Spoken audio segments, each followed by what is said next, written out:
Hello everyone, in today's video I will be narrating stories that I found off of Reddit. If you enjoyed this video, make sure you subscribe to my channel, like this video, and comment something down below. Before we begin this video, I would just like to let you know about my new store page, which can be viewed on my channel page. So if you're interested in buying anything and buy something, it's greatly appreciated. Thank you.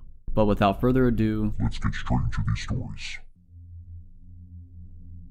I was about 21 or 22 when this happened. I was in the military at Fort Sill and didn't know it, but Desert Storm was right around the corner. At the time, I lived in south central Oklahoma on the outskirts of a small town called Duncan. I was helping a friend round up some cattle that got out because someone had run across a T-section and went through their fence. It tore 2 posts down and left a 30-foot section open for the cattle to get out. We'd already found most of the cattle and we were missing another 3 or 4, so we were out at 1 AM on dirt bikes trying to find them before someone hit one of them and sued his father. My friend and I went east and the other guys went north and south. One thing you need to understand about Oklahoma is that most of it is farmed, either cattle or crops. It is also divided into 1-mile sections for the most part. In other words, the roads all run north and south or east and west and intersect at 1-mile intervals. If you ask directions for something out in the country, you're more likely than not to get instructions that include go 3-mile sections north and then 2-mile sections west. The area at this time was sparse and there weren't many homes. We didn't know how long the hole had been in the fence. My friend's father only checked the fence because he was missing livestock. They owned the entire mile section and a good portion of the adjoining mile section. The hole in the fence was on the east side of their land at the furthest distance from their house. They checked the fence for such holes on a weekly basis, so the hole could not have been more than 2 days old. James and I were riding on these old dusty dirt roads with battery-powered spotlights to both show the way and to search for cattle. We'd stop at any of the million small wooden bridges and look to see if there were any cows down by the water. Our plan was to go out 10 miles and then go over a mile section and drive back 10 miles until we'd gone a total of 10 miles out and 10 miles over. Then we would do it all over again, but on the north and south roads instead of the east and west roads. If you were to plot it a map, it would be a 10 by 10 grid. We had been at it since before 9 PM, just as it was getting dark and we'd already gone 10 miles out and about 3 miles over. I need to mention at this point that there are some mile sections that are not divided by roads and you have to turn one way or another at a T intersection. If that happens, we always took the road that went in our general direction of travel. If we were traveling east and came to a T and we'd already checked the road north of us, then we head to the south a mile and then head east again. Occasionally, an old farmer would pass away and leave his land to relatives who had no interest in farming, and the land would be up for sale or just left alone for years. When this happens, and the roads aren't used as much, nature reclaims them and you're usually left with a dirt road with weeds and grass growing on it, or you're left with little more than an improved trail, usually 2 ruts with overgrown weeds and Johnson grass and occasionally a tree. We were on one of those rutted roads, headed south to the next intersection where we turned east again. The land here was too hilly for cultivation and had been left alone for at least the last 30 years. We were both familiar with it and we hunted and fished there. This mile section and the next 2 were basically wild. At the end of the dirt trail would be a T intersection, but the west side was fenced and the only option was to turn east again. At the end of this mile section, the road was a dead end, but we had to check it and then double back. We just made the turn back to the east when we saw something burning over the next rise. Grass fires are extremely dangerous and can get out of control in minutes. As we topped the rise, we saw the fire was actually in the middle of the dirt road. When we got to it, we found that it was a recliner that was burning, a blue Lazy Boy recliner. We stopped and threw some dirt on it and finally got it extinguished. James and I were wondering what kind of an idiot would do this and how strange it was to be in the middle of the road just burning. Satisfied that the fire was out, we got back on our bikes and idled past the recliner toward the end of the mile section, still a quarter of a mile in the distance. We found one of their cows at the bottom of the rise, about 100 feet down the road. It was laying in and half out of the road. Its throat had been cut and it was laying there with its eyes open and tongue hanging out. There was blood everywhere. As we were looking at it and trying to figure out what happened, James said, "Hey, look at this." It showed me where the blood had dripped from the cow to about 10 feet away from it. There were shoe prints of blood in the road. It was just part of a shoe print, but you could tell that was a shoe print. We found 2 more when we looked more diligently. At this point, the hairs on the back of my neck were standing up and it was suddenly a very cool evening. I looked at James and his eyes were as big as saucers. He thought something spooky was happening too. We talked about going back, but we knew that we'd be shamed if we didn't see if there was anything else. We finally decided to walk the bikes the rest of the way to the dead end just in case there was someone there. We didn't want them to hear the engines. We began walking the last quarter mile or so to the dead end. It was at the base of the last hill and we just started heading up onto the other side. My heart was going at about 200 miles per hour and I had cotton mouth so bad that it was almost impossible to swallow. Then I noticed that someone had stuck paper plates to the barbs of the wire on the fence. We looked and there were plates stuck to the top strand of a wire on both sides of the road. It started about 50 feet behind us, it continued up and over the hill. They were evenly spaced about 5 feet apart. As our gaze followed the row of paper plates up the top of the hill, James suddenly said, "There's another fire," and it was at that moment that I could smell it. But what I smelled wasn't that normal smoky smell. It was as though someone had added incense into it. I asked James if he could smell that and he could. I told him that I didn't like this at all. I was okay with losing face in front of our friends and his dad and brothers. I was ready to go. He agreed with me but said that we had to see what was burning. We were both whispering and we were both shaking so much that our voices quivered. We started up the hill again and I was thinking with every step that we were going to be seriously killed or worse. As we got to the top of the hill, one of the paper plates blew off the fence and skittered behind us, making both of us jump, and it was all I could do to not scream. After I saw what it was, I started to laugh it off, but James shushed me and told me to listen. We could hear voices. As we topped the hill and were able to see the bottom where the road stopped, we saw a group of about 10 people all standing around another recliner that was burning. They had their backs to us and they were passing a big picture around. From our vantage point, we couldn't actually see what was in the picture, but the slit throat of the cow haunted my thoughts. They would each take a mouthful and spit it into the fire. This went on until the picture was empty. The entire time, they were all saying something in unison. We could only understand an occasional word. They changed their tones in a rhythmic manner with an emphasis on the last word. I can remember hearing here and there and beseech and father. James and I stood there on top of the hill like a couple of idiots, our mouths hanging wide open and actually scared stiff. After a minute or two, they would repeat whatever it was, all the while passing around that pitcher and spitting it into the fire. There was a small camp table set up on the side and a little behind them. After the last of the liquid was gone, a man turned and sat the pitcher on the table and picked up what looked like a large loaf of bread. Just as he was turning back to the fire, he evidently saw us. I am sure that we made a nice silhouette sitting there at the top of the hill. He screamed, "Hey!" and dropped the loaf of bread and started running in our direction. The others turned and immediately followed him. That was all the encouragement that we needed. It was time to go. We turned our bikes around. James got his started on the first kick, but I somehow managed to get myself off balance, and when I kicked, the bike fell on its side with me. By this time I was near panic and was breathing in raspy, short breaths. I picked the bike up again and tried to start it, but it didn't start. I thought about running, but we were out in the middle of nowhere. I finally started pushing the motorcycle down the other side of the hill and jumped on it. It seemed like it took forever to get enough speed, but I popped the clutch and it started. James was waiting at the corner of the intersection to make sure that I was coming, and we were headed for his house, going way too fast for safety, especially in the dark. When we finally got back to his house, we told his dad what we'd seen. His dad called a couple of friends, and they all loaded up in their trucks with enough weapons to start a small war. James and I sat with his dad and told him where to turn. His dad kept asking us questions on the way. What were they doing? Why was there a chair on fire? They cut the cow's throat? How many were there? What did they look like? What were they driving? The last question stumped us. We hadn't seen any cars or trucks. The road was the only way in or out, and there was a creek that ran on the back side of the end of that particular road, so they couldn't have gone that direction. How did they get there with two recliners? When we got to that last stretch of road, the headlights found the spot where the recliner had been sitting. It was gone. We could all see where the road and surrounding grass was burned, but the recliner was not there. As we got closer, James noticed that the cow was gone too. I hate to admit, but I was getting scared all over again. I was afraid that his dad would tell us that it was our imagination and not believe us. When we got closer to the burnt spot in the road, Buster, James' dad, noticed the chair off in the ditch on the left side of the road.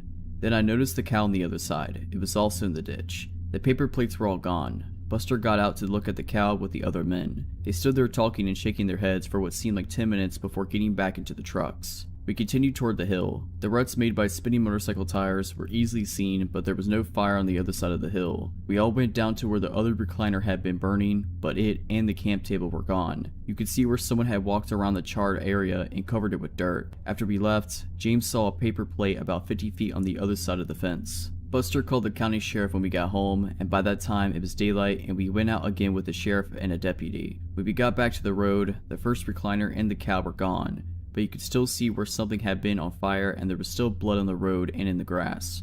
James showed them the shoe prints we'd seen. At the bottom of the hill, you could still see the charred area where the second recliner had been burning, and the deputy found the little scuff marks where the table had been sitting. At the end of the road, you could see where the top strand of the fence had been tugged down and wrapped around the lower strand so someone could crawl over it. You could also see where the grass and weeds had been trampled, providing a fairly easy trail to follow. We found a woman's tennis shoe on the other side of the creek. You could see where someone had climbed up the bank on the far side of the creek. We followed the trail all the way across the field up to the next dirt road. Again, the top wire was wrapped around the next lower wire, and there was a piece of red bandana looking material caught in it. There were marks on the road where 2 or 3 different cars had spun their tires when they left. Buster also found a large piece of glass that had blood on it. Buster filed a report for the missing cow. They'd found 4 more cows in the opposite direction from where me and James had gone. They never found the recliners or the missing cow. The sheriff called a few days later and told Buster that the blood on the glass was human and not bovine. It was his guess that the pitcher broke and someone cut their hand while carrying it back to their vehicles. 2 weeks after that, there was a huge scare in our community about some cult that had promised the area at large that they were going to kidnap someone and sacrifice them. Buster always said that it was just someone running their mouth after hearing about our incident. It was all anyone talked about that summer. Buster also said that he sure would like to know what happened to that cow. The story occurred in the summer of 2008. I grew up in Oregon and was acquainted with the outdoors at an early age. My favorite hobby came to be hiking, particularly in areas that are either very dangerous or isolated.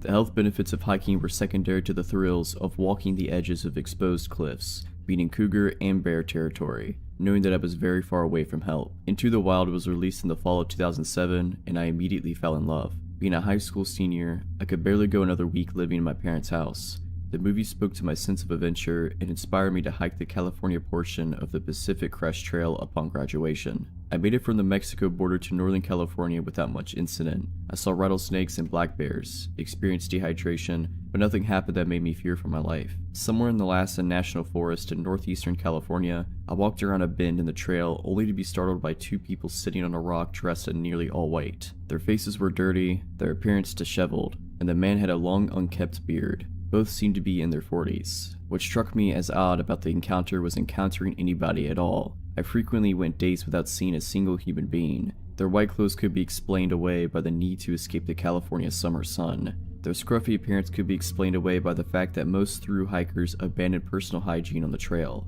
After I said hello, they said nothing and simply watched me as I passed. Even that I didn't find odd. I chalked it up to them being foreign and not knowing what to say. I camped a few hundred yards off the trail that night, as I always did. Following bare precautions, I hung the leftover food I had cooked that night from a tree approximately 5 feet off the ground. Packing up camp in the morning, I noticed the food wasn't there. I immediately thought a bear had entered my campsite, and so I began to look for paw prints. I didn't find paw prints, but I did find boot prints circling the campsite, 2 pairs of them. One of those prints led right up to the rope from which the food was hanging. I thought of the couple I had passed earlier and everything clicked.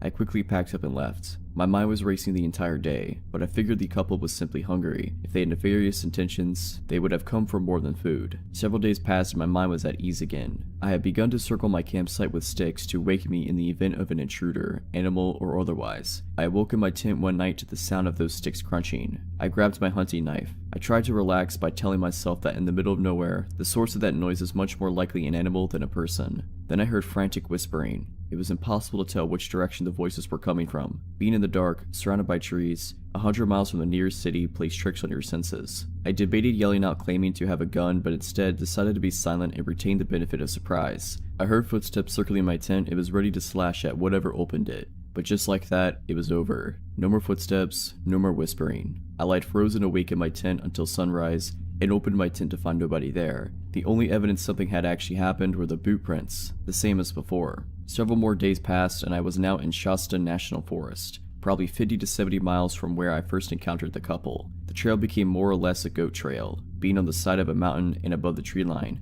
I could see the trail winding for miles in front of me and behind me. I stopped for water in the rare shade and noticed 2 hikers miles behind me. All I could see were 2 white dots moving along the mountainside. I immediately said out loud, "Screw this trip is over." I pulled out my map and looked for the nearest town, which appeared to be Castella, located off I-5. The only problem was that it was 25 miles away. I hiked well into the night trying to gain as much ground as possible. I kept losing the trail and decided to set up camp, this time far off the trail and into the forest. I got in my tent and tried to sleep, but every little noise kept me awake. After a few hours in my tent, I heard the telltale signs of another bad night. The footsteps, the whispering, the sticks breaking. Sounds travel far in the absence of other sound. I knew they were close, but wasn't sure how close. All I could think was, this is screwed up. This is so screwed up. Finally, a flashlight hits my tent, lights up the entire thing, and goes dark. I unzipped my tent and climbed out carrying my knife, yelling nonsense into the dark. Then I heard footsteps running towards the tent and barely made out a figure moving in my peripheral vision. I turned and ran deep into the forest. I tripped several times and ran into several trees. After running for approximately 5 minutes, I tripped, rolled, and came to rest next to a downed tree. I got under the tree trunk and laid still. I saw the flashlight moving around in the distance. I laid under that tree for hours. I was certain they were gone, but I didn't move. Eventually, birds started chirping and I knew sunrise would come soon. Once it did, I made my way back to the trail, abandoned my campsite, and walked the rest of the distance to Castella, where the Pacific Crest Trail crosses I-5. I hitchhiked my way to the town of Mount Shasta, and spoke with the police and Forest Service. They put me in a motel for the night, and my parents drove from Oregon to pick me up the next day. I followed up with the police and Forest Service months later, who told me there had been similar reports of items disappearing from campsites throughout the surrounding national forest. However, there have been no other reports of the terrorizing that I experienced. As far as I know, nothing ever came of the couple. This happened in the fall of 1993, when I was 20 years old. In the interest of context, this was before I started college, and I was working in the material prep department of a plastics factory on the night shift.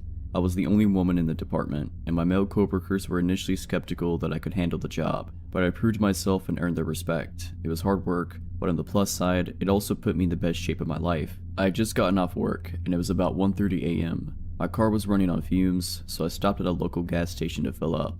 While I was pumping gas, a woman about my age approached me looking nervous and scared. She said that she had been at her boyfriend's house and they had a fight. She'd walk up to the gas station to use the payphone and call her to pick her up. On her way to the station, our car pulled up as she was walking and the guys inside started catcalling and harassing her. With a slight moving of her head, she indicated a car that was parked off to the side by the gas station dumpsters. I saw a large light green car, like a Caddy or a Lincoln, with at least 2 or 3 shadowy figures inside. She said they threatened her and she was too scared to call her friend and wait. The woman was neat, well dressed, and didn't seem high or drunk or anything like that. She just seemed really nervous and freaked out, so I didn't even hesitate. I finished pumping my gas and told her to hop in the car, then I'd take her home. At that time on a weeknight, there was little traffic, so I booked it right out of the gas station and asked her where she lived. She kept twisting around in the seat to see if the car was behind us, and when I asked her to put her seatbelt on, she ignored me and kept looking for the car. I assumed she was just scared. A few blocks down the road, however, I noticed she was looking around the car, and she started asking me about the money. "Where's your purse? Where's your bag? I need money. You need to give me some money." My stomach sank. I have this woman in my car, and now she's gonna rob me. But when I thought about it, robbery just didn't make much sense. I was driving a 1985 Chevette and was wearing my work clothes, a ratty t-shirt and jeans with combat boots. I did not look like a person with a lot of cash, primarily because I wasn't a person with a lot of cash. She twisted around in the seat again and started yelling, "There they are, there they are." She didn't sound scared anymore. I checked the rear view and sure enough, the light green car is right behind me. She started cackling and bouncing up and down in the seat. "My boys are gonna screw you up. They're gonna screw you up." She's laughing like crazy, opening the glove box, looking in the back for a bag or purse, telling me all the messed up things these guys are planning to do to me. Now, if I had been smart, I would have just driven to the police station. Actually, if I had been very smart, I would have just called the cops from the gas station and waited with her until they arrived. That would have been the intelligent thing to do. Unfortunately, none of this crossed my mind until later. In the moment, I just got really angry. I realized 3 key things all at once. There was an intersection up ahead, with cars on either side waiting to cross, and the light had just turned yellow. I had a spare box cutter that I kept for work in the driver's side door compartment. The lady still had it put on her seatbelt. I didn't think. I floored it and passed under the yellow light just as it turned red. I glanced back to see if the green car was still behind me, but the cross traffic at the intersection had started to move, and they had it caught up. The woman started yelling. I slammed on the brakes and she hit the dash and windshield with a solid and viciously satisfying crack. When she rebounded to the passenger seat, I had the box cutter in her face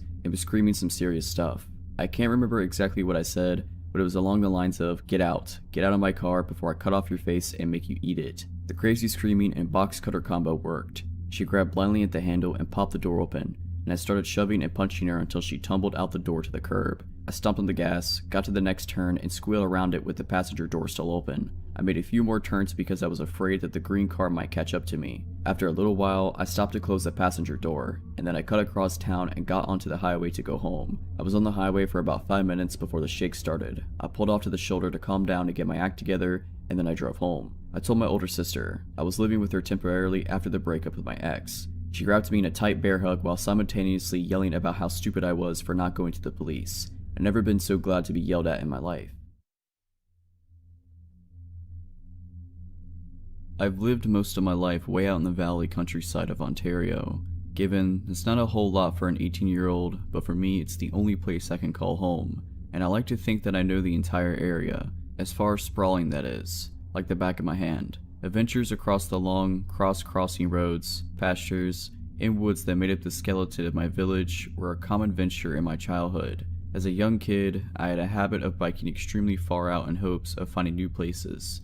And sometimes, my dad or one of my friends' parents would toss out bikes in their pickup and take us way out into a back road and let us explore for a few hours. This was how a lot of us first found that on one of these bad gravel roads, surrounded by thin woods, was a worn down old shack sitting just about 20 meters off of the path.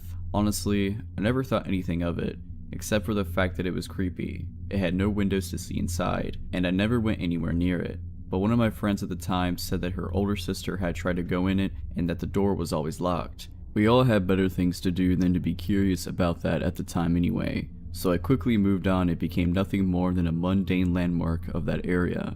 Honestly, I had completely forgotten about it for a few years now. Except last Tuesday. I was coming home from one of my very late classes at my university, and I usually take the back routes I used many years ago, as they're more straightforward and never have any sort of traffic. As I drove down the gravel path that would wind along the side of the country and eventually take me to the next street I needed to turn onto, I noticed a faint glinting coming from within the trees up ahead, maybe about 100 meters from my car. A flashlight? I thought, but as my car came closer, I realized what I was really seeing. The light inside of the shack was on. I should mention now that in all of the nearly 13 years I've spent living in my area, I have never seen that door open, and I've never seen a light on inside of that shack, ever. Not even once. I must have driven past that shack probably almost 100 times in my life, but this was the first time I'd ever seen any sign of a person's presence having been anywhere near that thing. That, coupled with the fact that it was 10 o'clock at night and pitch black outside aside from my own headlights, and the faint glow lighting up the door frame up ahead, immediately filled me with what I can only describe as a weird sense of dread. Fortunately, while my car approached the light, I was curious enough that despite the feeling in my stomach, I slowed down as I was about to pass, hoping that I could see what was going on inside, and this is probably the only reason I managed to spot the dark shape that burst out of the foliage on the side of the road, directly into my path. I wasn't going very fast at that point, but I still pounded the brakes rather hard in alarm, so my car came to a crunching stop on the gravel. For a moment, I was just really confused and freaked out.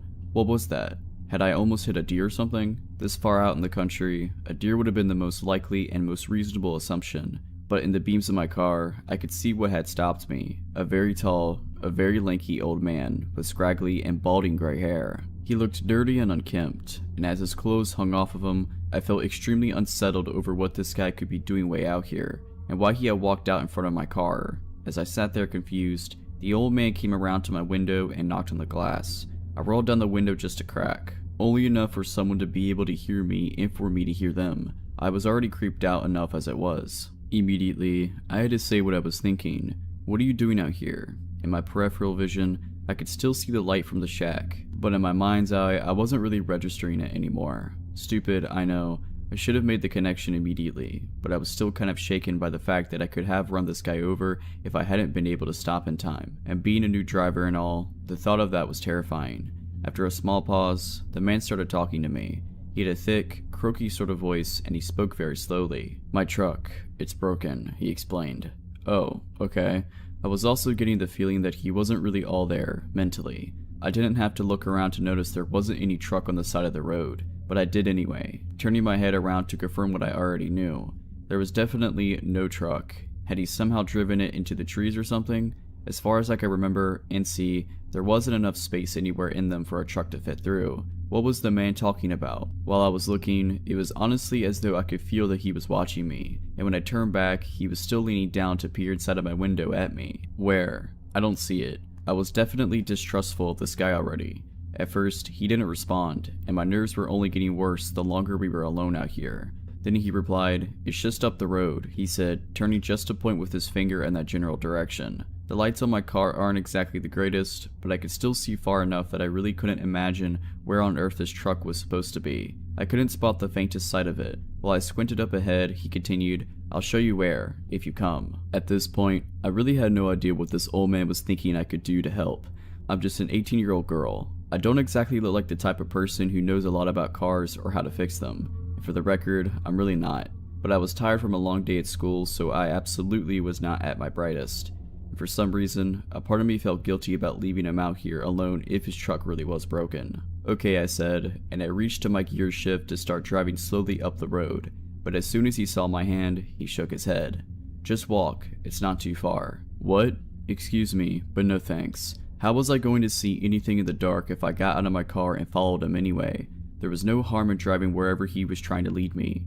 The more I talked to the guy, the more unnerved I was getting, and the more red flags were starting to pop up in my mind. I couldn't see a car anywhere, and this total stranger wanted me to get out of mine and follow him into the dark on this creepy road in the middle of nowhere. No, I'd rather drive to it," I responded. I could see his brow furrow, and he looked kind of agitated. He insisted, "Your car won't fit in the trees anyway." So, did his truck crash then? Why the trees, if we were going up the road? I remembered what I'd just been thinking a minute earlier about there not being enough space, and I asked him, "Then how did yours get in the trees?" The only logical explanation would have been that his truck had swerved off the road, but even if that were the case, there was seriously nothing at all that I could have done to help him fix his car or get it back out again. The entire situation was beginning to make me very scared. There was a lengthy enough pause between my question and him speaking up that I was beginning to think that he didn't hear me or something. So I asked again, still no immediate answer. When he finally did reply, he was staring at me directly in the eyes. "You really don't look old enough to drive."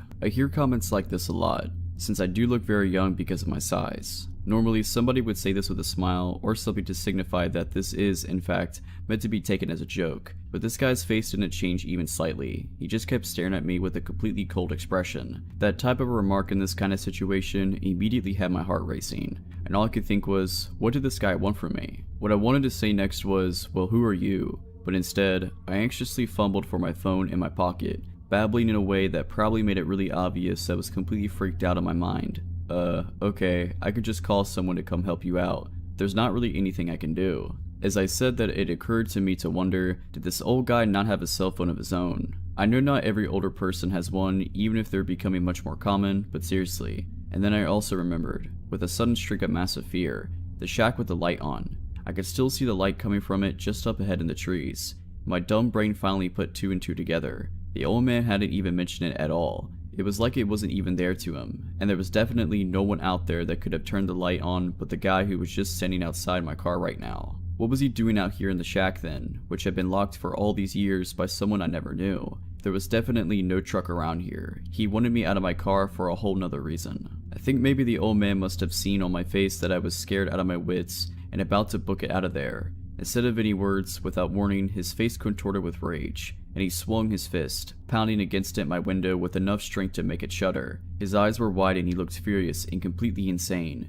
Even though I was panicking more than I ever had in my life, and I was sure he was about to smash the window in if he tried again, I screamed, threw my phone onto the floor, switched gears, and slammed my foot down on the gas pedal. I hurtled down the road, and when I glanced into my rearview mirror, I saw his dark shape turn from standing in the road, and I watched as he turned, and he walked off the road, directly back towards the light of the shack. I didn't slow down at all until I was nearly home, and absolutely sure that there was no way that he could have followed me. When I got home that night, I spent a long time crying about what had happened with my mom. And though I don't think she believed all of what I told her, we don't have the greatest relationship, she called up everyone she knew to ask if anyone knew the old man, or if they knew who owned that shack. In a town like ours, just about everyone knows each other, but no one had any clue who he was.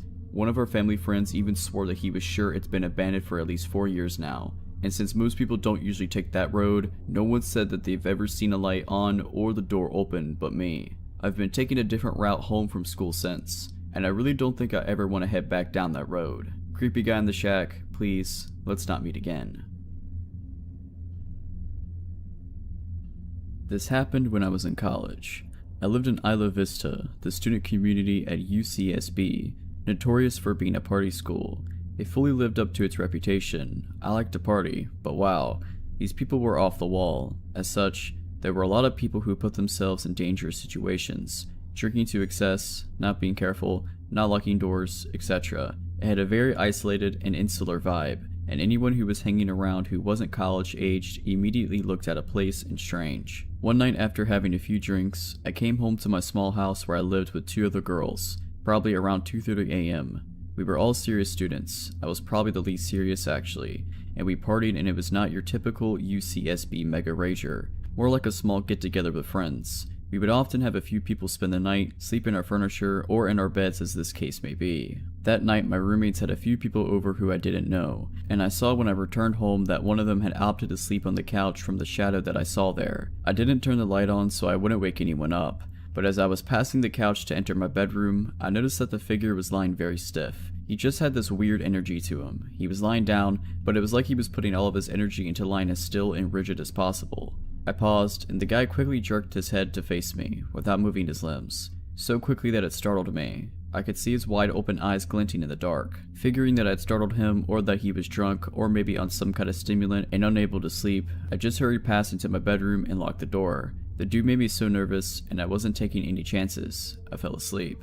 At 4:30 a.m., I woke up. There was a strange sound at the door, almost like somebody was drumming their fingers against the wood very quietly.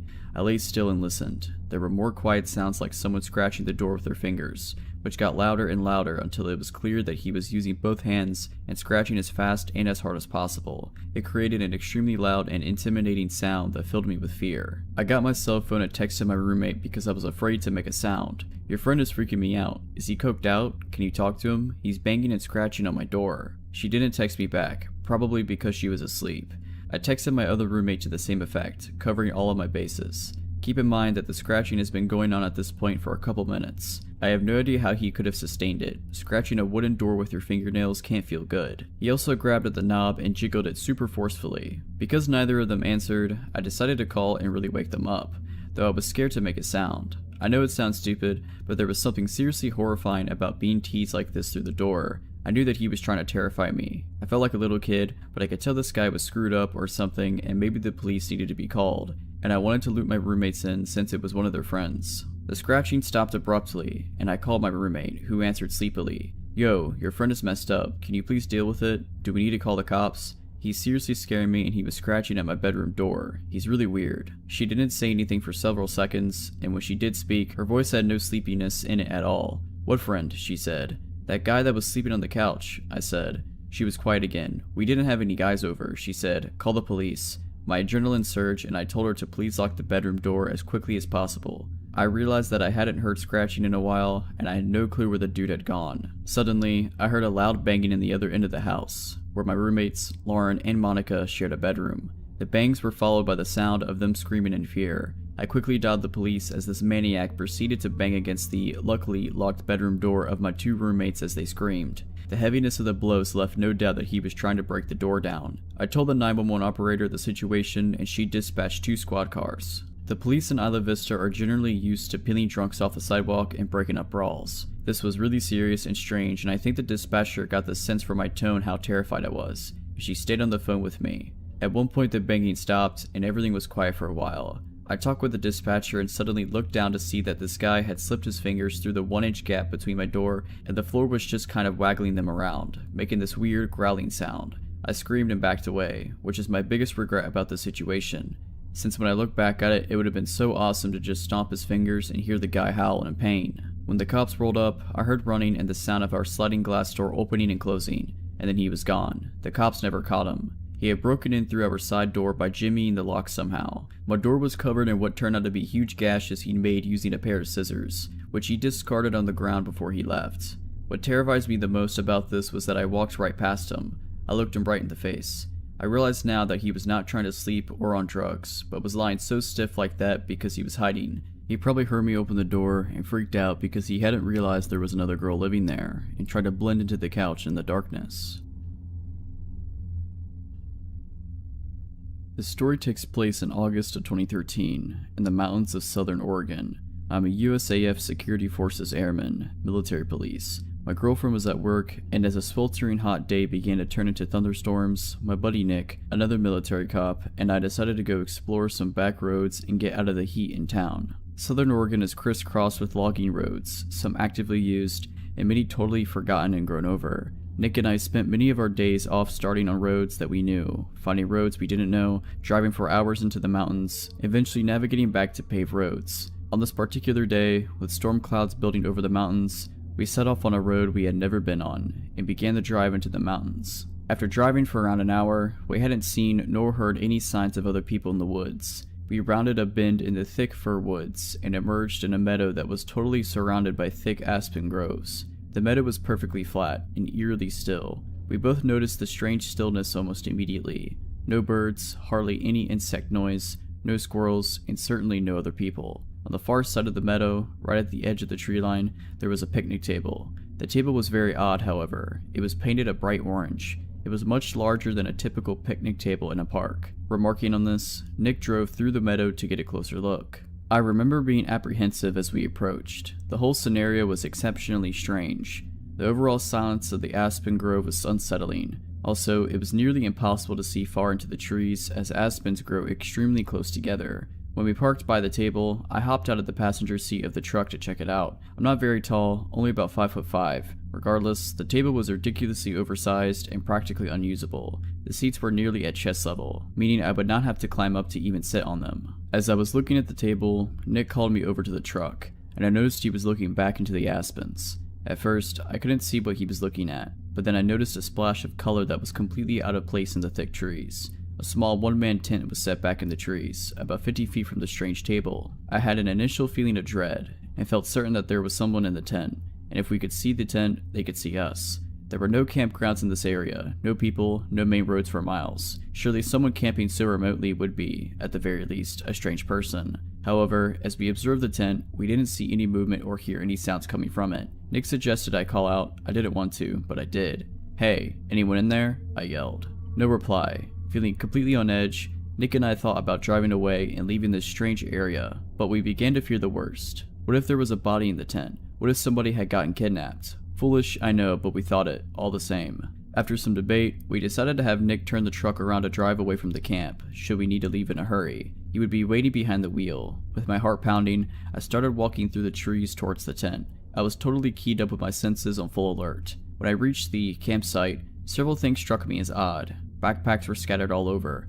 No fire had been built, no wood collected. The tent was literally full of backpacks and women's clothing. Full of dread, I turned to leave and tell Nick what I had seen. As I left, I heard Nick start yelling, "Let's go, let's get out of here." Not knowing why he was yelling, I ran back to the truck. When I broke out of the trees, I saw a beat-up old Ford Taurus on the road, blocking us from leaving the meadow. I immediately leapt into the passenger seat and Nick floored the gas pedal. The car was occupied by 2 men. A third person was laying against the window in the back. As we drove across the meadow, the driver attempted to block us from the road, but Nick drove around them and accelerated the way we had come from. I looked back and saw the car attempting to turn around on the narrow road. Nick drove like a madman, and though I was honestly terrified that they would catch up, we hit the highway without seeing the car again. I called the state police, and they promised to send a trooper out to check out the scene. However, I received a call the next day from a trooper stating that the campsite, the backpacks, and the women's clothing were all gone, though he could tell people had been in the area. The strange table was still by the thick aspen grove. I have not returned to the area and do not intend to. Okay, so I've had a few issues with my next door neighbors since I moved in, but nothing creepy until just recently. There is a man, a woman, and at least one boy living there, and I mostly just avoid them. The man seems okay but a bit weird, and the boy just keeps to himself, and the woman is quite a bit off. Not long after we moved in, she left a note in my mailbox. Our mailboxes are right beside each other, between our houses. Anyway, I stood at the mailbox reading the note. She thought that my dog was using the bathroom in her yard. It was possible, as our fence had some holes in it, that our dog had gotten out then, but those holes had been fixed a long time ago. Still, no big deal, except I noticed her standing in her driveway, just staring at me, and the note was very long. I just kept reading it. The more I read it, the crazier it got, and the weirder her behavior in my peripheral vision became. Apparently I was entitled. She seemed to think I was somehow instructing my dog to use the bathroom in their yard.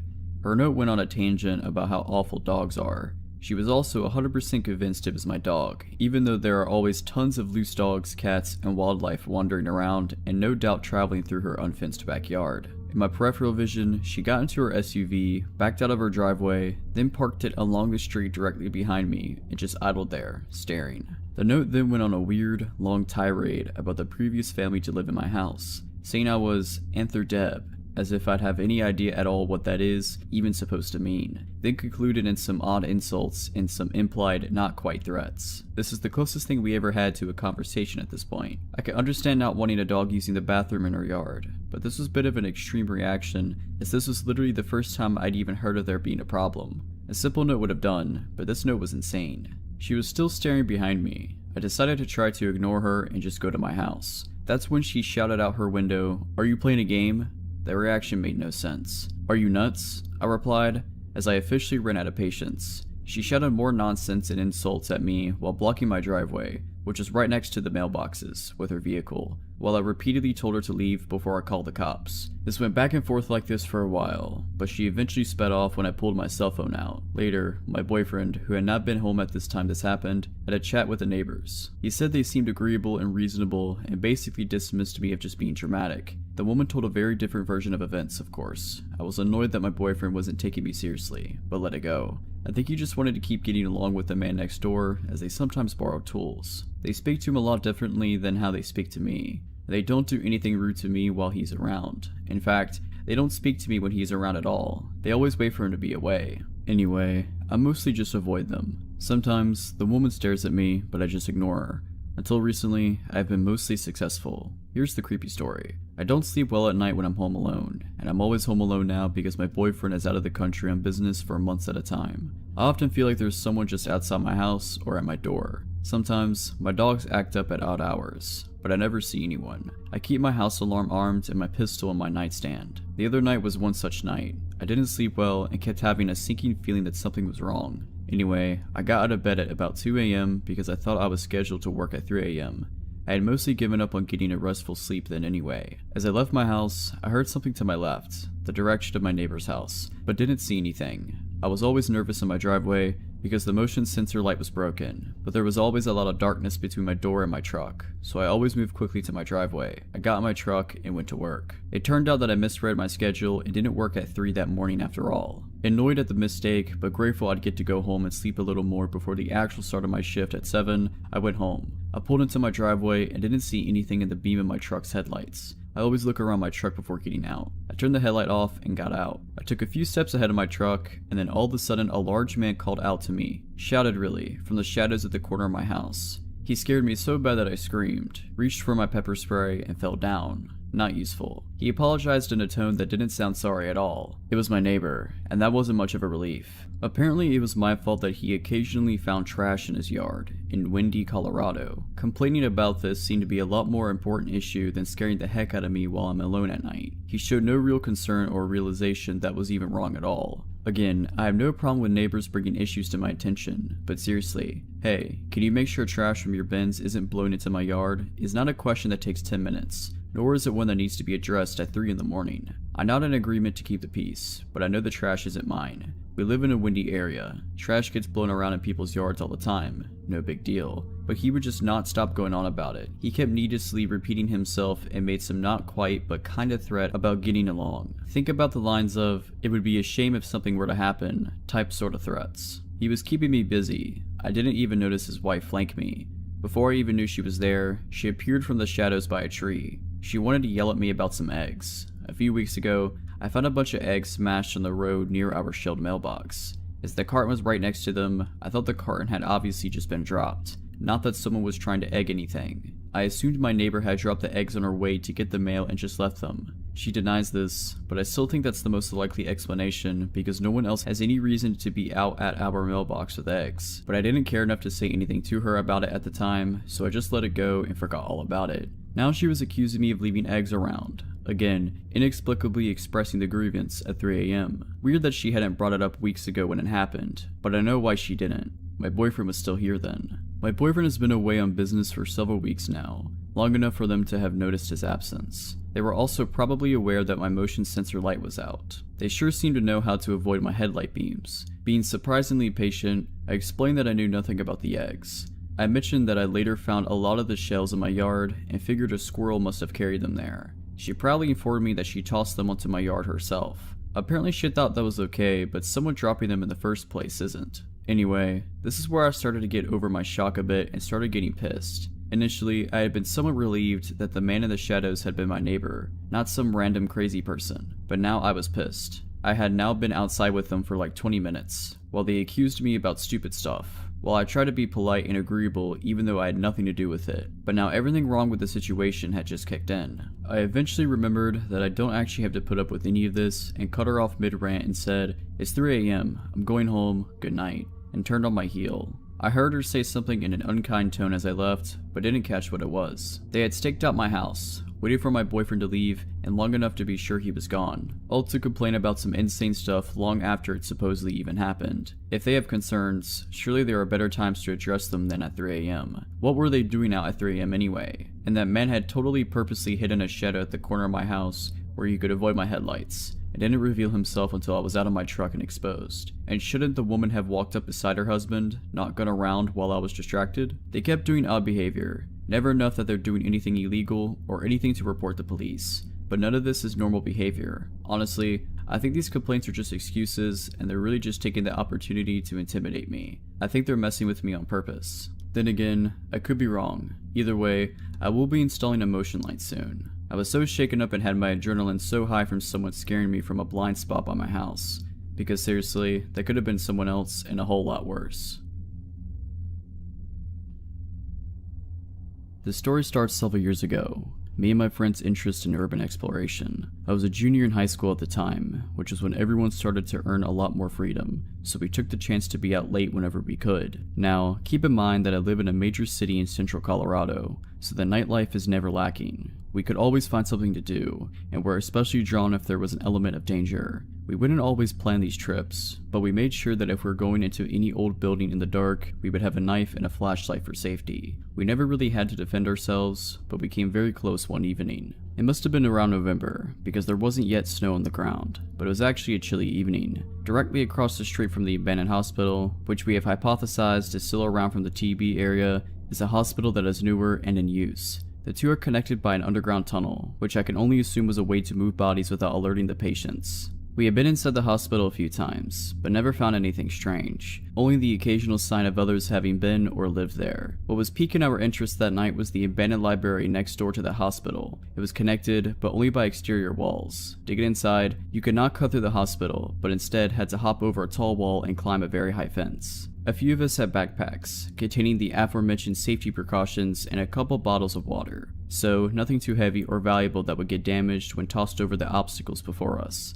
A little ways off the road, it was dark if you clung to the buildings. We did for a while before stepping behind a small patch of shrubbery, which we determined was an easy way over the first wall since the other way around to gain access was by a chained, unclimbable gate at the bottom of a set of stairs facing away from the ledge. Both were parallel with the library, so when tucked back in that corner behind the bushes, no one could see us from the street. I don't believe I went first, but I did not remain behind to be last over that wall. It was too high up for me to jump and haul myself over, so I resorted to stepping on a pipe jutting out somewhere lower along the wall. It gave me a bit of a needed boost, and soon I was up and over, moving into the library's courtyard. Another girl and I waited for our two other girlfriends to join us. Upon an initial glance over at the courtyard, there was no obvious way in. To our right was a dilapidated fountain, which I took joy in imagining springing forward a spray of water from its detailed stonework in the brighter summer months. People laughing and talking with the surrounding trees bringing them shade. Now, however, it had been in long disuse, and the earth at our feet was cold and hard. There were no signs of another soul for years, save the 15 chain-link fence directly in front of us separating the courtyard in half. I could tell it hadn't seen the same weather as the rest of the courtyard, because the metal showed no signs of rust. That must be our way in, we agreed, because with a fence like that, someone obviously wanted to keep us out. We hurled our bags over the fence, hearing them clank on the ground rather silently due to their lightness. I was the third over, because I have a slight fear of climbing and it took me a bit to mentally prepare myself. I made it to the top of the fence in short time, then sat at the top straddling it with a leg on either side. I had two girls on the other side in front of me, and one behind me who was telling me to hurry up. I spent a good couple minutes up there doing another mental preparation and some deep breathing. then climbed down to wait for the last girl. At the time, I was thinking that had been one of the scariest things I've done in a while, because I tend to avoid climbing at all costs. Of course, this is an irrational fear, as I have never fallen, but that phobic fear didn't even compare to what happened next. The last girl's feet hit the ground and all four of us split up into the smaller half of the courtyard, looking for any kind of entrance. We decided that breaking a window would be too loud and draw unwanted attention, not to mention we could really get cut up, so that wasn't an option. Searching for a little longer, we didn't find anything that looked remotely plausible, until we found a grate near the base of where two walls met. I couldn't believe we hadn't noticed it before, and upon closer inspection, the grate was already moved slightly from its resting place, so it would be easy to lift the rest of the way. The smallest and least fearful of our group went first. After moving the grate, there was a small drop down. It was no more than 3 feet down and 2 feet wide, but inside there was another drop down where we could see into the library basement. She hopped down into the small, square landing, only to almost immediately freeze. We looked amongst ourselves, wondering what was wrong. "There's a guy down there," she said. "What? Where?"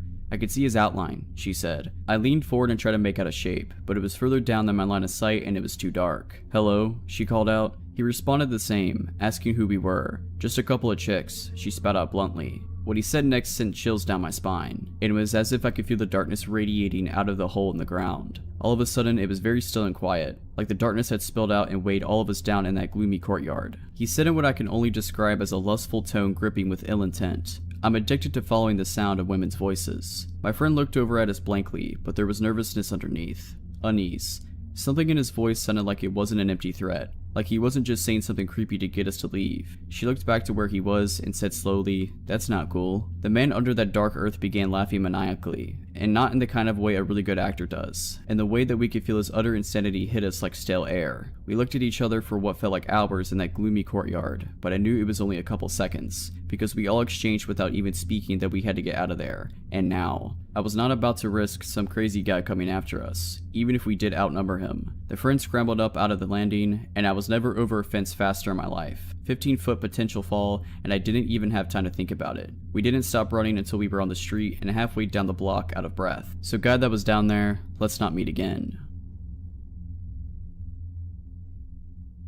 It was 2012 and my best friend Hannah had convinced me to join her on a weekend trip up north. She had, after searching for the longest time, found her dream car and was planning on traveling the 900-kilometer to the very north of Sweden to buy it. It was a second-hand door Suzuki Vitara in a purplish kind of color, and I must admit I didn't share her obsession with it. But with her being the closest thing to a sister that I will ever get, I was happy to join her nonetheless. Hannah and I have always had each other, from the cradle and onwards. Sharing each other's love for adventure, we have traveled the world together. At the time this happened, we were both 21 and had recently returned from a trip in Asia. The man who was selling her the car had agreed to meet us at the small airport in Umeå. When we arrived shortly before lunchtime, it had started to snow heavily. The first snow of the season, no less. The parking lot was almost empty, and when I saw the man standing outside the Vitara, I felt immediately concerned. He was dressed like a hunter. A lot of people in this area of the country live a lifestyle with hunting and fishing, so nothing strange with that really. But still, there was something about him that made me uneasy. He was nice though, smiling and waving to us, shaking hands with us both before walking us around the car and pointing all the tiny little flaws. He showed us the work he had done on the car and showed the paperwork from the recently done engine repairs. He made the impression that he didn't want to hide anything. On the contrary, he made a show out of being very forthcoming and honest. The snowing had now intensified and we were getting cold. He opened the car door for us and said,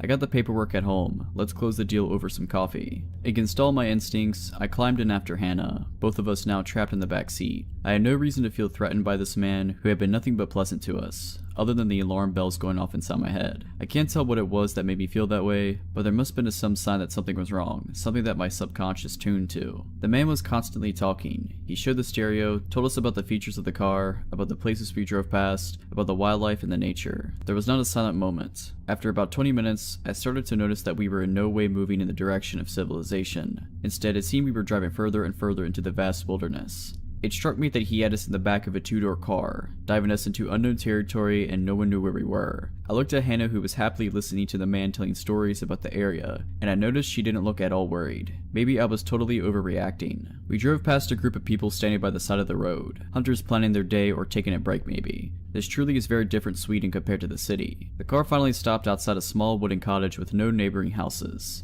apart from a small cabin that we drove past a few hundred meters down the road, but it had looked empty. We followed the man inside. He was still talking non-stop and continued to do so until the moment the door closed behind us. Hannah kept asking things about the car, and I could sense that her voice had a new undertone now, a thin, sharp tenseness that made me wonder if she too had started to feel that something wasn't right. "I'll put the kettle on," he said, and as he passed us to go into the kitchen, he let his hand touch Hannah's hair and he smiled smugly. "May I use the bathroom?" I asked politely and made my way to the door with a little red heart on. I was washing my hands when I saw something in the stained bathroom mirror. Something was behind the water cistern. I pulled out a rolled up plastic folder, and as I turned the pages, I felt my blood run cold. It was very violent pictures that looked like had been cut out from magazines, and they were glued to the paper, surrounded by cut up pieces of handwritten text. Put it together made a horrifying story about how a woman was lured into a car with the promise of getting to buy the car cheaply, and then it quickly turned into a horror story. I know this will sound silly, but when we traveled together, Hannah and I had a code word for whenever we felt it was time to get out of a situation. We had never needed to use it, just joked about it, but now it came in handy. I walked out of the bathroom and looked at Hannah and said,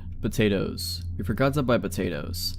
And that's too bad, because we really need some." The look on my face must have told her that the situation was no joke, and she said, "Oh, should we get some as soon as possible?" "The sooner the better," I replied. Hannah, always pretty and charming and capable of great acting, casually walked over to the man in the kitchen, tapped his shoulder and said, "Excuse me, but I was wondering if I can go have a quick look at the cam belt." He huffed something about it being in good shape and handed over the keys. We got into the car and speeded off faster than the weather strictly speaking allowed. We left the car at the airport and hoped we hadn't made a terrible mistake. What if he reported it stolen? It would be embarrassing to explain to the police. But nothing happened. He didn't follow us, didn't report it. We had to take the train since we had no plane tickets. The original plan had been to take the car home, and we didn't want to linger closer to the airport in case he came looking for us. Later, Hannah asked what made me use the code word, and I told her about what I found. It might have just been a fantasy, a sick game, and maybe he would never done anything to us. But right then and there, I was convinced we would have died if we didn't get out. I'm glad Hannah didn't need any convincing or proof, just the code word. I truly think that if we hadn't talked about it so many times before, about how we would handle a situation where we need to get out fast, things would have ended differently. Both of us knew that either of us ever used the code word, it's time to get out,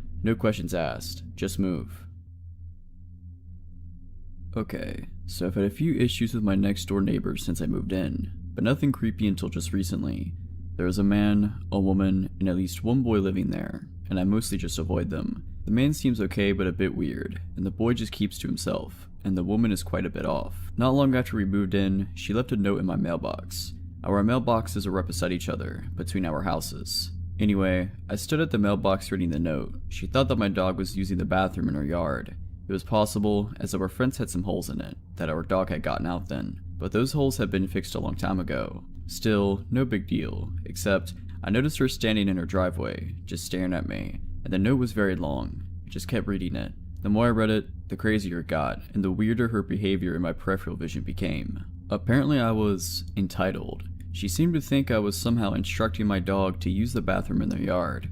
Her note went on a tangent about how awful dogs are. She was also 100% convinced it was my dog, even though there are always tons of loose dogs, cats, and wildlife wandering around, and no doubt traveling through her unfenced backyard. In my peripheral vision, she got into her SUV, backed out of her driveway, then parked it along the street directly behind me, and just idled there, staring. The note then went on a weird, long tirade about the previous family to live in my house, saying I was Antherdeb, as if I'd have any idea at all what that is even supposed to mean, then concluded in some odd insults and some implied not quite threats. This is the closest thing we ever had to a conversation at this point. I can understand not wanting a dog using the bathroom in her yard, but this was a bit of an extreme reaction, as this was literally the first time I'd even heard of there being a problem. A simple note would have done, but this note was insane. She was still staring behind me. I decided to try to ignore her and just go to my house. That's when she shouted out her window, "Are you playing a game?"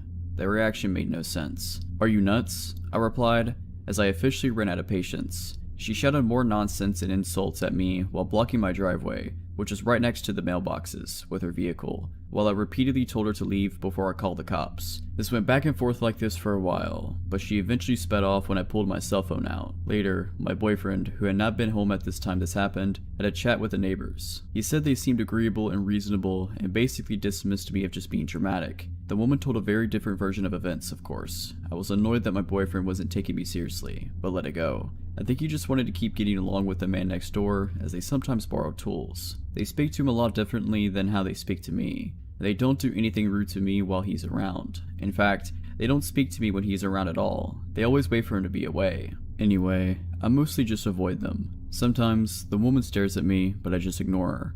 Until recently, I've been mostly successful. Here's the creepy story. I don't sleep well at night when I'm home alone, and I'm always home alone now because my boyfriend is out of the country on business for months at a time. I often feel like there's someone just outside my house or at my door. Sometimes, my dogs act up at odd hours, but I never see anyone. I keep my house alarm armed and my pistol in my nightstand. The other night was one such night. I didn't sleep well and kept having a sinking feeling that something was wrong. Anyway, I got out of bed at about 2 a.m. because I thought I was scheduled to work at 3 a.m.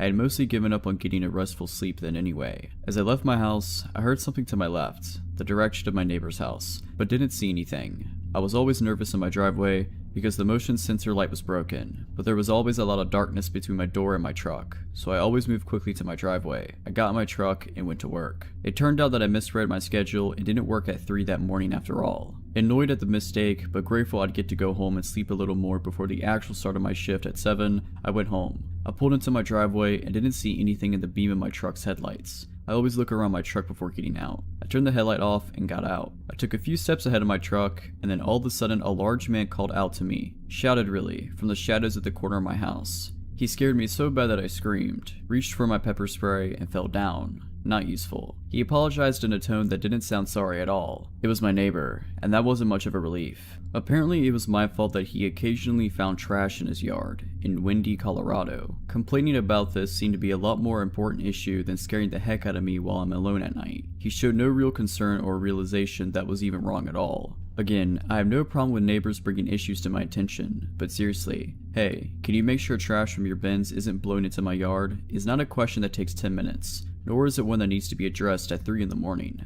I'm not in agreement to keep the peace, but I know the trash isn't mine. We live in a windy area. Trash gets blown around in people's yards all the time. No big deal. But he would just not stop going on about it. He kept needlessly repeating himself and made some not quite but kinda threat about getting along. Think about the lines of, "It would be a shame if something were to happen," type sort of threats. He was keeping me busy. I didn't even notice his wife flank me.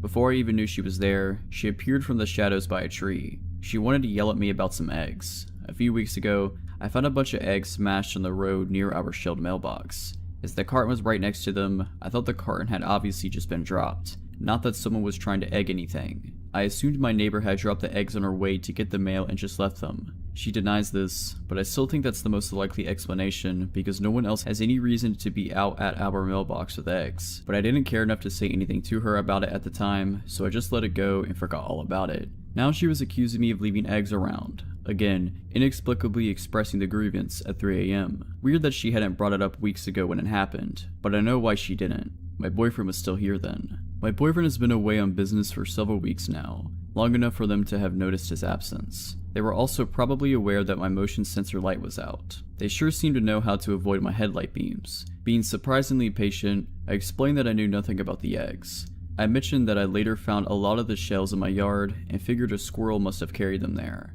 She proudly informed me that she tossed them onto my yard herself. Apparently she thought that was okay, but someone dropping them in the first place isn't. Anyway, this is where I started to get over my shock a bit and started getting pissed. Initially, I had been somewhat relieved that the man in the shadows had been my neighbor, not some random crazy person, but now I was pissed. I had now been outside with them for like 20 minutes, while they accused me about stupid stuff. While I tried to be polite and agreeable even though I had nothing to do with it, but now everything wrong with the situation had just kicked in. I eventually remembered that I don't actually have to put up with any of this and cut her off mid-rant and said, "It's 3 a.m, I'm going home, good night," and turned on my heel. I heard her say something in an unkind tone as I left, but didn't catch what it was. They had staked out my house, waited for my boyfriend to leave, and long enough to be sure he was gone, all to complain about some insane stuff long after it supposedly even happened. If they have concerns, surely there are better times to address them than at 3 a.m. What were they doing out at 3 a.m. anyway? And that man had totally purposely hidden a shadow at the corner of my house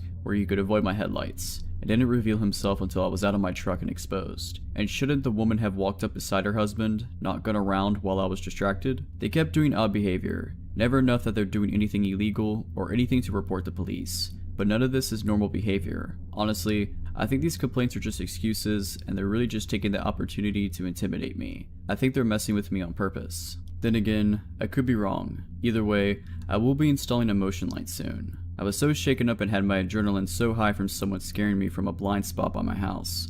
Because seriously, that could have been someone else and a whole lot worse. The story starts several years ago. Me and my friend's interest in urban exploration. I was a junior in high school at the time, which was when everyone started to earn a lot more freedom, so we took the chance to be out late whenever we could. Now, keep in mind that I live in a major city in central Colorado, so the nightlife is never lacking. We could always find something to do, and were especially drawn if there was an element of danger. We wouldn't always plan these trips, but we made sure that if we were going into any old building in the dark, we would have a knife and a flashlight for safety. We never really had to defend ourselves, but we came very close one evening. It must have been around November, because there wasn't yet snow on the ground, but it was actually a chilly evening. Directly across the street from the abandoned hospital, which we have hypothesized is still around from the TB area, is a hospital that is newer and in use. The two are connected by an underground tunnel, which I can only assume was a way to move bodies without alerting the patients. We had been inside the hospital a few times, but never found anything strange, only the occasional sign of others having been or lived there. What was piquing our interest that night was the abandoned library next door to the hospital. It was connected, but only by exterior walls. To get inside, you could not cut through the hospital, but instead had to hop over a tall wall and climb a very high fence. A few of us had backpacks, containing the aforementioned safety precautions and a couple bottles of water, so nothing too heavy or valuable that would get damaged when tossed over the obstacles before us. A little ways off the road, it was dark if you clung to the buildings. We did for a while before stepping behind a small patch of shrubbery, which we determined was an easy way over the first wall since the other way around to gain access was by a chained, unclimbable gate at the bottom of a set of stairs facing away from the ledge. Both were parallel with the library, so when tucked back in that corner behind the bushes, no one could see us from the street. I don't believe I went first, but I did not remain behind to be last over that wall. It was too high up for me to jump and haul myself over, so I resorted to stepping on a pipe jutting out somewhere lower along the wall. It gave me a bit of a needed boost, and soon I was up and over, moving into the library's courtyard. Another girl and I waited for our two other girlfriends to join us. Upon an initial glance over at the courtyard, there was no obvious way in. To our right was a dilapidated fountain, which I took joy in imagining springing forward a spray of water from its detailed stonework in the brighter summer months. People laughing and talking with the surrounding trees bringing them shade. Now, however, it had been in long disuse, and the earth at our feet was cold and hard. There were no signs of another soul for years, save the 15 chain-link fence directly in front of us separating the courtyard in half. I could tell it hadn't seen the same weather as the rest of the courtyard, because the metal showed no signs of rust. That must be our way in, we agreed, because with a fence like that, someone obviously wanted to keep us out. We hurled our bags over the fence, hearing them clank on the ground rather silently due to their lightness. I was the third over, because I have a slight fear of climbing and it took me a bit to mentally prepare myself. I made it to the top of the fence in short time, then sat at the top straddling it with a leg on either side. I had two girls on the other side in front of me, and one behind me who was telling me to hurry up.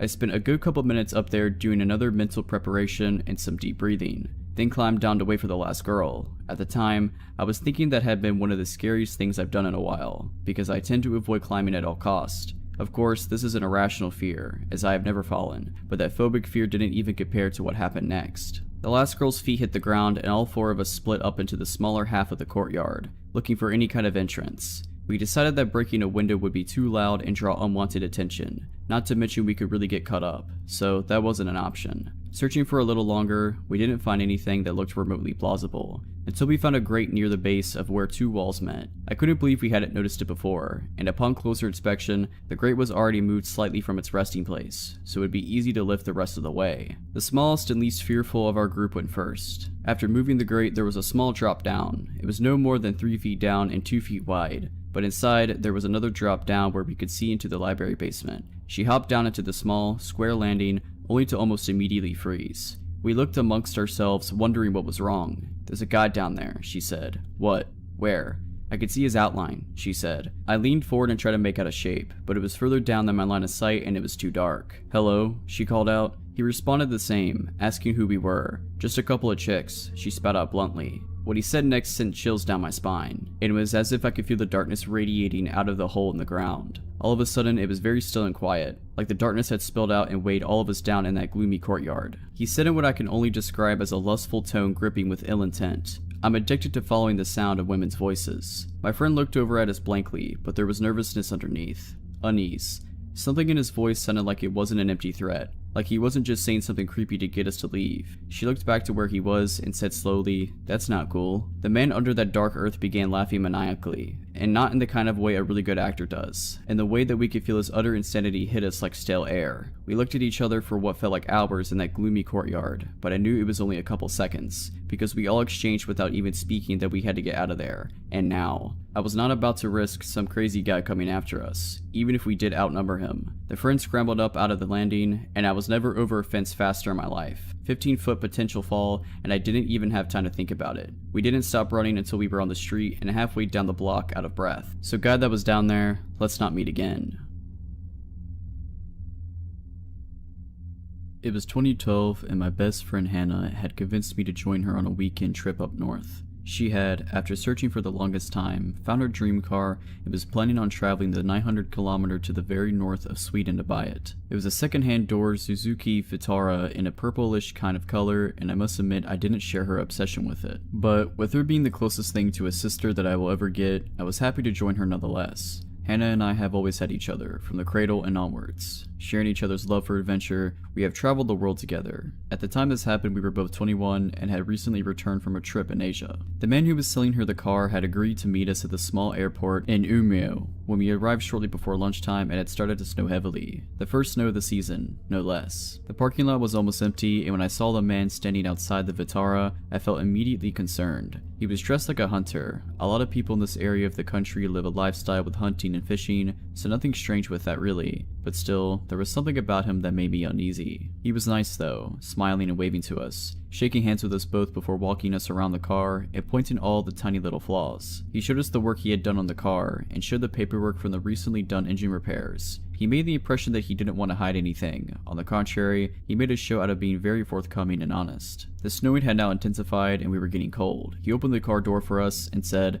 "I got the paperwork at home. Let's close the deal over some coffee." Against all my instincts, I climbed in after Hannah, both of us now trapped in the back seat. I had no reason to feel threatened by this man who had been nothing but pleasant to us, other than the alarm bells going off inside my head. I can't tell what it was that made me feel that way, but there must have been some sign that something was wrong, something that my subconscious tuned to. The man was constantly talking. He showed the stereo, told us about the features of the car, about the places we drove past, about the wildlife and the nature. There was not a silent moment. After about 20 minutes, I started to notice that we were in no way moving in the direction of civilization. Instead, it seemed we were driving further and further into the vast wilderness. It struck me that he had us in the back of a two-door car, diving us into unknown territory, and no one knew where we were. I looked at Hannah, who was happily listening to the man telling stories about the area, and I noticed she didn't look at all worried. Maybe I was totally overreacting. We drove past a group of people standing by the side of the road, hunters planning their day or taking a break maybe. This truly is very different Sweden compared to the city. The car finally stopped outside a small wooden cottage with no neighboring houses, apart from a small cabin that we drove past a few hundred meters down the road, but it had looked empty. We followed the man inside. He was still talking non-stop and continued to do so until the moment the door closed behind us. Hannah kept asking things about the car, and I could sense that her voice had a new undertone now, a thin, sharp tenseness that made me wonder if she too had started to feel that something wasn't right. "I'll put the kettle on," he said, and as he passed us to go into the kitchen, he let his hand touch Hannah's hair and he smiled smugly. "May I use the bathroom?" I asked politely and made my way to the door with a little red heart on. I was washing my hands when I saw something in the stained bathroom mirror. Something was behind the water cistern. I pulled out a rolled up plastic folder, and as I turned the pages, I felt my blood run cold. It was very violent pictures that looked like had been cut out from magazines, and they were glued to the paper, surrounded by cut up pieces of handwritten text. Put it together made a horrifying story about how a woman was lured into a car with the promise of getting to buy the car cheaply, and then it quickly turned into a horror story. I know this will sound silly, but when we traveled together, Hannah and I had a code word for whenever we felt it was time to get out of a situation. We had never needed to use it, just joked about it, but now it came in handy. I walked out of the bathroom and looked at Hannah and said, "Potatoes. We forgot to buy potatoes. And that's too bad, because we really need some." The look on my face must have told her that the situation was no joke, and she said, "Oh, should we get some as soon as possible?" "The sooner the better," I replied. Hannah, always pretty and charming and capable of great acting, casually walked over to the man in the kitchen, tapped his shoulder and said, "Excuse me, but I was wondering if I can go have a quick look at the cam belt." He upped something about it being in good shape and handed over the keys. We got into the car and speeded off faster than the weather strictly speaking allowed. We left the car at the airport and hoped we hadn't made a terrible mistake. What if he reported it stolen? It would be embarrassing to explain to the police. But nothing happened. He didn't follow us, didn't report it. We had to take the train since we had no plane tickets. The original plan had been to take the car home, and we didn't want to linger closer to the airport in case he came looking for us. Later, Hannah asked what made me use the code word, and I told her about what I had found. It might have just been a fantasy, a sick game, and maybe he would never done anything to us. But right then and there, I was convinced we would have died if we didn't get out. I'm glad Hannah didn't need any convincing or proof, just the code word. I truly think that if we hadn't talked about it so many times before, about how we would handle a situation where we need to get out fast, things would have ended differently. Both of us knew that either of us ever used the code word, it's time to get out, no questions asked, just move. This happened to me 2 years ago. It was my first month on the job, and I worked night security at this pretty interesting place. I'm a 38-year-old male. I've worked security jobs most of my life, and the graveyard shift. I was an event security guard for various well-known concert venues for years, so I've seen my fair share of strange things and crazy people. The place I currently work is a resort-style apartment complex. To get the layout, there are 3 floors of apartments with 50 units on each floor. This place takes up one city block with a golf course in the back, indoor swimming pools, hot tubs, and a small movie theater. You name it, this place has it. Most of the residents are retired doctors, lawyers, and otherwise rich. There are some younger people that live here as well, stockbrokers, and real estate agents and so on. Some just use their apartment in the summer and leave as soon as the snow falls. It is located in a well-known tourist town in the United States. The building itself has 12 exits on the first floor. The doors are locked at 11 p.m. You can exit, but you can't get back in unless you go to the front of the building and ask to be buzzed in or pick up the call box phone next to whatever exit you are at. It will ring the company's cell phone and I answer and can come let you in. The front lobby is set up much like a hotel, with sliding glass doors which I lock when I start my shift. In the middle of the building on first floor are 2 big slider doors which I also lock. They lead to the private parking lot. The parking lot itself is gated and you need a code to get in. This was midsummer, and while it's never really hot here, tonight was an exception. It was still very warm after the sun had set. I came in 10 minutes to 11 to start my shift. We have a routine to hand off the keys, event log, and phone to the next person on duty. Despite its size, I am the only security person here at night. My coworker who was leaving told me the side iron gates that led to the parking lot are open on one side because they are stuck. This is nothing new and they often do get jammed. She told me the repair people would be in tomorrow, sometime to fix them, but to do just some extra patrol out here tonight. This place sits across the road from a public park, and while the area is pretty decent, the park tends to bring in homeless at night who sometimes like to try and wander on the property or cause trouble. My night started out as uneventful. As a security guard in this place, we only have pepper spray, a large flashlight, keys, and a company cell phone to call 911 if need be. We are told not to confront with bodily harm, nor can we detain anyone. We are simply eyes and ears and to call the police if something comes up. Of course, you can defend yourself if you need to, but in all cases if you are in danger, call the police is the company policy. Basically, I am to walk the grounds and floors for anyone suspicious, watch the cameras in the security office which is in the lobby, and otherwise try to stay alert. If a resident calls for a maintenance request, I would take the information down in the computer for a day shift, or if a resident called with a security issue, I would attend to it. Pretty easy enough job, I thought. I locked the doors to the parking lot and the lobby doors. I did a sweep of all the floors and then found myself back at the desk. It was really quiet and it rolled around to 3 a.m. I had just sat down to eat my food when the company's cell phone rang. The caller ID let me know it was from one of our outside call box phones. I picked it up and said, "Thanks for calling. Resort name here. This is Security Officer James. How can I help you?" All I heard was someone breathing heavy. I glanced at the cameras and could see the shadow of a figure standing just out of reach from the door in camera view. All I could see is the open call box and the metal cord from the phone. I again asked, "How can I help?" The man started to breathe heavier and laughed in silence. I got up from my chair and started to walk out of the office into the door he was at when it rang again, this time from call box number 2, which was further down. I quickly looked at the camera and saw this large figure in a hooded jacket. I knew this was strange as it was very warm outside. He was holding a black bag in his hands but had his back to the camera. "I'm coming for you," they said in this raspy, deep tone.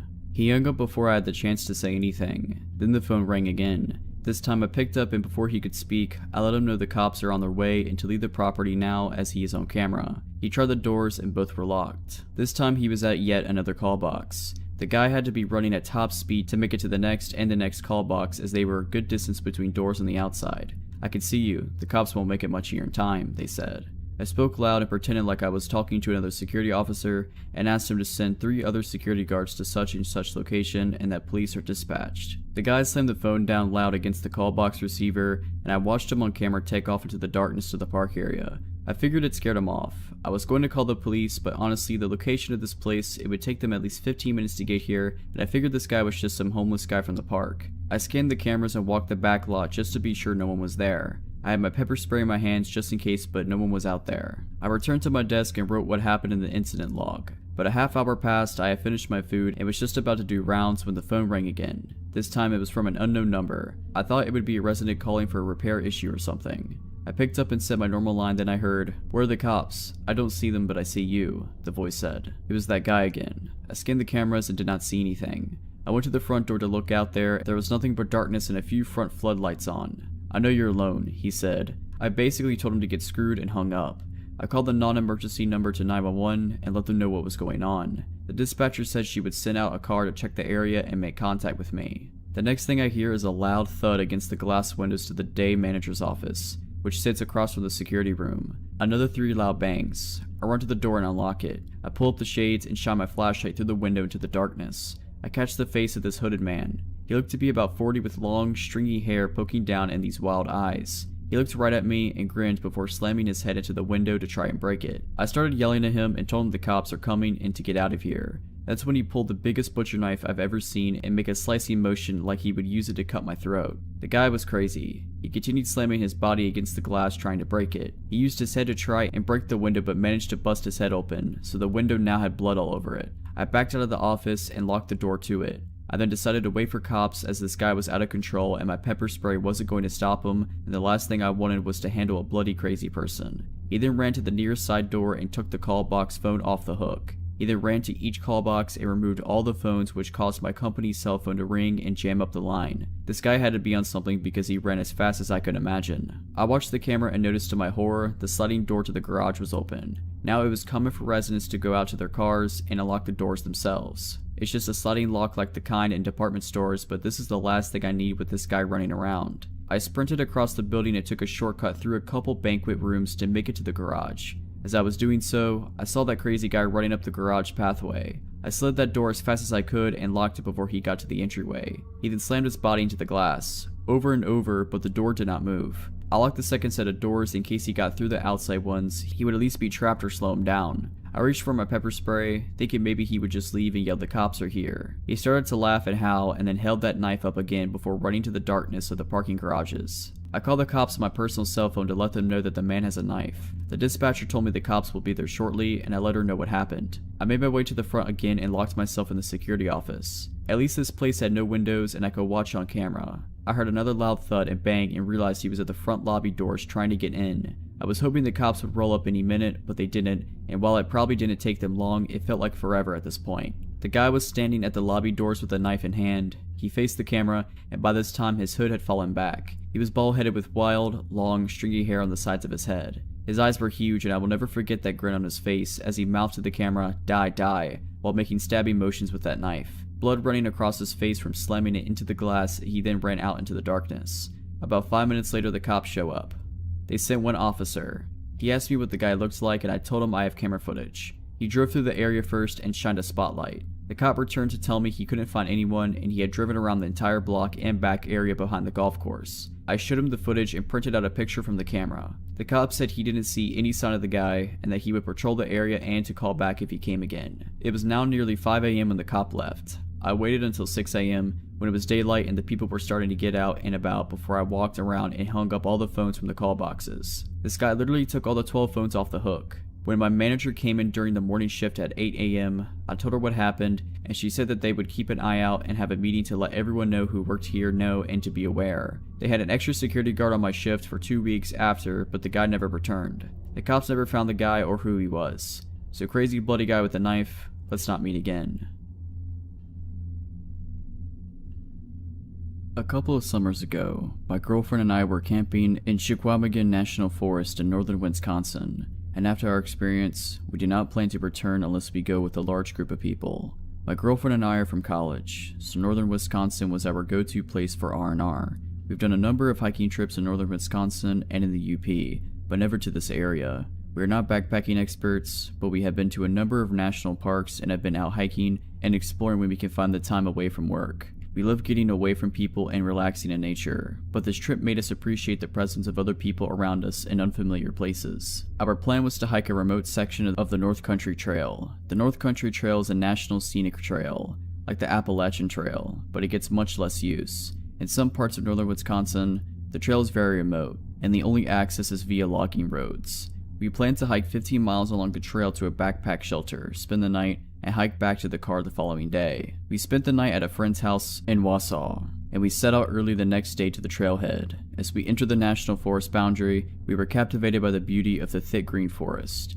I drove slowly along the gravel logging roads as we made our way to our own parking spot. While we were driving to the trailhead, we passed a couple of people standing next to a parked truck on the side of the road. They appeared to be campers, as they had a rusted out, bunged up pickup truck. As we drove past, I waved, and they stared back without returning the greeting. Friendly people, I thought to myself. After we passed them, I looked in the rearview mirror and noticed they were still staring at us. And before we rounded a bend, I glanced back into the mirror again and saw them watching us through the haze of road dust. My girlfriend and I joked about the up north people, but we did not think anything of the encounter. Aside from those people, we did not encounter anyone else on the remote logging roads within the national forest boundary. We found the trailhead about 15 minutes later after winding our way on the narrow logging road. There was no one else parked at the trailhead, a perfect chance to get some needed solitude, fresh air, and relaxation. After parking and making sure the car was locked, we hoisted our packs and set off on the trail. The weather was relatively cool, which thankfully kept the mosquitoes and biting flies at bay. We took pictures along the way, and we marveled at the lushness of the forest and the topography of the glacial moraine. After a solid 8 hours of hiking, we found our campsite. It consisted of a wooden backpack shelter and a fire ring. Even though the shelter provided ample space for us, we opted to set up our tent in a small clearing about 100 feet behind the shelter. We built a fire at the shelter fire ring, and I boiled water for our dehydrated trail food. As we ate, we watched the sky slowly turn dark. My girlfriend and I passed around a Nalgene filled with wine, and we marveled at how many stars you could see away from the city. When the fire was reduced to a small pile of glowing embers, we decided to head back to our tent. We settled into our tent and looked through the pictures we took that day, but after lugging a heavy pack for 15 miles and drinking some wine, I was ready for some shut-eye. When we camped at state and national parks, I usually wore earplugs, but that night, there were no RVs or other campers to make noise, so I closed my eyes and let the noise of the forest lull me to sleep. My girlfriend was very uneasy that night, but she normally had some apprehension whenever we were sleeping away from home. I'm not sure when we drifted to sleep, but we awoke to a bone-chilling noise. It was pitch dark outside, and over the insects in the forest, I heard a dull thud. It sounded like someone was hitting two logs together. My girlfriend and I were wide awake at this point, and we lay silently in our tent, hearing the noise again. Our old tent had mesh windows, but the backpacking tent we were using had no window. We could only guess at what was making the sound outside our tent. We initially thought that an animal had got our food and garbage bag, which we left in the shelter, but the noise was too distinct, and it did not sound like rustling through food wrappers or our camp equipment. Our hearts were pounding as we heard the persistent knock in the darkness. Unarmed and scared, we did not know what to do. I would normally have carried a can of bear spray, but I decided to leave it at home to save on weight, against the wishes of my girlfriend. The knocking continued, but we remained still as to not give away our location. For all we knew, whatever was making the noise had already spotted our tent. After what seemed like an eternity, the knocking sound ceased.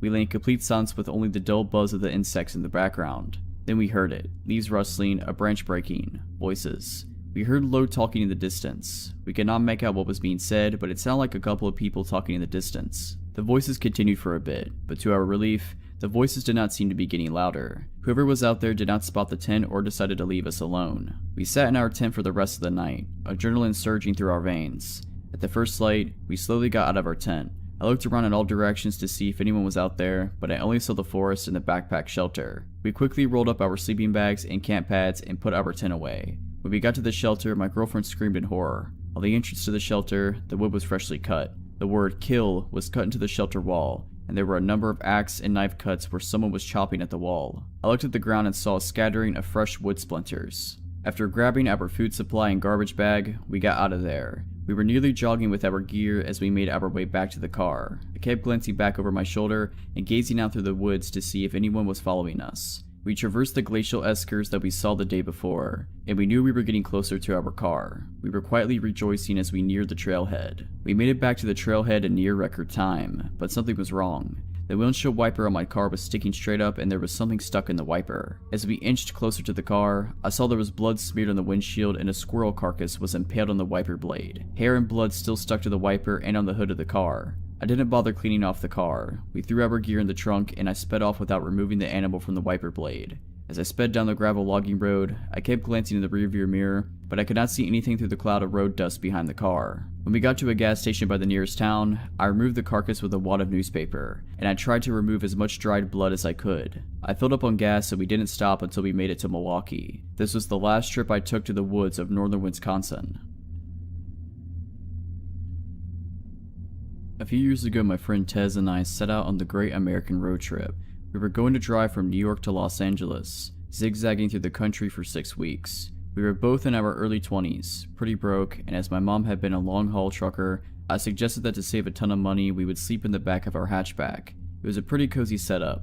We bought some blankets and sheets at Goodwill and cut one of them up to make curtains. By the end of the first week, we gotten so we could set up a camp in about 10 minutes. Luggage moved to the front, curtains up, bedding laid down and out for the night. We slept in parking lots, free campsites, rest areas, basically anywhere it seemed safe and semi-legal. There was never a night after the first night where we felt scared until the last week of the trip in Arizona. We were near Flagstaff and had gotten pretty used to our routine. We didn't go on a set schedule and would never drive more than 3 or 4 hours a day. No destination really in mind, outside a few must-see landmarks. We drive to places we found the night before on Google and take suggestions from other campers, locals, and people we met. We'd also gotten very good at making friends.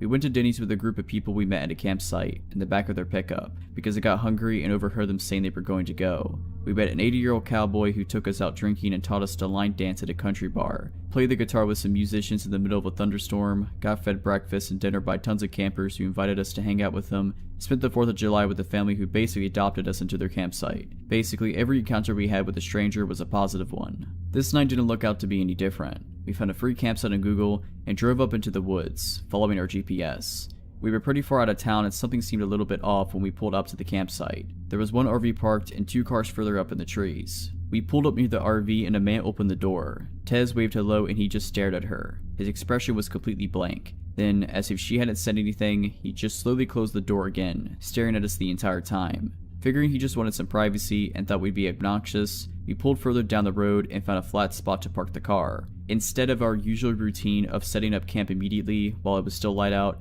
we goofed around for a while, smoking and laughing and taking dumb photos of ourselves. Tez pointed out a campfire further down the campsite and we decided to go be friendly. We'd met some pretty cool people in the previous 5 weeks by just going up and offering beer or just chatting, so we wandered over. Near the campfire there were 2 men, the owners of the cars we'd seen earlier. They seemed friendly and we sat down to chat with them. They were drinking and smoking and we sat down and had a beer with them. One of the men seemed pretty off, and we came to find out that the 2 of them didn't actually know one another. The older man was definitely on some sort of drugs. He was spinning in circles and talking about UFOs. However, he seemed harmless. This left us chatting with the younger man, who claimed to be a former park ranger. He was handsome and easygoing, and we spent several hours just chatting up about our trip, families, everything. Then he started talking about the bear. He'd seen a bear earlier in the forest. Tez didn't believe him and he pulled out his camera to show her photos of the bear. It was very close to the campsite, and we both were a little freaked out. It wasn't unheard of us for one of us to go get up to the bathroom in the middle of the night, so the idea of a bear hanging around in the night spooked us. The ranger just laughed, and then his expression changed completely. It's hard to describe, but his voice seemed somehow cold. He said, "If you get out of your car in the middle of the night, it's not a bear you should be worried about." I kept waiting for the laugh, or for him to nudge Tez with his elbow.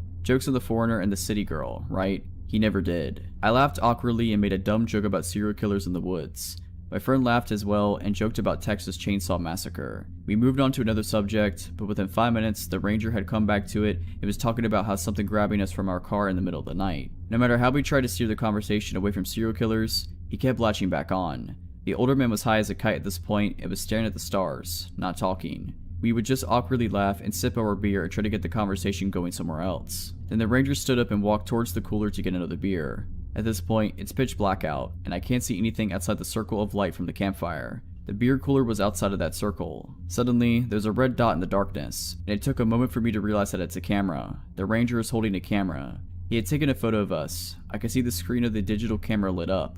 Now, it wasn't odd for people we met to ask to take pictures with us. It was an entirely strange thing to have this person taking a photo of us without asking or even indicating that that's what he was doing. We were both staring at him like deer in the headlights at this point, but instead of realizing what he was doing was a bit weird, he checks his camera, adjusts some things, and takes another photo, this time with the flash. No asking us to smile, no proposing a group photo, and no explanation. After this photo, he comes back to the fire and sits down, not a word said about the photo. At this point, me and Tez are mutually freaked out. We make some BS excuse that we need to go set up our campsite and nope the heck out. When we stand to leave, the UFO guy smiles and says to have a good night. Ranger, however, looks at us with a smile that doesn't reach his eyes and says, "Be careful out there. There's more than bears in the woods." Every hair on my body stood on end. I wasn't alone in my discomfort either, because Tez laughed a response out and pulled me away from the campfire towards our car. We rushed back to the car, which we only found in the dark by referencing the RV, and jump in the front seats. My friend Tez is all but hyperventilating. Why did he take pictures of us? I was shaking. I responded,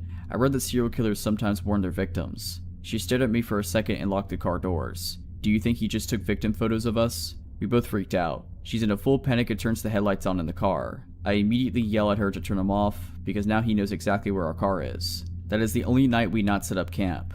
We didn't need to tear anything down, so we just put the car in drive and floored it out the campsite. As we got into the dirt road, Ranger was walking towards our car with that same cold expression. "Ranger, let's not ever meet again."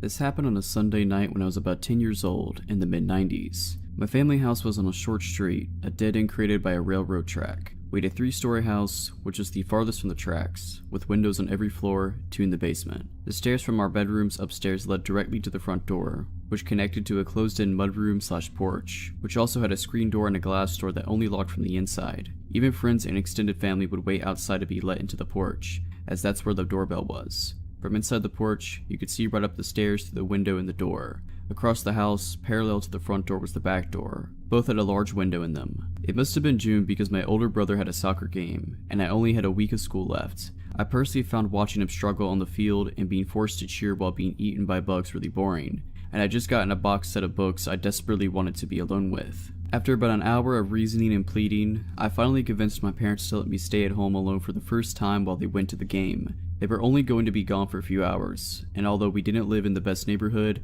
our neighbors were close family friends. I'd be fine. Mistake. Usually before a game we'd all go out and eat together, but since I was staying home, they ordered a pizza from down the street, my brother's favorite. I'd already been face deep in the first book for half an hour when the doorbell rang. Pizza. I walked out from my bedroom and down the stairs to my living room. I got to the bottom of the stairs, and my father was at the door having a conversation with the delivery guy. They were talking about soccer, so I just decided to take the pizzas and keep on keeping on, which is when I noticed the delivery guy staring at me, intently. He was a middle-aged Caucasian with an accent, and he was smiling at me in a way I recognized. It was the same smile I had on my face when I told my parents I was old enough to spend the evening in the house alone. Fake, but convincing.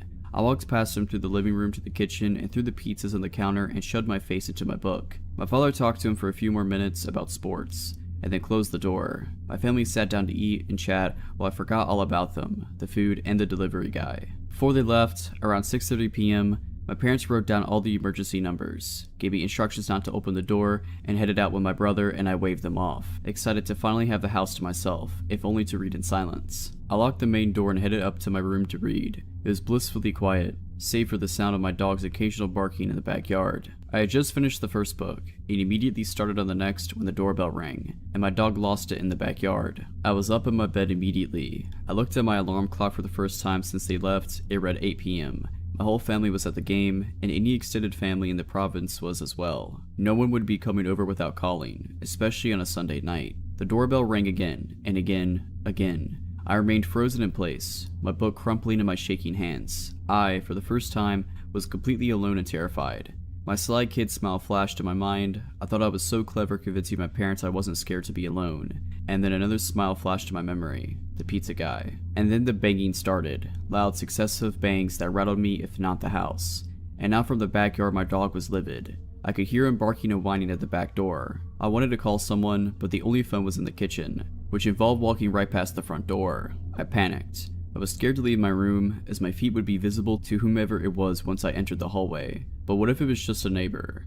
I checked the alarm clock again and was surprised that only minutes had gone by, and my parents wouldn't be back for an hour and a half, minimum. I'd have to wait it out, so I did. I got up as silently as possible and closed my bedroom door. Eventually, all the barking, ringing, and banging stopped. I waited for half an hour, and then opened my door and crept out of my bedroom. I crept down the hallway to the top of the stairs, trying to press myself into the far wall, as out of sight as possible. But all the lights were on, and I realized that it was obvious that someone was home. I peered quickly down the stairs in the window, looking through to the glass porch door, and saw no one. Luckily, no one was there. I tore down the stairs and ran for the back door and checked outside. Nothing but my dog, who was all too happy to run inside. I let him in through a crack and slammed the door after him, locking it, and I realized it had been locked before. I turned to the phone, grabbing it, and about to dial my neighbor's number, when my dog started acting like he was going to the vets. A low growl accompanied by a crouch, backing away. I froze and looked in his direction, then followed his gaze to the window in the inner front door, where inside my porch, past the front screen and glass doors, stood a man I'd never seen before, and he was staring at me, livid. I froze, paralyzed with fear as I looked at him, and I couldn't look away. He was tall, slim, and had bags under his eyes. His hair was shoulder length and unkempt. He lifted his hand and placed it on the window, and then looked down, as he tried to turn the knob, twice, but it was locked. I came out of my paralysis the second his eyes left mine, and I moved quickly to the side of the wall that led to the basement stairs. It blocked us from being able to see each other. Hiding felt good. My dog, still in the corner, inched towards me, low to the ground and still growling. I couldn't breathe, my heart was pounding. This couldn't get any worse. Wrong. I saw you, boy. I saw you. Open the door. My stomach nestled in my throat. I started crying. I've never really had a flight or fight moment. Only flight or flight. But there was nowhere to go. Back upstairs led right past him, and going down into the basement seemed even more terrifying, as I'd have to walk past the window in the middle of the staircase that looked out into the alley leading to my backyard. I saw you. You can't hide forever. You have to pay. You have to pay. He screamed through the door window, shaking the door as he pulled on it. I thought he would just break the window and unlock the door, so I descended slowly down to the steps to the basement, going just halfway to put some distance between us. I stood still, waiting, and then silence. For a minute, nothing, and then the sound of the glass door and screen door to the outside opening and slamming. More silence. My dog straightened out, walked over to the top of the stairs, and then looked right past me, and started growling. I can still see you. I see you. I see you, boy, and you have to pay. I jumped and turned my head, and through the window to the alley, I saw his face. He was laying on the ground, staring at me. I see you. I know you're home. I see you. I bolted up the stairs to the inner front door, ripped it open, and then locked the glass door to the porch, and backed up into the living room, closing the main door behind me, locking that too. I ran to the kitchen, grabbed the phone, and unplugged it, and turned back around. He was at the door again, this time outside the porch. I steered myself and ran up the stairs with the phone, dog in tow, to my parents' bedroom, which was the only room with a working phone jack and a lock on their door. And then the doorbell started to ring. I closed and locked their door behind me, left their light off, and plugged in the phone. I dialed my neighbors and got their answering machine. I dialed again, no answer. Every ring of the phone was matched by a ring of the doorbell. I called them over and over, finally whispering a message. Tom, it's Kevin. I managed trying to get into the house and I'm alone. I peered out of my parents' window and looked down into the front yard. He was still there, pacing, walking up and down the stairs, looking in the windows, walking out of sight as he entered the alleyway, and then back into the front. I noticed my neighbor's car wasn't there. They weren't even home, and it still hadn't occurred to me to call 911, so I hunkered down and waited for my dog, watching from the corner of the window. He walked back up the porch, tried the door, and then the doorbell went off a few more times. And then he walked down the stairs and headed back out into the street. He walked a bit down the sidewalk away from the dead end, towards the main road, and then stopped, and turned around, walking back towards the house. He stopped again and looked up, directly at the window I was looking through, but the room was dark. He couldn't see me. Instead of turning back around, he continued walking down the street, and crossed the street when he reached the train tracks. He walked back up the other sidewalk, staring at my house all the while, and kept going until he reached the main intersection, and turned the corner. I stood in the corner of the window, watching the street for what seemed like hours, until my parents' car pulled up in front of the house,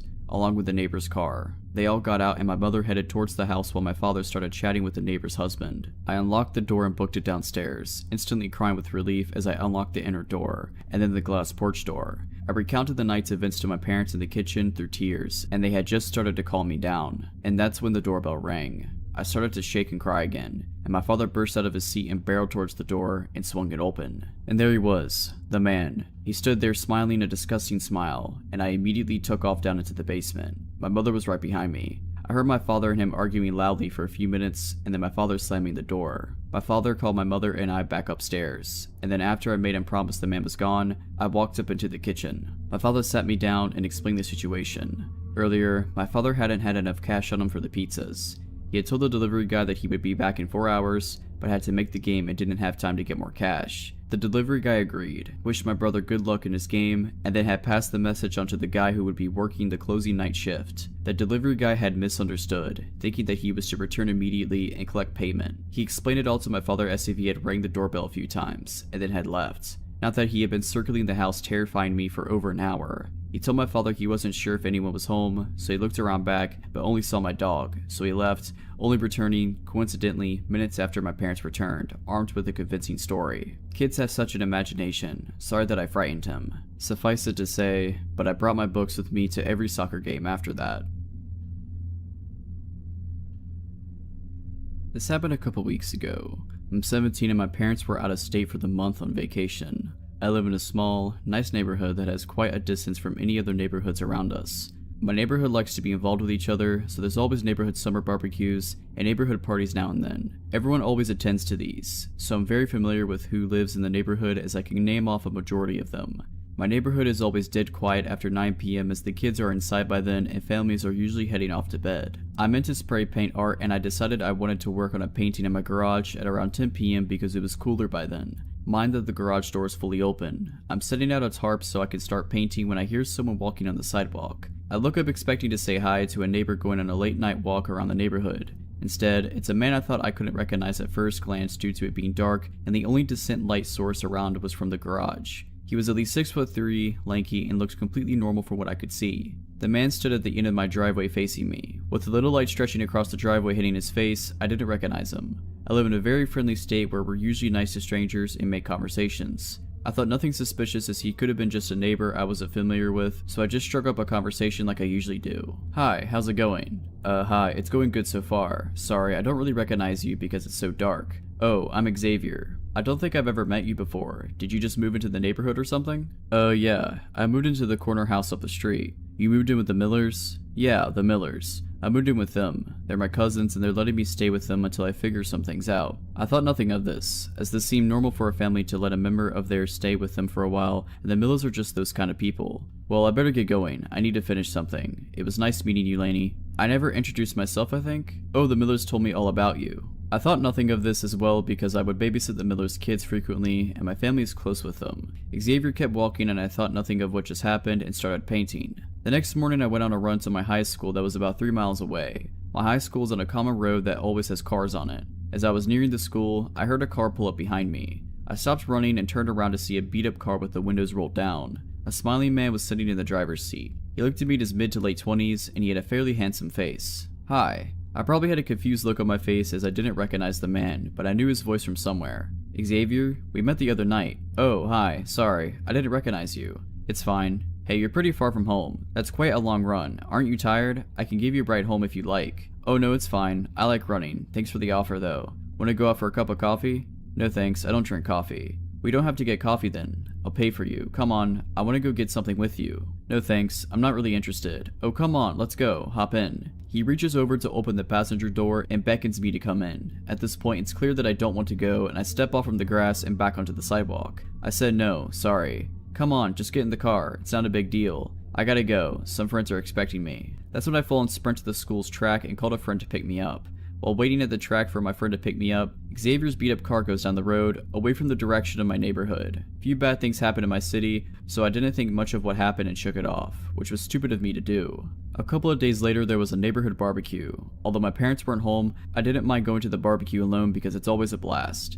I hung out with my neighborhood friends like I usually do. I saw the Millers and had a friendly conversation with them, which soon turned to, oh, I met Xavier the other night. The Millers didn't know who I was talking about. They said they didn't know Xavier. No family member moved in with them. I told them about what happened at the school the other day while I was on my run. The Millers and I are freaking out about now. They call over one of our neighbors who's a cop. We'll call him John. John lives a couple houses down from me. I tell him about the confrontations I had with the guy and what he looked like. He told me to call him or the cops if I didn't feel safe or if I encountered the guy again. John patrolled around our neighborhood for a few weeks. Neighbors kept a lookout for Xavier and didn't let their children out late. There was no sign of Xavier for 2 weeks. I got back from a friend's house late at night. I pulled into the garage and went inside, turned on the lights, and I was making something to eat. Then there was a soft knock on the front door. It was late. I got back from a friend's, and my guard was down, so I walked across my house like I usually do. From the front door, you can hear footsteps if someone is walking to the door normally and not trying to hide their steps. I thought it was just a friend. I looked through the peephole and saw a wide smile that belonged to Xavier. He was at my door,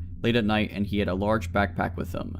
He heard my footsteps and I could hear him say, "I'm sorry about last time. I didn't mean to be like that, Lainey. It was just a bad day," through the door. I wanted him to go away. I meant to yell, "Get away from me," through the closed door, but all that came out was a lame whimper. "I just came to apologize. Open the door. I don't mean any harm." He tries to wiggle the doorknob. His voice in constant pestering gets louder and louder. At this point, I'm freaking out and I couldn't think at all. I couldn't remember where I put my phone. My family doesn't have a house phone either. Xavier began pounding on the door and repeatedly pushing on the doorbell and kept repeating, "Open the door, Lainey. Open the door. They're waiting for us." My dog heard the ringing of the doorbell. I don't think he heard the soft knock because he was upstairs somewhere, but when my dog hears the doorbell, he's always excited to go look out the front window and see who's standing on the porch. If it's someone he recognizes, he'll just stand there quietly looking at them until one of us opens the door. When it's someone he doesn't recognize, he barks. He's a German Shepherd and his aggressive bark is very loud. My dog comes running down the stairs, looks at the window, and he doesn't recognize Xavier, so he starts barking at him from the window. Xavier laughs and I hear him say, "They never told me you had a dog. You're smarter than they said you were, Lainey." With my dog barking, I guess I snapped back into my senses. I realized I left my phone in my car in the garage. I called the cops and John. By the time they got here, Xavier was gone. I gave a description to them and they drove around the area for an hour looking for the guy, but they never found him. I stayed at a relative's house for a couple of days until my parents got back and we changed all the locks in the house and installed a security system along with floodlights. My parents had me on lockdown. John patrols around the neighborhood for a while after his shift ends every night now. Xavier, let's not meet again.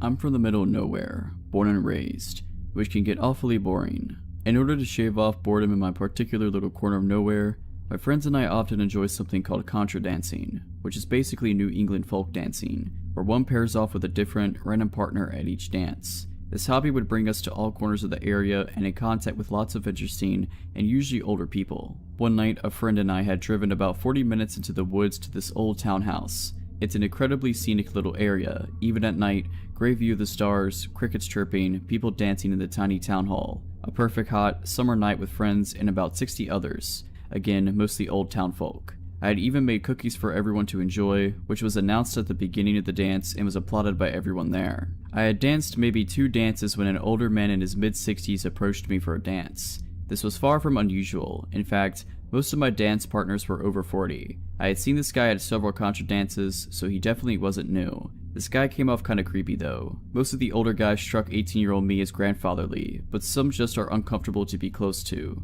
I refused him, saying I promised my friend a dance. He insisted that I dance the dance after with him. Not wanting to be rude, I agreed, trying to be as perky as possible so he didn't know he was making me uncomfortable. "You look so beautiful tonight," was the first thing out of his mouth when we paired up for the dance. I kind of just smiled and nodded. I didn't want to be encouraging. He was sweaty, had a walrus mustache, and was bald except for a crown of gray hair. The dance was a particular extravagant one, with a move called a gypsy, when the partners stare into each other's eyes while circling around each other into a swing. He started making remarks under his breath during this move, such as, "Get over here," and "Can't get away from me," while pulling me closer. Gross, but nothing too bad. "I heard you made the cookies. They were delicious. I'll have to get the recipe out of you, or just make you my wife. Then I have them all to myself." I almost stopped the dance to get away from him, but I shut down and refused eye contact and conversation. I was sufficiently grossed out, but it was nothing too bad. I pulled my friend aside after and told her about him, and then enjoyed the rest of my night. After summer dances, the young people often drive down to a small pond and swim to get off the sweat and grossness of the dance. Skinny dipping is encouraged, as this spot is really in the middle of nowhere, no houses around, and an absolute amazing view of the stars. My friend and I spent about 20 minutes hanging out in the water, with people slowly leaving until we were the only ones left. That's what I thought at least. Until I saw a figure standing at the bank of the pond staring out at us. I didn't call out, assuming it was one of our friends. I swam closer, starting to get out of the water. It wasn't until I was actually fully out of the water, clothed only in a t-shirt and underwear, that I recognized the old man from before. A lurch of fear and wrongness I felt in that moment I will never forget. I have never seen anyone above the age of 25 go down to the pond with us, and he was fully clothed and not there for a swim. He also wasn't saying anything. "Shannon, we have to go now," I yelled back at her. The pond bank was narrow and it was hard to scramble around him. I was pretending I couldn't see him, that he wasn't there, or that I didn't care he was there. Shannon was about 20 feet behind me when he turned to follow me back to the cars. The rocks were painful to walk on and made it hard to move quickly. "I heard you guys were coming down here," he said. At this point, Shannon was just coming near him. She did not recognize him from earlier stories. It wasn't reacting to the creepiness as strongly as I was. "Haha, yeah, sometimes we cool off down here," Shannon replied. He got between me and her, blocking her from the car. "You know, you and your friend look like sisters. I heard she made the cookies. Do you cook as well as her? I'd love a pair of you at home."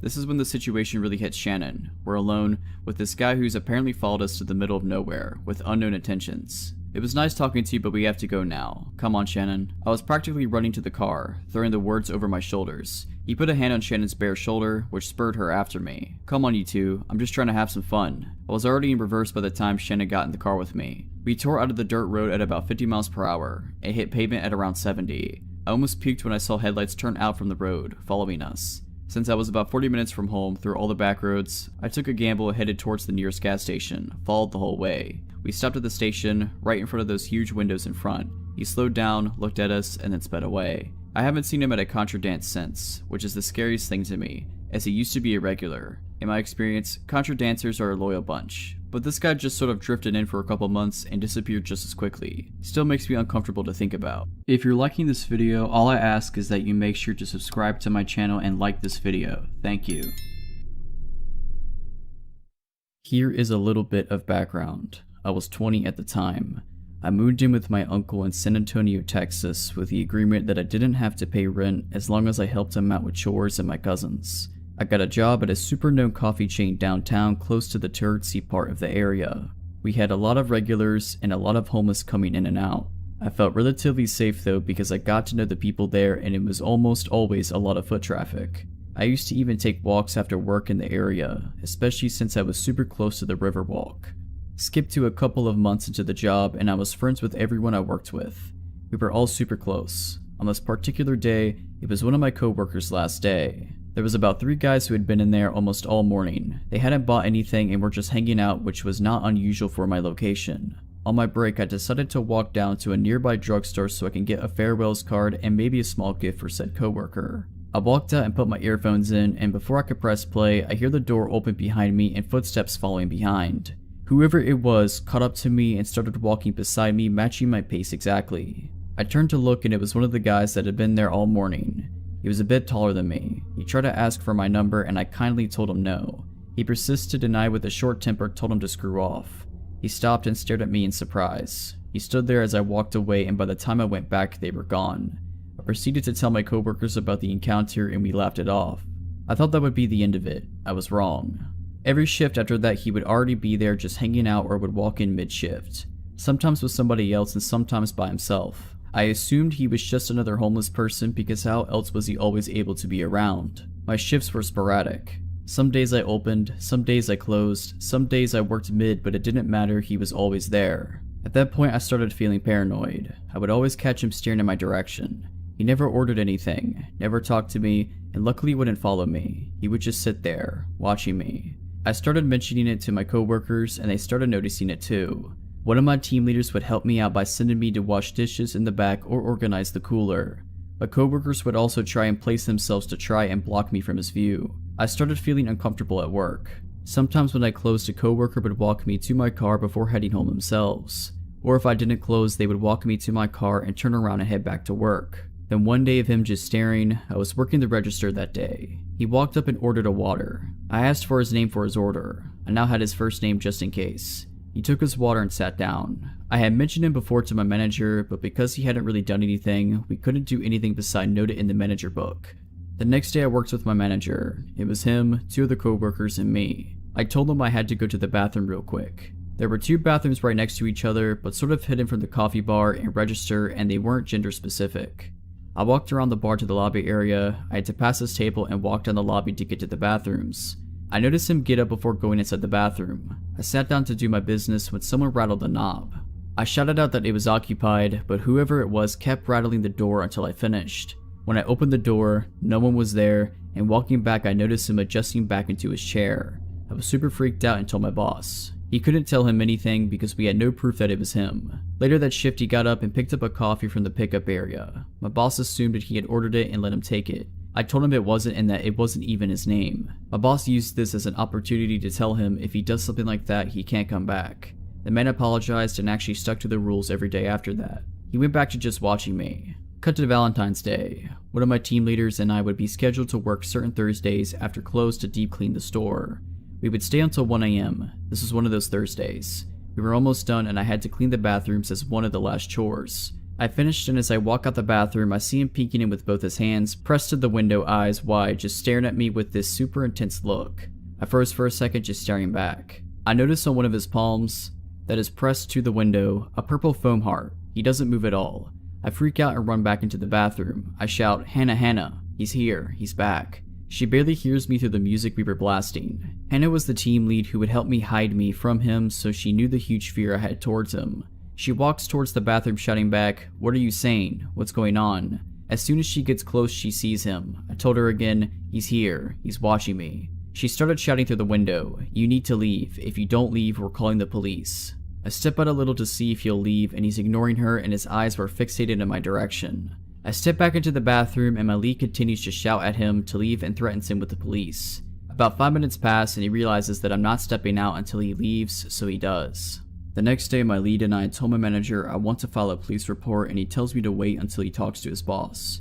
He shows up again that day and I was only there to talk to my manager and leave right after. When I got home, a friend convinced me to call the cops. So I text my boss that I don't care what he or his boss says, I'm scared and I'm gonna file that report. I dial 911 and tell them a summarized version. They tell me they're going to send someone to where I live to take the official report.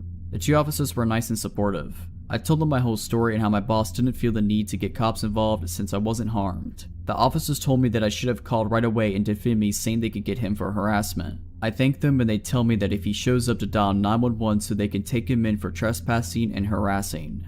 I think that day my manager banned him and warned him because he never showed up to the coffee shop again. A few months later when I was comfortable again with downtown, I went out with some friends to walk around.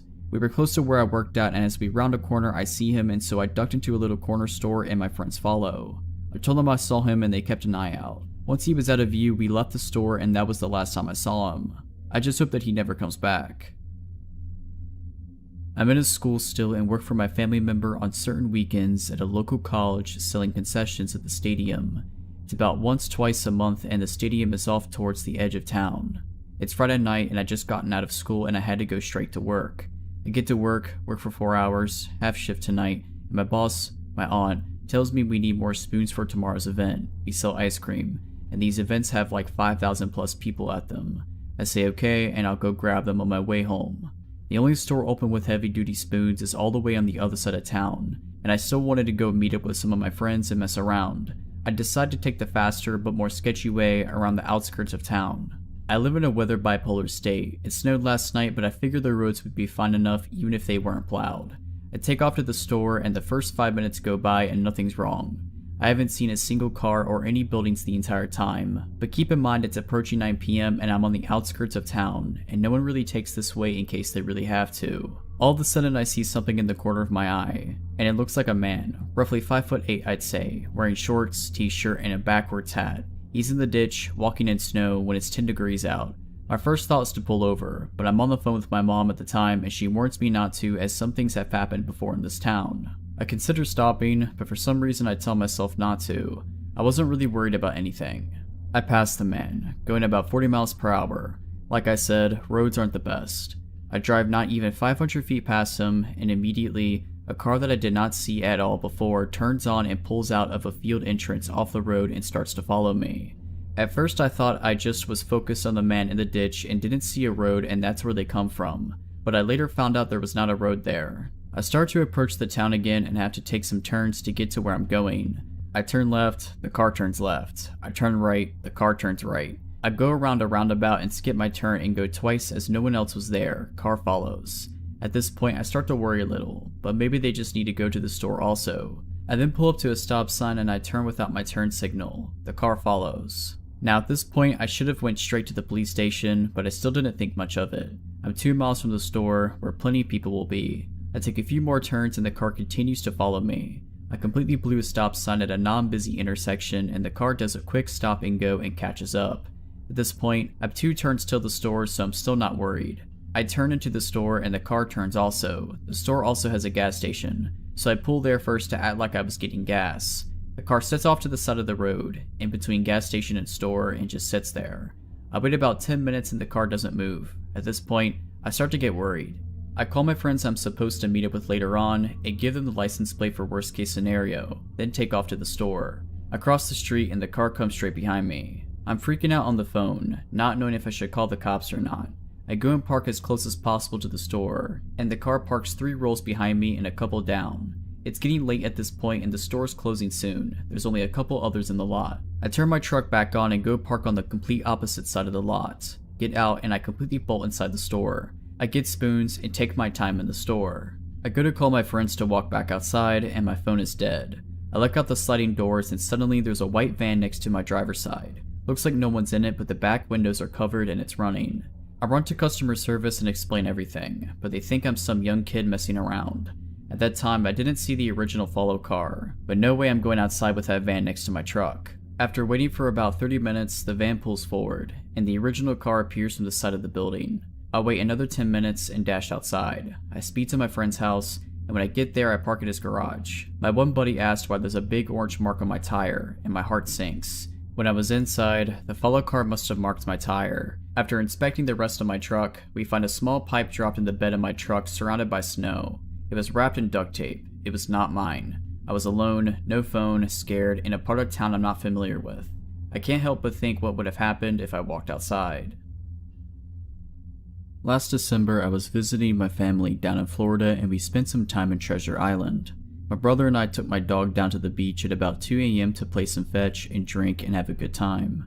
If you walk along the water, you can reach a few restaurants and bars and hotels that line the beach.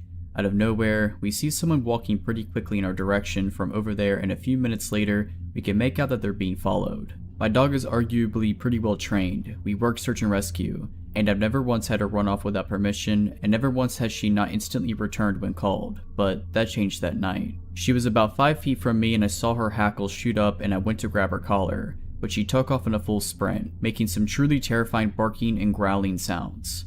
We obviously took off after her and she reached the first person and stopped between them and the people behind them. She was barking and growling and lunging, and I finally caught up and put her on a leash. She's never reacted in that manner, so it was scary. The group following her ended up being 3 men that were probably in their early 30s. They started booking it in the other direction. I turned around and the person being followed was a young woman around my age. We asked if she was okay and she just broke down in tears and collapsed into my brother. So she got into her phone and rang her friend's number to have us talk to her. We were able to figure out where she was staying and walk her back to her hotel, where we met up with her friends and we all exchanged numbers to talk a later time. The next day we all got together, where we learned she had gone out for a walk on the beach, stopped for a drink at the bar, drank a bit, and then just wasn't feeling right. So she left the bar and soon noticed 3 men left after her. She had been walking for about a mile at that point, terrified and slowly getting more and more screwed up. She doesn't remember much about that night, and we knew she was probably on something, but we had no clue she'd been drugged. We're still friends now, and we're all gonna meet up for spring break when we're all back in Florida. I've never been more proud of my dog and more grateful that we were in the right place at the right time. I hate thinking about what could have happened. I'm an extremely outdoorsy female and love to spend a lot of time in nature. I spent the better part of my early 20s living in remote northern locations and exploring a lot of Alaska, Yukon, and British Columbia. I have many odd, frightening, and bizarre stories that came up from my time in the north, and this is one of them. In the summer of 2012, when I was 22, I'm 26 now, I was living and working in a pretty remote town in northern British Columbia from May to September. The place I worked at was a campground in the provincial part of the Alaskan Highway, 4 hours north of Fort Nelson and 2 hours south of the Yukon-British Columbia border. The best part about this park was the fact that it had beautiful natural hot springs, which attracts tourists from all over North America every summer. I lived in an old trailer on a separate part of the campground where the rest of the staff lived. I quickly got used to living in a place where I had no running water, no electricity, no cell phone service, and no internet, and driving 4 hours to Fort Nelson every 2 weeks to get groceries and do my laundry. Life was pretty sweet. I got to hike, go for late night dips in the springs, make some traveling friends, and spend quality time in nature getting to know the flora and fauna of the landscape. My job at the campground was being a park facility operator, gatehouse attendant, wildlife interpreter, and sometimes had a few security shifts here and there. The feeling of living in the woods was much different than the feeling of living in a city, as far as safety goes. In the city I'm from, there are people around. You're aware of the fact that your house or apartment could get broken into, but emergency services are quick to respond and neighbors are also a plus. However, in the woods, I felt more vulnerable. The closest police were 4 hours away, and I lived in a trailer that was run down enough that it could easily get broken into. Plus, it was pretty dark and anyone could sneak around easily at night. One night, at probably around 2 in the morning, I'm asleep inside my trailer and I'm awoken up to a very loud banging on my trailer door. Reasonably shaken, I look outside the window next to my bed and see a car with its lights on, and 2 men standing at my door. I can feel the blood draining from my face. Through the door I say, "How can I help you?" and one of the guys, clearly hammered out of his mind, starts rambling on about something. No matter how hard I try, I cannot understand what he is saying. I say, "Sorry, I don't understand what you're trying to tell me," and the other guy starts frantically trying to explain something in the same drunken state as the first guy. I decide at this point that they don't mean any harm and I open the door to talk to them. They look visibly shaken and I can tell they are desperate for my help but don't have the mental capacity of a person sober enough to coherently tell me what's wrong. One of the dudes starts telling me a very long story that I managed to piece together through all of his slurring and hiccuping. Basically he says that him and his friend are on vacation, came up from Fort Nelson to party, they had a really long drive, were at the hot springs, they were having beers, and they were sorry about having beers. And then he drops the bomb that somebody's running around the campground, stabbing people. I look at the guy telling me the story and notice he has blood all over his clothing. I say, "Someone is going around stabbing people?" And he replies, "Yes, someone's running around stabbing everybody." Then the other guy yells, "Come on, let's go," and they hop into the aforementioned car and speed off before I can question them any further. Now I'm standing at my trailer door, in the darkness, alone, thinking there's a maniac running around wielding a knife. I have no phone and I know that the only person who has a phone is the ranger, and his cabin is about a 5-minute walk away from my trailer. I remember that I have a radio, so I run inside my trailer, lock the door, and try to get the ranger on the radio. His radio is off, of course. The only thing I can do at this point is go to the ranger's cabin and notify him of the situation. I get to the ranger's cabin and pound on his door. He answers within a few minutes, visibly sleep deprived. And I tell him the whole story. While I'm there, he calls the police and they tell him that they are on the way and they will be there in 4 hours. The ranger grabs my gun, walks me back to my trailer and says, "Don't let anybody in." I stay up the rest of the night, listening for any sort of disturbance around me, the intense kind of listening where you're concentrating so hard on any external sounds that might be made that you almost feel deaf from the silence. After about 2 hours of doing this, my trailer starts rocking back and forth. I freeze. My heart drops. I can hear the sound of someone breathing extremely heavily and I'm thinking, this is it. I'm just sitting there on my bed in my trailer as it's rocking, waiting for the maniac to stop tormenting me and just break the window and stab me. I'm still listening intently to the heavy breathing and that's when I hear a grunt, a very non-human sounding grunt. I get a feeling that it's not what I think it is and I peer out the window of my trailer and a bison is scratching its back on the side of my trailer, causing it to rock back and forth. The RCPM get there at around 6:30 a.m. and proceed with their investigation for 10 hours. They close off the springs and the entire campground. We don't hear anything about what took place during the night until the investigation is over. Apparently there was a guy at the springs who made a lewd comment about one of the females in another group, which resulted in an argument. The guy disappeared and returned an hour later with a knife, stabbed 2 of the guys in the group and booked it back to Fort Nelson, not before stopping at my trailer with his buddy to tell me about the incident, of course. Yeah, one of the guys at my trailer, he was the dude stabbing people. My guess is that him and his friends stopped by my trailer to try to make it seem like they were innocent. Drunken logic. The 2 guys that were stabbed survived, which is good. I just hope that I never have to wake up to someone like that at my door again.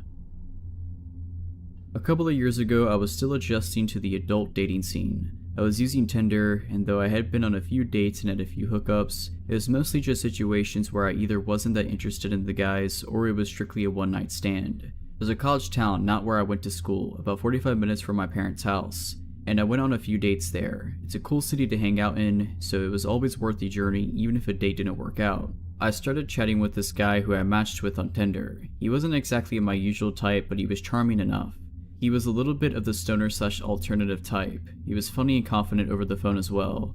I usually made it a rule for myself to chat on the phone at least once or twice before meeting up with guys, even just to gauge if we would be able to carry a conversation. It's not the same when you're only texting. We hit it off over the phone well enough to the point where I felt we should give hanging out a shot. We talked about how I went to karaoke night often at a local bar close to where I attended school. He said he and his friends liked going to karaoke too. Great. He lived in the previously mentioned college town, and I agreed to attending karaoke night with him and his friends. He said they were hanging out at a local coffee shop near where he and his roommate lived, and I could meet them there. A girl he knew worked there as well, and he said she'd give me a coffee on the house. Before leaving, I texted one of my friends where I was going, just to be safe. When I arrived, I could clearly see into the coffee shop. I could see a group of 4 scraggly looking dudes, and one girl behind the counter. As soon as I pulled up, I got a nagging bad feeling in my stomach. As soon as I got out of the car, the guy I'd been chatting with left his group and came out. He said they were leaving right now, so we should just go. Not that I really cared about the coffee, but what happened to the coffee I was promised? I asked exactly what the plan was, and he said they were going to head back to his place before heading to karaoke. He didn't ask if I wanted anything from the shop, and didn't even ask if I wanted to come in. By this point, his friends came out and they all got close to my car. I was getting pretty bad vibes at this point. He isn't acting charming or funny like before on the phone. Everything felt forced. There was an air from the group that they were only pretending to be friendly. Nobody introduced themselves, but they just kept saying how awesome karaoke at the bar was. The girl inside at the counter had gone in the back of the shop, and because she was friends with him, I didn't know if I could trust her. Thinking quickly, I said the plan sounded great and I could drive and meet them there, that I didn't want to leave my car there. This apparently was a problem. The one car in the parking lot, which I assumed was one of theirs, was the girls. They said they walked there, but it would be a lot better and faster if I just drove them back to the house. At this point, I'm freaking out a bit. Everyone's close to my car and me. I tell them a stupid lie and say that I have a bunch of stuff from school in my car, and it's pretty messy on top of that, so not everyone will be able to fit in. Mind you, they are right by my car, standing in front of it. They can see through my windshield into it. It's got like a backpack in it, and that's just it. I just lie and say I'm kind of embarrassed because the floor is messy. I'm saying anything I can get to get out of this. I tell them I'm really sorry, but if they order an Uber, I could just meet them at their place. I'm not budging on not letting them get in my car. The guy I'm supposed to be on a date with tells the other guys to head back inside the coffee shop, and now I'm alone with him. He asks why I can't just drive everyone. He tells me it's not a big deal, and that it's just easier if I just drive everyone there. I stand firm that there's not room and my car's messy. I tell him I promise to meet him at his place if they order an Uber or walk, just text me his address. He says that it'll take too long to get back to his place, so I should just meet them at the bar instead. He won't give me his address. He texts me the address to the bar, and I apologize about the car thing. I tell him I'm so excited for karaoke and I'll meet him there. I smile and act as naturally as possible, and then I get in my car and try to drive normally while in view. As soon as I'm out of sight, I take off and just drive in different directions haphazardly before heading back home. I was constantly watching in my mirrors to see if anyone followed me, and thankfully nobody did. Not long after arriving home, I got multiple texts from him. He told me I was just another girl pretending to be nice and that I deserved to die. Clearly I made the right call. I blocked his number and blocked him on Tinder. I never heard from him again, and I hope it stays that way. This happened to me when I was about 10 years old, but even now as an adult in my 30s, I remember it like it was yesterday. My parents had taken my sister and I out to a movie, and then to get ice cream in celebration of my older sister getting straight A's on her report card. I remember my dad had gotten off work later than usual, so by the time the movie was over and we had our ice cream, it was well past our bedtime. It didn't matter though. My parents were happy and proud of my sister. We had a great time, and we took our time getting home. If it wasn't for what happened when we got there, I would have always looked back fondly on this night. We got home at around 10:30. Bedtime was usually 10, so I went straight to my room to put my pajamas on while my sister went to brush her teeth. I remember thinking that it seemed a little more chilly in the house that night, but that's the only thing out of the ordinary I can recall from when we first walked in. I barely had a chance to change when I heard my dad yell our names from what I thought was the kitchen.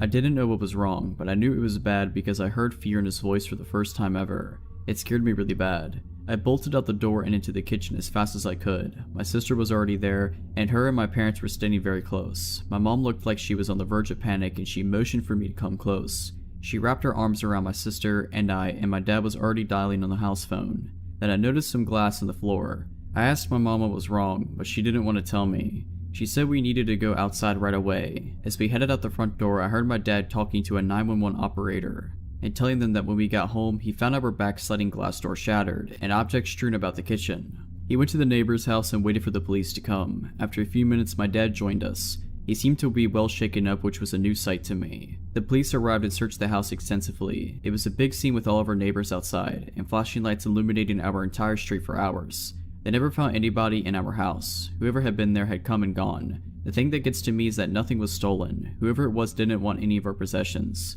What they did take was our canned food out the pantry and stacked them into small pyramids on our kitchen counter. They also turned on the TV in the basement and moved a few random objects to different parts of the house. It was like someone had been in our home and did things for reasons that only made sense to them. As the police were finishing up and ready to leave, I heard one of them ask my mom a question. They talked quietly, and I'm sure they thought I didn't hear. I pretended not to be listening, but I heard everything. We kept magnetized letters on our fridge, and we used them to leave each other messages for fun sometimes. The cop was asking my mom if the message on there that night was done by any of us. It wasn't. I watched my mom turn pale when we told her what it said. It still makes my skin crawl to this very day. It said, "Always watching." The police didn't find any fingerprints. They said the intruder had to be wearing gloves. For the next few days, the entire family was extremely uneasy. Within a few months, we decided to move. It was all just too scary for us to stay in that area. We moved to a house several miles away. We were never bothered again, but I do still think about it. This happened many years ago, but the hairs on my neck still stand up sometimes to this day. I just wish that we never experienced something like that again.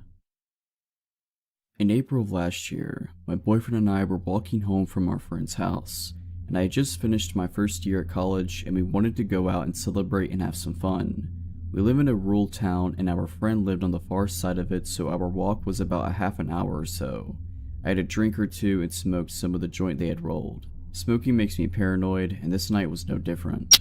Anyway, we left at maybe 10 or 11 p.m. and everything was perfectly normal until we got to the end of the long street that would eventually lead to my house. This street always feels so long to walk on, like hours can pass and you can barely make a dent in the amount of steps made. The street we turned onto this road was maybe 10 blocks from my house. A few minutes after we turned onto this road, I felt like something was off, but my boyfriend said that I was stoned and reassured me that it was just that. This white pickup truck that was parked in front of some house turns on and begins to drive slowly away and would then park. I watched it to see if it was just me being paranoid or not, but it proceeded to stop a couple houses down and sat there with the car still on. As soon as we get close, it would drive away, parking a little further away. This continued on until we got to the end of my street. At this point, I kept telling my boyfriend that I'm not paranoid and that this truck was screwing with us and he had gone quiet. A couple houses down from mine, this truck drives to the end of the street, my house on the corner. There's a dead end by my house because we live near a river. It stops for a moment at the dead end and proceeds to turn on their high beams and begin to slowly drive towards us. My boyfriend sticks his arm out in front of me, stopping me from walking any further as this truck continues to approach. My house is so close, yet so far. This truck slowly drives by us. The windows are tinted, but we can see two silhouettes. And because they had blinded us, we didn't think to look at the license plates or even the model of the truck. My boyfriend, being pretty quick on his feet, waited until the truck disappeared from sight and took my hand before racing to my house and locking the door. He had thought about turning down one of the other streets so we could try to lose them, but he figured he'd wait until they were out of sight to book it to my house so they wouldn't see which house we went in. We looked out one of the front windows very carefully and saw this truck come back into view and began to drive around the block. I'm assuming looking for us. This went on for about 10 minutes. I called the police to inform them that we had been followed, but without the license plates or model, they could only keep their eyes open for suspicious white trucks. I was adamant that these people had to know one of us, if not me, because they drove until they were beside my house. Whether they actually knew it was my house or not, I don't know. My boyfriend tries to insist that it was probably a bunch of kids trying to mess with us, but I don't believe that. A few days later, we heard that someone was picked up and was last seen in a white truck. Since this night, there have been stories in the paper and online that people have been grabbing people and these people were trafficked in the area. I'm still seeing reports even today. So when I was about 15 or so, I would always go grocery shopping with my mom. This time she didn't just need groceries, but some other things that weren't close by. We lived out in the country and the closest town didn't have what she needed, so we went to the bigger town/city about an hour away. Our last stop was the grocery store, as my mom didn't want to leave a bunch of groceries in the car on a hot summer day while she got whatever else she needed. While we were there, I noticed an older man, tall, skinny, semi-ill looking, that was paying a lot of attention to us. I also caught him talking to himself a lot. I almost ran into him when we were switching aisles and I said sorry, and since then I had seen him like 5 times and every time I felt a shudder and I looked around and he would be somewhere staring at me. I told my mom and she said we were almost done. A few minutes later, we got distracted talking about ice cream. I was telling her about this ice cream brand that my brother, who's a health nut, told me about, and that it was supposed to be a lot better for you than well-known name brands. We started searching for it. I was on one end of the aisle and she was on the other. I ended up finding it and reached into the freezer to grab it. When I turned around, the old man was right behind me, like way too close. He said something like, "You're too pretty to be eating that. It'll rot your teeth." and I freaked out. I pushed past him and ran back to my mom and said, "Found it, let's go." And she saw the look on my face and looked past me and saw the man. We headed quickly for the registers, and unfortunately we had a lot of groceries and the old man got in the line next to us and only had a few things. He kept talking to himself. I was keeping a very close eye on him and was relieved when he exited the store, but unfortunately that wasn't the end of it. When we left the store, I noticed him sitting in his car outside the doors. He sat there and watched us put the groceries in the car and got behind us as we went to go leave the parking lot. I was freaking out. My mom told me it would be okay and that she was right there with me.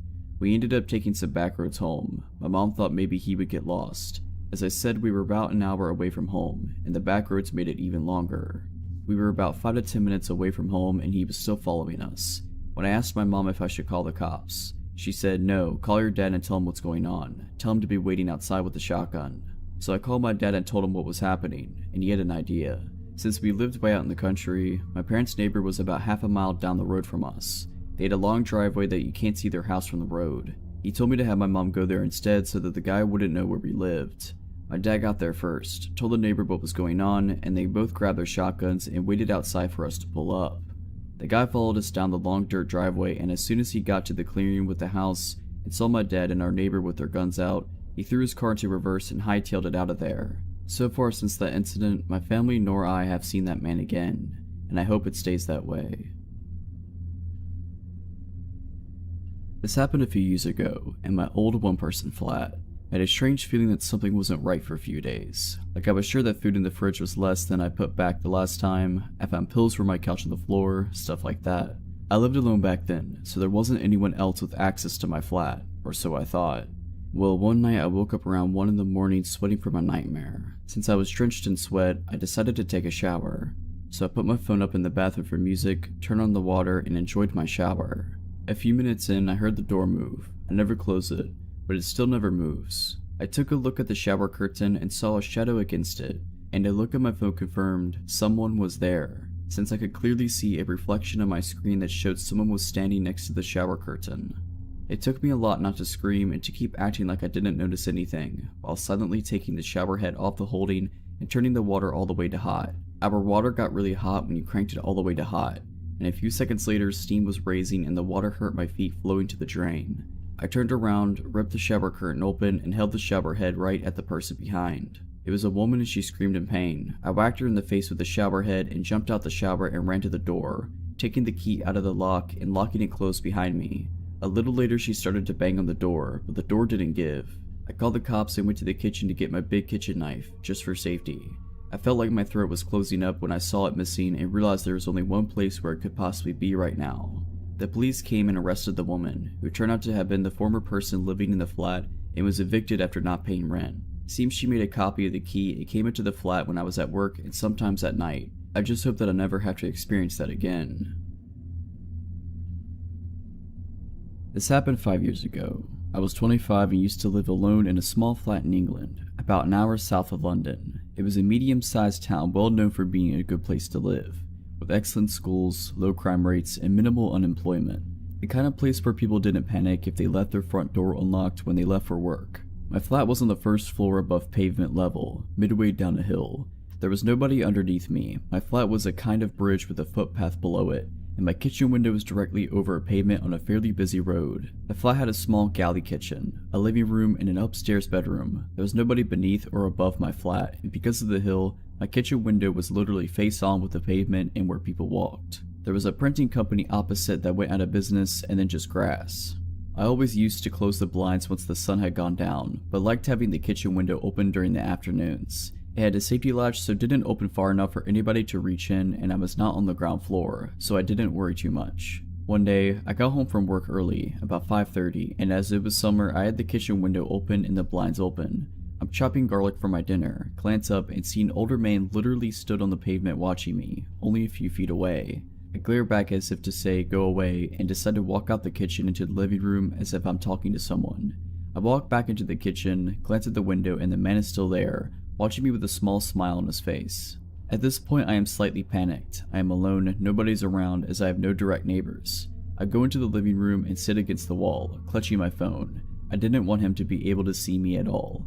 A lot of front doors in England have a kind of two-door system. Directly on the street you have a glass door. normally with decorations on them so you can't see everything in and out, just blurred images, and a proper wooden door inside. I had been out for a smoke so the glass door was shut and locked, but the wooden door was wide open. From where I'm sitting, I can see the glass door, and I see a figure walking towards it. Sure enough, as it gets closer, I can see that it's the man from the pavement, standing at my front door and trying to look in. He tries opening the door, but luckily, I locked the outside door after my smoke, and it was a strong door. He drops a cigarette, says, "Screw it," and after about 15 to 20 seconds, he turns around and walks away. I run to shut and lock the wooden door and go to the kitchen window as he walks away and down the road. Just before he turns the corner, turns around and smiles at me, making eye contact. A few days later, it was on the local news that a man matching his description chased down a group of young women in my neighborhood. This happened almost 2 years ago. I had decided to go hiking with my son, who was 8 months old at the time, and with my dog named Henry, who is an Irish Wolfhound and Rottweiler mix. My husband was going fishing with a mutual friend at a state park nearby. I decided to go hike one of the more remote trails in a different part of the park and then meet them later. I drove to a wooded trail about 10 minutes from where my husband was fishing. It was an early spring day, still chilly but tolerable with the sun shining. I parked the car and got my son ready. He was smiling and laughing. I would wear him in a forward-facing hiking sling in the front of me at the time. Henry was excited.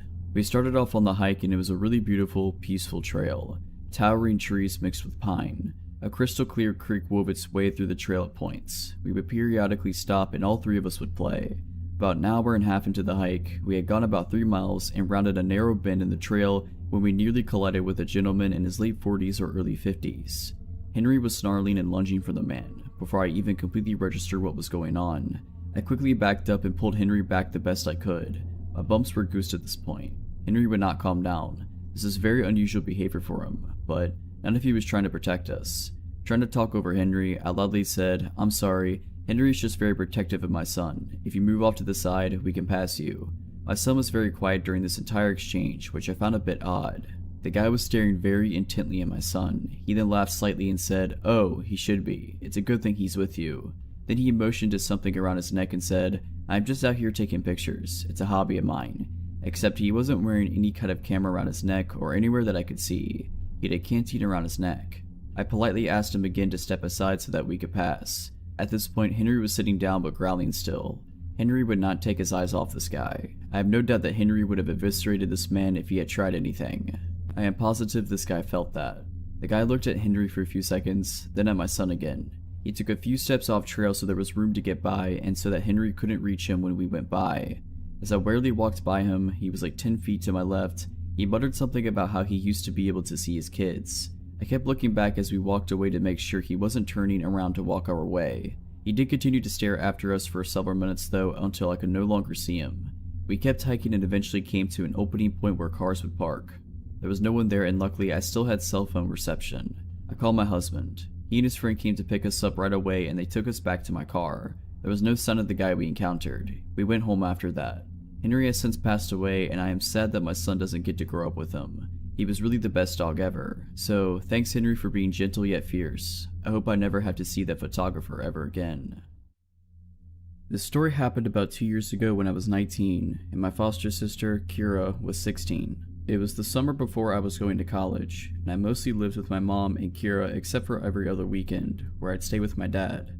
Now, summers where I am can get really hot and humid, so we had a habit of waiting to walk the dogs until 6 or 7 p.m., because that's when it'd be cooler but still light outside. On this particular evening, Mom wasn't going to be home until late, so it was up to me and Kira to walk the dogs by ourselves, unless we wanted our younger dog, Samson, to throw tantrums due to pent-up energy. Even though we lived in the countryside and could have walked them down our street, Kira and I decided to drive out 20 minutes to a park instead. At around 7:30 p.m., Kira and I harnessed our 2 dogs, packed them up in the car, and drove them to the park. Let me quickly explain the layout of the park so that's easier to understand why we get nervous halfway through our walk. This park isn't very big, but it's popular because of its loop. The entire park is surrounded by a mile-long looping road with its attractions, like playgrounds, ponds, and a small country hall, spaced about in the inner side of the loop. The outer side is just grass, trees, and one playground at its end. Thus, it's common and expected to pass people walking the loop at least 2 times if you're walking in opposite directions, but not if you're walking in the same direction. Any cars on this road can only drive in one direction because it's a one-way road. At first, everything about this walk was normal. I parked the car, we clipped our dogs to leashes, and we started on the loop. Every so often, we'd stop so I could take pictures of our good boys, particularly of Kira trying to wrangle Samson, who pulls like his life depends on it and weaves around because he wants to smell everything. It was while I was taking one of these pictures that the first encounter happened. A man, who looked to be in his 40s, walked past us, walking the same direction we were, up towards the playground on the outer side of the loop. He smiled at Kira, nodded, and said, "Hello, you have cute dogs," and kept walking. I honestly didn't think anything of it. We're at a park at a time of day where it's common to walk around due to the cooler temperature, and people where I'm at are generally friendly. We smiled back and said hi and thanks, and that was that, or so we thought. This man passed us again only 10 minutes later, directly across from where we'd seen him previously. Just like he did before, he smiled and said hi. This time, Kira and I looked at each other once he was ahead of us and shared the, well, that was weird, expression. Just 10 minutes earlier, he had passed us walking up towards the playground and subsequently broke off from the loop, and he'd been walking in the same direction as us. This time though, he cut in front of us and he did it in a way where we had to stop to avoid running into him. He nearly touched Kira with how close he was walking. That was already weird in and of itself. The other weird part was him cutting past us in the opposite direction. It came off almost like he wanted to walk by us again, but just like before, Kira and I brushed this weirdness off. The guy could have been enjoying a rambling stroll and doing his own thing for all we knew. Not even 5 minutes later, the same man passed us again, once again cutting so close past us that he nearly brushed shoulders with Kira. Again, this time he walked up behind us, then did this weird directionally slant walk to cross the street and go in the opposite direction, cutting us off again. I told Kira to hustle so we could get to our car and get out instead of doing a second loop. When we were almost to our car, we noticed a car creeping along behind us. We pulled to the side and stopped to let it pass, but for a second it stopped too. We figured whoever was in the car was getting ready to park, so we started walking again. The car started creeping along behind us soon after we did, so we stopped again, and the car stopped with us. This was when Kira got nervous. We hadn't seen the middle-aged guy since the third cutoff, so we figured I had overthought the whole thing, but here we were, with this tinted windowed car acting weird. Was it the same guy, back with his car? A different guy? We couldn't tell. Before anything could happen though, another car idled up to the one next to us, and whoever it was sped up to the expected 5 miles per hour. We got to our car pretty fast after that and practically picked up the dogs to get them inside of it. We got in and got out of there. My mistake, however, was neglecting my rearview mirror and the well-advised rule not to drive straight home if you're worried a stranger's taken too much interest in you. We got home at around 8 something. The sun had finally disappeared behind the horizon. Mom wasn't home yet, so we got the dogs some water, locked the doors, ate a late dinner, chilled in the living room, and talked about things that didn't really matter. It was almost 9:30 when the scariest part of this whole ordeal happened.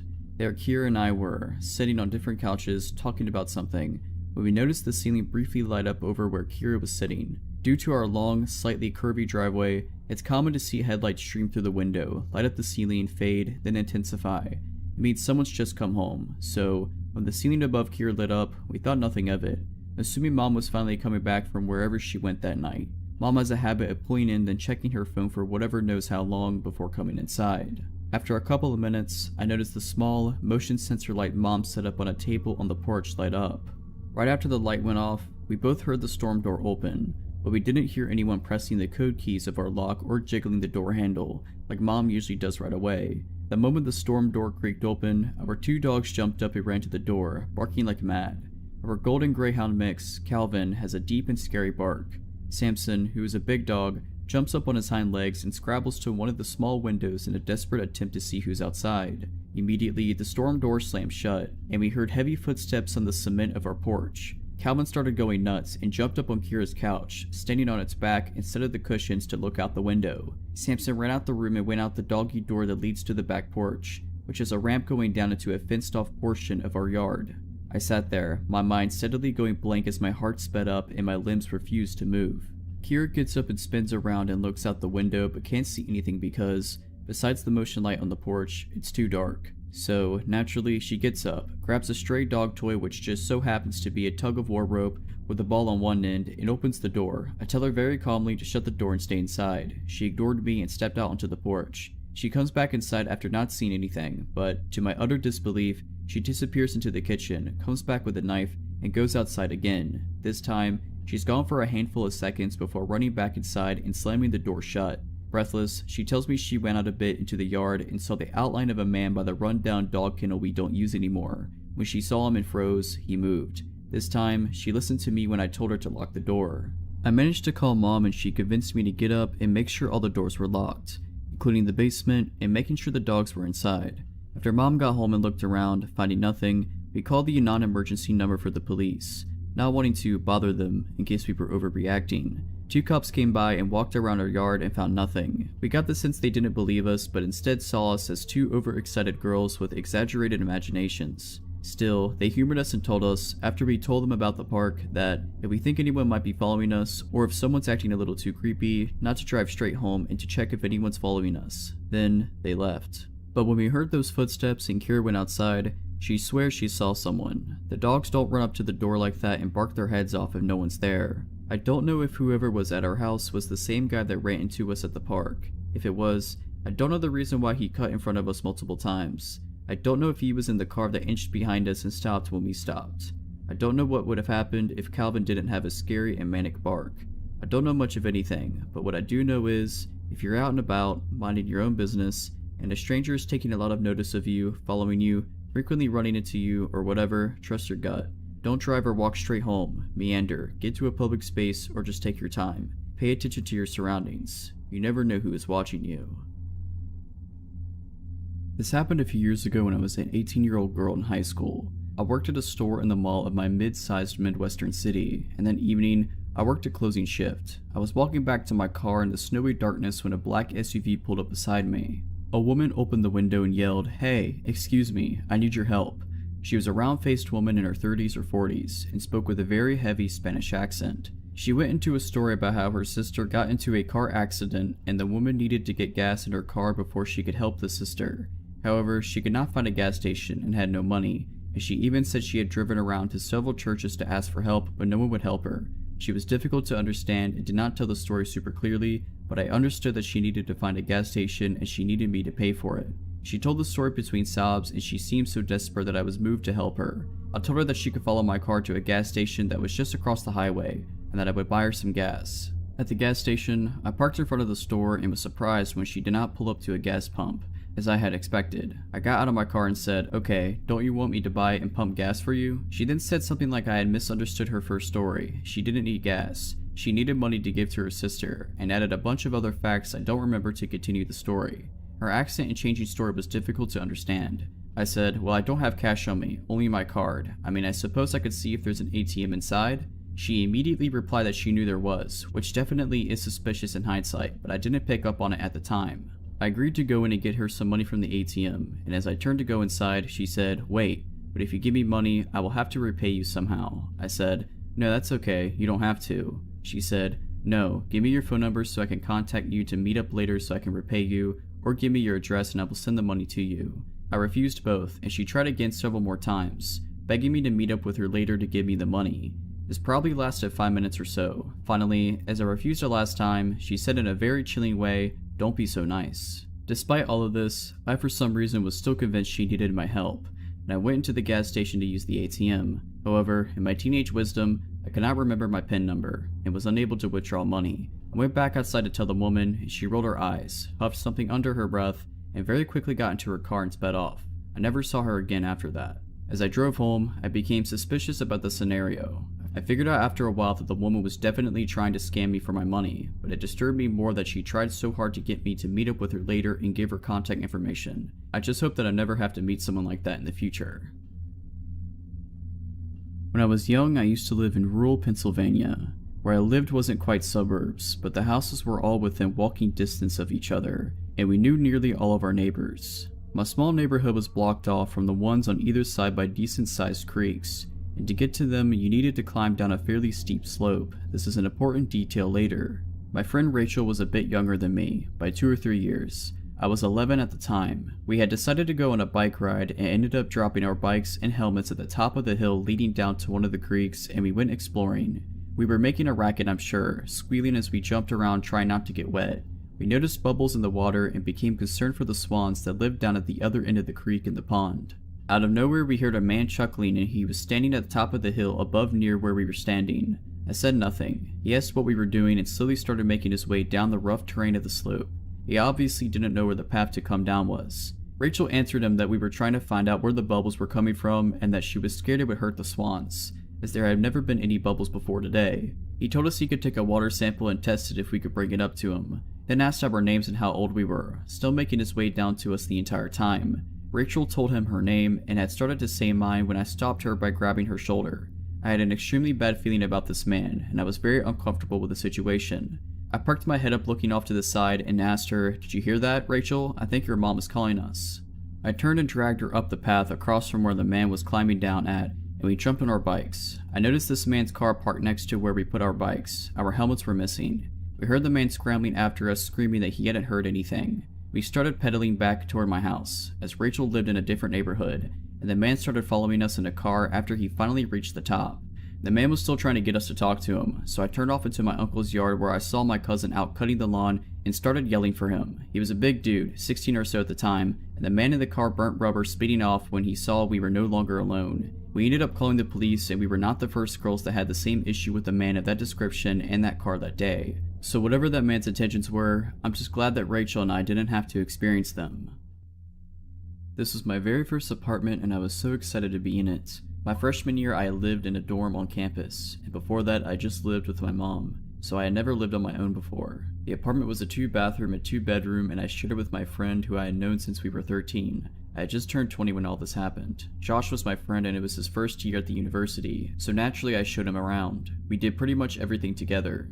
Fast forward to the homecoming football game. We attend a university that's crazy into football and we're actually a pretty good team, so the homecoming game is a big deal to everyone. Josh was so excited to go out because it was his first homecoming game. He was going to go with this boy he started flirting with and he wanted me to come along. I don't really remember why I didn't want to go, I just didn't. Josh got mad at me, we said dumb stuff to each other and he left, so I was alone for the rest of the night. I had, still do, a small dog, Poppy, who lived with us.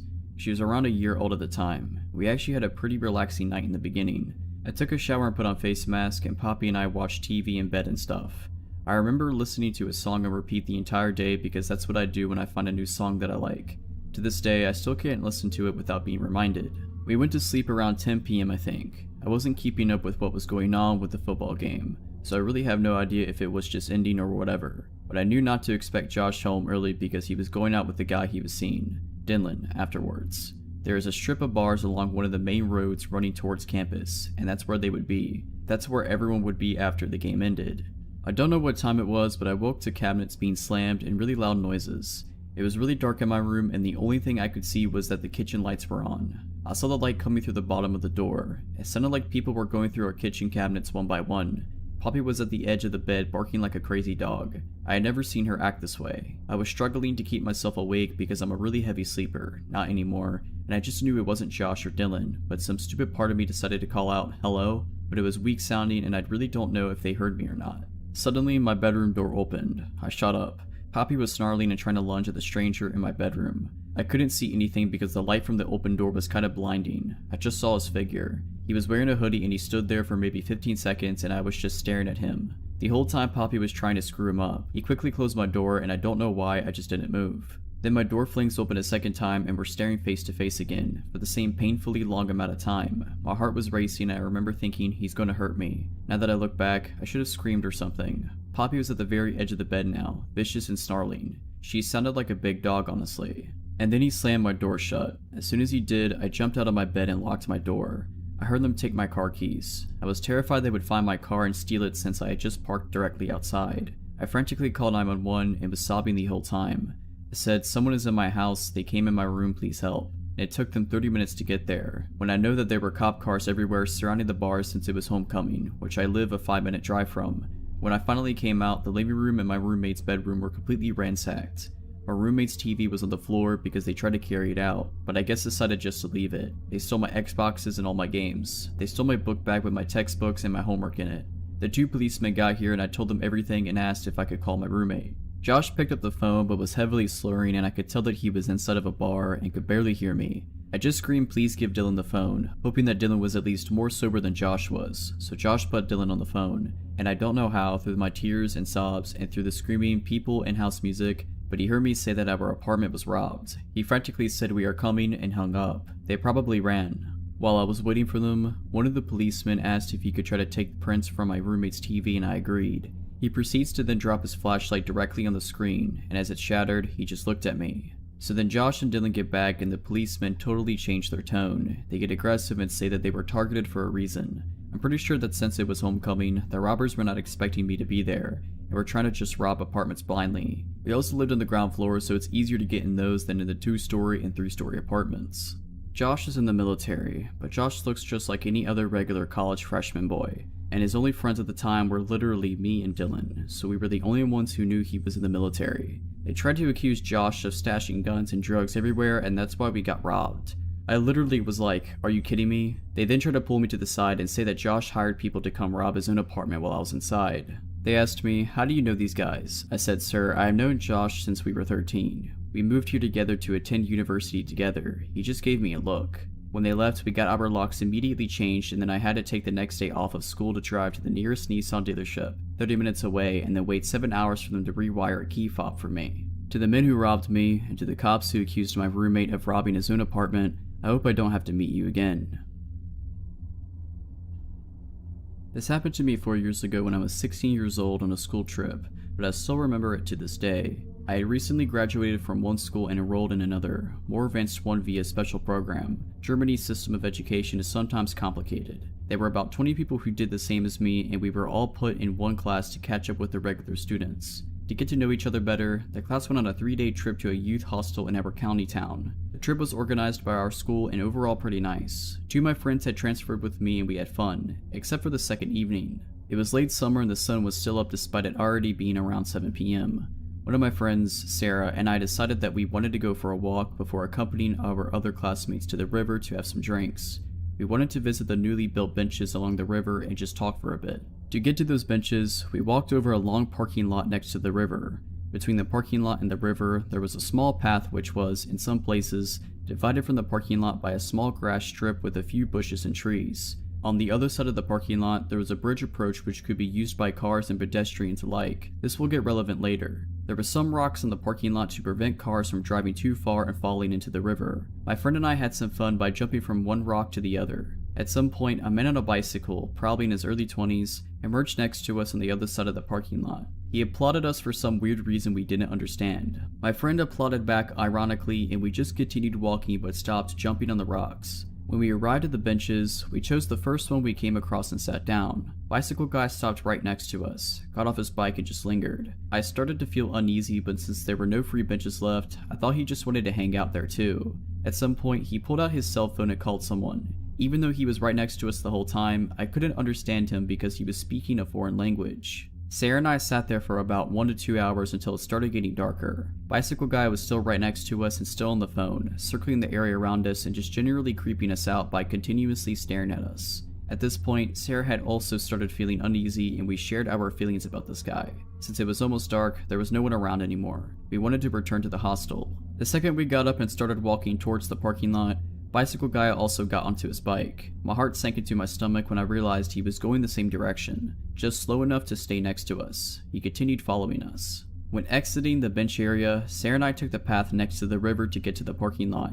Directly at the beginning of the parking lot, there was one part where the path had one of the strips with trees next to it. Bicycle guy directly went past us and onto the parking lot, passing the trees on the right side. We went to the left. He continued staring at us before he went further ahead. The second Sarah and I set a foot on the path, I stopped her and told her that if he turned around after the trees to get onto our path, which he would have no reason for if he didn't want anything from us, we would turn around and run the opposite direction. Well, Bicycle guy turned onto our path. We booked it out of there as fast as we could while desperately clutching each other's hands while Bicycle guy was following us. There was not a single person around to help us, so running was our only chance. We couldn't process what was happening to us in that moment, but we just knew that we needed to run. Remember the bridge approach I mentioned earlier? We went across the smallest part of the parking lot and went up there so we could take another route back. While walking up the narrow sidewalk, still grabbing each other's hands, we glanced down into the parking lot. If I hadn't been sure that he was following us, then I definitely was in that moment. Down on the parking lot there was Bicycle guy, circling the area and staring us down while we were almost running up the bridge. It got even worse. We were halfway up when suddenly,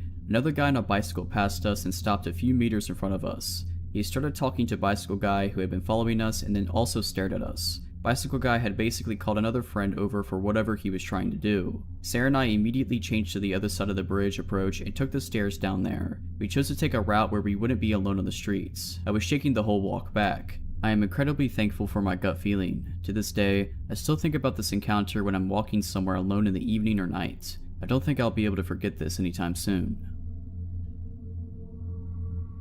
For background, my family moved to the countryside from the city when I was about 7 years old, and I'm 21 now. Both my parents had grown up in the suburbs, and I lived in the capital of our state for about 10 years before we moved. It definitely took us some time to get used to the train tracks that ran by our house, the wild animals, the weird but kind neighbors, and the odd visitors. Another thing is that if you get off the main road and turn onto a long gravel drive to get up to our house, we can see the entire length of the driveway from certain points in our yard, which is about 3 acres. A few years after we moved in, my dad got a promotion at work, and as a result, started to go to conferences and business trips that lasted from a few days to a week, at least a couple times a year. My mom felt nervous about being home alone with 2 young kids. I was 10 and my brother was 6, and so we decided to get a dog. We knew we wanted a big dog, but something that would be gentle with my brother and I. After a few weeks looking at shelters, we took home Rocky. He was 9 months when we took him home, and already pushing 70 pounds. We believe he's a German Shepherd mixed with some northern or mountain breed. We aren't sure to this day, but he's a massive red-colored dog with a long black muzzle and ears, and a fluffy tail that he carries over his back, and a white stripe up his nose. It wasn't long until he was 100 pounds, and an absolute force to be reckoned with. Even though he was very gentle with both my brother and I, loved our cats, it was a big ball of joy around anyone we brought into our house. He tended to be very territorial and aggressive with other dogs, and very protective of us, especially of my mom and I.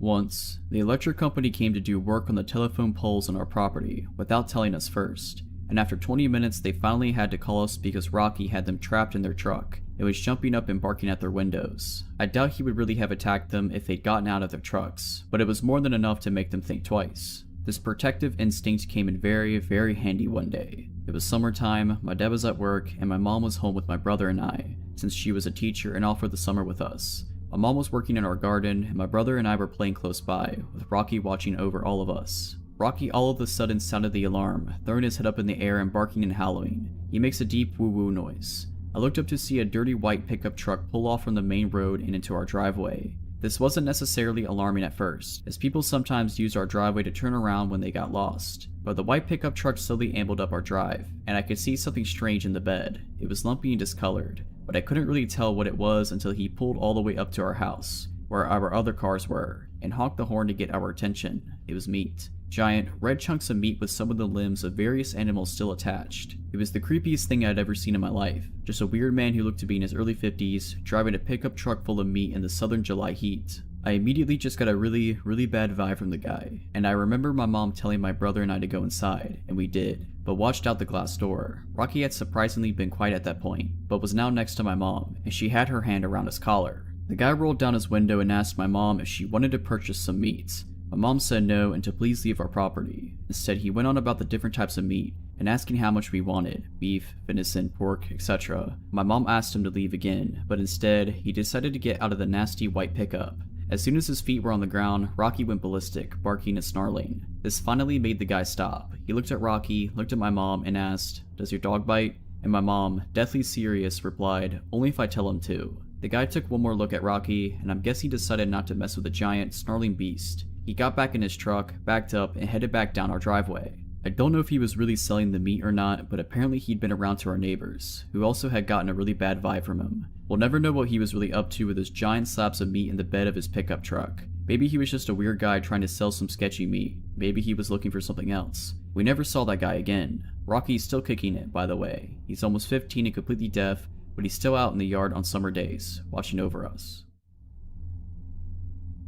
I was hiking in the Olympic National Forest a few years ago, by myself and my 2 dogs. We were 4 days in, around 20 miles at least as a crow flies from even a known mountain road. I was camping at around 7,000 feet that night, or right where the tree line started thinning out. So when we got to the campsite, a big open meadow on top of a secondary mountain, it was about an hour from sunset. My big dog usually runs around within proximity of the camp as I put the tent up / make dinner, etc. But I noticed this time was a little different. He kept staring up this steep tree-filled mountainside, tail straight up and barking. Now the day before I had found a note left under a rock at the last landmark, saying that there was a problem bear in the area that was harassing a party of campers a few days ago, and I myself had seen big cat tracks the day before, so I was rightfully concerned that this may be more than just ground squirrels. I decided to go climb some of the boulders at the foot of the hill while I took my time looking up the hillside for movement, before I went to go hang my bear bag up there. They were the only trees around to hang the bag. I didn't see or hear anything, but my dog kept quietly whining like there was something up there. So while still concerned, I started hiking up this steep hill to hand the bag. It was so steep I had to use the trees to balance and lean against so I didn't go tumbling down, before making another 5 to 6 step push to the next tree I could just lean against. Anyway, I'm slowly making up this hill ridge, hopping from tree to tree to keep my balance.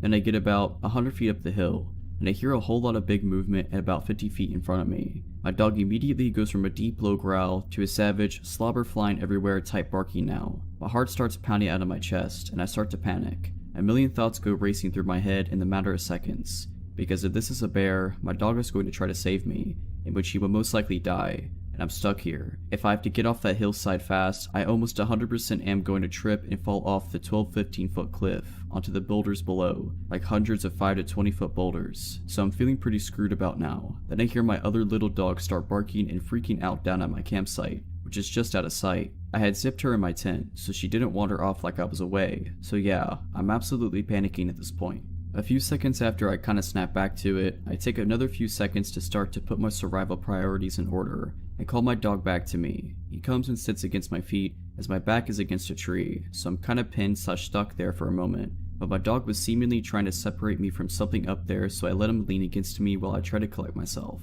This is when I realized I'd completely forgot that I had my headlamp on. I reach up so fast up to turn my lamp on, I basically punch myself in the face. I'm having some serious adrenaline dumps going right now, so much so that my knees are starting to shake. I get my lamp on and peer up the hillside. I figure I'll at least get a reflection off the eyes of whatever is up there. Peering and peering, nothing.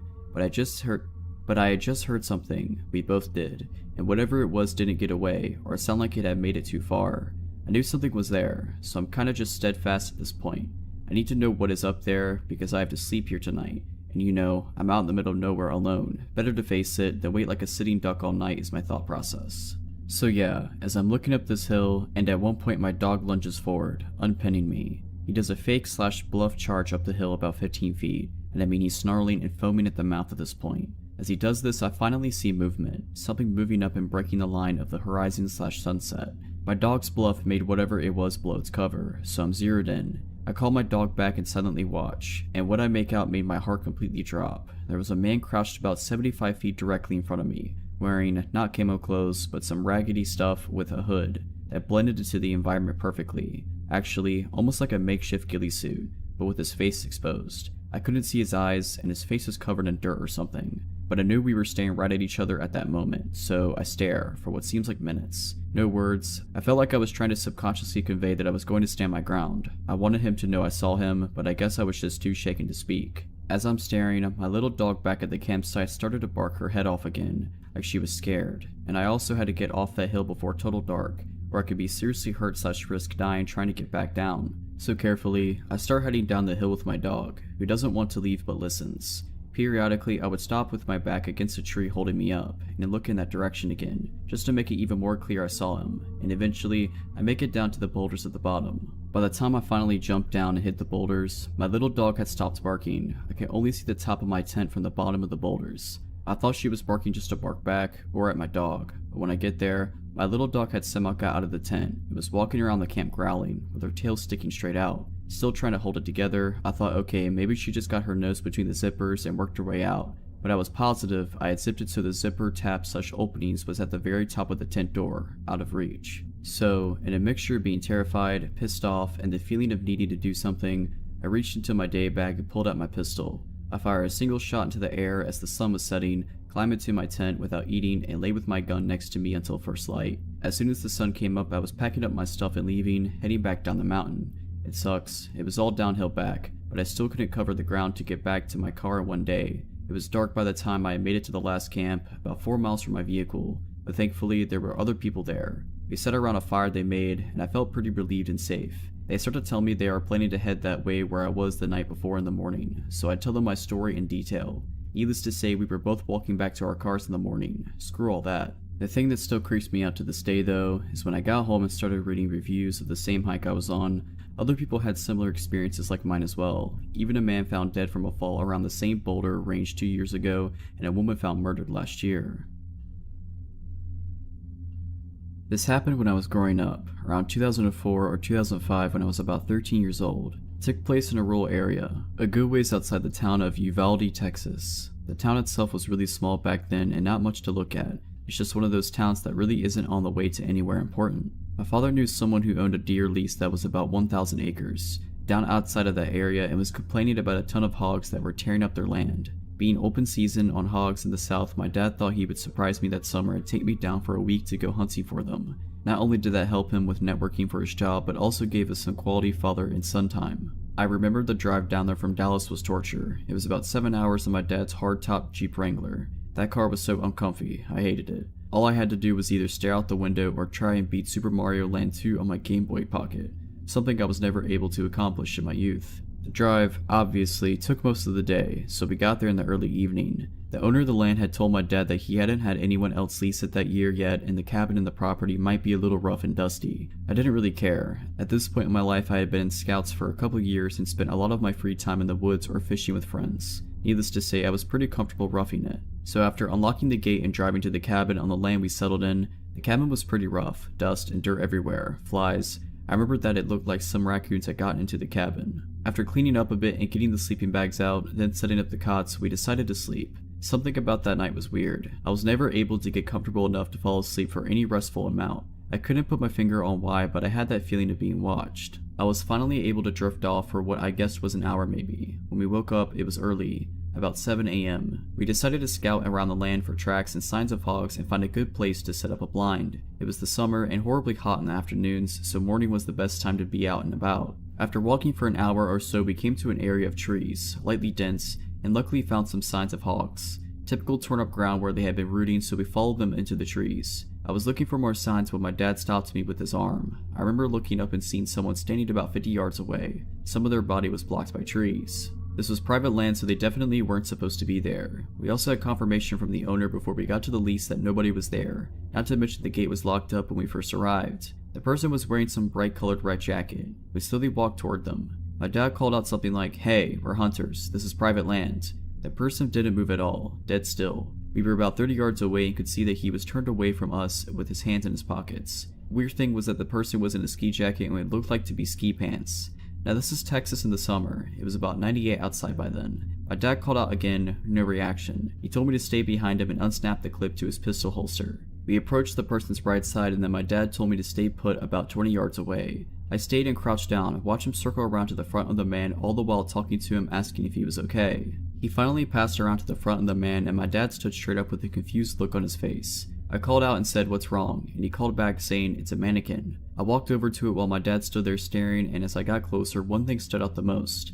The clothes it was wearing were brand new, no dust, sap, bird droppings, or signs of being outside for more than a day at most. At that moment I looked at my dad and could see him get worried. Almost immediately after I felt that feeling again, like we were being watched, and I knew my dad felt it too. My dad whispered, "We're leaving right now." He grabbed my hand and drew his pistol. He scanned the area the whole way back while I was trying to hold back panicked tears. We got back as fast as we could. I was terrified, so it felt like an eternity, but in reality it was only about 45 minutes. After returning, we packed up and beat feet. We drove back home that day and didn't talk much on the way back. I remember right after we left, my dad called his buddy, the owner of the land, and he was confused. He said that he would go check it out the next week when he was in the area. He also said that he never had an issue with people because his property was high fenced. My dad normally isn't a paranoid person, but me being young and the lease possibly having someone there we didn't know about, he decided to be cautious and just get out of there. After we got back home, we talked and my dad wasn't able to sleep the night before as well. He had the same feeling but didn't want to wake me up because he thought I was sleeping too. Turns out that next week he got a call from his buddy and he checked the whole property and never found any trace of anyone, no mannequin or anything. That story still makes my hair stand on end. I honestly have no idea what that mannequin was.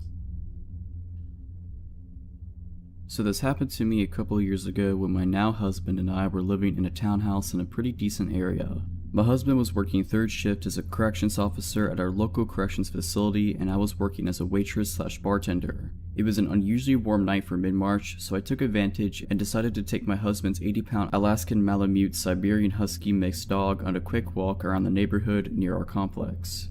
We get to the end of the street that leads into the complex we live in, and across the street is a Marathon gas station. I notice as the dog, Luke, stops to relieve himself that there's a guy across the street at the gas station with a case of beer in his hands. I have my phone out texting a friend and looked back up to notice the guy was near the stop sign, also relieving himself on the sign. I felt really awkward and instantly put my phone away and led Luke down the street on our path. At this point, I think this guy noticed us and he crossed the street to where Luke and I had just been. I hear him walking a few feet behind me and just keep my head down staring at my phone with Luke glued to my hip. After about 10 seconds, I hear this guy's steps getting closer. Luke realizes there is someone behind us and he stops in his tracks. Mind you, he's a big dog compared to my 5'2" self, but I can handle him pretty easily and he's a very well trained dog by my husband. But I noticed his ears were perked up and his tail was straight up. I was glad that he was aware of our surroundings, but I still wanted to keep moving and away from this guy. This guy finally catches up, so I tighten my grip on Luke's leash and pull him closer to me and step into the grass to allow this guy to pass us and keep Luke out of his way. Does this guy keep going on and pass? Nope. When I thought he was about to pass us, I stuttered out a small apology because Luke was pulling on his leash a little to investigate this guy, and most people did get intimidated by him just by his size.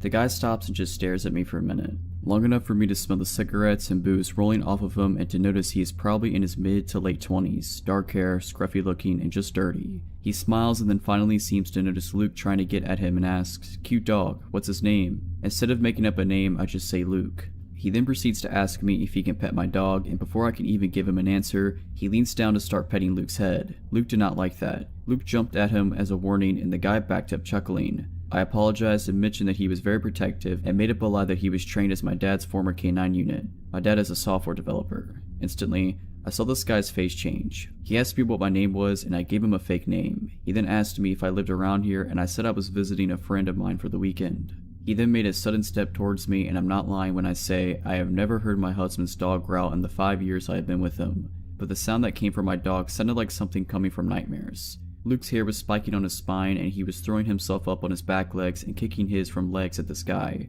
He had put himself completely between myself and the guy and snapping at him. This freaked the dude out so much he stumbled backward, nearly dropping his beer. He quickly said, "We'll have a nice night, cutie," and stumbled off down the road. When I say my heart was pounding, it was deafening. I grabbed Luke's leash so hard and sprinted between the buildings until I got back to my townhouse and locked all the doors and collapsed by the front door. Luke was in my face the whole time, kissing me and whining. This dog is the sweetest and most gentle creature I have ever met, and hearing him growl and seeing him react the way he did made me realize that I needed to get out of the situation and fast. Often, I enjoy walking my dog at nighttime. This is due to the fact that my dog is harder to walk when people are around with their own dogs. So, we tend to walk around parks in the area when they've become somewhat secluded. My 120-pound black boxer/slab named Loki could be somewhat considered threatening to most from what I hear. I figured his size would be used as a deterrent for anyone looking to cause nightly troubles. I was dead wrong. On one specific night in the fall of 2016, I could recall of an encounter that reminds me of why I am so reluctant to walk around once daylight falls. This specific park is one I have been to a couple times, and from what I remember, this park is usually secluded around 6:30 and later. Aside from a couple of joggers, there are very few other dog walkers. Not many people walk the same path I take. I also like to put on my headphones and listen to music while I walk, but on this specific night I chose not to wear them since my phone was on low battery and I wanted to preserve it as long as I could. Anyway, the walk was going as usual. Loki did his business and we continued on our usual path. About midway in our walk, I realized that it had started to get really dark. Since he was done with his business, I decided to cut the walk somewhat short and we took a shortcut that kind of led us off the path. This path had a bunch of trees surrounding the area and there were still leaves on the branch. With that being said, I felt a weird feeling as if I was being watched. I could not for the life of me shake off the feeling of being watched. I peered back to see if anyone had been following me out of anxiety, and every time I did, no one was there. In fact, no one was anywhere. This whole shortcut was essentially secluded. Suddenly, Loki stopped walking and also looked back. I told him, "Loki, come on boy, we've got to go." One thing I failed to mention was that Loki is a big coward. I noticed his tail was tucked between his legs, which is a telltale sign that a dog is afraid. I was also curious and a bit nervous, but I surely did not want to find out what he heard or noticed. I just wanted to get out as soon as possible. I pulled a little and he began to walk, but every now and then I'd see him peer back. After maybe a minute or so of him walking, he stopped again, and this time he began to growl. Despite being a coward, Loki is a bark but no bite kind of dog, so I took this chance to see exactly what he was growling at. It was quite dark, so I could not see well, so I used my phone's flashlight to see what was up. Trees, just trees. What he heard was probably some kind of small animal. Once again, I turned around and kept walking. He continued to peer back once in a while still, but this time I noticed it was a lot more frequent. I just said to myself, just squirrels, maybe a bird, and I ignored it. Then I heard what appeared to be actual footsteps and branches breaking. There is absolutely no way a small animal could have produced a sound like that. Loki turned around quick, and still with his tail tucked, he began to growl and bark at a figure that I could only describe as a man in his early 50s, possibly late 40s, appear from out the woods. He was dressed in dirty clothing, his hair was long and was graying. He had one hand in his pocket and he said to me, "Nice dog you have there, kid. What breed is he?" "He's a boxer/lab," I replied. "Oh, I love dogs. Mind if I pet him?" he wondered. The man got closer and emerged from the trees. As he got closer, I realized that he was quite tall. Loki instantly got bad vibes. He ran behind me and started to bark at him. Actually, I do kinda mind. My dog here doesn't like strangers. "Sorry, but it's probably not best if you pet him," I quickly stated. "It's okay, really. He seems like a friendly guy. Just a little pet wouldn't harm him," the man retorted as he got closer. I felt extremely uncomfortable as he appeared to get closer and closer. I don't know why this guy couldn't take no for an answer. "I'm really sorry, man. I'm scared he'd bite you or something," I told him as I began to walk away. "I don't know why you just won't let me introduce myself to him," the guy replied angrily. This time I began to speed walk. I was very uncomfortable and my fight or flight instincts began to take over. He followed us and kept muttering curses to himself. I don't know if this man was under the influence of something, but he did not let up. I won't lie, I started to get a little angry. Why can't a guy just take no for an answer? He began to match my speed, almost as if he was trying to catch up to us. Loki and I both took this as an answer to start sprinting a bit. I don't remember much of the running, it was all a blur to me, but I do remember the spine-tingling feeling of hearing his footsteps rapidly increasing behind me. For a man of his stature, he was quite fast. I also realized that his intentions may have not been just to pet my dog. No one reasonable would go that far just to pet a dog that clearly wanted nothing to do with him. I looked behind me and he was in pursuit. Maybe about 10 feet behind me he was chasing us. Finally, the path led to the park exit and into the busier streets. I lived about 10 minutes away from the park. I made sure no one was following me and I even made sure to walk on the populated streets. After what seemed like an eternity, we got home, but I knew for a fact that I was not going to get any sleep. From my window in the porch, I watched all night with Loki, just to see if anyone had followed us home. I also made a police report with my parents. After all, this guy seemed to have been quite suspicious and who knows what his true intentions were. Ever since, I haven't walked Loki in that park. I've also made it a habit of mine to walk on livelier streets at night. If I could give anyone one piece of advice, even if you live in a relatively safe town, do not ever let your guard down.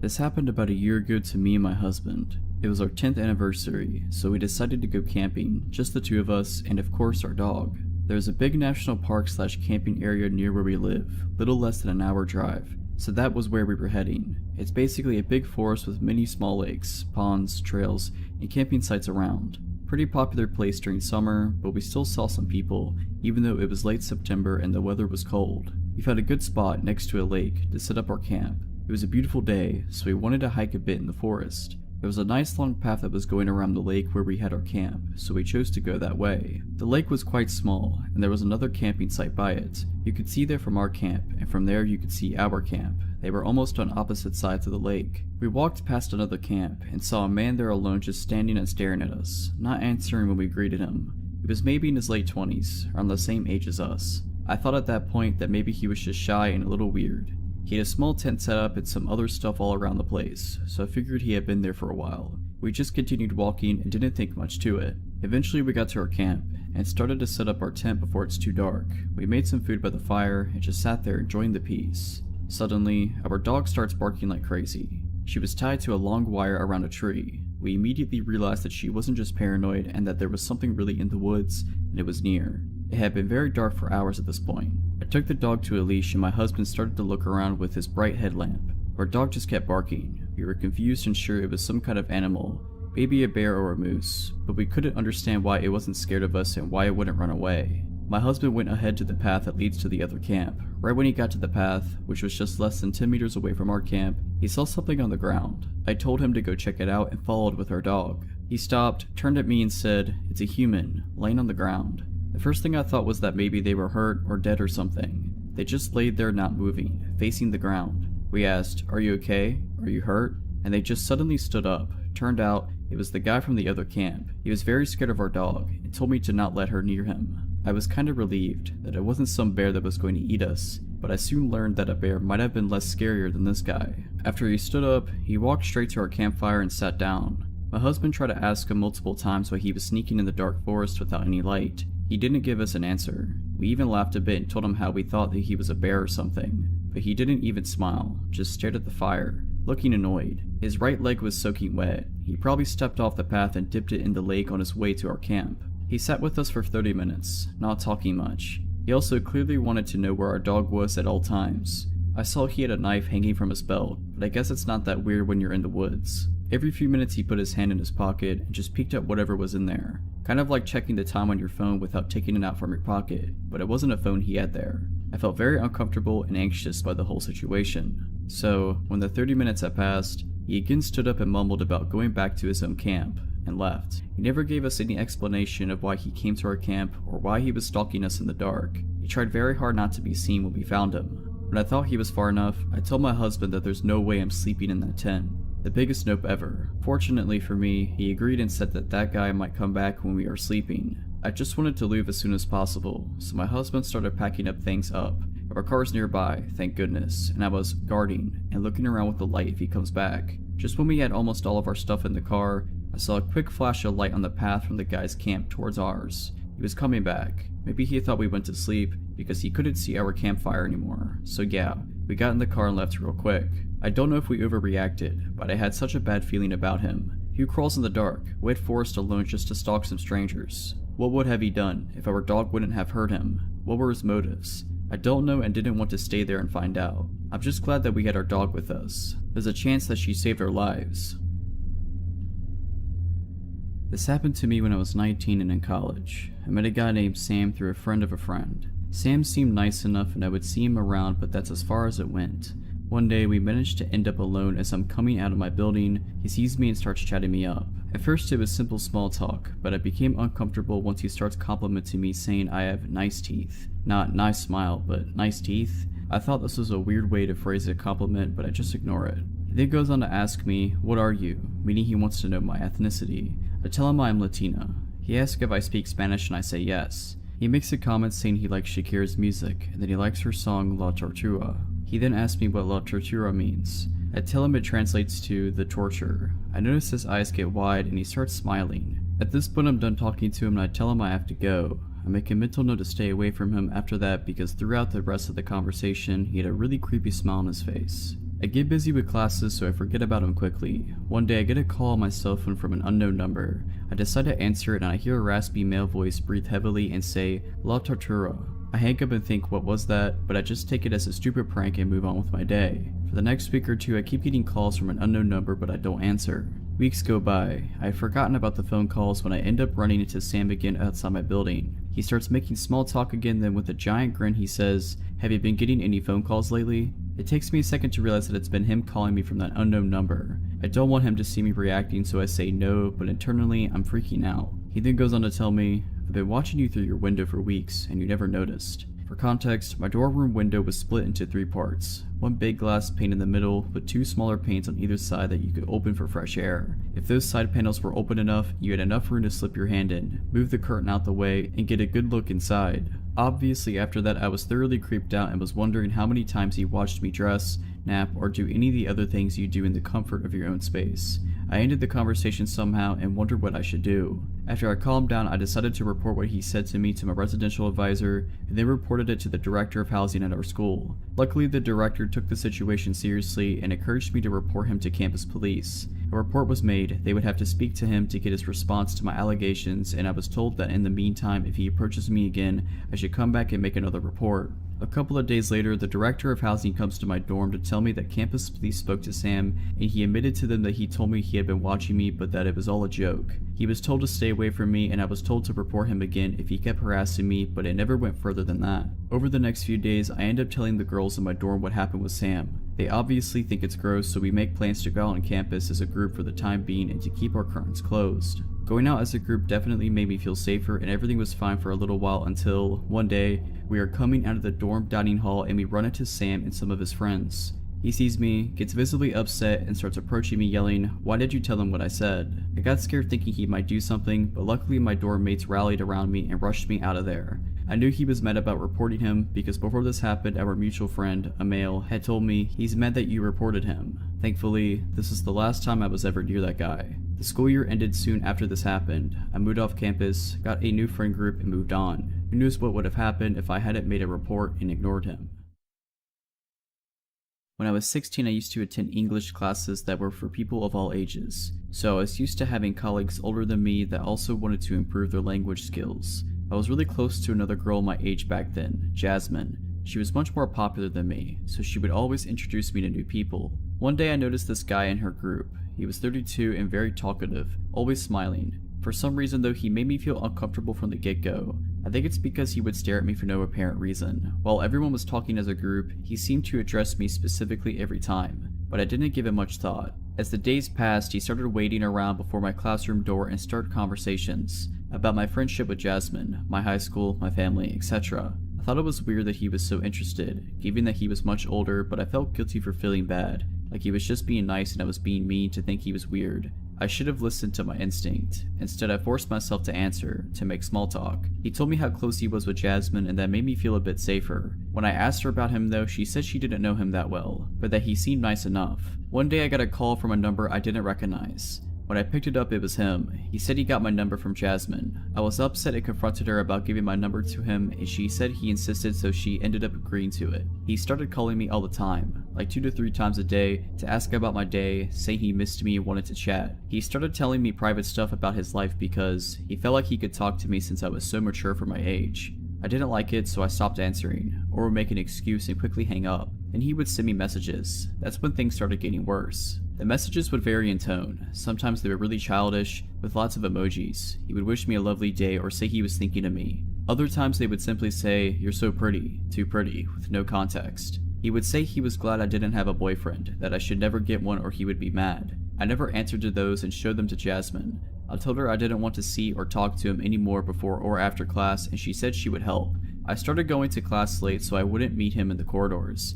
I leave class immediately after the end, but I saw him watching me. I could feel he knew what I was doing but actually sort of enjoyed it. I felt like it was a game to him, making me feel uncomfortable. He stopped talking to Jasmine and everyone else, but continued to message me saying, "I miss you," or "Why are you so busy?" I blocked his number. I thought that would be the end of it, and started relaxing a bit, but one day I was talking to another girl outside the school and he showed up, with a big smile, and said that it's been too long, and why I wasn't answering his messages. He acted like he was worried about me, that I was studying too much, etc. He invited me to go have a coffee with him in his house. I told him no and went inside, where I pretended to study in the library until he left. He waited around doing nothing more for an hour. I started really being scared then. Since that day he invited me to his house, he became more aggressive, making fun of me whenever he bumped into each other in the corridor, saying stuff like, "Still busy," or "I'm in no hurry." He found my social medias and sent me messages there, each time more explicit. He would comment on my pictures saying I was sexy and that he knew what I was up to, teasing me. I blocked him everywhere, but I always felt like he was watching me all the time. He stopped talking to me but would always stare at me in class. One day I was going back home alone after class. I noticed a car was right next to me, driving slowly, and when I looked it was him.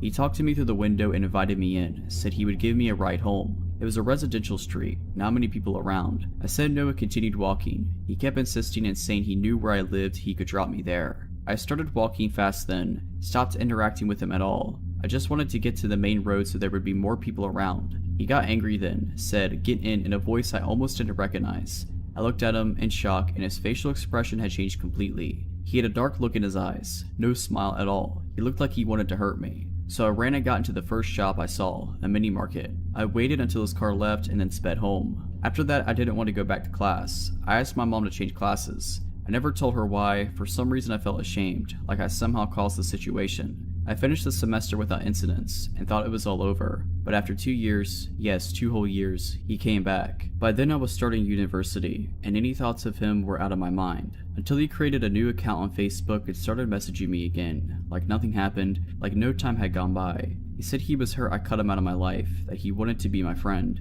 I blocked every account he made without ever answering. One day to my panic, he showed up at my campus. I went to a university that was close from home, but still, it couldn't have been a coincidence. He was just across the street, watching me. I hurried and got into a bus before he could talk to me. The next week I wasn't so lucky. I was eating a snack at the cafeteria with a group of friends, and he just suddenly came by and introduced himself to everyone, like we were old friends. I could barely breathe. My friends noticed I wasn't feeling well, and he seemed to enjoy the confusion and my fear. I pulled him aside and asked him what he was doing, asked him to leave me alone. He said he wouldn't, and again had that dark look he had in the car, years before. The creepiest part was just how different it was from the expression he had around everyone else. He looked like a different person. I told him I would tell everyone, and he said he knew I wanted him. He knew I was just a dirty little tease, but that he would get me. My body and mind just shut down when I heard that, and I ran back to my friends and started crying. When I finished telling them everything, he had gone away and I never saw him again. When I was 16, what feels like eons ago, I started going to high school that had a public library in it. Upon entering the front doors of the school, there was a wide hallway with the entrance to the library being a straight walk from the school entrance. So it wasn't like outsiders had to walk through the halls to get to it. But it really bothered me that anyone with a library card could be in our school at any given moment that it was open, even if they were only supposed to check out books or use a computer. Having said that, I rarely saw adults that weren't school employees in the library during school hours. My family didn't always have the electricity on, much less the internet, so I would often stay after school to do my homework in the library where I could use the computers. The librarian's desk was in the middle of the library, and there were maybe 24 computers off to one side, in 4 or 5 rows. Other than that, there were a few small rooms where the book club would meet or someone could study privately, which were locked up when not in use. One afternoon I had a research essay to do. I think it was about Homer's Odyssey, so I had asked my dad to pick me up 2 hours after school ended. I went to the library immediately after my last class and chose a computer close to the librarian's desk.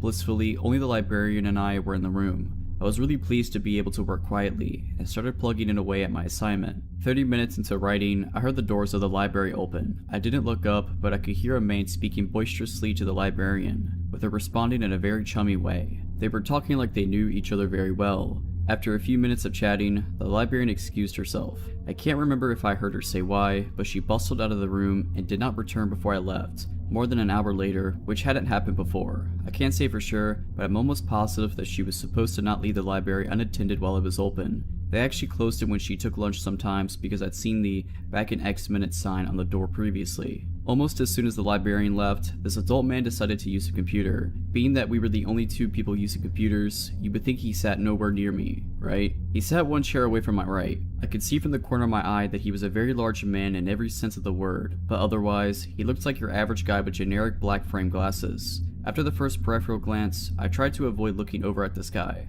I also told myself that the librarian knew him, so he's probably okay. Just subdue checking his email. Nothing to be paranoid about. As I'm continuing to research for my essay and make notes, I start hearing this guy giggle in between clicking the mouse. At first quietly, but he starts chuckling within a minute. I didn't want to, but I felt my whole head turn to look at this guy's computer. His monitor was showing what appeared to be a photo covered by colorful jigsaw puzzle pieces. As the guy clicked on the puzzle piece outlines, they disappeared, revealing the picture underneath. When I first looked at it, the picture was completely visible except for 2 pieces. The image was a naked man posing with his arms over his head. The creep looked over at me, still chuckling. I had the feeling he was canvassing for my reaction, which was unmasked disgust. I logged off and moved to a different computer, which I thought sent the message that he may be uncomfortable. I logged into my new computer, and as soon as I started typing, the guy got up, walked over, and sat down next to me. I promptly stood up, kicking over my chair, unplugged the computer. I wanted to log out really fast, and ran out. My dad wasn't going to be there for another 30 minutes, at least. So I waited in the bathroom. Whenever it was about time for me to get picked up, I walked toward the front doors to leave the school, and I decided to peek in the library. The creep was sitting at the computer still, but his body was turned to face the doors and he was looking straight at me, with a big grin on his face. I dropped out of school that year, and this honestly played a part in that decision. I felt so vulnerable, and looking back I think that librarian might have been secretly creeped out by this guy and was playing nice in front of him. She might have made a lame excuse to leave the room so that she didn't have to entertain him, which I would understand if she wasn't leaving him alone with an underage student. I didn't trust the school to take it seriously, especially the librarian, so I didn't tell anyone. I just hope that guy isn't prowling around the high school still. Last year I, a 20-year-old female, had taken the morning off from work so I could pick up my friend from a pretty serious medical procedure. It had been a tense time and I really just wanted her to get through it okay so she could begin to heal and feel better. I live in New York and her appointment was right off of 42nd Street by Grand Central Station, which is arguably one of the most well-populated, busy areas of the city. I had just gotten off the subway and was walking east past Grand Central Station when I made eye contact with this dude walking towards me, and half a block away, he was a thin, looking guy with really creepy eyes, and he was looking basically directly into my soul. It was incredibly unsettling. We were far enough away that I tried to play it off, looked down, and casually strafed to the right a bit so that our paths wouldn't cross. When I looked up, I noticed he mirrored my movements so our paths were directly aligned again. I strafed again to the left and he again moved to be in line with me, eyes still locked on me. I felt a sick feeling in my stomach and started to freak out a little. He was getting much closer now and we were basically trapped in a group of people, so I didn't really have space or time to cross the street.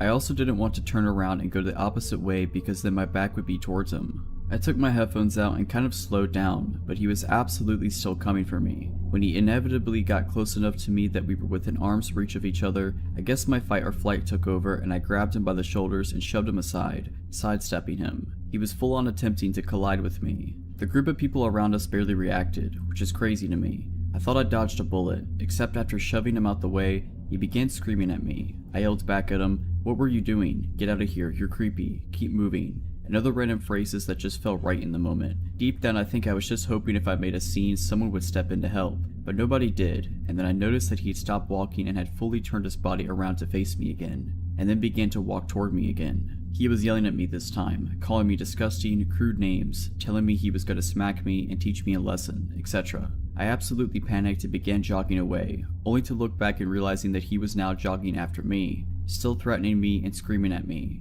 He was getting closer and all I could think was find a cop. You're at Grand Central. Where are the cops? Not one stranger noticed or intervened. He was literally 10 feet away from me when I finally just ran up to the biggest, burliest dude I could find and yelled help at him. He was a little surprised and didn't do much, but this younger couple next to us stepped in. The guy got in between us and started telling the creepy dude to get lost, that he's making a scene, and that he needs to go, etc., while the girlfriend consoled me. The guy glared at me one last time until he finally turned and started walking away, still cursing. I thanked the couple and continued along my way, making it about 5 paces before absolutely breaking down in tears and calling a friend. Thank God for the coffee place nearby that let me loiter while I collected myself before going in to pick up my friend. I thank the universe for that brave couple that stepped in to protect me. To this day I wonder what the man would have done to me if I hadn't shoved him aside or if that couple hadn't stopped him from chasing me. Just goes to show, no matter how many people are around you, if you're having a bad feeling, listen to it, and don't be afraid to yell for help. If you're liking this video, all I ask is that you make sure to subscribe to my channel and like this video. Thank you. To give you a little background about myself, I'm a female from a South Asian country. That being said, there are some states which are relatively safe.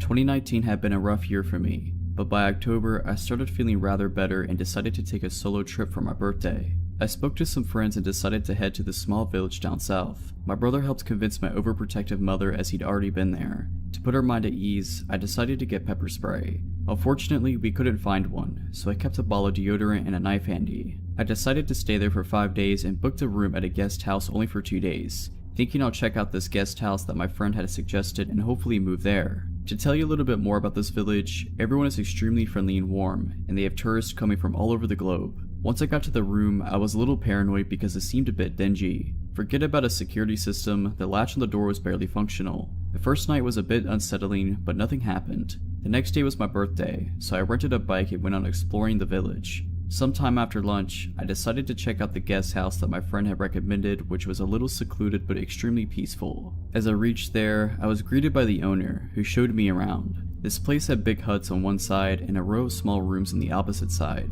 I decided to take the latter as it was cheaper and I didn't plan on being in the room much anyway. We exchanged numbers and I told him I'll move in the next day. The next day, I got there and had lunch with the owner and he told me about the history of the place, and a bit about himself.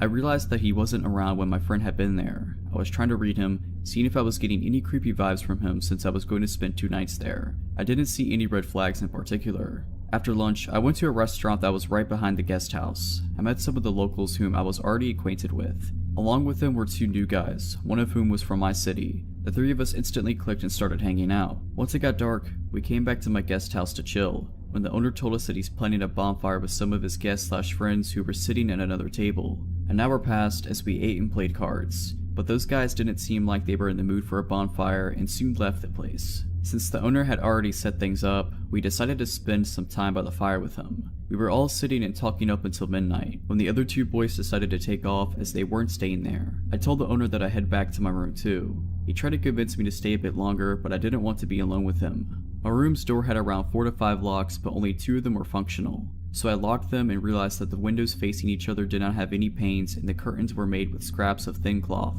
which meant anyone could peep inside and see everything. So I went into the bathroom to change and clean up. As soon as I stepped out and started taking my stuff from my bag, I heard someone whisper my name, twice. My heart skipped a beat and I froze for a few seconds. I decided to ignore it and quickly shut all the lights. Before going to bed, I decided to keep the bin right in front of the door, so in case someone tries to open it, it would make some noise. I took out my deodorant and knife and kept it right next to my pillow before laying in bed. I kept looking at both the windows on the side to see if anyone's outside. After about half an hour, the metallic door started rattling violently, as if someone was trying to force it open. Instantly, I stood up and got hold of the knife and deodorant. My mouth went dry and my heart started beating fast. I didn't know if I should scream because I only knew of one other girl who was staying in the opposite hut. After what felt like forever, the door stopped shaking and I collapsed into the bed. I checked the windows to see if anyone was walking by, but no one did. I tried to think of what it could have been. Maybe it was just the wind, but the curtains hadn't moved one bit. It had to be a person. I don't know when, but I passed out soon after. I woke up around 6 AM to see that it was almost bright outside. I closed my eyes and tried to go back to sleep, when it started happening again. Frantically, I shut up in bed again, ready to attack. But once again, it stopped after a few minutes. I didn't understand what was happening. I went closer to the door and got a look at the bin that I had kept by the door. It had moved away from its original position. Yes, something definitely happened. Not knowing what to do, I decided to go back to sleep. When I got out of the room later, I tried to read the owner's face, but it was just as hard to read as the day before. What worried me the most was that I had to spend another night in that room. I decided to not let that thought spoil the day and went out with the 2 friends I'd made for a trek and then to watch the sunset from a hilltop, where all the locals gathered to play music in the evening, including that owner. My new friends and I went somewhere else after that and then around 10 decided to head back to my guest house for dinner. As I was nearing the hotel, I got a text from the owner asking where I was. I didn't think much of it because it was late and he was probably wondering if I was safe. I didn't reply as we were almost there. When we sat down on the futon, the owner said I was just about to text you and show me the message he typed on his phone. I was just thinking about you. I'm not sure what that meant, so I looked at his face trying to read him and realized he was trying to do the same. Quickly I decided to act normal and told him where we were. We all sat, met a couple more people, ate, smoked, and around 11, the guys decided to head to their guest houses. At that point I got up and told him I'd head to my room too. He looked at the time and asked me why I was ending the night so early. I told him that I was really tired from all that walking and that I wanted to be up early. He didn't push any further as there were other people around. I went back to the room filled with anticipation and dread, but thankfully nothing happened that night. The next day I checked out, but my bus wasn't until 5 PM. I didn't want to be left alone with the owner, so I met up with the guys, leaving my luggage at the reception, which was also the eating area. When I came back, I picked up my bag and thanked him and left in a hurry. I still have no idea if it was the owner or the only helper that I saw around. Whoever it was trying to forcefully get through my door, let's not meet. I may have been 8 to 9 years old. I lived in a nice little middle-class neighborhood. One of my best friends, Raven, lived across the street diagonally, one house down, so I often spent evenings at her home after school. Raven's mom would always call my mom to let her know I was leaving and to expect me in the next minute or so. This way mom knew to unlock our front door. Often she stood and watched from the screen door to make sure I got across okay. I had begun noticing this beat-up red car, possibly an old Volkswagen or Buick, that would pass by almost every night as I ran back across the street. I would always head home just after dark, so possibly around 8:30 anytime I was leaving Raven's house. It was always rolling super slow, speed limit was 25 miles per hour, and I want to say this vehicle was always passed at maybe half that. One night as I was leaving perhaps a bit later than usual, I stepped out the side door of Raven's house just as the car was about to pass the house completely. It stopped in the road and backed up as I approached the side of the road. The window rolled down just as the car stopped in front of me. A little woman with short reddish brown hair and blue framed glasses was smiling sweetly at me. "Hi sweetheart, it's a little late for you to be out right now, isn't it?" she asked me. Her voice was low and pleasant. "No, mom lets me. I'm just walking home," I replied stupidly. "Oh gosh, how silly of your mom. There's all kinds of bad people out late at night. Where do you live, sugar? I'll give you a ride." Just then, my mom came bursting out the front door and screamed, "Leave her alone," as she began running to me. The woman's pleasant demeanor dropped and I heard her mutter a word, possibly as she slammed her foot on the gas and took off at well over the speed limit. She didn't stop at the nearby stop sign, just blasted through it to make her escape.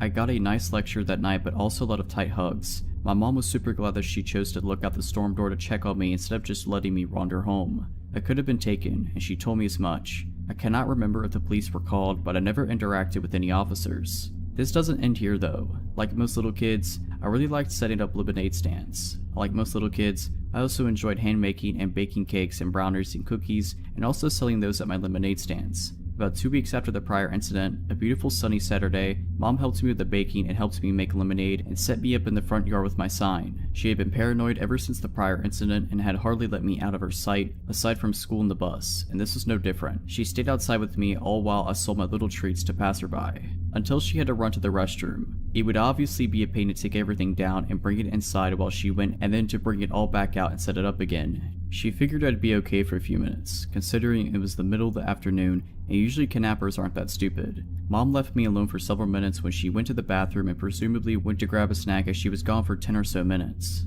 A familiar face walked up, about 8 minutes in. She appeared from around some bushes down the street. I didn't see her in the distance walking up. I honestly saw her stand up from behind some bushes and brush herself off and begin walking towards me. Her clothes were smart and sophisticated looking, almost like a pantsuit. It was a real clash with how ratty her car had been, but that same placating smile was on her face and her eyes glinted behind the same glasses. "Aw cute, a lemonade stand. Hi again, sweetie. Sorry for bothering you the other night. I didn't realize how close to home you were. Mama told me to not talk to you. Go away." I said it as meanly as I could muster, but Mom had rightfully made me so frightened of this woman that I'm sure I just sounded like the scared little girl I was. "Come on now, Mary." She spoke my real name, first and last, and my eyes got big. "I'm a friend of your parents. I live down the street. Remember, we met at the pool this past summer. I had no recollection of her. If you're their friend, why did you leave so quick?" "Mom," I began shouting for my mother. This made her crouch down in front of my table, eye to eye with me. "We don't need to do that. I just want to talk to you. You like to bake, right? I have a really fancy kitchen with a nice baker's oven. All sorts of cool gadgets to make baking cupcakes and stuff like this super fun." "No, no, no, Mama." I stood up and pushed the table into this woman and started running for the front door. This woman kicked the folding table away and started to chase me until my mom appeared in the doorway. She flung the door open and I barreled into her, and the woman stopped running and stood in the yard. "What are you doing to my daughter?" my mom shouted at her. "My God, your child is rude. I was just trying to buy a cupcake and she shoved the table into me and ran. Now I have lemonade all over my clothes." The woman lied through her teeth. I don't think she was expecting my mom to come back. "That's the lady from that night, in the car." I was now trying to get around my mom and hide behind her. My mom pulled out her cell phone and this time I know she called the police. The woman immediately ran off back the direction she came. The cops appeared. One took statements while the other one patrolled the neighborhood searching for her. They ended up finding her car parked at the grocery store that was up the road about half a mile at the other end of the neighborhood. They waited for her to show up and claim it. She never did. They couldn't find her. So, random lady in the red beater, please, let's not meet again. This happened a couple years ago when I was 16. I had just recently got my first job at a chain sandwich shop. It was located in the shopping mall outlet at the far end. There were quite a few businesses around it, including a restaurant down the way and a super Target on the other side of the mall on the far end of the parking lot. My parents were always super protective and taught me at a young age to be aware of my surroundings and protect myself, and rarely even let me walk alone to begin with. On this particular day, I had left my phone at home because I wasn't allowed to have it at work and had a daily time limit on it anyways. Thanks, Mom. I had ended up finishing up my shift early, and my mom was still shopping at the Target, so told me to go ahead and walk over to meet her. I began walking towards the Target and had to wait for passing cars. One silver car stopped and let me walk across. I smiled and waved thank you, and the man in the car did the same, and turned on the street going the direction I was walking. I didn't think anything of it, as it was a relatively busy parking lot and most of the shops are over on the other side by the Target. A minute or two goes by and I spot the same car now driving in the opposite direction towards me. I make a mental note but think I'm just overreacting. That is, until he turns back around. At this point I'm concerned and notice I'm now a part of the mall that's a little less crowded with a more empty parking lot. I get this uneasy feeling in my stomach that he's following me, and to test my hypothesis, I switch my direction. Instead of heading towards the Target, I walk towards the restaurant. The car immediately turns into the parking lot. I switch into freak out mode and speed walk to the front doors. In my time of panic, I didn't realize that the parking spots for the restaurant were completely empty. I pull on the doors and they're locked. They were apparently closed on Sundays. At this point, the man in the gray car was parked in the lot in front of the restaurant watching me. The way he was parked, I would have to pass this car to go back on the path I originally was on. I stand there a moment pretending not to notice and think about what to do next. I obviously don't want to walk any closer to the car than I already was. I decide to cut through the side shrubbery of the restaurant and head towards the closest shop I could find. The gray car comes out of the parking lot still following me, and I bolt into the dollar store across from the restaurant. I see the gray car park and I walk up to one of the cashiers and explain what happened, and I ask if I could use her phone to speak to my mother. She says of course and tells me to stay in here until my mom comes to get me. I call my mom and tell her about the car, and she of course freaks out. By this time, I think the man in the car caught on because he eventually backs out and leaves. My mom shows up and thanks the cashier lady, and we drive to the Target. Aside from us both being shaken up, we were okay. It definitely ruined me for walking alone again. Now that I'm an adult and live on my own, I carry pepper spray and a plucking knife anywhere I go just in case. I rarely walk anywhere unless I'm with someone or it's only a few minutes away. It still scares me today to think of what could have happened, or what that man's intentions were. So, to the man in the gray car, let's not meet again. This all happened last summer when me and my childhood best friend, we were both 15, decided to go camping for her birthday.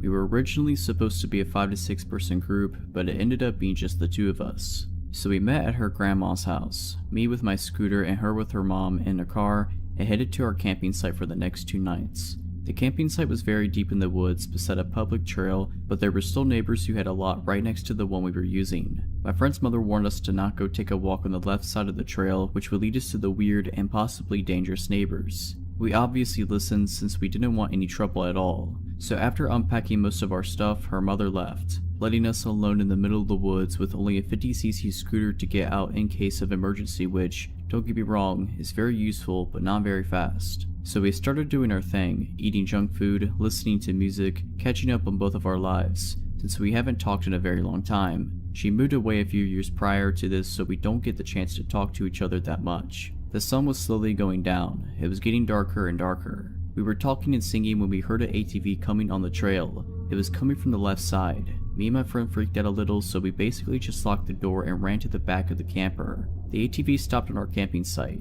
We could hear 2 adult males talking to each other about whatever knows what. It took something like 5 minutes, but they finally left. At this point, we weren't that worried because we thought it was just some curious people who wanted to know if there was anyone in the camper, which had already been robbed in the past, so we just continued our stuff, listening to music and all. By this time, it was already dark outside and the moon wasn't out yet, leaving us with no other lights than our candle. There was no water and no electricity in the camper, which also meant we had to go outside to use the bathroom. Fortunately, it was a full moon night, so eventually the moon would come out and we will be able to see outside pretty well. So again we were talking, everything else was quiet, no music, no animal noises either, and then we heard an ATV coming our way once again, so we turned out all the candles and stopped talking, waiting in silence. We quickly sat on the ground of the camper to make sure no one could see us from outside because the curtains were still opened, and then we listened. The ATV stopped a little before coming up to our camping site and everything went silent. A couple minutes after that, we could hear footsteps all around the camper.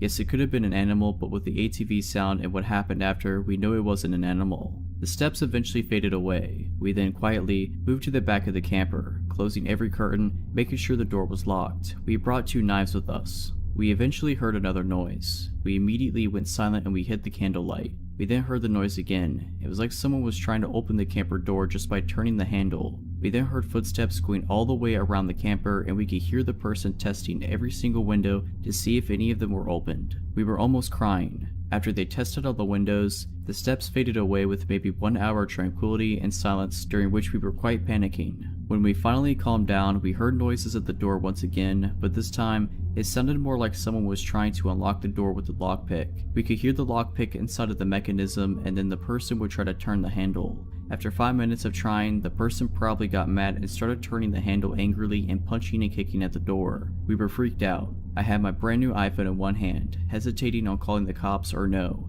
No service was available at this location, but 911 can still work most of the time. The noise was still going on at the door and all around the camper. This lasted for at least 30 minutes. The person was trying every window and then at some point gave up once again. We then started to make up a plan. The noise at the door happened a couple more times. We acted as if we were more than 2 people in the camper, so we started acting like my friend's mother and sister were there, as if one of our guy friends was there, and we acted like the noise woke us up and we screamed at the people to go away and we got mad. Our plan worked, I guess, since we heard multiple people running away. The next morning, after making sure everything was okay, we got out of the camper and we saw that a bunch of the plants next to the camper had been stepped on. There were footsteps everywhere in the mud and everywhere around the camper. Since it was daytime and my friend's mother was supposed to come back to see us, to make sure we were okay, we decided to sit outside waiting for her. We were walking around waiting when a car slowed down in front of our campsite. It never stopped, but we saw the driver staring at us. Then maybe 10 minutes later it went by again and again and again, always giving us that menacing stare. When my friend's mother finally arrived, we asked her if anyone tried to prank us or make a joke, and she went on and asked every possible suspect, and no, it was not a prank. Everyone promised that if it was them, they would have told us, but it really wasn't them. We didn't sleep alone this time. We had someone else come sleep with us for the second night.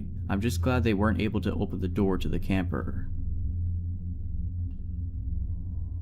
So I'm 23 now, but when this happened, I was 17. In my last year of high school, I was the art girl. I was working on my portfolio so that I could apply to art school. I mainly did landscapes, but part of the requirement for our portfolios was life drawing. Obviously, my high school didn't have any life drawing classes, so my art teacher linked me up to a life drawing class at a local university, which is one of the top art institutions in the UK. So for my school, I had to get a half-hour bus to the center of the city, and then walk maybe 15 minutes up a long stretch through the student district. It was a 6-week course, and this happened the 5th week. The class was really interesting, and I learned a lot since this was my first time working with life models. I was pretty confident and not too worried about walking alone at night. The class finished at maybe 9 p.m. and it was pretty dark by the time I got out. So 4 weeks walking there and back, uneventful. 5th week walking there, totally fine. 5th week walking back to my bus stop, also totally fine. 5 minutes at the bus stop, it was very freaky. So the stop I had to wait at was outside the expensive private school in my city. There's a strip with about 4 bus stops and it's also pretty busy. So busy that people don't even see what's happening right in front of them. So I must have been one of the first people there, so I'm standing just outside the shelter because I'm smoking, and obviously I don't want to be a jerk and make other people breathe in my smoke. So there's only about a few minutes left to my bus and I'm minding my business when this guy comes and stands super close to me.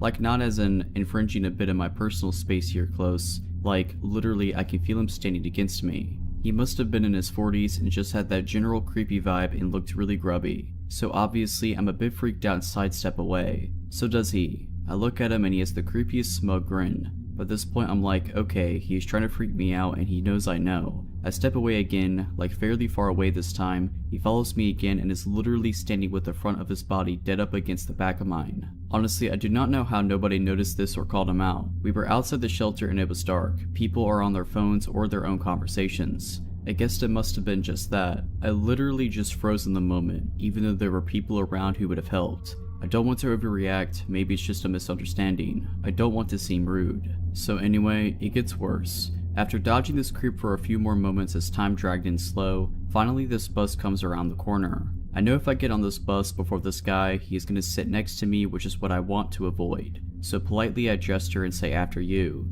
He gives me that creepy look again and says no, you go first. I insist, but he refuses again. There's a big queue now and I don't want to hold anyone up, so reluctantly I get on right before this guy. I get on the bus and do the only reasonable thing, which is to sit next to an old lady right at the front of this empty bus. The seats are only in pairs, so there's no way he could sit beside me now. Like I said, this bus is almost empty, so where does he sit? In the seat directly behind me. I'm just sitting trying to ignore him, which is pretty difficult to do when this guy keeps leaning forward and literally playing with my hair. I have really long hair and his hands are on it. I pulled out my phone and tried to text my mom, but the sending bar would just stick. It happened to literally every time I tried to message her. Obviously, I was scared to call her. I didn't want him hearing what I had to say. I messaged my friend and told her what was happening, and that I thought that if I got off this bus, the guy would most definitely follow me. I still had a 10-minute walk home after I got off this bus up a long straight road, so my friend calls my mom and tells her what's happening. My mom then calls me and relays what my friend had told her. Now, I'd been on this bus for about 15 to 20 minutes and my stop was coming up in 5. It's not a big city. My area is suburban and I don't know everyone, but I think I recognize most. I'd never seen this guy before. He wasn't local to my area, so I reasoned he had definitely been on this bus longer than his stop. Anyway, my mom called. I just said to her, I will be getting off this bus in 5 to 10 minutes. You need to get to X Street now and meet me. As soon as I said that, the creep pushes the button for the next stop. Literally as soon as I say it. He stands up and makes sure to bang into my arm and drag his body hard across me as he walks past. Stares at me from the door and through the window as the bus drives away. I'm not 100% certain if he actually had bad intentions, or if he just got off on a 17-year-old girl who was on her own. The fact he pressed the button as soon as I confirmed someone was meeting me makes me think he did intend on following me. I didn't go to the final week of that class. This happened this past year, my senior year of undergrad. I attend a big university with 2 bus stops. The first one is for a smaller portion of the school, and the second one is the main one that people use, but they're pretty far apart. I got out of class and was next to the small bus stop around sunset. This guy, I'll call him Eric, comes up to me of all people in line and starts asking if this bus would take him to one of the student housing areas. It was kind of odd because it was partway into the year, but whatever, he seemed genuinely confused. I explained yes, this bus would take him there and his stop is the same one I get off of. He asked if he can wait in line with me and he was nice, so I said sure. We're talking and waiting for the bus and it doesn't come, so I decide to walk to the main stop and he follows. Again, at this point it's not creepy because it's just small talk. We walk to the other bus stop and we just jump on one over there. Eric sits next to me and is berating me with questions that I'm now answering very shortly. Then everything he says is flirty, like, yeah, come see my pool so we can tan. Let's work out together and get sweaty in the sauna. All very weird and random, and I just don't say much because everyone on the bus can hear the conversation. He then asks for my number, which I lie about, but this guy says okay, let me call you. Obviously, I get a call and Eric's just confused and I just say oh my bad. I knew he would call it again, so I just gave the right number. Now I'm regretting telling him my stop, but I still get off with him. He's continuing the flirty comments, but the street I'm parked on is opposite of his route home. I say goodbye and wait till he's out of my sight and to get in my car and drive away. At this point it's late and he was gone, so I just went home and forgot about it. He texted me a couple times the next few weeks, all of which I ignored. Eventually he stopped and I forgot about the encounter. Fast forward a few months and I rarely use the bus anymore because I have a parking pass. One day after class I decide to go to the Vons right next to my original bus stop. I park in the farthest row because it's very busy and my car is in the middle of the row. I'm on a quick mission, so I'm rushing down the first aisle and some guy turns around to check me out, but I ignore it and keep going. I felt the guy's eyes on me still and thought, how do I know this dude? Then I get in line and there he is at the front of the line grinning at me. It's Eric from the bus and I'm like, screw this, so I switch lines. He checks out way before I do and leaves. I get my stuff and walk out to my car. I was parked just far enough that you couldn't see my car, just the direction it was in. As I get closer, there's Eric standing right in front of my car. This was disturbing because he wasn't waiting at the door of the store or in the middle of the lot. Nope, right at my car. He positions himself in between me and my car and he's grinning and he says, I know you. I play dumb saying sorry, you must have me confused. He says, no, you're from school. I say no, that's not me, I don't go to that school. He believes me and starts aggressively asking me out. I say no thank you, I have a boyfriend. He says, okay, so you can't have friends? And I look at him and say sarcastically, do you really want to just be friends? He just grins at me and replies no. He then says, don't worry, when you're single I will find you. The way he said it was very unnatural and creepy. He finally gets out of my way and lets me into my car. He watches me leave the parking lot and I drove to my brother's house just because of how unsettling that encounter was. On one occasion, I came from a group project and had to take the bus. It was crowded when I got on, so I sat in the first seat I saw. I could hear the conversation behind me and instantly recognize Eric's voice. The girl he was talking to seemed to be really into the conversation surprisingly. But now here I was on a bus to a school that I told this creep I didn't go to. I tried to get off quickly, but somehow Eric and the girl got off before me. I'm relieved and try to keep a distance. I don't see them anymore and turn a corner and there he is again waiting for me. He doesn't move though, he just grins at me and says, hi, are you going that way or this way by now? He used my real name and the fake one I used when I played dumb at Vons. I just walk away and call my friends to meet on campus. The shelter in place was issued the next week and I moved home. Luckily I never have to see Eric again. This story is from my days as a gas station clerk. This happened during a football Saturday, so the store was full of people from the moment I walked in. Most of the night is a blur because it was just cashiering for the first 6 hours of my shift. It was around 3 AM and things were finally starting to taper off. There were only a dozen or so people in the store. I just usually kept my head down and focused on the transaction in front of me so I wouldn't get overwhelmed, only looking up now and then to make sure the store isn't on fire and no one's stealing the wine case. I wasn't even looking around when I saw him. I just saw something strange in the corner of my eye and spun my head to look at him. When I got a good look, I was startled. This guy's skin was almost translucent white and he was soaking wet. His teeth were gritted and looked too big for his mouth. He was shaking as fast as he walked past the counter. I could hear the bathroom door slam from around the corner. I went back to my transaction and told myself that I needed to remember exactly where he was. I couldn't forget he was in the bathroom. I rang out the next few people, watching for him the whole time. After another 10 minutes or so, the store was suddenly empty. Customer rushes tend to be like that, from 100 miles an hour to just nothing. I knew he was still in the bathroom. I thought about going to knock, but I felt repelled. I had no intention of going near that door. I look at the clock and it's nearing 4 a.m., which is when I need to start brewing coffee for it to be ready when my manager comes in. The coffee grounds are all in the supply closet behind the counter, so I tell myself it's totally fine to go get them. It satisfies both my paranoia and my arrogance as well. I'm still doing my job, but doing something I believe to be tactically the best move. If for whatever reason the guy opened the bathroom door and tried to run behind the counter and do something to me, I could shut the door and lock it from the inside. Besides, the bathroom doors are old and loud. I can easily hear them open from inside the closet, so I can just come out and wait near the panic button until he leaves. This all seemed like a very good idea at the time. So I decide to go get the coffee packets and I'm listening carefully while I load up on all the flavors I need. I figure I will only be a minute or so I don't even turn the lights on. I'm listening carefully and I don't hear anything. I still don't hear anything. Then I hear a weird noise. It sounds like the water pipes in the back hissing at first, but it's too ragged. I suddenly realize the noise is breathing, and it's getting louder. Then it's right on top of me. That's when I stood and turned to leave, and saw him in the doorframe. We just stood there both staring back at each other. Later, when my manager reviewed the footage, she saw him leave the bathroom by slowly pushing the door open. Without making a sound, he had wandered behind the counter and peeked into her office, stepping in far enough to trigger the automatic light. After that, he had wandered behind the food service counter before making his way to the open supply closet door. The next thing she saw on camera was me flipping out. I stepped backwards, my body shaking so hard my knees almost buckled. At this point, I think he realized how absolutely horrifying this entire scenario was to me. He put up his hands and started apologizing awkwardly. He was really twitchy and still gritting his teeth. I basically went on autopilot for a moment and said I wouldn't talk to him until he got out from behind the counter area. He walked backwards until he was barely on the other side of the employee's only entrance, standing next to the soda machine. He began asking for an iPhone charger, telling me he was lost. He said he had no money and just needed to charge his phone here until he could call for help.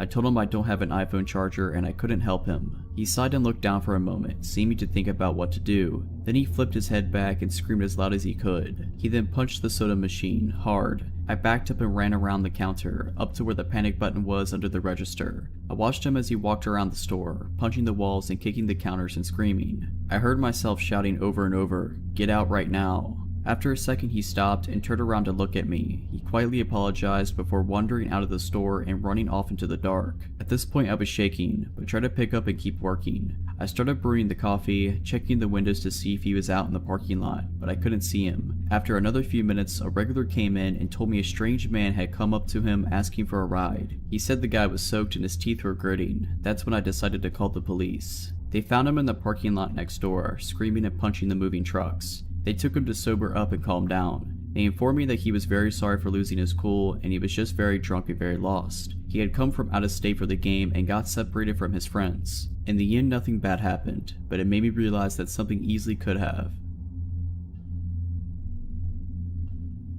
My skin still crawls thinking about this guy. He saw me shopping for school supplies and things for my new apartment one evening during my first week of grad school and decided I was his mark. I had just moved to my new college town, didn't even have a cell phone yet after leaving the one my folks paid for during undergrad behind. As I left the parking lot with my purchases, I noticed this truck pull up behind me at the exit. It was late and there weren't too many people out. I pulled out and so did he. It was a few miles down a long retail street with lots of stoplights before my turn. As I drove, I realized the guy in the truck was trying to get my attention. Over the next few miles, he kept trying to get me to look at him. Some red lights he would end up ahead of me, some behind or beside. At every light he positioned himself so he could stare at me, either directly or in one of his mirrors. His gaze was unwavering and my anxiety rose. He was driving oddly, speeding up close to my bumper, hitting his brakes when he was in front of me, swerving close to my car a couple of times. Finally, at a red light where he was beside me, I glanced over and absolutely started to panic when I was met with an unbelievably empty, unwavering stare. He saw that I was terrified, and he was following me, and he was trying to force me to pull over. At one point, I scooted through an intersection on a hard yellow a couple of cars ahead of him thinking I could shake him. Nope, He went around the cars at the light and ran the red and got back in front of me. A freeway entrance ramp came up and I tried to fake him out by putting on my signal and getting into the merge lane for it. He took the bait and started up the ramp. I quickly got out of the merge lane and continued straight. Again, I'd hoped to lose him, but he drove his truck down the embankment to keep following. At another light where he was beside me, I pulled through the light and then he turned at the last possible second. He made a U-turn and ran another red to follow me. My panic really ramped up at that point. With no cell phone, no sense of direction, in a new city, I really didn't know what to do, so I turned on some music and forced myself to sing along and forced myself to go to the speed limit so I wouldn't crash out of terrified stupidity. I decided to drive to the supermarket across town because I remembered it had a police station in it. He followed me all the way there. He burned out of the lot as soon as he saw all the cop cruisers parked out front. I filed a report and asked for a police escort home. I insisted because something told me this creep was waiting for me to leave the police station. He was. As soon as I pulled out, I saw him. I pulled over and told the officer following me and he went after him, but the truck had taken off and the cop couldn't catch him. The police got the surveillance video from the first store. It turned out this jerk had been dodging me the entire time I was shopping. I saw my surveillance footage following me through the store. I saw him follow me out, close enough to grab my elbow. I saw footage of him circling the lot in his truck, waiting for me to pull out when I took too long to unload my cart. My heart sank. I was able to remember 6 of 7 digits of his plate and the make and model of his truck. In the end, the cops did nothing. They said it was a he said she said since the surveillance video didn't catch him doing anything particular unlawful and was a losing case to try to charge him with anything. I ended up trading vehicles with a friend for a couple of months to try to feel safer and went on with my life. I had no idea what this guy did just a handful of months later until almost 15 years had passed. I was watching a Discovery ID show about the kidnapping and murder of Sandy Jeffers. I almost fell out of my seat when I saw the mugshot of her killer, Aaron Lee Skeen. It was him. I was so disgusted that law enforcement did nothing in my case that I tracked down the investigator in the murder case, and after verifying some things about his vehicle that were changed in the TV reenactment to weed out people making stuff up, she took my contact info and official statement.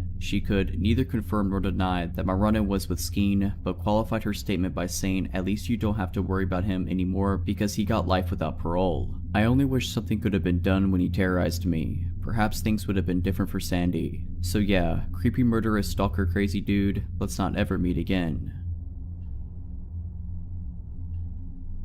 I go for a short run every night, right after sundown, when it's finally cool out. I always take the exact same route, a loop through a quiet and sparsely populated neighborhood, and now I realize how easy of a target that's made me. A short section of the route passes by an unlit park.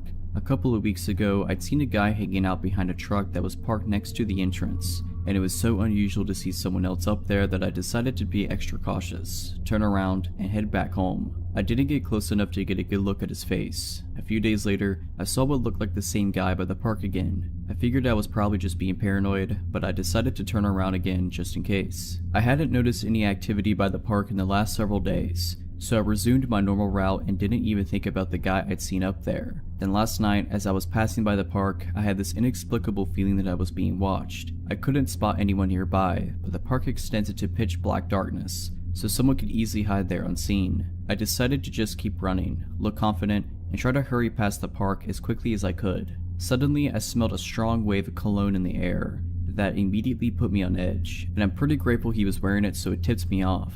After I smelled it, I had no doubt in my mind that there was somebody nearby, but still, I didn't see any movements in front or on either side of me, and I was afraid to turn around. Immediately past the park, there's a bend in the road. There's a house on the corner as you turn down the road. The house has lots of tall bushes in the front yard. I normally run right past those without even thinking of it, but since my gut instinct was blaring like a siren, I quickly moved to the middle of the street as I rounded the corner. I shot a glance behind me to see if anyone had actually been nearby. I saw a man slowly walking through the front yard of the house on the corner, looking towards me. He paused behind the bushes, as if trying to remain hidden. I could see his jeans and a pair of black-white sneakers, but little else. His slow footsteps were so creepy that I can't get the image out of my mind, as if he was trying to be quiet as he could. If I hadn't made the split decision to run into the middle of the street and away from the yard, I would have been within grabbing distance. I turned on the flashlight on my phone, aimed it right at the bushes hoping it'd startle or blind long enough for me to get some distance between us, and started sprinting at full speed down the road.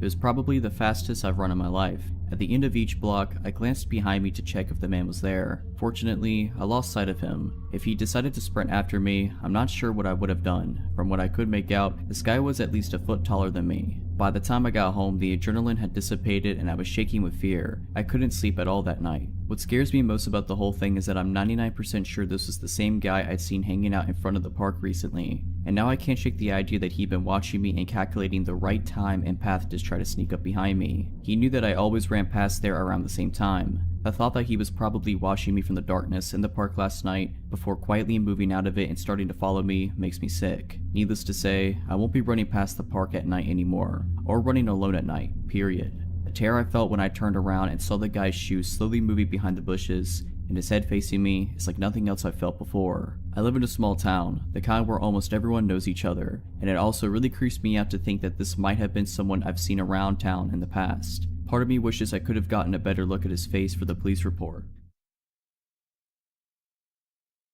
So this encounter took place approximately 10 years ago when I was 15. I was from a suburban area where my part of town was divided into a grid, approximately 8 blocks long and 8 blocks wide. Me and my friend Jesse were walking home from another friend's house who lives on almost the exact opposite of corner of the development from me. We were on the way home, and as usual I walked him to his house and then walked to mine. We noticed a blue Ford Bronco was circling the blocks throughout our walk, but didn't really think anything of it. We got to his house and we hadn't seen the truck for a few blocks. I assumed I had nothing to worry about. I get another 2 blocks or so and I see the truck again. He was parked on the side of the road, but you could hear that his truck was still running. He followed me all the way home, but was sure to not take the exact same route. I got to my front porch and could see he's parked just a few houses down on the same side of the street. I mentioned it to my dad, an absolute mammoth of a man, and he went out to see the truck. He saw it and started walking down to it when it took off. 2 weeks go by and I haven't seen the Bronco since. This walk home was almost a daily routine at this point. We had a snow day from school and just me and my sister were home. I'm playing on the computer when something catches my eye.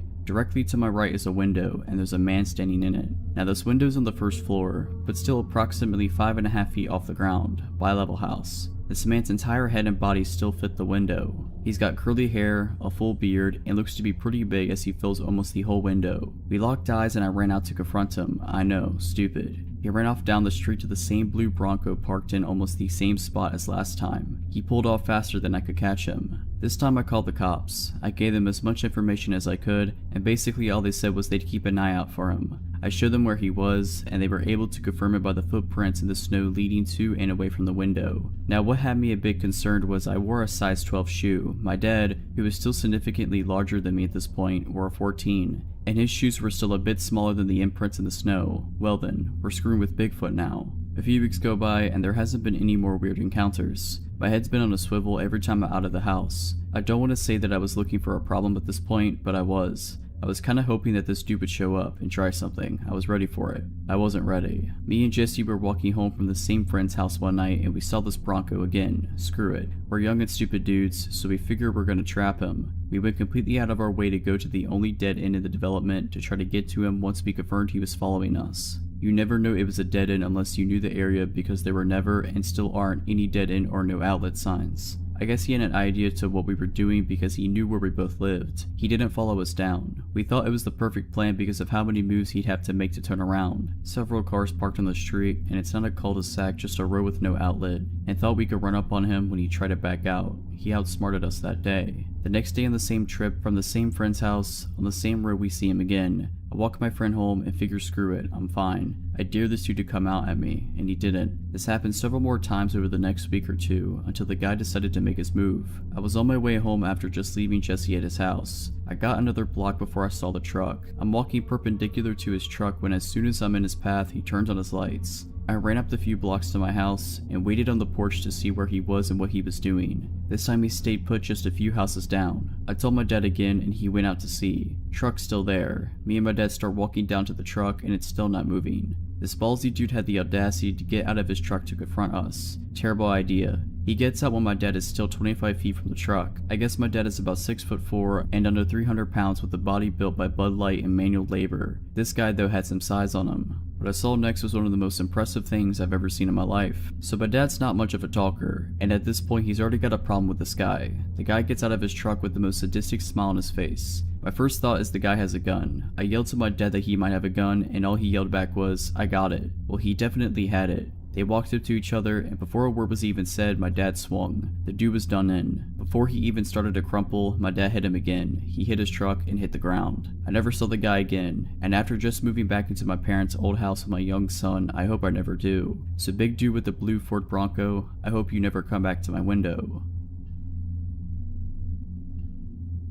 So this happened about 14 years ago. I was 21, and it was the days of MySpace. I never used my real name online. It was in the mode of constantly posting pictures of me smoking, etc. So yeah, I happened to work at a local sandwich shop, and upon taking an order from a customer, I hear, "Hey, aren't you?" enter my MySpace name. To which I asked why, of course, and he proceeded to tell me his MySpace name, and I realized we have randomly commented on mutual friends' pages. Okay, whatever. He and his friends sit in the dining area and eat their lunch, but before leaving he came back to the counter. I thought he wanted a refill on his drink, so I went to the counter to ask him what he would like. "Would you like to get drinks with me sometime?" I was a little surprised, but fresh out of a bad breakup and was ready to date, so I said sure, why not. I told him to message me online later and we could work it out. Cut to 2 days later, it's Friday, and he picks me up and we head to a bar across town. I had known this bar was there forever as I grew up there, but had never been inside. We were the youngest ones there by about 30 years, and there was literally only 10 people total inside,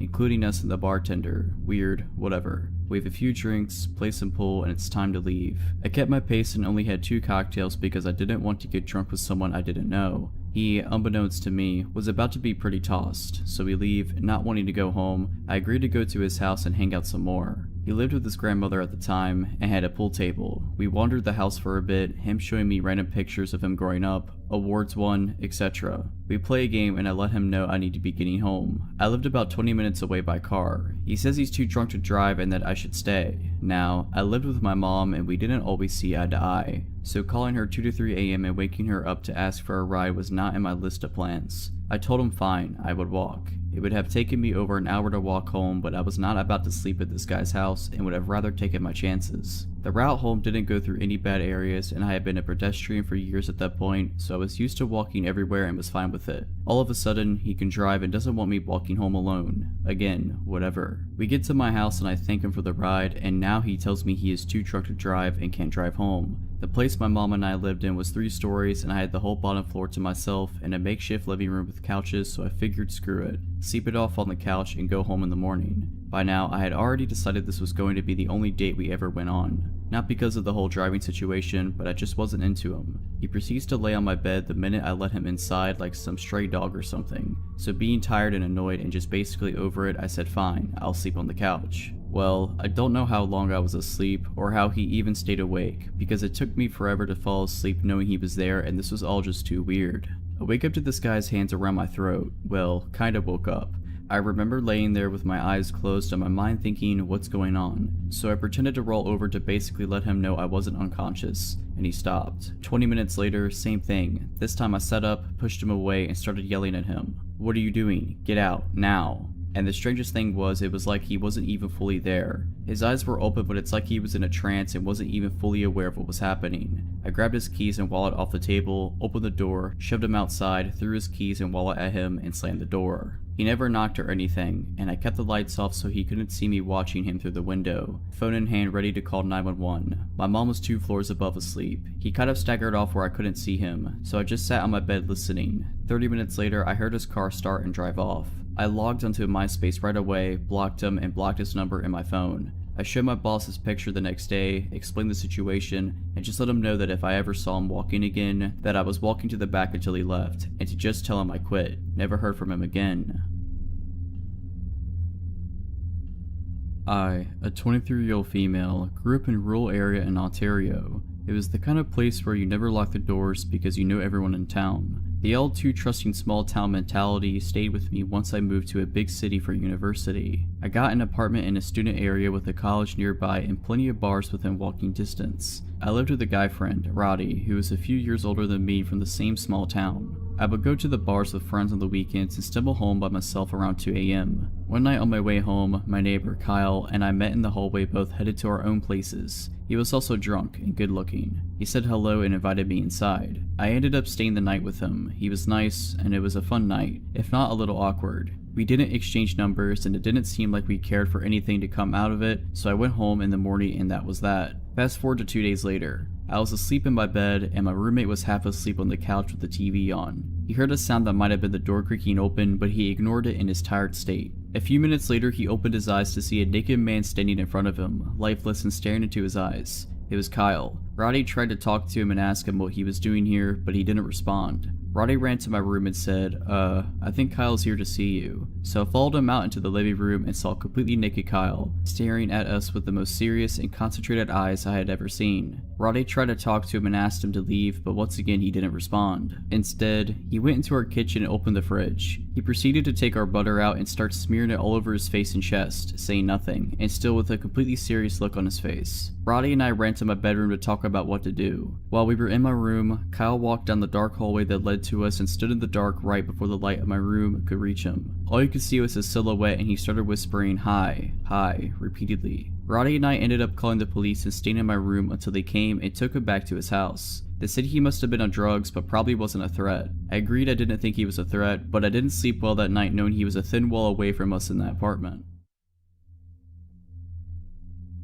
My family decided to fly across the country to visit me in LA, where I live. We thought it would be nice to visit Catalina Island. When we arrived, it became apparent to us that it was off-season. It was late November, the weather was cold, and as a result, the island was nearly empty besides locals and a few straggling tourists such as ourselves. Our first priority was to ditch our luggage so we could explore the island, so we immediately checked into our motel, though that word hardly does the place justice. I called a motel because all the doors to the rooms exited to the outside, but in actuality our room was one of the 20 to 30 quaint guest house looking buildings arranged in sort of a horseshoe shape around a walkway, with rooms on either side of the path. The entrance to the motel was essentially one of the points of the horseshoe, and if you walked dead straight, you'd reach the room we were given, essentially on the corner before you have to go right to go further into the horseshoe. So from our room, one path led back to the street, the other further into the secluded maze of rooms. After a day of exploring and having just finished dinner, it was time for the cold, dark walk back to the room. Catalina Island is a decent distance from the mainland, and it gets dark. I pulled my black hoodie tighter over my freezing ears and walked ahead of my parents to the hotel room, telling them I just wanted to go to sleep. And I did immediately. I was already losing consciousness as they entered after me, drifting off without so much as a good night. I then woke up to my mom saying my name, a harsh whisper. The room had two beds, my parents' bed closer to the door and mine further in the room. My mom's voice cut through the silence again. She sounded concerned for me. I didn't blame her, considering my mental state at the time. Groggy, I rolled over. "What?" I asked. As my eyes adjusted to the dim moonlight coming in through the curtains, I saw her turn to face me. She was surprised to see me in my bed. Her eyes got wide. If I'm in my bed, who was she talking to? We both looked back to where she was previously looking to see a hooded figure in all black standing over their bed. This was horrifically startling as it was on an island in the middle of the ocean and wake up to see a hooded stranger looming over you. This moment seemed to last forever. My mom's words became low and severe as she said my dad's name in a dire voice I've never heard her use before. Then the hooded figure did something so bizarre and unsettling. It didn't advance towards us, but instead crouched in the corner near where it stood. The way it crouched was so absolutely unexpected, even in regards to this already unexpected situation, that it terrified me. It seemed animalistic. I knew two things. The hooded figure had been standing over us sleeping, and it's not acting in any sort of way that I could understand. As opposed to the infinite moment of this figure standing over us mere seconds ago, the series of events that unfolded when my hulking ex-military dad woke up happened in an instant. Suddenly, we were out the door, not knowing which way the intruder went. My mom was screaming, "Get him, get him." My dad was running down one path of the horseshoe, further into the hotel, shouting through sheer adrenaline. I ran down the other path, towards the street. When I got there, not a sign of the intruder, but it became suspiciously quiet behind me. I ran back to the room to find my dad quietly walking back, his head low. He gets really close to me and I hear him say, "It's a kid." The explanation: some young teen, tall and lanky as I am in my 20s, wearing all black including a black hoodie, went into the wrong room, our room. The one time my parents just so happened to forget to lock the door. My mom woke up when he entered, and seeing a tall person in a black hoodie, thought he was me, assumingly leaving the room, and when the hooded figure crouched, that was him when he realized his mistake and panicked. He was scared of us. As I got back to the room, my mom walked out and hugs this kid, who was now crying his eyes out. I would be too if a massive ex-soldier was sprinting after me with murder in his eyes. So, to the now traumatized kid from Catalina Island, sorry for the misunderstanding.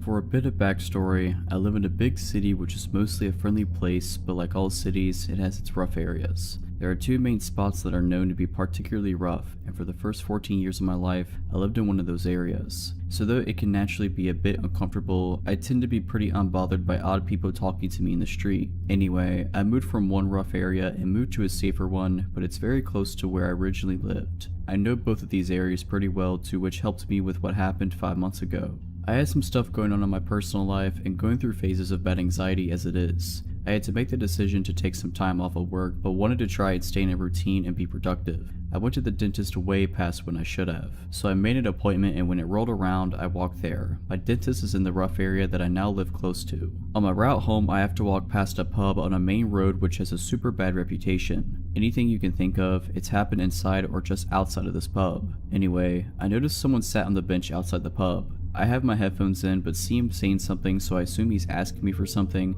and take an earplug out. He asked me if I want to join him for a drink. This was around 11:30 a.m. by the way. I just said no thanks. Now as soon as I got a few steps away, I had this bad feeling like something was just not right. As I mentioned though, I was going through a phase of bad anxiety, so I chalked it up to just being that. After about 2 minutes, I go to turn left and see the man walking in my direction in the corner of my eye. I told myself it was nothing, but took my headphones out anyway just in case, as I was about to walk through a narrow road that leads to a car park and is always very empty. All of a sudden I hear him shouting at me, "Hey miss, I'm talking to you, wait." He catches up to me and tells me, "I'm not a creep, but you're too beautiful to let go." I try and stay polite but also make it clear I'm not interested. He asked if I was single. I said yes. When he asked what I was doing that night, I said I had no plans. I 100% know I should have lied, and as the truth came out, I was really annoyed with myself, but whatever. He seems to get the message, and I say I really have to go, so I carry on walking thinking that it's the end of it. So I make my way across this big car park. At the end of the car park is a cycle/pedestrian lane that has a massive wall on one side with 2 lots of steps that lead to a car park to a retail park,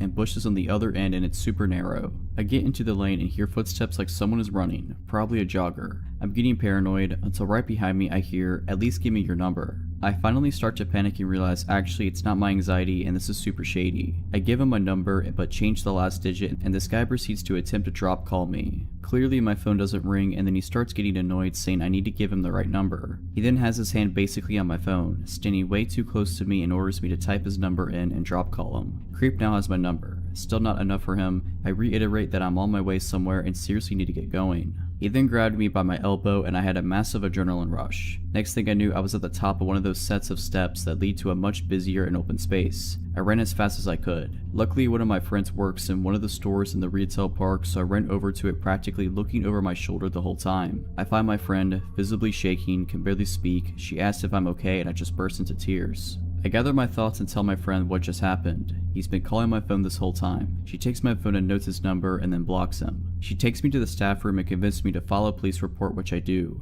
Unfortunately though, I found out street harassment is not actually illegal where I live, but because he made physical contact, it might not be a complete lost cause. The police tell me they will be in touch. Now fast forward until around 2 weeks later. A mom's friend who knew about what happened sent her an article and asked her to show me. I genuinely couldn't believe my eyes. It was about a man who had followed a girl and then assaulted her in the same rough area. At the end of the article is a picture. It's him. I haven't heard anything from the police, and since he had already been charged, I figured there wasn't any need for me to contact them again. My heart goes out to the girl, and although currently in jail, I really hope neither of us ever have to face him again. His charge was pretty serious, so he will be there for a long time, thankfully.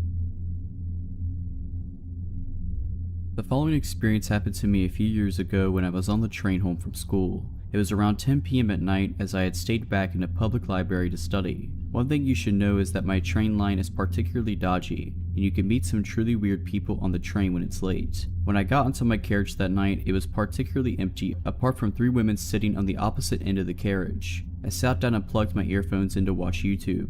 My train ride usually takes around 45 minutes. About 3 stops into the train ride, and the only other person who had gotten onto my carriage at the time was a man who was wearing construction clothes. He sat near the 3 women, so I assumed he knew them. I turned my attention back to my video. A few minutes later, I noticed that the 3 women who were sitting on the opposite side of my carriage had moved to my side. I didn't really think much of it as I was engrossed in the video I was watching. That's when I noticed someone take a seat opposite of me. It was the man who had gotten on earlier. He asked me my name, but he was giving me a weird vibe, so I pretended like I couldn't hear him. I had my earphones in after all. He then proceeded to tap my knee to gain my attention. There was no use ignoring him, so I removed my earphones and looked at him. He was a big guy, probably around early 40s, and he was clean shaven. He asked me my name, to which I gave him a fake name. He then asked me how old I was. I was in my school uniform at the time, so I told him. He reached out his hand and introduced himself. Not wanting to be rude, I extended my own hand to shake his hand. This is when things started to get weird. His handshake was super weird. His grip was abnormally tight and he seems to pull my hand towards him as he shook it. I quickly withdrew my hand. He then asked me if I had a girlfriend, as he thought I was quite attractive. Alarm bells began to ring in my head and glanced over at the 3 women who refused to even look over my direction. Seeing as they would be no help, I would just have to look out for myself. He then took out his phone and started showing me a picture of a girl who seemed to look around my age. He then asked me if I thought she was beautiful. Again, not wanting to be rude, I simply nodded and said she was. He then asked me if I would be interested in marrying her. I just started laughing as I thought he was just joking around, but his eyes were dead serious, and he just glared at me. He repeated his question, to which I responded that I did not know her and that it was inappropriate. He suggested that I give him my number so that he could arrange for us to meet. This seriously creeped me out and I politely declined, stating that I was busy with school and that I was not looking to get into a relationship.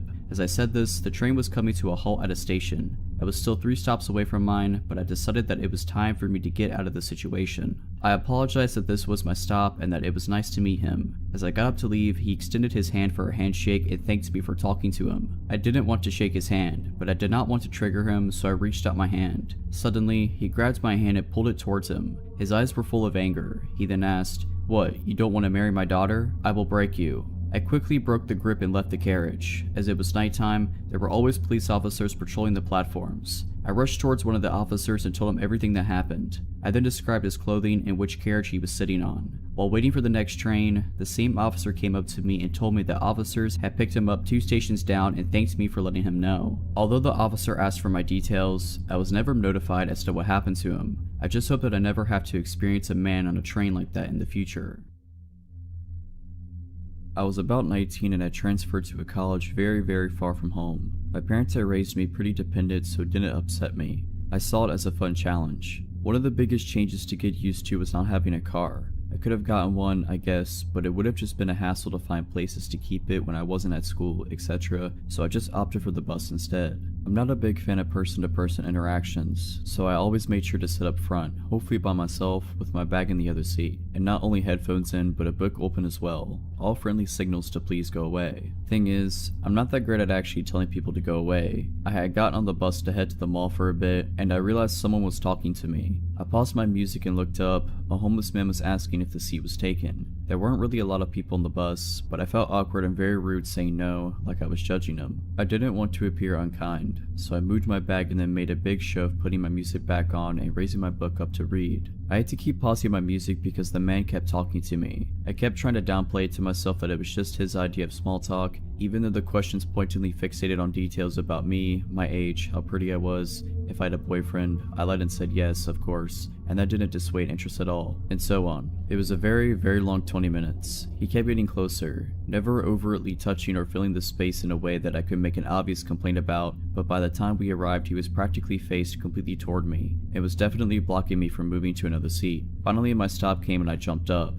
He was perfectly nice about moving so that I could get by, or so I thought. Turns out he was actually just getting up himself to get out of the same spot, not pausing for a moment and talking to me. Great. It was the middle of the day on a crowded street, so I didn't feel like I was in imminent danger, and therefore felt that anything other than open welcoming would be the height of rudeness for me. I smiled awkwardly and moved on toward the mall, only for him to fall in step with me, continuing to ask for details about myself and my boyfriend. Being naive, I tried to cut him off with, "Oh, I'm headed to the mall," but of course that only gave him the chance to say, "Me too," and well, we headed there together. He started talking to me about how good of friends we were now and how close he felt to me and so on. Honestly, I checked out a good while ago and was trying to find ways to ditch this guy. I ducked into the first store I saw when I got to the mall and he followed me in. I was at this point not even making full sentences, just mumbling things about, "Oh sorry, I need to," and then I tried to lose him down another aisle. It didn't work. I finally made a turn he couldn't follow quick enough and literally hid behind some shelves waiting for him to go by. I dashed out of the store and he saw me and yelled at me to wait and ran after. I ran down the strip and dashed into a random store and went straight to the back to the dressing rooms.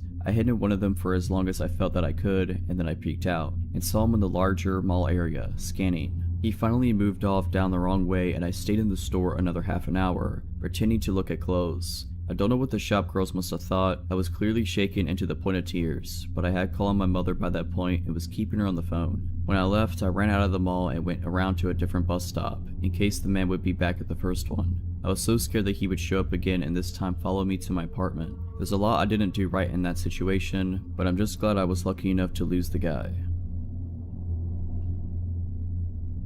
I can't say what my job was, because what I did was literally the name of the company, but it had something to do with law in a small basement office. This office had 2 main rooms and a bathroom. The boss worked in the room in the back, while the rest of us, 3 in total, worked in the front. This wasn't a place where clients came and met with us. It was just where we got work done on computers and packages sent before leaving. Oftentimes I worked alone the last 3 hours, which in reality was great. I got to listen to whatever music I want, sing and get stuff done on the computer. On occasion my boss would come to pick something up or just get a bit more work done. And on this day he did, but he came in with an older gentleman that I didn't recognize. My boss explained that the man was a customer from one of the companies on the top floor and he left only to realize he really needed to go to the bathroom and asked to use ours. My boss stuck around near my desk until the man left and then got to work. As I continued to work, I began to cough and wheeze a bit. Breathing became painful and, at first, I didn't know why until I gradually got a whiff of smoke, cigarette smoke. None of my coworkers smoked and I don't know if I'm allergic or intolerant to cigarette smoke, but I instantly feel ill whenever I begin breathing it in. I shrugged it off and watched my breathing, being sure nothing bad was happening to me, and not soon after my boss grabbed his coat and began to leave. He said, "Your coworker will be coming in a bit just to pick some stuff up," and as he opened the door, the scent of smoke burst through and on the ground were cigarette butts from what he said. Thus, he continued with, "And let's have you lock the door behind me too." I couldn't agree more, that was creepy. But if it was the man who used our bathroom, it wasn't too strange to assume he'd hunkered at the bottom of the stairs to take in some smoke before leaving. When my boss left, I made extra sure that the door was locked before continuing with my work. Another hour had passed by, about an hour and a half remaining of work when I began to smell smoke again. My heart sank as I turned my eyes to the door and quietly got up from my chair. I usually took off my shoes at work. Like I said, we didn't have clients come there. We were pretty chill when it came to wardrobe, but even with them off, I tiptoed over to the door and pressed my ear against it. I didn't hear anything at first, however, the scent of smoke was prominent there. For one reason or another, I decided just to go back to my desk and wait until my coworker got there. Not 10 minutes more in though, I heard this click, click, click sound.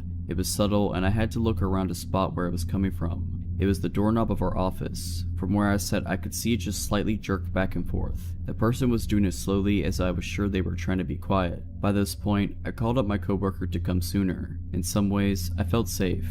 I was in a locked area after all, but who knows, right? After calling him though, the scent began to diminish and the doorknob stopped moving. I tried to listen for someone going up the stairs. I didn't hear anything for a long while until I heard someone coming down them. It was my coworker. He came in and said, "There are like 10 cigarette butts out here." I explained further what had happened as he came in and locked the door himself. I also explained the man who'd come in to use our bathroom prior. Like I said, I couldn't be sure if they were the same person. There wasn't much to take from the offices. The computers were fairly old, wouldn't at all get a good chunk of money from them, and everything else was paper. We weren't at all at a place that kept money around. So if it was him, I can't fathom what he saw that he'd feel the need to come back in to steal. My coworker somewhat brushed it off. He figured that the person was gone, all was fine, and went to pick up what he needed to. He ended up staying for a while, I'm not sure why, perhaps he felt like he needed to, because as I began finally finishing up my work, the smell of smoke came back. My coworker and I looked at each other, almost as a way to confirm that we both smelled it. The click-clacking of our computer stopped and we just waited and waited and waited. We didn't take our eyes off each other as the click, click, click came back. I just didn't want to deal with this and go home as soon as possible,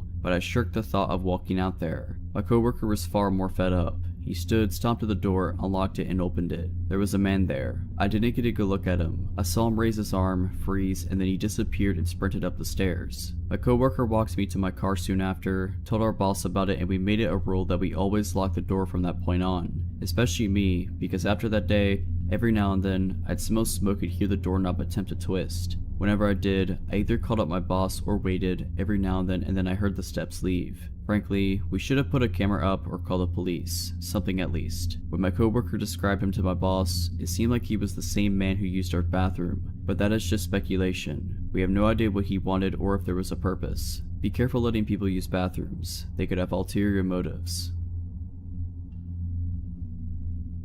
When I was about 8 or 9, my family took a trip skiing to a small resort a couple of hours from where we lived in Spain.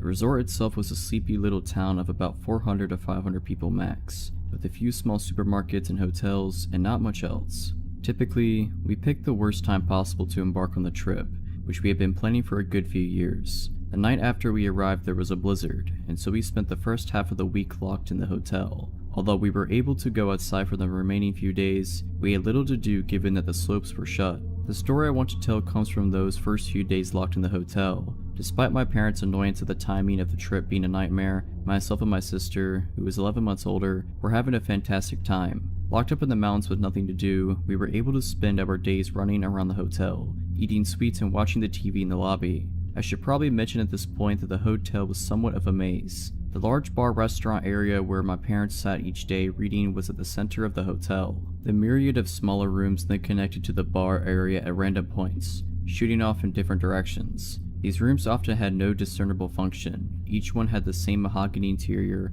and they were full of couches, fireplaces, and antiques that allowed for great games of hide and seek. The rooms would often have offshoots themselves, connecting to new rooms which would then connect to yet more useless wooden caves. As such, it was possible to be 4 or 5 rooms away from the main hotel area at any one time, without knowing exactly where you were or how to get back. Anyway, at some point along the weekend, myself and my sister decided to play hide and seek. Bearing in mind the above, it was almost an impossible challenge to find the hider. At one point in the game, I was just about to give up on searching for my sister until I heard her voice from what sounded like a few rooms away. After successfully navigating the web of rooms, I emerged to find her sitting on a couch alongside a German man with gray hair, probably in his 60s if I had to guess. As soon as I emerged into the room, the man turned to me and told me he was taking my sister to the swimming pool and asked if I wanted to come. I remember immediately thinking it was odd that there was a swimming pool that we hadn't heard of. My parents had been complaining that morning about how much TV we were watching, and so I was sure they would have taken us there if they had known about it.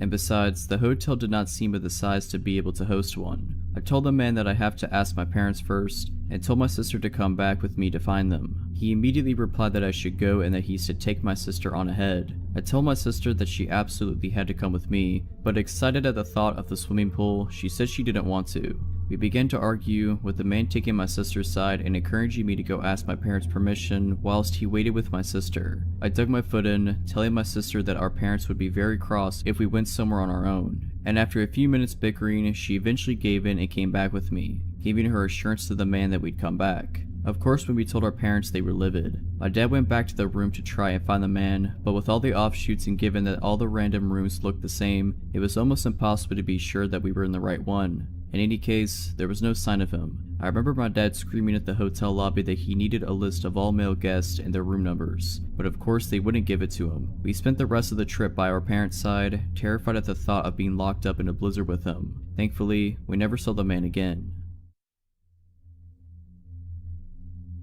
My mama and I normally shopped at the market just a few minutes away from our house. My mom had been shopping there for 20-some years at this point and was friends with most of the workers, so I was friendly with them too, and was always happy to talk to them. Whenever my mom got distracted talking to someone, I, with the attention span of a 6-year-old, would wander around the aisle. My mother would keep an eye on me to make sure I didn't get too far, but if she was distracted, one of the employees would usually be around and gently guide me back over. One day though, we went to a different market that I couldn't remember having been to before, and we didn't go back to for nearly a decade. We were walking around the aisles when my mom ran into her friend. They started talking, and I, not realizing that I no longer had a store full of adults keeping an eye on me, started wandering around the aisle. My eyes caught some colorful display, I think flowers or balloons or something, and went over to look. Once I was satisfied with my inspection, I turned back to the aisle only to find my mom wasn't there. That had never happened before. I looked around a little, though not moving from my spot near the colorful displays. Since it was right near the registers, there was a decent amount of people nearby, which I'm thankful for now. As I was looking around, an employee came up to me. He was older than my sister, she was 12 or 13 at the time, and younger than my dad, in his mid-40s, which was about the only way I could gauge age. Now, I would say he was probably in his early to mid-20s if I remember right. "Hi there," he said sweetly, in that tone you normally speak to kids in. I cheerfully said hello, actually stepping a little closer. "Are you looking for mommy?" I say yes, happily explaining that I had last seen her talking to her friend and that I could normally find her easily when I wandered away, so I wasn't sure where she could have gone. "Does she leave you alone often?" "Not really. My older sister was normally with me if my mom wasn't. She was 12 or 13 and she was super mature, so if my mom had to leave her for a little bit, she knew I'd be okay. And she never left us alone in public, just at home if she needed to run somewhere, never for very long. And my dad was at work a lot and didn't come back until late usually. Where do you live? Well, you wouldn't know it, I just learned my address. We just learned how to mail a letter in school, even took a little class trip to the mailbox in our school corner to send them out. I knew how to write my address now, and I knew how to say it. Where do you go to school? Who picks you up? Well, I go to the local elementary school. I don't know the address though, sorry, but I know which street it's on because I wait on the sidewalk for my mom or daycare sitter, depending on the day, so I see the street sign a lot since I'm usually waiting for a while to be grabbed. It had only been a few minutes since I last saw my mom. Even with how much information I was dumping, I was a very fast talker, but I was starting to get a little antsy. Not because I was uncomfortable talking to a stranger, but because I had skipped lunch that day specifically to calm my mom into letting me get a bagel from the store next door, which is why we were at the market in the first place. My mom was holding onto the bagel to make sure I didn't try to eat it too fast and choke, which I had done several times in the past. I wanted my bagel, and while I liked talking to this grown man who made me feel smart and was oh so interested in my life, I liked bagels more. Plus, if I caught my mom when we were near the bakery section, I might be able to use my charm and get a cookie. So I gotta find my mom now. Oh well, I'll walk around with you and help you find her. You wouldn't lead me through the market you work at where you can easily bring me to the back room, meat locker, or any number of places? Yeah, sounds good. Ozzy. I look around to see my mom, the relieved look on her face slowly changing into something more anxious. I smile happily and wave her over. She immediately grabs my hand and I could tell she wants to chide me, probably for leaving the aisle, but she seems more occupied on the man in front of me. Before I can even open my mouth to introduce him, or remember that I never got his name, he quickly says that he's glad I found my mom and he needs to get back to work and practically runs to the back of the store. My mom puts her hands on my shoulders and looks me in the eye, her expression a lot more worried now. What was he talking to you about? She asked, her voice more serious than I'd ever heard her. Can I have my bagel? My mom opens her mouth, pauses, and goes into her purse to hand me my bagel. Between bites, I happily tell her about the conversation and everything I remembered. My age and grade, pickup schedule, likes and dislikes, my literal address. My mom gradually became paler, then became red with anger. She brought me over to the manager, and I don't remember much about the conversation. The police weren't called. We went home, and my mom told me I wasn't allowed to walk around the store anymore. No more talking to any stranger, even if they worked at the store we were at, unless she was with me. If I ever saw that man ever again, I was to run away, find someone I know, and ask for help. If all else fails, scream at the top of my lungs. If my mom hadn't found me, something bad might have happened. If not in the store, then in front of my school, and if not in front of my school, then my house. A little over a decade later, I've never seen the guy again. Let's keep it that way. I had started hanging out with a very nasty crowd. They loved to party, never had their own cash, destructive, impulsive, you get the drill. An ex-friend of mine, we'll call him Bob, started hanging out with me quite a bit more and more as the weeks passed by. Bob worked as a pizza delivery driver. He never washed his clothes, to which he owned maybe 3 outfits, including his work uniform and only women's clothes. The women's clothes he wore to be punky. I saw no shame in that. Even thought it was kinda cool how he didn't care what others thought about it. But that also means he liked my clothes, so like a little sister might do, he constantly took my clothes. Keep in mind, he also barely showered. Often, he even woke up before 5 p.m. in time for work. He jumped off my couch, took a pack of my cigarettes without asking, and sped off. Within the 4-month period he stayed in my home, I literally saw him go to take a shower about 5 times. Long after the situation was dealt with and he was gone, I left that home with a stench. He paid nothing, not a single bill, never contributed to groceries, cleaning, nothing, nor was he on my lease. Yet, he established residency in my home legally. It didn't bother me so much at the time. I was at my rock bottom and was basically just happy to have someone be there with me. I considered him to be my goofy and annoying best friend, until that wasn't enough for him. He began to become obsessed with me. Very quickly he went from basically having everything he needed in life for free, while he kept any money or tips he made, but decided on his own accord that we were to be together. If I'd return home from work, friend's house, etc., he'd cry and follow me room to room, asking repeatedly why we can't just be together. That we were best friends already, we should date. I was not attracted to him. Going through a divorce at the time, I did not want to ruin our friendship. It got to the point where I avoided going home. I'd stay with my mother or friends, because he'd cry and follow me, desperately trying to convince me to be with him. I'd almost often find him in my bed at this point, and he quit his job to have a better chance of seeing me. I had told him if this continued, I would no longer allow him to crash there. At one point, after avoiding him for a few days, Bob really started to come out of his shell. He cornered me screaming, "I'm sick and tired of being rejected by you. It's not happening anymore." Now I was scared. I never saw him as a threatening individual before, just a goofy character. I asked him to leave and he was no longer welcome. He refused. He said by law, he was required a 30 days notice to be evicted. When I spoke with the police, they understood my situation, but explained he'd either have to be evicted or I'd have to get a restraining order. I filed the restraining order, which they immediately granted me, but he chose to ignore it. Once he left my home, I locked all doors and windows. When he returned, I showed him the order, to which he replied, "I'm not leaving." I tried calling the police every time he showed up, but by the time they'd get there, he was gone. There were shoe prints on that door and cracks from all the attempts he made to force it open.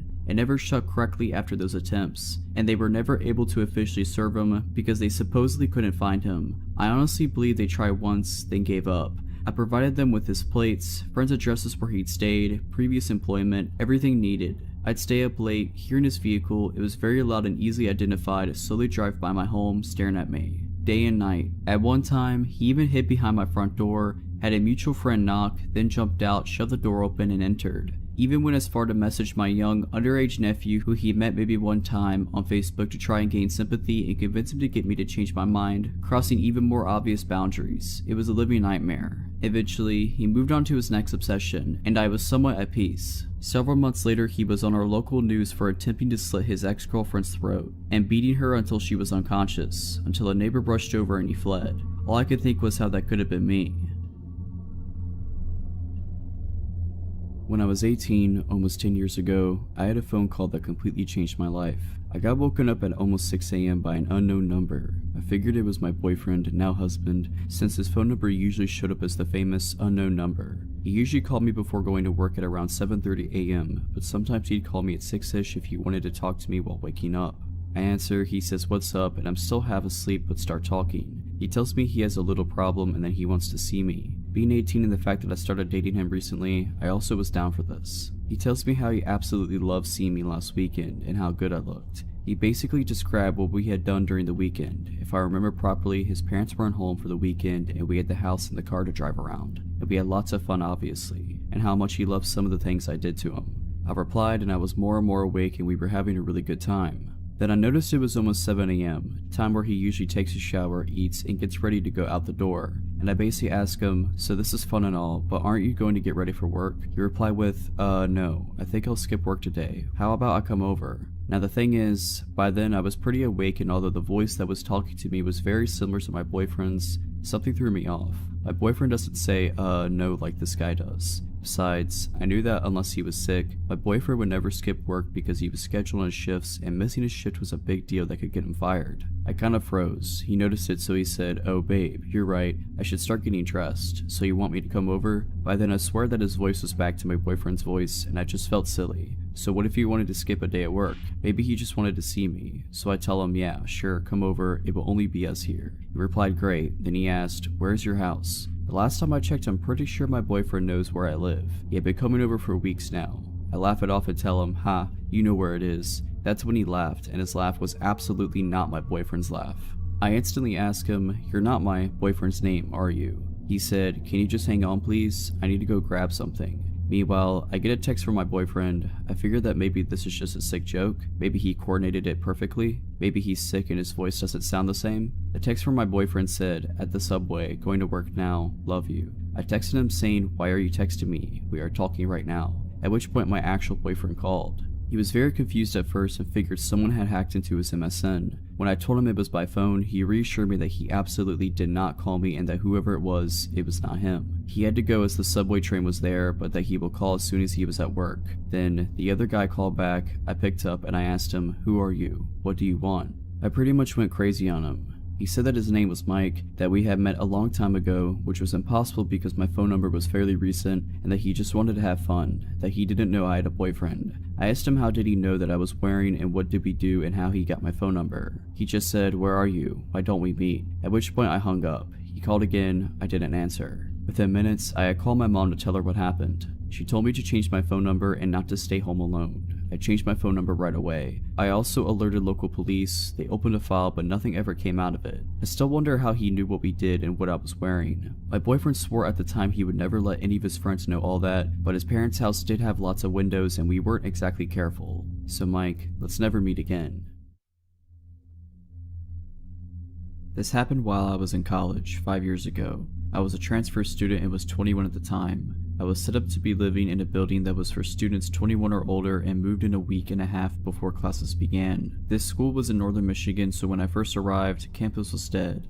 I mostly kept to myself, but was friendly with a few people in my building, namely one guy named Khalil, an exchange student from Lebanon. He seemed nice enough, though there was a distinct language barrier, so things were easily lost in translation. Our RD and RA, resident director, resident assistant, made everyone who had moved in have a meeting to go over basic rules and whatnot. At the end of the meeting, as I'm leaving the rec room, Khalil suddenly puts his arm up on the wall in front of me, almost clotheslining me. Caught off guard, I am peeved and creeped out about this. He begins explaining that he would like to be my friend and would like to go out for dinner to get to know me. He worded it oddly, so I wasn't sure if it was just a date or just a friendly invitation, but I attributed it to his bad English. Like an idiot, I felt cornered physically and socially. I am awful with confrontation and could be too nice, so I agreed. He meant right then and there, however, and said, "I will get us a taxi and we'll go now." 10 minutes later, we're getting into this taxi, and as I'm entering, I feel this sense of dread. I think, I barely know this guy, and Hudson's, the restaurant, is a couple miles away and we will be stranded out there with this stranger if it gets weird. As we drive, my guard rises higher and higher. He wants to know everything about me, and is throwing questions rapid fire. My age, dating history, physical preferences in men, religion, family, everything. I am thinking, this is going to be really awkward, and wanted the night to be over before we even get to the restaurant. At the restaurant, we both look at the menu for a bit. The waiter comes and takes my order, salad, small and quick to eat, and then the waiter asks what Khalil wants. He says, "Oh no, I'm not hungry, I just want to watch her eat." What? Why would you ask me for dinner if you weren't hungry? And why did you just want me to eat? I was horrified.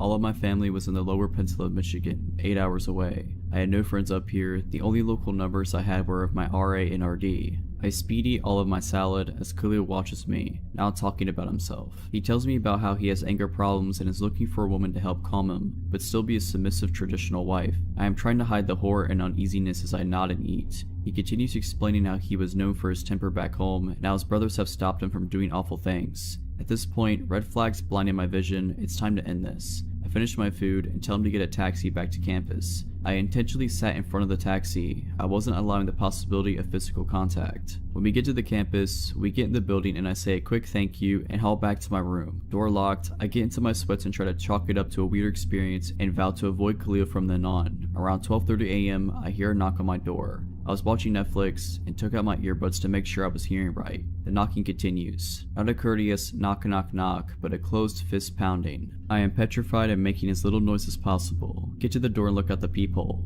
I see Khalil. My room is at the very end of a long hallway. All rooms around me empty at this point, with the door outside of my room leading to a parking lot surrounded by woods. Knowing how isolated I was, I slink away from the door, making zero noise just waiting for the knocking to stop. About a minute later, it stops. He growls, "I know you're in there. I will wait." My eyes widen in horror. I felt a mixture of rage and panic, but decided that confronting him then wouldn't be smart. So I quietly watched Netflix until I fall asleep. I have no idea how long he waited out there. The next morning, when I finally emerged from my room, I found a couple of pages taped to my door. 3 handwritten pages from Khalil, explaining his feelings for me and his intentions of making me his wife. I went straight to my RA and explained everything that happened. She agreed to meet with Khalil herself, to explain to him how inappropriate he was being, and to tell him to leave me alone. He didn't. Notes kept coming. He came to my door dozens of times a day, and I became pretty much trapped in my room hiding from this psycho. It lasted for 8 days, but classes began and Khalil disappeared. I was told he dropped out and moved back to Lebanon. I found it eerie how he just vanished. Had he come here solely to find a wife, I'll never know. But Khalil, let's not ever meet again.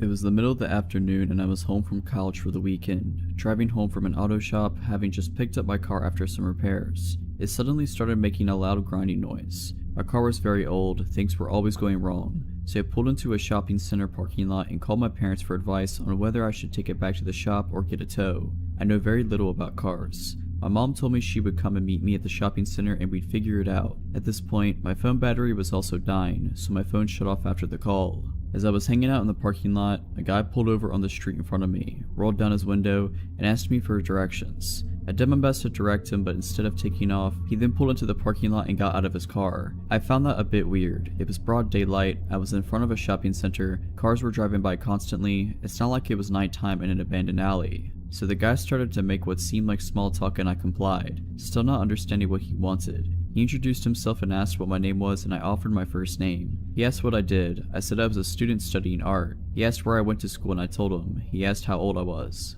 He made a little more small talk, and then I guess seeing that I was a bit more relaxed, he said he was a sculptor and that if I was interested in art, I would love the sculptures he had at his house. He said we would go there right now and look at them. Immediately that dull alarm in the back of my head got turned way up.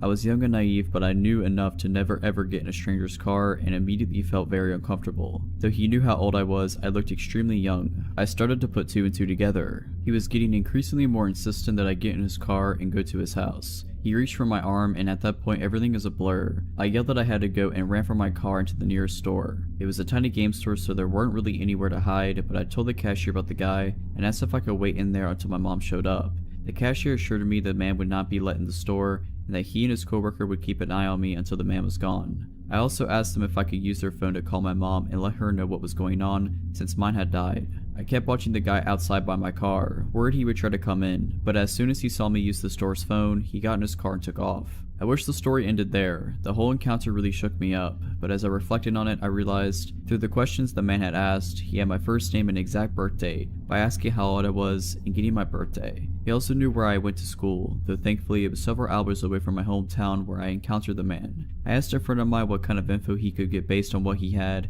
and much to my distress, my friend showed me he was able to find out my full name, my phone number, and my home address with the info I had given the man. I felt like such an idiot. I had always been taught to be wary of strangers and not give them personal info, and I was baffled by how easily this guy had gotten personal info out of me just by pretending to have a casual conversation. Nothing happened for a few weeks and I started to stress less, and stopped thinking about the encounter, and stopped worrying about running into the man again. Then one early morning my cell phone rang. The number was restricted. I answered. There was heavy breathing on the phone, but no reply. I hung up. It happened again the next morning. This time a man answered, asking, "What are you doing right now?" I said I was trying to sleep. "What are you wearing?" I immediately hung up. The calls continued. The next time I picked up, I told him if he called again, I'd call the police. I got a few more calls from a restricted number after that, but stopped answering, and eventually they stopped. I'm still not sure if the calls were from the man I met in the parking lot, but it seemed likely. It was just too much of a coincidence they started after that encounter. I spent a good year being afraid of that man. I still can't believe how foolish I was giving him info about myself so easily, and it was an important lesson in how smooth and sneaky creeps can be, and now I'm much more careful about what I say to strangers. I still don't know what he had planned if I had actually been foolish enough to get in his car, but I'm very glad I never found out. When I was 18, I worked in my college's residence building at the front desk, and I think I almost got assaulted or murdered. You be the judge. During the summer, the building operated as a hotel, so 2.5 floors were hotel rooms and half of the 3rd floor were student rooms. The whole building operated with the hotel swipe key system that was pretty outdated, and all the doors were powered by 4 AA batteries. If the batteries died, there was a decently lengthy process to replace them and reprogram the door. A dark-haired guy came to the front desk from inside the building while I was working an overnight shift at around 1 or 2 a.m. and said he left his key card in his room. I made him a new one and made my first error of the night. Hotel guests could have as many room keys remade as they wanted, hypothetically. Students, however, were supposed to be given a temporary key card and charged $2 to be returned when theirs is located. I gave him a new key for his room and asked if he was a student or hotel guest, and he replied student. At this point, I should have checked our system to charge his account, but I was caught up doing administrative duties and forgot. I used to trust people way too easily at this job, but quickly learned not. Later on the night, maybe around 3 or 4 a.m., he came to the desk again and said he couldn't get into his room. I asked if he just forgot his key again, and he said no. The door wasn't working. I asked if the light was coming on when he swiped his card, and he said no, so I figured the batteries were dead. I told him I had changed the batteries, and I went up to his room with him. He asked me for my name, and I told him. He didn't tell me his. I opened the room door manually with the master key, and I told him I'd have to prop it open while I worked on the back panel to replace the batteries. He said, "No, it's okay, I'll close it," and closed and deadbolted the door locked. Really weird, but I tried not to think about it. I had changed the batteries on plenty of other doors by this point, and some students were iffy about having their doors propped open for their room to be on display for anyone walking by. He also had a really thick accent, and I thought he might be an international student since we had a lot of students from other countries where English was not their first language. I gave him the benefit of the doubt and thought maybe it was also just a language barrier issue. At this point though, I really felt like something was wrong, but I tried to ignore it so I didn't freak him out. While I was trying to focus on fixing the door as quickly as possible, he kept trying to entice me to go further into the room, saying his bed was broken and he needed me to take a look at it, there was something underneath it that needed to be fixed, etc. He held out a little gold house key and said, "I have a key, go get it," and threw it under the bed. He said there was a leak under the fridge. He just kept trying to get me down on the ground, throwing random problems at me. Obviously, I told him no. I'd send maintenance up in the morning to take a look at it if anything was broken. I had my back to him and he asked me if I would take off my glasses. I said, "No, I need them to see." His tone of voice changed. In the most steady, chilling manner, he said, "Ella, it's okay, you can take them off." And from behind me, he reached around and tried to take off my glasses. I swatted his hand away and, trying to remain composure, said, "No thanks, I need to keep them on," even though he was creeping me out. I didn't want to be rude to him. I didn't want to get in trouble if he complained about me, or risk upsetting him and having him yell at me. I got up to grab something from the door repair kit and undid the door deadbolt and opened it up in the process. He jumped toward the door to close it again and told me to keep it closed. I told him no, I had to open it to start reprogramming it from the front. While I held the door open with my foot and grabbed something from the door repair kit, he started playing with the little wispy hairs at the top of my forehead and trying to touch my shoulder. I swatted him away again and asked him not to touch me and focus on getting out of there. He once again tried getting me to follow him into the bedroom, saying the bed was broken, and I went as far as the door frame to see if I could spot any actual problem with his bed. This is when I realized that he had nothing in his room. No dishes in the kitchen, no shower curtain in the bathroom, no sheets in the bed, nothing. This wasn't his room. My brain once again went back to the international student theory, thinking he had just arrived today and hadn't got a chance to buy anything yet. But in the pit of my stomach, I knew something was wrong. I fiddled around with the door for a few more seconds before announcing that it was fixed, and quickly gathered the door kit and left. Before I had reached the elevator, he came back out without his shoes on to follow me. He tried to get back in to get his shoes and called out, "Ella, the door isn't fixed, you need to come back." I went back and opened the door manually and told him if the door was broken, I'd have to send up maintenance to fix it in the morning. I knew he was going to follow me to the elevator again, so I closed the door behind me once he went inside and ran down the stairwell as fast as I could. When I got to the front desk, I checked the computer and saw that the room he was in was supposed to be empty. It wasn't a student room or a hotel room. I locked myself in our back office and called campus security. He came down a few minutes later and went behind the desk. I yelled at him to get on the other side and wait, now that I knew he wasn't a resident. He tore the corner off a slip of paper I had sitting on the desk and drew a flower on it, then put it back on top of my papers. When security arrived, he ran back up to the empty room and tried convincing them he lived there so he wouldn't have to leave. He kept showing them his key, which I decided to work on the door again somehow. They escorted him back downstairs and came to ask me if he really did live there. Obviously he didn't. That's why I called you guys crying and terrified. He kept interjecting to argue that he did live there, but couldn't even recall his room number when asked. Security asked him for a student card and he couldn't produce it, so they told him he would have to leave if he couldn't prove he lived there. While they were grabbing his information, I listened from the office and could immediately tell he was lying. The phone number he gave was just a bunch of random numbers. The name he gave was prefixed by, as if he was trying to think of a name. When they asked him for his address, he just said, "across the street." One security guard asked if he lived in the apartments across the street and he said yes, but couldn't tell them what the building number was. He said his apartment number was 1200, but I moved into that building a few months ago later and apartment 1200 doesn't exist. When security asked what his purpose was to be sneaking into a room, he just kept up the ums and the uhs and saying he didn't know. They'd ask, "Were you trying to see a friend? Do you know anybody who lives here? Were you here to hurt somebody?" And he kept fidgeting and saying, "I don't know, no reason, I was just here." At one point he tried to tell them he was my friend, at which point I poked my head out of the office to say that I literally had never seen him before that night. He left. We didn't call the police because he didn't actually do anything, but it was still unsettling. Later on, it dawned on me how he figured out that the room was vacant. One of the housekeepers had been using it as her personal break room. A few days later, a housekeeper came to the desk and told me they found the door deadbolted open, the TV on, and a housekeeper inside watching TV. She must have forgotten to close the door when she left for the night, and when the creep let himself into the building, he found out. I never saw him again, and to this day, I still have no clue what he was doing there. I haven't worked there since last winter, and overnight shifts still give me the creeps.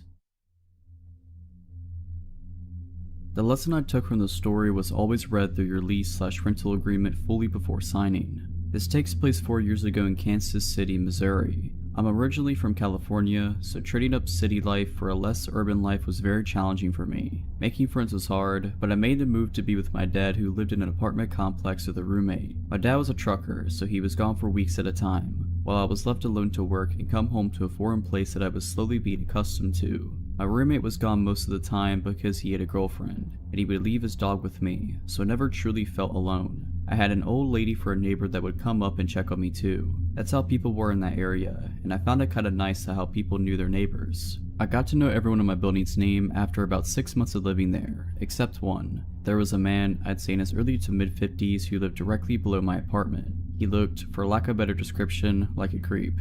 He was balding except for on the sides of his head, which that hair was straggly too. He was tall and kinda skinny, had outdated 90s glasses, and a thick mustache. He was the only person in the building who wasn't friendly, or at least didn't make the effort to say hello or introduce himself to me. He also happened to be the maintenance man for all 5 buildings. I didn't think much of this at first. I honestly don't care if you're overly friendly to me. I enjoy having space of my own, and sometimes being too friendly is suspicious to me. That's just a personal problem, but I'm explaining why I didn't send up any red flags at first. One day when I was pulling out of the driveway to go to work in the morning, I noticed across the large lawn that led to the door to our buildings, the maintenance man was standing in the center, staring directly at me. Stare is the wrong word, more like glare. At first, I looked around confused, thinking perhaps he was looking at someone or something behind me. I was the only one there. Although a bit creeped out, I shrugged it off and continued with my day, forgetting all about it. The next day I was over at my neighbor Claire's apartment, the elder lady, and she happened to bring up a maintenance issue she had, but she mentioned that she would never ask the maintenance man for anything, and neither should I. I tried to ask her more about what she meant by that, but she ended up being very broad and said something along the lines of, "He's just a known creep around here." Fast forward to the first incident. It was around 2 AM and I was still awake, but only barely, sitting on the couch watching TV alone in the apartment. I was starting to drift off into sleep when I heard a soft noise near the front door. Thankfully, the show was very low in volume, because I normally don't pick up on quiet noises most of the time. I turned off the TV and began listening. Next to the living room on the right side is the patio area, and on the left is the kitchen and the front door. The light from the moon and outside lamps were flooding through the patio glass door, so I could see the doorknob to the front door moving, not just moving, but someone was using a key. In an instant, the door flung open and I was on my feet, with nowhere to hide at that point. I stood my ground and saw the silhouette step into the kitchen. That's when I saw it was the maintenance man. My stomach dropped and he stopped dead in his tracks when he spotted me, looking as if it was unexpected to find me awake. I noticed he had a large coat on, even though it wasn't winter or even cold that particular night. I noticed that only because the jacket looked bulky, as if he was carrying things in it that I couldn't see. "What are you doing?" was all I managed to squeak out. I was shaking, my knees feeling like they were about to give out. For reference, I was a 22-year-old woman standing a whopping 5'4", with no way to defend myself at all from where I was standing. He looked shocked, which made me feel like I had gained a little power from the situation. He retorted confusedly and angrily with, "Your toilet is making a loud noise that I could hear from my bedroom." I was angry and terrified, and only reacted with more anger when I saw him scrambling for excuses. "So you just let yourself into my apartment at 2 in the morning? I'm reporting this to management first thing in the morning." He stepped closer to me then. I backed up a few steps but still stood my ground, quickly turning on the light closest to me so he could see my fury. "The toilet is rumbling. I need to check it, now." Now I was trembling so hard I could barely stand. I had adrenaline and anger and fear all coursing heavily through my body. "Get out." He started to take the liberty to look around the kitchen where he was standing. My head immediately thought, what if he goes for a knife? And that's when he said it. "I can come in whenever I want." The sentence makes me shiver to this day. I didn't know what to do, and felt the power over the situation quickly dwindling down to a bad feeling that something bad was about to happen. "If you don't get out of my apartment now, I'm gonna start screaming as loud as I can." My voice was crackling and shaky, which made my heart drop into my stomach. I immediately felt like I was gonna be sick when he took yet another step forward towards me. "Check the lease. I could come in whenever I want.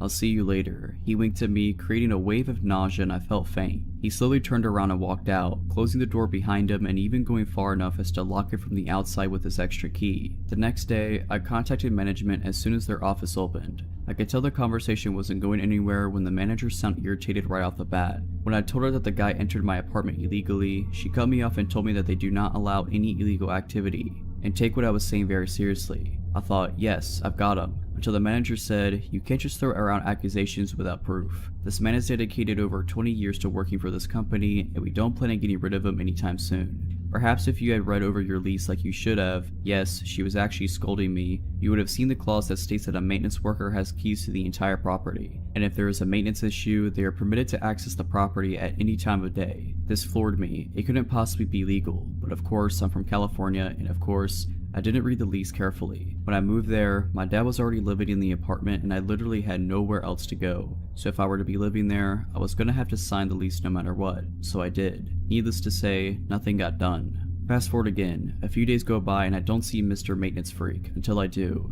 This time I'm pulling in after a long 10-hour shift at work. I haven't forgotten about the scary incident, but I put it in the back of my mind for the time being to concentrate on other things. Although I lost sleep over it. I park my car facing the large lawn area again and start using my phone for a few minutes. I'm peering down on my phone and glance up for a split second before I see him there. He's standing across the lawn staring angrily at me. I mean furious. I quickly look back down and pretend I have not seen him, getting that sinking feeling again. As a paranoid person, I put the key in the ignition just in case and pretended to keep scrolling on my phone while subtly locking my door. I glance up again and this time he's walking towards me, very fast. I look at my rearview mirror, hoping to see someone that he may be stomping angrily towards, and of course no one else is there. It's nearly dark now, but when he gets about 10 to 15 feet away from the front of my car, I can hear him shouting something, but I can't make out what he's saying. Now I put my phone down and I'm watching him come right at me until he reaches my window and starts banging it all with his might, and slams his body into the door. He's also fidgeting angrily with the handle, even though the doors are locked. My car doesn't have automatic locks, so I'm praying that all my doors are locked at this point.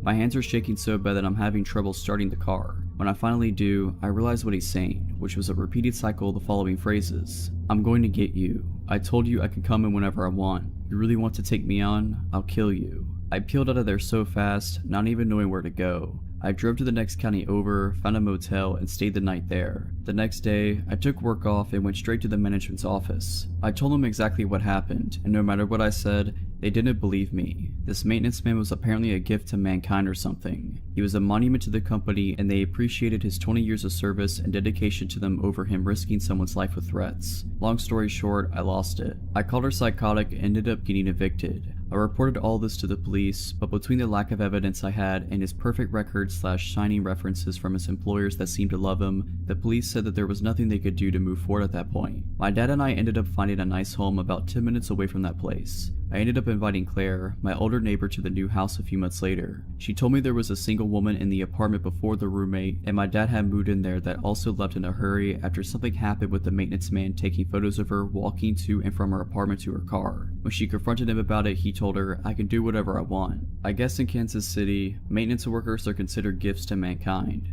Needless to say, it's been 4 years and I'm back in California. This happened when I was about 18 years old. I was big into running back then and lived in a town that was a suburb but had big swaths of farmland, as in smallish tomato and strawberry fields, not huge never-ending wheat fields. I preferred running on the dirt at the edges of these fields because it was a lot easier on my legs than running long distances on concrete or asphalt, and I was usually training for half marathons. This particular day I was planning to run an easy 6 miles. I told my mom and she suggested I do a loop and then meet them at the dog park about 3 miles from our house as my halfway point. This is pre-cell phone area, but being careful I took a walkie-talkie my dad always used and my mom took the other one. Now, the walkie-talkie had a range longer than the ones my brothers and I played around with when we were younger, but it definitely did not work 3 miles away and I honestly had no idea what its exact range was. So, I take off to my run. I'm planning to go on the sidewalk for a little bit until I get to the fields. I think it was lettuce or something then, but short small plants. I'm running in the dirt with the road a few yards to my left. I have to run south and then turn right onto a slightly smaller, less traveled road to get to the dog park. As I'm running on the first dirt part, my parents drive by and, being dorks, they honk and wave and yell at me. I wave and then soon after I make my turn onto the smaller road. This one is road, me on flat dirt, small drainage ditch, forever of lettuce field, then a wall that is the backyard of some houses. I start noticing how quiet the street is and how few cars are passing me. Then I randomly start thinking to myself, if someone tried to do something, I could run to those houses. Then I hear a car, but this one doesn't pass me like all the others. I hear it slow down so that it is behind me, just out of my peripheral vision. My senses go super alert and I immediately realize what an idiot I was to pick this route because I'm stuck out here with no one to help me and nowhere to hide. The car starts speeding up enough so that it's next to me and I glance over and see a man. Middle-aged, white, dark hair. Totally normal looking, but I get a chill down my spine immediately. He sort of leans over into the passenger seat and says in a super sweet voice, "Hi, where are you going? Do you need a ride?" I am scared and realize that this is not good. Immediately, nothing has happened yet and he could be totally innocent just wanting to chat, but my intuition is in overdrive telling me I'm not safe. I hop over the ditch thinking at least that will make it harder for his car to follow me if I need to take off across the field to try and make it to those houses in the distance. Well, this pisses him off.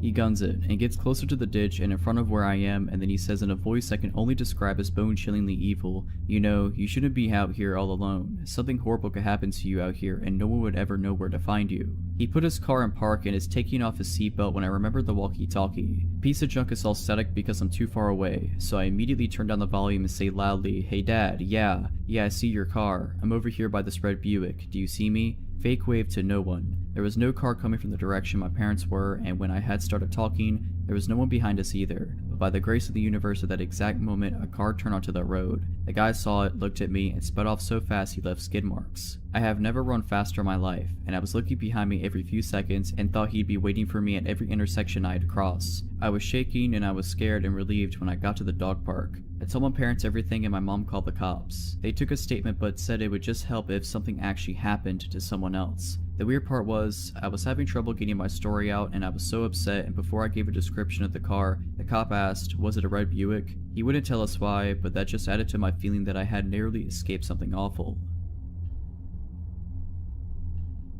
This was back in 2013 when I was living in New York City as a 23-year-old. I was living with my best friend from college on the west side near Times Square in K-Town. I was going through some tough times back then as I was unemployed at the time. I had a lot of time, so I would go on walks by myself to clear my head time to time. One night, I was feeling exceptionally depressed, so I decided to walk to K-Town to grab a drink by myself. I walked into a Korean bar and I got some weird looks from the waiter as I asked for a table by myself. After ordering a couple of soju bottles, I was feeling pretty drunk, so I decided to walk back home. However, as I was exiting out of the bar, this Korean guy followed me. He looked very normal, just like a nice Korean guy. He told me that he saw me drinking at the bar by myself and that he would love to walk me home to make sure I got home safe. I politely declined. After all, my apartment was pretty close, but he insisted and he looked so harmless that I decided to take him up on his offer. We walked like 10 minutes I think, and it was quite pleasant. We were both a little drunk, but I remember talking about all sorts of things, nothing personal. When we finally arrived at my apartment, I thanked him and wished him farewell. Now, my apartment was a 5-story walk-up, and there was a main door where we needed a key to open to get into the building. No doorman. I didn't think much of it and inserted the key to open the door and went in. The door takes a while to close shut, and it was my mistake for not checking before I went up the stairs. While I was approaching the second floor, I heard someone grab the door from closing, and I heard footsteps coming up the stairs. I literally got goosebumps all over my body, and I felt like I was in danger. As I started to pick up the pace, I heard the footsteps going faster up the stairs. I lived on the 5th floor, and I started to run up, clutching my keys in my hand. The guy started to run up the stairs as well, and I can literally hear him getting closer and closer to me. This all happened in a couple of seconds, but it felt very long. I finally got to my floor, and as I tried to open the door, I looked back and literally saw the guy's head on the staircase. I rushed to open the door and I managed to close the door right on his face. My heart was beating so fast and I didn't know what to do at that point. It was already 3 AM and my roommate was asleep. Luckily, he didn't knock or anything, so I decided to just go to my room and hope that he's gone home. Around 7 AM, my roommate woke me up. She said that there is a man standing in front of our apartment door. My heart sank and I explained the whole situation to her. She and I went to the door and screamed that we were going to call the police if he doesn't go home. I looked at the people and he told me that he will only go home if I gave him my number. We then called the police and saw him being escorted out. My roommate had to go to work, so she left the apartment and called me a few minutes later. She told me that she saw the guy speaking to the police downstairs. Apparently, he tried to lie to the officers that I'm his girlfriend and that we got into a fight. My roommate went up to them and explained to the officers that I do not have a boyfriend and that she doesn't know him at all. The police let him off with a warning. About 2 hours later, I heard a buzz from the main door downstairs. Maybe it's the police? Surely it can't be him again, right? I answered the intercom and I was shook. It was him again. "Just give me your number and I'll go away," he said. I warned him that I'm going to call the police again if he doesn't leave. A couple of minutes later, I heard ferocious knocks on my door. He must have gotten in when someone was entering the building. I was so scared at that point, so I immediately called the police. Unfortunately, the guy ran away before the police got there. The worst part about this experience was that my roommate and I were so scared to leave and come back to our apartment. I would have anxiety every time I come home, worried that I might see him in front of our apartment door. For about a week, the police escorted us when we felt scared. Bless them. I never saw him again, but it was one of the scariest moments of my life. So creepy stalker dude, let's not meet. I live with my girlfriend as expats in a pretty foreigner-friendly Asian country. Most of the time we get by just fine despite only knowing a little bit of the language, because most people we interact with on a day-to-day basis speak fluent English. We started out in a tiny apartment which we quickly outgrew. We found a gorgeous condo with nice amenities and decided to move in. This condo is owned and managed by a local owner rather than by an association or company. The building is a little bit older, which means that instead of key card access to our door, it came with a traditional key lock inside and bar latch, which is nice because it's more durable than a chain. Of note, our original building also had key card access to our floor, meaning that we could only ever access our own floor. Even the emergency exit stairwells did not allow entry to floors other than our own. This new place did not include this measure, and I routinely enjoyed a walk up the 15 flights of stairs to the room as a bit of a warm-up before going swimming. The quaint feeling of all of this changed about 2 months after we moved in. We were both starting new jobs and dragged our feet on some of the final touches of moving into a place. That is the last time we ever do that. My girlfriend nudged me awake at about 3 in the morning. I wake up extra groggy and unsure of my surroundings, but I snapped to full attention when she whispered with wide eyes, "Someone is trying to open the door." Now, the condo is 100 square meters, and the main door and the bedroom are at opposite ends. The bedroom itself has a rather sturdy door that was closed, and the aircon runs at night, so this had to have been some sort of commotion for her to wake up. I sprung out of bed and made it to the door in seconds. There was some guy outside our door, studying very intently at our lock. He was about my height, though probably 15 kilos heavier, and he was not a foreigner like us. "Wrong room," I had to yell, because the door is pretty thick. There was a pause and then a thud, then a smaller tock tock tock as he was knocking. From experience I know that it's hard to hear through the door, and if English was not his first language, then understanding me through the door was going to be a real challenge anyway. Looking through the people as he kept up steady knocking, I noticed he swayed back and forth slightly, so I figured he maybe had a couple drinks and had the wrong room. I turned to my girlfriend and told her so, and that I was going to open just the key lock but not the bar latch and tell him he had the wrong room. She didn't love the idea, but what was a good alternative? I took a deep breath and undid the key lock. My hand shook as I turned the handle, and one hand braced against the door while the other opened it slightly. He must have been leaning close because I saw his face right at the opening, and I could smell beer on his breath. "You've got the wrong," was what I got out before he pushed against the door as hard as he could. The bar latch held, but it was enough that my girlfriend threw herself against the door, and with our combined force we shut it again. "No," I yelled, "go away, wrong room." Then he muttered something that sent chills through me. The door muddled the noise, having just woken up played tricks on my ears, and the language barrier filled in the gaps. But I could swear I heard him laugh a little and say, "Stupid boy." I froze. My girlfriend turned the key lock as he slammed his body into the door once, twice, 3 times, I lost count. Every time I pressed against it harder, but I could still swear the 4 screws that held the bar latch in place wiggled slightly. The thuds returned, and looking through the people, I could see that he was punching the door. His stoic face looked patient and annoyed as he swung his arm back over and over each time it hit my girlfriend, and I could feel the vibration through our entire bodies. After what felt like an eternity, the pounding stopped and I looked through the people. He wasn't there any longer. I listened closely and I could hear the long ding of the elevator down the hall. He might be leaving. My girlfriend had both our phones, texting the condo owner on hers and shoving mine at me. She was calling the owner, but at 3 AM there was no answer. Frantic text of "someone is trying to break in" spammed the other end when no one was picking up. She messaged friends of ours who live in the next building, but we both knew it'd be hours before anyone responded to us. We calmed down a bit and agreed that we were going to be up for the rest of the night, but that we'd settle up with the condo owner in the morning and report it to the building management. There were security cameras in the hallways, so they'd be able to follow up. Then I heard the elevator ding again. I was shaking as I returned to the peephole and watched as the chunky man returned. He was hanging up a mobile phone, and he retrieved something from his pocket, a knife, a multi-tool, and that's when I said, "He's back," and I grabbed the biggest kitchen knife within reach and reached to brace the door. My girlfriend was almost in a full-blown panic as she grabbed the cast iron skillet. That's when I realized for the first time that there was a chance that someone was going to die. The door handle was wiggling as he started to poke at the lock with whatever was in his pocket. If he opened one lock, the only thing between him and us would be 4 tiny screws in the bar latch. and if he got in this condo, we were going to defend ourselves as best as we could. And that's where I realized we were foreigners, and dealing with manslaughter charges in a foreign court system would be an absolute nightmare. Or if we severely injured him and he was able to communicate his story, his way to the police, while we struggled with an interpreter. And of course, this is all assuming that we would be the ones to overpower and subdue him. All this is running through my head as I called the equivalent of 911 and shouted English into the phone until someone spoke English. My brain wouldn't quiet down enough for me to be polite. I finally got an operator that spoke English, and I explained someone was trying to break into our condo, that he had left and returned, and gave him the address. He sent a car and asked for an ETA, and he couldn't give me one. He wandered off again, but my spider sense was in full alert mode. It wasn't until half an hour later when several people wearing police uniforms and building management jumpsuits knocked on the door that I calmed down even a little. Still, I wasn't sure what to expect. One of the group spoke English while the rest stood back.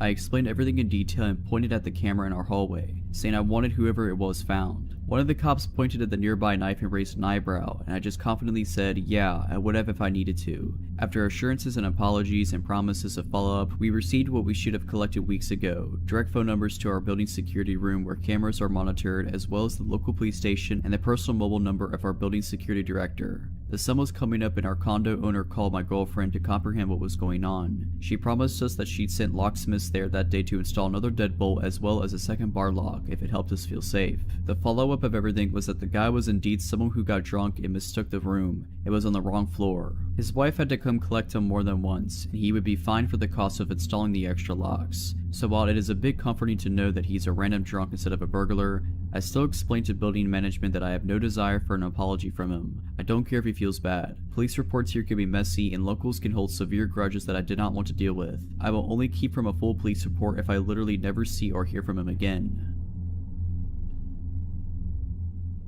So just as some background, I am male and currently 25 and still living within 15 miles of my old house. This happened when I was about 8 or 9, making my sister at the time 5 or 6. We lived in a quiet neighborhood that, once I grew up, I found out was actually a lower income part of town. However, we had some wonderful neighbors, and it was thanks to these neighbors that a lot of potentially negative situations were avoided. At the time, my dad was working an 8 a.m. to 8 p.m. job, and my mother was a secretary at a hospital, which meant that during the day she was often at work. Usually my sister and I had a babysitter, but once I reached about 8 or 9, I began to be old enough to look out for us without a babysitter. Now mind you, this was the 90s, which certainly were not safe but were much safer than they are now. Also, we had the previously mentioned neighbors who generally did a good job of keeping an eye on us in our house. This particular incident was one of the first times I was charged to babysit for my sister. She was in her high chair eating whatever my mom had left for us when I got a knock on our front door. And this was strange since we never got visitors on a regular basis, other than the boy across the street who would want us to come out and play, but he usually just yelled my name while knocking. I was young and naive and decided to open the door. There was a locked screen door beyond that. I left that closed and locked. Outside was a middle-aged man. I hardly remember his facial features or even body type.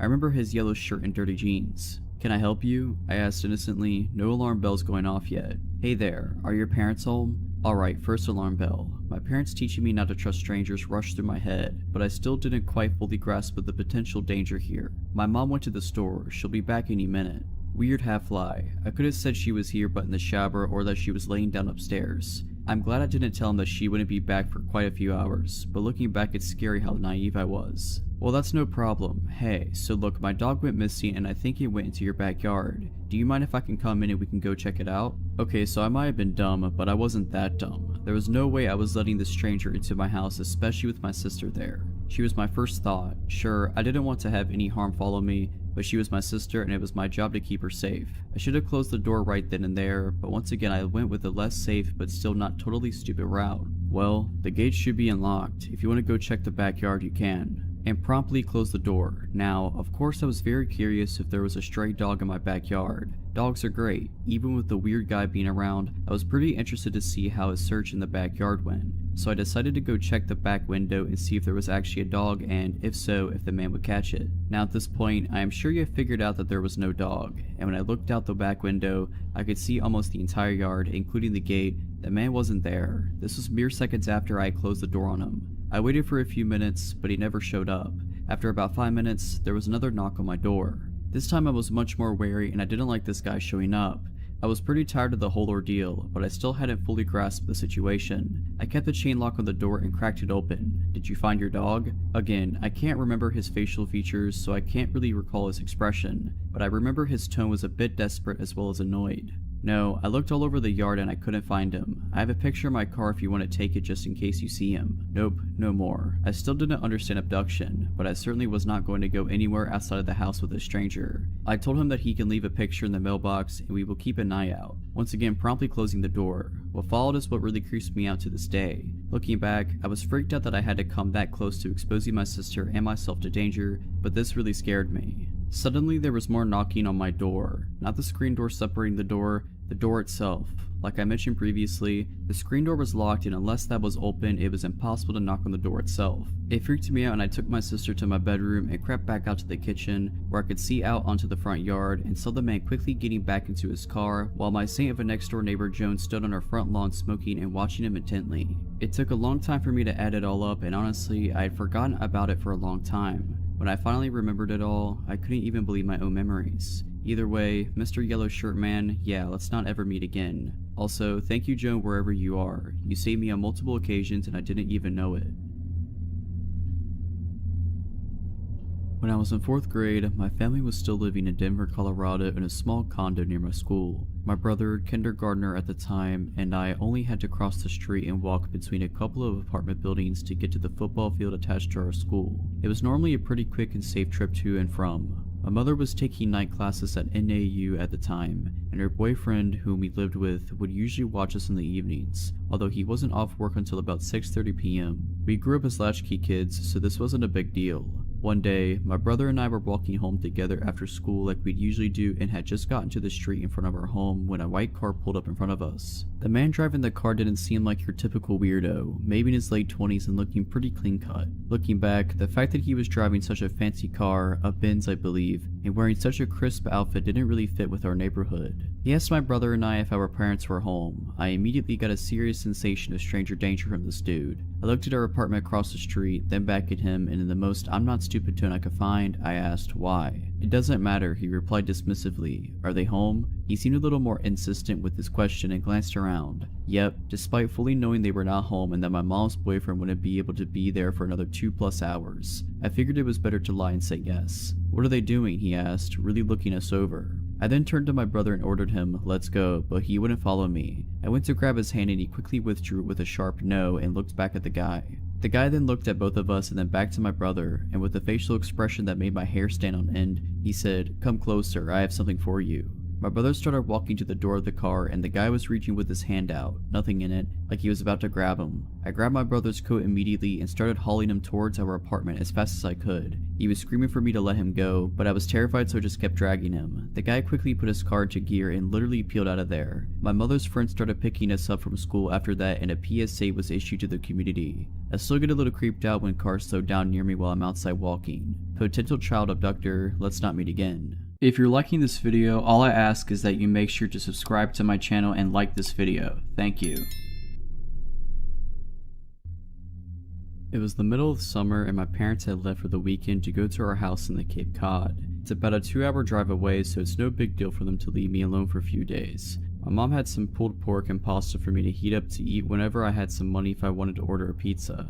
Things were all good. The first night I was alone, I stayed up till 3 in the morning playing Xbox, so I woke up really late the next day. I checked my phone when I woke up and saw it was a little past 1. I had made plans to play some street hockey with my friends at 3, so I threw myself out of bed and stumbled into the shower. I take really long showers, so when my parents are gone I go mental. I was in there for about 45 minutes on my phone scrolling through Reddit and Twitter and whatnot, when I heard my front door open. The bathroom is directly up the stairs from the back door, and the thing is pretty loud when it opens and closes. I immediately froze, since obviously I was supposed to be alone. I waited for about 2 minutes, ears trained and trying to hear anything else. Nothing. I figured it was just the wind or maybe my parents were home early, so I turned off the shower, wrapped my towel around myself, and slowly walked down the stairs to check it out. Even though my house is old and each step on the stairs makes a super loud creak, I still took my time and tried to be as quiet as possible. I probably took 45 seconds walking down all 12 of the stairs. So when I get to the second to last stair, right before I could see around the corner to the kitchen, I take a little breath to compose myself.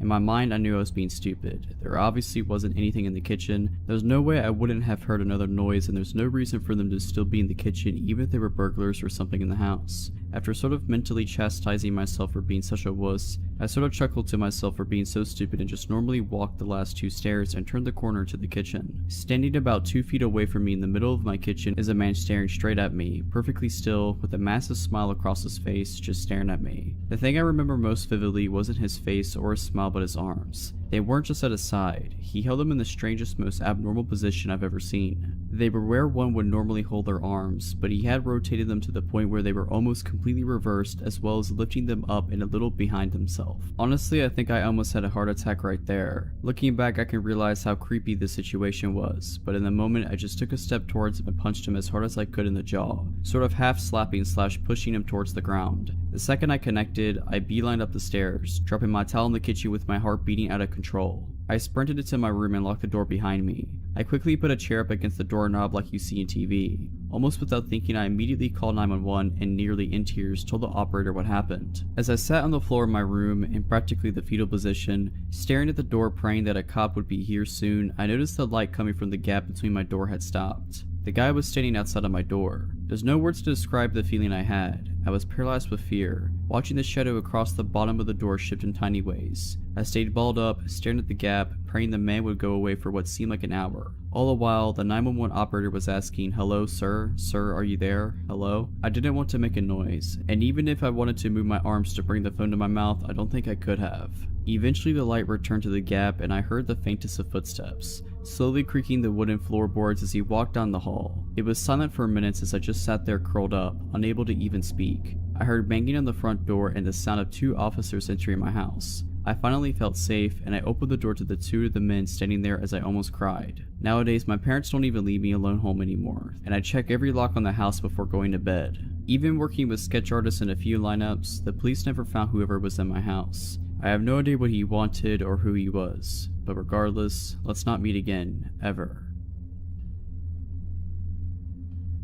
I'm 29 now. This story happened 10 years ago. At the time I was jobless, and I found a job as a security guard in an office building. The office building was in a forested area, away from any busy streets, like secluded. The person who had the job before me had a car accident and apparently was paralyzed from the waist down. Nobody was interested in the job since you worked during the night and the office building was so big, it was just really boring. But hey, a job is a job. Once I started, a supervisor worked me in for a week, what to do, etc. This was my first night working by myself. I came to work and took the shift over from my colleague at 9 p.m. and he told me there will still be some people left in the building. Before I went up to the 15th floor, I closed the main entrance in such a way you could only exit when you're inside, so no outsiders could come in. After I did this, I went up to the 15th floor where these people still worked, to ask them if they needed to go anywhere else in the building, and if not, I could make my round and close off all the other floors, which I did. So I made my rounds and found nothing peculiar. I went back to my front desk. This was around 11:30 p.m. and the last people who were working on the 15th floor were just leaving. And the guy told me he was the last one to leave and wished me good night. Once the last person left, I went up to the 15th floor, checked all the offices and locked it down. I went down to my front desk again. Since there were no people left, I put on the alarms, which work on motion detection and also when you open a fire exit on every floor, except the ground floor where my desk was. Within 5 minutes I put the alarm on all floors. The alarm went off on the 10th floor and there was nobody on the building. The rule is if an alarm goes off, you first call the security company before you take action. I told them I would investigate the alarm and I would call them back once I checked it out. Otherwise, if I don't call back, they would send a police car to check it out, just as a precaution. I checked the whole 10th floor and I found nothing. Went back to call the security company, telling them it was a false alarm. I kid you not, the alarm on the 10th floor went off like 7 times in an hour, and every time I checked the floor, I couldn't find anything out of order, or even that there was someone there. Since this was my first day working alone, and the alarm went off so many times, the security company thought I was screwing things up and wanted to file a complaint to my boss, which would mean I would lose my job I just had for a week. In retrospect, the following was the dumbest thing I could ever do, because the alarm went off again. Since I didn't want to call the security company again and cry wolf, I went up to the 10th floor without informing the security company. The only thing I had on me was a mag light, since security guards in the Netherlands are not allowed to carry guns. I went up to the 10th floor, checked the floor, and as before, found nothing. The only difference now was I pretended to leave, turned off the lights, and stayed on the 10th floor, listening if someone was there. In about 5 minutes, I heard someone or something moving. I was relieved and anxious at the same time. Relieved I wasn't wrong and that there was something on the floor. Anxious because of what was on the floor. I turned on the lights and tried to sound as manly as possible, saying something in the line of, "I know there's someone here, show yourself." As you can imagine, no response. So stupid I didn't go down to call for help, but stupid me went looking to whatever it was I heard on the 10th floor. I walked to the office I heard the sound from, turned on the lights, and found a little girl who couldn't be older than 13 with long brown hair, in white pajamas squatting and rocking front to back on a desk, looking straight at me. The scary thing was there was no emotion in her face or in her eyes. I collected my nerves and took the girl by the hand.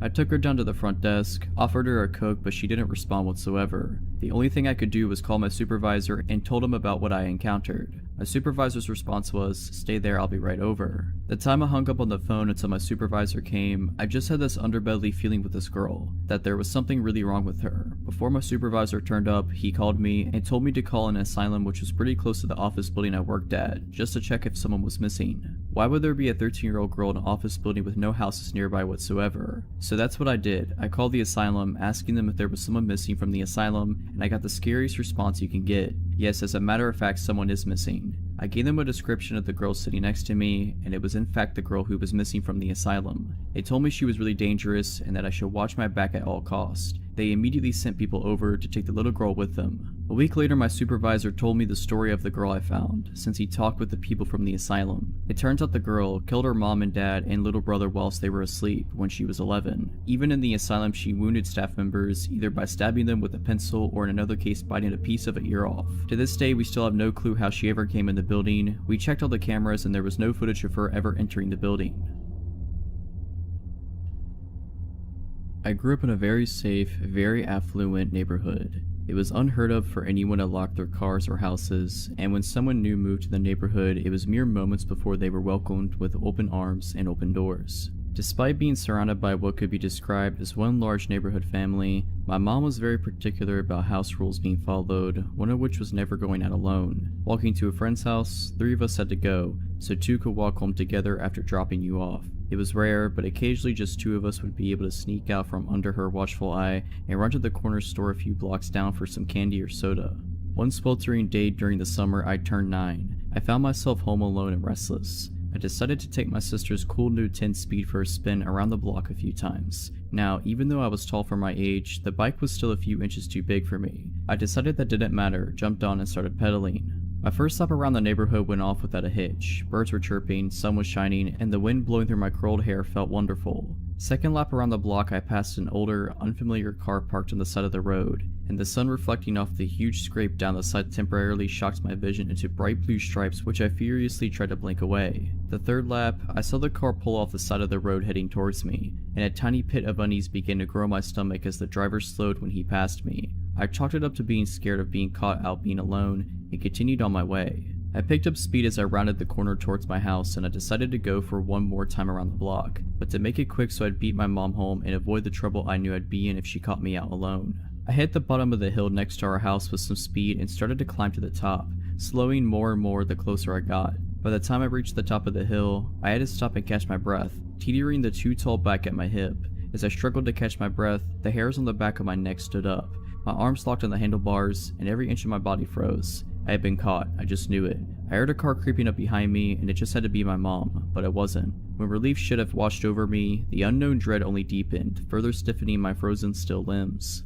I turned to see the same old car, with the same blinding scratch down the side, slowing down right next to me. The man stopped the car right next to my bike on the wrong side of the street, and through his opening driver door started to ask me if I had seen a stray dog running around, because his had come off the leash and run off. I froze. This cliche question is the one they warned us about in school, the one every kidnapper supposedly uses. I decided if I answered him firmly and rode my bike away that he would know his plan wouldn't work on me. Plus, he might just really be looking for his dog. This was my plan. My terrified body betrayed that plan, and a trembling no is all I could manage. As I fumbled my feet to the pedals of this too big bike, his car door flew open and out he lunged. No, I said again as I wobbled my way past his open car door, his hand brushing the back of my shirt and knocking my back tires. I pedaled as fast as I could the 50 feet to the next driveway I saw. I pedaled, legs burning, up the drive, running my front tire so hard to my neighbor's front tire that it bent the wheel. My body catapulted over the handlebars, and I burst through the neighbor's front door. Eddie, help. My neighbor was not home. I ran into the kitchen, still clinging in hopes I was wrong. "What are you doing?" a man's voice behind me, and I froze. I slowly turned around, not knowing what else to do, and there stood my neighbor's son, home from college. I dissolved into tears, gulping out what happened. He tossed the bent bike into the back of his truck and drove me around the corner to the safety of my home. My mom was home and had the look of death in her eyes until she saw my tear-streaked face. The police were called. The neighbors were called. The car had been spotted frankly circling the block the few minutes following our encounter, but he was gone by the time police arrived. To this day, 20 years later, I still have a hard time riding my bike alone.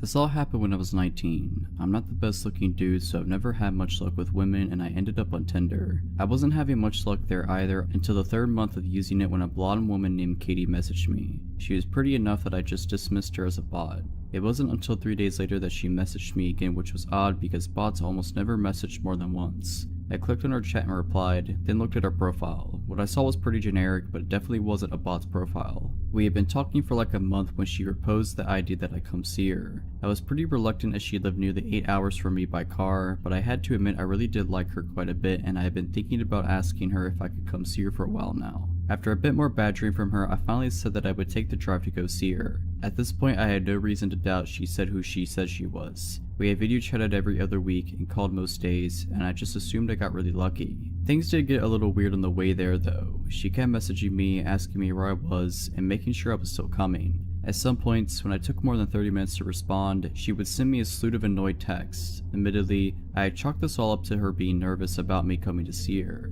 I was pretty nervous too, so I couldn't blame her. I had a hard time finding the house at first. The directions she gave me were pretty confusing, and it was back through a series of gravel and dirt roads and a large thicket of trees. It was still about midday when I came onto an old-looking house. A window on the 2nd floor was boarded up, but it didn't look abandoned, just worse for wear. Katie's red buggy that she liked to talk about was parked in front of the garage. I took out my phone and texted her that I was here. She only sent a smiley face in return. When I got out of my car to go knock on the door, I noticed someone was looking at me from one of the 2nd floor windows. I found it a little creepy, but figured it was just her father or something. She had told me that he comes to stay with her every now and again, so I ignored it and knocked on her door. She answered with a smile and even gave me a kiss, which surprised me, and I followed her inside. We sat down on our couch and started talking about our plans when I asked her about her dad. "You didn't tell me your dad was here," I said. "Was that going to be a surprise or?" Katie looked confused and told me that her dad wasn't here. I still thought she was keeping up the act, and I told her that she didn't have to keep pretending, and that I had seen him looking at me through the upstairs window.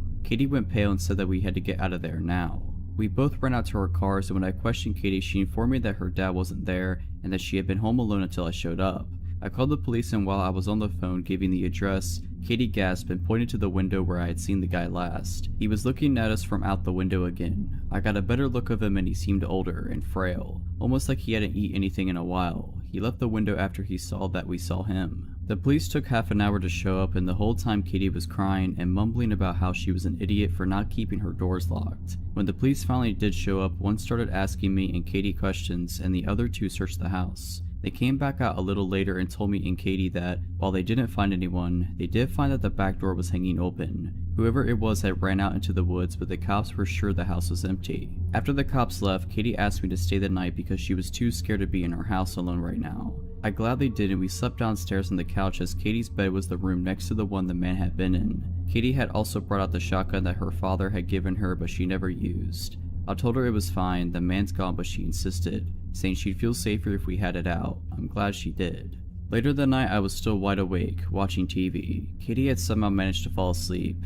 From the kitchen, I heard the sound of a doorknob being turned. At this point, I wasn't even scared, I was just pissed. I flipped on the light in the kitchen and pointed the gun at the kitchen door, and there he was. The guy that had been in the house before was standing on the other side of the glass door. He looked shocked, and I'm glad we had locked the door. The man unfroze and yet again ran into the woods. I woke up Katie and told her what happened and called the police yet again. When they arrived, they did a sweep of the woods and found no one yet again. They told Katie and me that it'd probably be a good idea to stay at somewhere else for the night.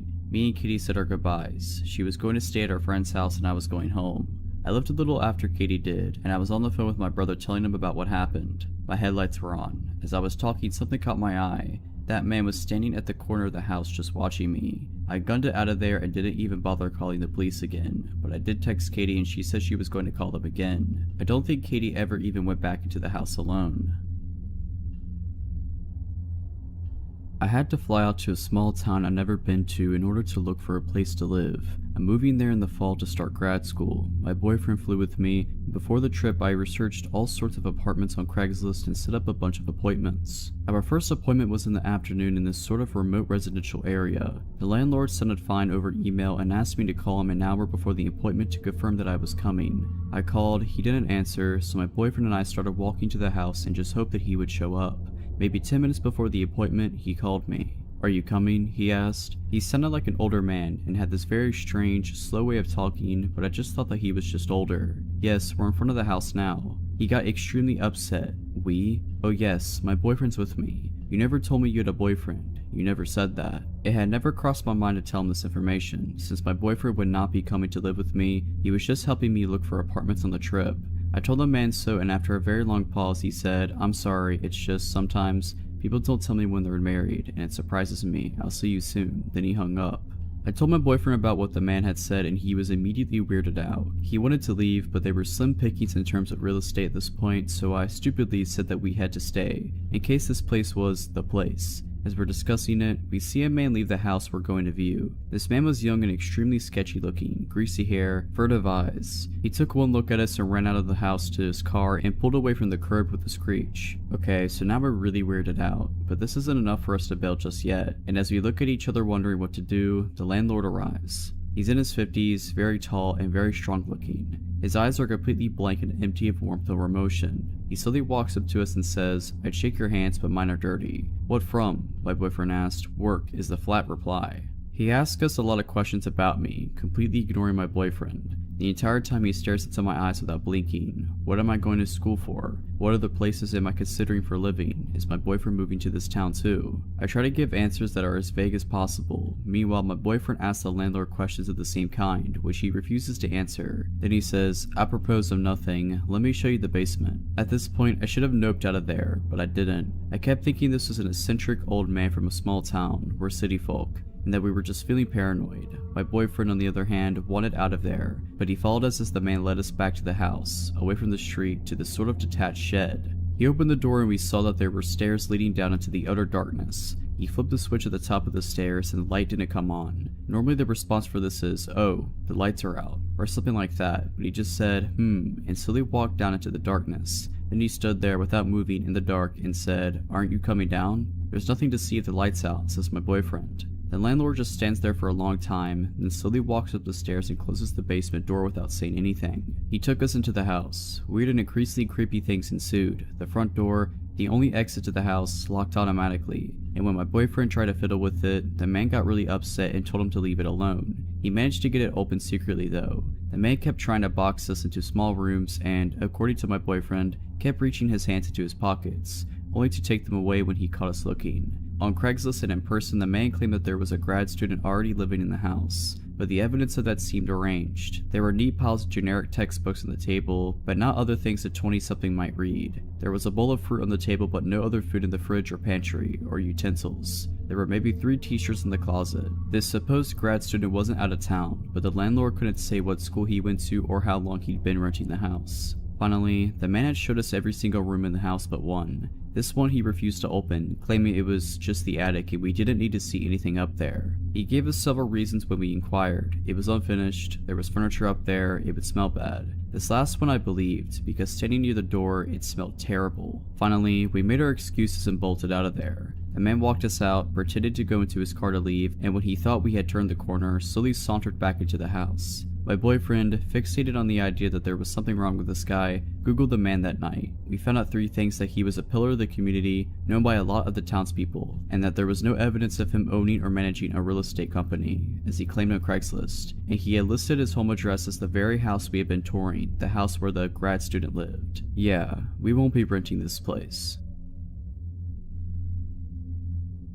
This happened sometime in 2011. I had been married for a little over a year and had given birth to a son a couple months prior. I was 23 and had just started working in a hospital while I took classes to finish my degree and hopefully apply for the police academy. I had met one of the security guards named Joe a few times as I frequently assisted in the ER with various tasks. As I got to know him, he had a son a little younger than mine and was a veteran also applying to police academies, and we formed a friendship. We exchanged numbers as he offered to help me train and give me pointers for the physical portion of the police test since I was out of shape after having a baby. One day while talking to him, I mentioned how where I would study when on break was so loud and wish I could find a quiet place to sit. He offered to give me a tour and show me some all the hidden places employees would use. It was a Sunday, so the hospital was quiet and I met up with him. We walked around and he showed me gray areas and offered to show me where the helipad was. We went through areas that were blocked to most staff. As we climbed the stairs and got closer to the roof, I started to get anxious and felt my stomach drop. I couldn't explain it and felt fear as we got closer. I'll admit, I'm afraid of heights and thought maybe that was it, but when we got on the roof, the fear got stronger, but it was directed towards Joe. Something was off, and I had this feeling that at any moment he might try something and push me over the edge of the building. I just had to get out of there. Fortunately, at that moment, the phone I carried rang and my coworker wanted to know where I was and if I'd be back soon to help her with something. I told him I had to get back and followed him back out, making sure he was never behind me. After that day, I avoided Joe at work and would only keep text messages short. I felt bad at first, thinking I was overreacting because he had never done anything to me to make me feel that way. As time went on though, the texts became more frequent and he would try to ask me what I was wearing. I told him it was inappropriate as we were both married. I started seeing him more frequently and felt he was everywhere, just lingering like he was waiting for me. Finally, one of my coworkers, Stan, asked me about it and I confided in him what was going on. I told him how I was scared to report him because he was part of security. I also mentioned how I would see him sometimes when I would leave at night around midnight and was scared that one night he'd be waiting by my car even though he didn't know what kind I drive. After that, Stan walked to my car every night I worked since we had the same shifts together. After he noticed I was never alone, he stopped bothering me. A few months later, I found out that he was fired for harassing another girl, who had the courage I didn't have to report him. I feel bad that I didn't speak up at the time and someone else had to experience it. So Joe, I hope we never meet again and I hope you never got into police academy. I grew up in a small town in the Midwest where you left your doors unlocked and came home when the street lights turned on at dusk. After moving away for college, I decided to move back to my quiet, sleepy hometown in one of the 2 apartment buildings. I'm living there for roughly 3 months when one night I go to sleep early on a Friday night. Now, I'm a reasonably hard sleeper, so when I wake in the middle of the night to noises, I'm immediately alarmed. I'm going to describe my apartment layout for a better understanding. As you walk in the front door, the kitchen is to the left and the living room is to the right. There's a hallway straight ahead with one bedroom at the end. A bathroom is to the left in the hall and my bedroom to the right. I get up from my bed, walk around the end of my bed, and peek my head out of the bedroom door. I look to the left to see my front door open to the outside hallway. There's a loud voice coming from my enlightened kitchen. From my vantage point, I'm unable to see into my kitchen. I froze. I come to my senses after realizing that I've stopped unconsciously breathing. I take a shallow breath to steady my mind and gather my bravery. There's no thought process about what to do at this point. I let my body and my instincts take over. I turn around and head back to the far side of my bed. I grab my phone from the nightstand and quietly remove it from the charger. Luckily, my bed frame is high enough for me to squeeze under without much difficulty. I immediately realize that there is no escape from my hiding spot if things turn south. I'll have to rely on luck to get me through this. I dial 911 and a woman answers and asks about my emergency. I briefly explain in a whisper that an unknown man is in my apartment and that I am currently safe. I lay there, listening to the chaos of my home, reassured by the presence of my cat, Marcy, laying under the bed with me. It seems to me that he's in a phone call based on the one-sided rambling. I tell the operator this fact and explain my fear that he's going to bring other people into my home. He was making enough sound to allow me to give a play-by-play on the call. He starts screaming about killing someone. I'm unsure at this point whether he's talking to the person on the phone or if he knows I'm there. The voice is unfamiliar, but this does little to ease my terror. He then starts ringing the doorbell in the outside hallway and yelling for me to come out. My blood runs cold as I realize that he might come try to find me. Marcy is alarmed by the doorbell that hasn't ceased ringing and she creeps out from under the bed. I panic. What if he hurts her? I start whispering as loudly as possible to get her attention without letting him know my location. She senses my unease and crawls back under the bed with me. At this point, it's felt like an eternity, and I ask the operator how long until the police arrive. She is unsure but assures me that they are on their way. My town is roughly a 30-minute drive to the nearest city police, but I assumed there's a highway patrol that would be coming soon. Little did I know that safety was in a rush to get to me.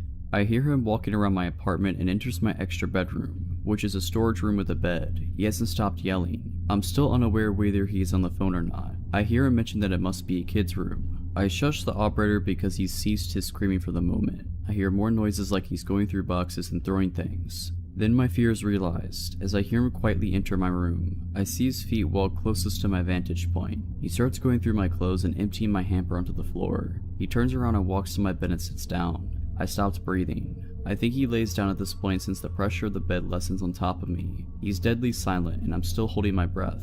They're shuffling and moving around and he gets up and walks out of my room. I take a shallow breath and steady my conviction. He starts making noise again like he's throwing and punching things. I inform the operator that he was just in my room and the police need to hurry. I don't know how long I can keep Marcy under the bed and concerned about what could happen if he finds me. He walks back into the kid's room quietly. I shush the operator again because she is continually asking for a play-by-play. I hear him breathing from the other room. After the quietest few minutes of my life, he yells, "Who's there?" I freeze again listening for movement, nothing. I'm starting to get lightheaded from my shallow breathing. The silence is deafening and I fear he's trying to detect me.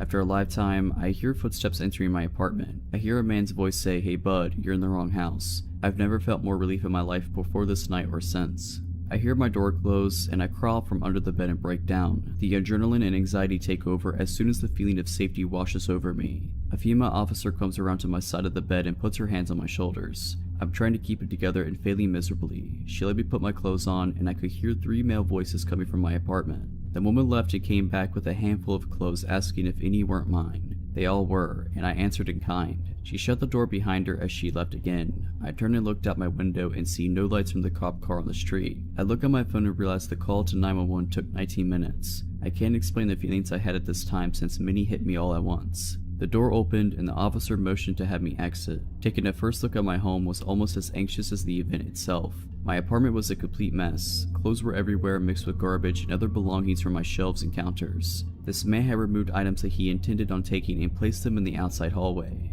They tell me that they found him on the floor in the second room completely naked, holding a bottle of lotion. In his vicinity, there was a winter hat with an unknown substance inside. They tell me to look and see if any of the clothes in the apartment do not belong to me. I tell them no. This man entered my home completely naked and destroyed my home. I noticed that the lid of my garage can was filled with cat poop. It seems that it had been separated from the rest of the bag. The rest of the garbage was littered across the outside hallway. They asked me if I would like to stay here or go elsewhere. Thankfully, my parents lived on the street, and I had an officer drive me there. I explained to my parents what had just happened, and in the next few days, I have to explain the situation to what felt like half the town. The ridiculousness of the story catches people's attention and becomes a slight joke. Now I should feel better knowing that he is in custody, but the events after the break-in do little to comfort me. An officer shows up with a subpoena to appear in court to testify, but I receive a call for a postponement. I just want this to be behind me. After a month, I call the phone number on the paper I received and ask when they are rescheduling for since I hadn't heard anything. The woman informs me that they mailed another and I had not shown up. I asked where was it since I have not received a summons. She tells me that they sent it to my address, but the wrong town. It has been 2 years since this happened and I've since moved 3 times. I don't know if I'll ever be content and happy anywhere, but I'm hoping that is not the case. He was released 6 months after his conviction for some reason or another on parole. He immediately disappeared and fled from his parole officer. So naked man, I hope to never meet you again. So about 6 years ago, I was 21 and I was home from college for the summer and living with my parents. This is deep Texas suburbs, so the houses are all cookie-cutter houses built around the same time by the same developer. Every few blocks there's a pool or a park of some sort. Well, every year, the community people, I honestly don't know how this gets organized or by whom, have a Rock the Park event at one of the pools/parks within walking distance of my house. Some old guys bring their garage band and cover songs by Aerosmith and the Eagles, etc. The pool stays open late. There's a playground and you can hear the music from every corner of the park. It wasn't too loud though, unless you were nice and close. Well, my parents went on a dinner date that night, so I decided, with my 21-year-old brain, to pour some vodka into my Coca-Cola bottle and walk up to the park for some tunes and have a good time. It's only about a block away from me, so I get there pretty quick and down a good amount of vodka along the way. I'm feeling pretty good by the time I get there, so I head right up to the closest bench to the stage. They were just standing within some cones and speakers on the grass. There's a person sitting on the far edge of the bench, but I don't really pay attention to him first. There's a good 4 feet of empty bench between us. It didn't take long, however, for him to strike up a conversation. He had a bony face and looked to be about at least 30. He said hello, how are you, etc. I was polite back, but pulled out my phone so he might get the message that I didn't really want to talk. He asked if I'm having a good time, and like a fool, I tell him that of course I am. I'm a couple shots worth of vodka in. I shook my Coke bottle and the small amount left and it fizzed. That was when he started to ease his way in. I stayed on the far edge of the bench, but as he kept talking to me, he kept moving closer. He asked if I lived around here and I said yeah, don't worry, I walked. I honestly thought he was asking because I was not sober enough to drive. He told me he lived in some vague direction and then asked if he could have my number. I started getting uncomfortable because for the first time in my life, I was alone somewhere and in a compromised state. I told him I didn't know him that well and he said something like, okay, well, get to know me. I told him I needed to walk around because the music was too loud and I had to make a phone call. I ventured to the other side of this large playground equipment with lots of climbable walls and tubes. I make sure he can't see me, but I know he watched me where I went. I texted a bunch of my friends from college telling them what was going on and asking for advice. They told me to leave, but I knew he could see me and I didn't want him to follow. I started hitting up my friends from high school, hoping some might be home for the summer already, and luckily one of my friends was. I told her what was happening and asked if she could save me. She said she could, but that she couldn't make it for another 20 to 30 minutes, which was still well before the event ended. I went over to a different part of the playground where the swings were and took a seat where I could see the stage, hoping maybe he'd forget about me and leave me alone. Sure enough, the moment I sit, he's approaching the swings. He takes the one next to me and starts trying to be like, what did you want to know about me? What do you need to know? I was like, actually, I'm getting really tired. I am probably going to go home soon. I just want to enjoy the music a bit longer without talking. That was when he became adamant about walking me home. It was a suggestion at first, but the more I told him no and that I'd be fine, the more aggressive he got about it. My parents wouldn't be home for another few hours, so if I did go home and followed, he'd know where I live and have me alone. He asked which direction I lived in and I pointed in the opposite direction of my parents' house. He got up and took a few steps in that direction, then turned back to me like he expected me to follow. I told him that I wasn't ready to go home, but it became very clear that if I was walking home that night, he was coming whether I wanted him to or not. He stayed near me for the next 10 minutes or so until my friend arrived. I saw her car pull up and immediately got to my feet like, hey, that's my friend, and I sped off towards her car. She parked and got out and started heading back towards the park. I was like, no, hey, we gotta go now, but it was too late. He followed me and touched my shoulder. He said, hey wait, you promised to give me your number. I hadn't, but I felt rather trapped and figured that if I gave him a fake number, he'd be satisfied enough to let me leave. Sure enough, immediately after I spouted off, he calls it and starts looking at my phone, expecting it to ring. That's when my friend goes, hey, didn't your phone die? And I was like, oh yeah, I forgot, I'll get you later man, text me. And I waved to him and we both sped walked back to her car. He didn't follow, but he watched us drive away. I told her to go to the opposite direction of my house and to take the long way around. So weird guy from the party that wanted to walk me home, let's not meet again.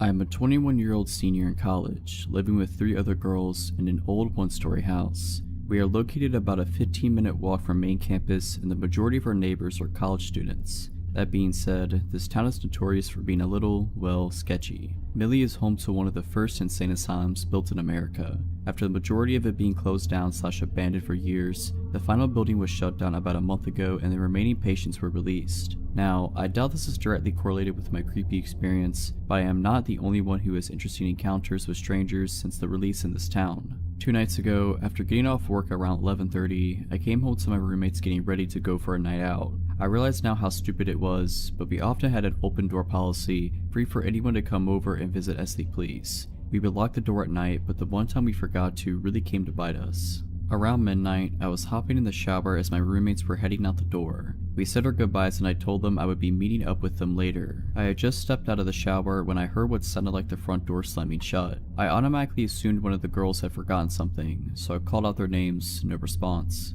I then hear footsteps in the hallway. I call out again, no response. Fear and dread came over me, and I immediately grabbed my clothes and ran into my bedroom. I threw my clothes on, leaned my ear to the door, and waited in silence to hear if someone was in the house. I hear nothing. I decided that it must have been one of the roommates grabbing something and leaving again, so I head into the living room to get my phone. 6 missed calls and it's still ringing. My roommate, Carrie, was on the other end. I answered and immediately could hear the panic in her voice. Lay, are you in the house? Me? Yes. Why? Carrie? You need to get out. Sam drove by and he said he saw a man walking through the front door. He called the police, but you need to leave. Nothing was going through my head besides pure adrenaline and fear. I wasn't sure of the man's intentions, but I sure wasn't going to wait and find out. While remaining on the phone with my roommate, I bolted out the front door and hid behind my car. I watched the house from afar, waiting anxiously to see any movement. As my friends approached in a truck, I sprinted out from behind my car and jumped in the back of their truck bed. Just as I did that, a dark figure scurried off into the woods running in the opposite direction.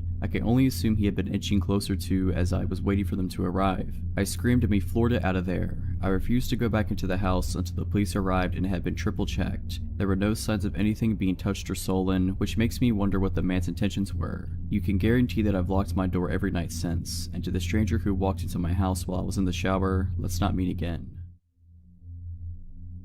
Back when I was 18 years old, I started working at a gas station. This was my first job. Near the end of my first shift, I was cleaning the hot dog rollers and a man walked in. He was rough looking, not in a bad way, but like he had been working outside all day. As soon as I set eyes on him, I got the gut feeling that I needed to stay away from him. Since I wasn't the one at the register, there was no reason for him to talk to me. However, the moment he saw me, he walked over and asked if I was new. I said yes, and he told me I was doing a good job and went on his way to check out. I noticed that he had a Jamaican accent, which was weird to hear since I lived in Michigan. Honestly, at that point, I thought that my gut was wrong about him. I was right the first time. During my next shift, he once again came in, and again I was cleaning. He came over to me and I still got the bad feeling in my gut. He asked me how my day was and I told him that it was okay. He then looked at my hand. I was wearing my high school class ring and I put it on my left hand ring finger because I didn't want to scruff it up while cleaning with my right hand. He asked if I was married. I said no and I told him it was my class ring. He then asked if I was dating and I lied and said yes. He started asking me questions about my boyfriend, like how old he was,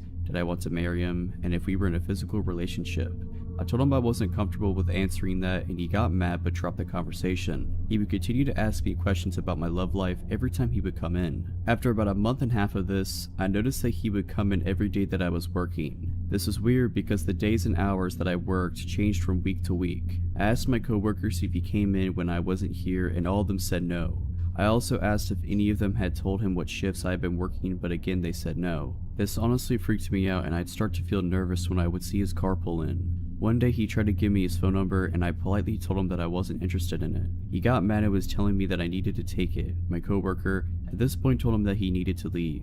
The next day he came in and asked me on a date, and when I declined he told me that I was going to regret it. He asked me several more times and each time I said no. After a while of him asking, I told him that it was never going to happen and that I had absolutely no interest in him and never would. This only made things worse. He told me that I didn't have a choice and that he would be here when I got off work and that I was going to go with him. When he left, I called my father and told him what happened and asked if mom and he could come to pick me up at the end of my shift. He said yes. I didn't get off until midnight, and about 10 minutes before my dad walked in and told me to act like I was going to go to my car as normal, but he was going to be in there. A few minutes after, the guy pulled in and got out of his car and was just standing there. As my shift was over, I hurriedly walked over to my car. He started approaching me and I jumped into the passenger seat and slammed the door shut. When he got to my door, my dad rolled down the window and pointed his gun at him. The man ran off and I thought that it was the end of it since he didn't come back into my work the next few days. However, it wasn't. About a week later, I was at the store with my mom when I got the feeling that someone was following us, and sure enough, it was him. We got out of there as fast as we could, and from then on out, my mom and I were not allowed to leave without my dad.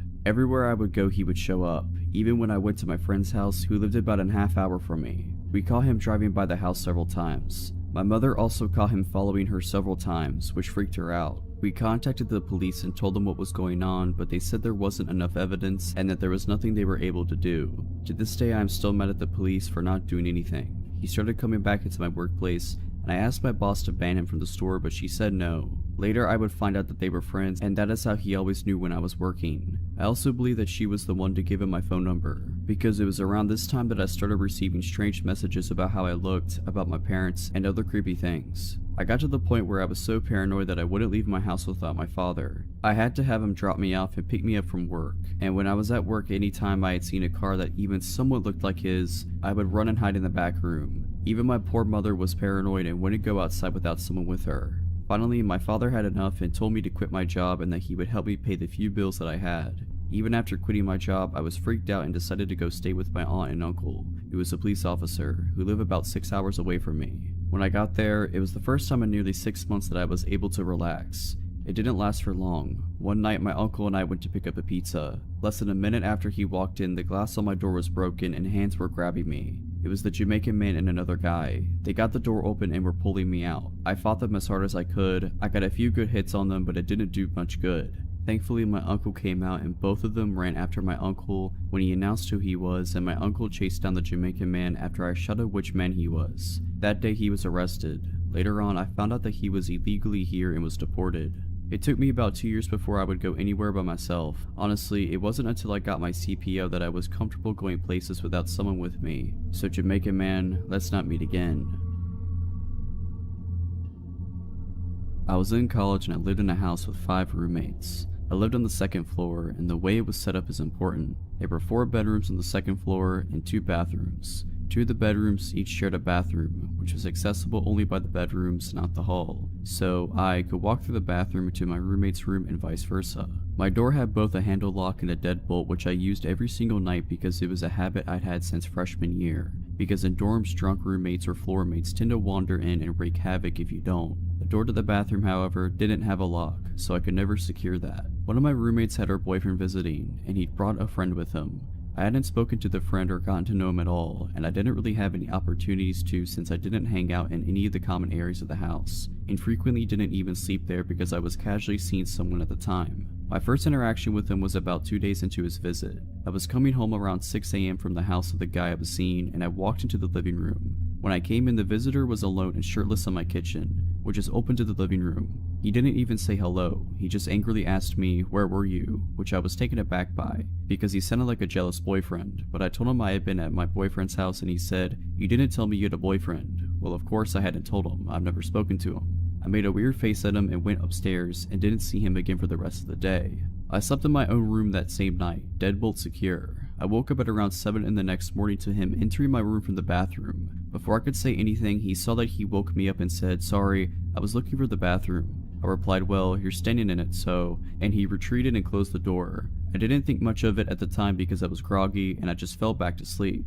Now, despite all that, up to this point he didn't really creep me out, he just seemed weird. But later that day is when it got worse. I came home from my classes and went up to my room. He followed me and let himself into my room without knocking. The door had been closed, and I made it clear that that wasn't okay, but he was being friendly, so we chatted normally for a couple of minutes because I didn't want to be rude. Then he decided to say, "I think you're the one. The first moment I saw you, I knew you were the one and you're gonna marry me." Obviously, I was taken aback by this as this was only our 3rd interaction and we'd spoken for maybe 2 minutes total. I told him that I had no interest in marrying him, that I wasn't even attracted to him, and told him to leave me alone now. I decided to leave and called the guy I was seeing and told him what was going on, and he told me I could stay over at his house until this weirdo left. A couple of days go by and the weirdo was supposed to have left for good, so I went back to my house. I slept in my room that night with the door locked as usual. I woke up to hear someone trying to come in through my main door, but thought it was just one of my many roommates. Then I hear the bathroom door open and someone walking into my room. I rolled over and he was standing maybe a foot away from my bed and said, "Hey beautiful, where have you been?" I said, "Weren't you supposed to leave? Why are you in my room?" He said, "I wanted to wait for you to come home. I couldn't leave without saying goodbye." And then he tried to climb into my bed with me and kept touching me while saying, "Scoot over, I want to say goodbye properly." To which I started yelling, "Get out of my room. I didn't invite you in. Leave now." I smacked his hands away from me and he got upset but left without much of a fight. I immediately left my house and went to my boyfriend's. The guy did finally leave later that morning. The next day, despite me yelling profanities at him and telling him how creepy he was when I last seen him in my bedroom, the guy still decided to find me on Facebook and try to add me. Nope, blocked immediately. So, creepy guy, let's not meet again. This is back in November of 2018 and takes place in North Carolina. I was 14 at the time. My family and I just moved across states. We had just gotten to the city where we planned on living after a long road trip. We were all hungry, so decided to go grab dinner before we went to pick up the keys to our new house. We went to this local pizza shop. Since we had our dogs with us, we hadn't moved into our house yet. We decided to eat in the car. I'm a pretty fast eater compared to the rest of my family, so I finished way before them. After I was done, I decided to bring my puppy out to do her business. We were standing just a little ways up from the car, playing in the leaves on the ground. I grew up in Florida, so I wasn't used to seeing piles of autumn leaves, so was just living my best life, not paying attention to my surroundings, when a man taps on my shoulder. My dog notices him and immediately tries to jump on him, as she does with anyone, so I pull her back while I'm backing away from him. He looks to me in his mid-40s to 50s. He smiles creepily at me like it was forced. He says in his scruffy southern voice, "You have my dog, my border collie." Immediately a red flag goes off in my mind, as my dog looks very obviously like a boxer, nothing like a border collie. I just say nervously, "I think you're mistaken, sir, this is my dog." not even telling him how my dog does not look anything like he was describing. I look over to my parents' car that was just a couple feet ahead of me, unsure of what to do. They hadn't even noticed the man approach me. They were on their phones. The man now asked me, well, you would be able to come help me look for my dog, right? I can feel my stomach drop in that moment. I still don't want to make a scene, as I'm probably overreacting. He then says something along the lines of, I have some money in my truck for you if I went with him. My hands are sweating at this point. He points over to a very sketchy, run-down looking truck. I tell him I'm busy and I have to go, but best of luck to finding his dog. Still trying to keep him on my good side. Looking back on it now, I don't know why I didn't tell him my parents were right there. If I would have, I think he would have backed off. He then decides to grab my dog's leash and says he has dog treats at his truck and starts to walk away with my dog. I pull the leash away from him and say sternly, I have to go now. As I start walking away, he then grabs my wrist and rips the leash out of my hands, throwing it to the ground. He starts pulling me with him, mumbling something like, just come see what I have for you. My dog, the sweet girl she is, follows after us and starts barking, while he starts to drag me with him. I am pretty small, 5'4", and have no upper body strength, so I just start screaming to let go of me. My parents are alarmed, hearing me scream and our dog chasing after me barking, see this man pulling their daughter against their will. They immediately start sprinting after me. I start screaming, Mom, Dad. I think he got alarmed when he heard me yell out Mom, as she starts running towards us. The sudden realization that my parents were right there in their car the whole time. He makes a run for it and we didn't run after him. My parents were just glad they had me. This is definitely not a good way to start off our new life in North Carolina, not even have lived there a day yet. I did not wish this to ever happen to anyone, as it was terrifying. But my advice is for you, don't be afraid to use your words, even if they offend the person. I like to begin by describing myself, because I believe it's relevant to the story. I'm 25, male, and a bit above average height. I have been doing sports 5 to 6 times a week since I've graduated high school: gym, running, CrossFit, squash, swimming, and any team sport my friends decide to play at any given time. My favorite hobbies are mountaineering, hiking, and bouldering. I've just recently purchased a new pair of high-altitude mountaineering boots because it's near the end of the summer season and they were on sale. The plan is to wear them in the Alps next summer on a few ascents. I live in a European capital, one that's surrounded by wonderful nature with many trails and opportunities for hiking. I decided to break in my boots last Saturday, more specifically because it would have been my granddad's birthday, and he also loved hiking before he died. These boots are overkill for these woods, but I needed to try them. I selected a nice route that's around 25 kilometers and set off at about 9 in the morning. It rained just the day before, so I expected a fair amount of mud and not so many people, as they were easy scared off by the weather. Since the summer was extremely hot, it was a nice change of temperature, especially between trees and such, where it's a few degrees cooler than in the city. In the not so distant past, my dog would have definitely joined me on this hike, but she's turning 14 this year and she doesn't enjoy long distance walks anymore. My girlfriend had to do something for work on short notice, so I knew from the moment I woke up I would be doing the hike alone. The first half of the hike was perfect. The altitude difference along the trail is minimal, I barely broke a sweat, and I misjudged how many people would be out due to the storm the day before. I met at most 6 to 7 people during the first 2 to 3 hours, and most of them were cross-country runners. It's worth mentioning that I wasn't walking quickly. I stopped on many occasions to take pictures or study some animal tracks. There are deer and wild boars in these woods, nothing more menacing, not animals anyway, but I won't get ahead of myself. Between 12 and 1, the path ran into an actual road, one where cars can go. This road is asphalt, but deep in the forest and can only be used to reach certain landmarks that are also in the forest, so cars seldom go here. My trail required me to take this road for a few hundred meters. As I was walking along the road, I heard a car approach from behind me. It went past me, not too quickly or too slowly. It was an older, green SUV with a fresh registration. You could tell by the license plate. Probably an import. Anyway, I thought nothing of it at the time. Then I heard it come back. It drove me past for the second time, now very slowly, and I could clearly see 2 men sitting in the front seats, wearing baseball caps and sunglasses. Both had stubble beard game going on as well. I assumed they were gamekeepers, even though their cars have a crest on the hood and on both front doors. As I hike a fair amount, I know these things, I see them around quite a bit. They would also not be driving a car like this. They have Jeeps which are more suitable for the forest. Still, I felt no discomfort, and again, I thought nothing of it. Then, my trail left the asphalt road and began snaking in the woods again. I walked ahead serenely, gazing at trees and whatnot. Then, I suddenly had the strange sensation that something or someone was behind me. An engine sound was becoming more and more clear as well. At this point, the trail was quite narrow, but if, for whatever reason, you want to drive a car in it, you could, just about. Now when I turned around, the aforementioned SUV was basically in my face. It was an arm's length away from me, and it stopped just as I had. I looked at the driver, who was staring back, as I can only assume as he was wearing sunglasses. I calmly asked him, "What's wrong? Shall I let you go?" in a polite tone as his window was rolled down. He didn't speak. He slowly started reversing and he soon disappeared behind a curve. Now I was quite uncomfortable. I also noticed that he was alone in the car, unlike earlier. I listened intently, standing still since I wasn't sure what was going on. At this point, I was not scared, but there was a faint feeling of unease in the air and bad thoughts began gathering in the back of my mind. I heard the car and the engine stop just behind the curve. I heard a door open and shut, but nothing from that point on. I turned around and began walking towards my destination at a much faster pace than before. Now I was a bit scared. I didn't understand why he didn't answer and why he just reversed and left without a word. I wasn't sure what to make of it, and I had no desire to ask him again, or to see him again for that matter. I had just walked enough for these unpleasant thoughts to slowly be erased from my mind. As I had been drinking a lot of water as I usually do, I decided to use the bathroom. I saw a perfect spot, a very narrow path off my trail that led quite clearly to a little hunting tower. I walked over to the tower, put my bag down by the ladder that led up to it and began peeing. I was also interested in checking Google Maps to see where I was, but since there was no signal, I decided to check my map. I also had a sip of water. I had been camping there for a good few minutes before I headed back at the trail from where I deviated to pee. Right before I arrived back to the main trail, I thought to myself how extremely quiet it was. No wind, no noise of any kind, absolutely nothing. This made me realize, just a moment later, how alone I was. Except for the man who was standing maybe 50 meters away from me on the trail, in the direction where I was headed.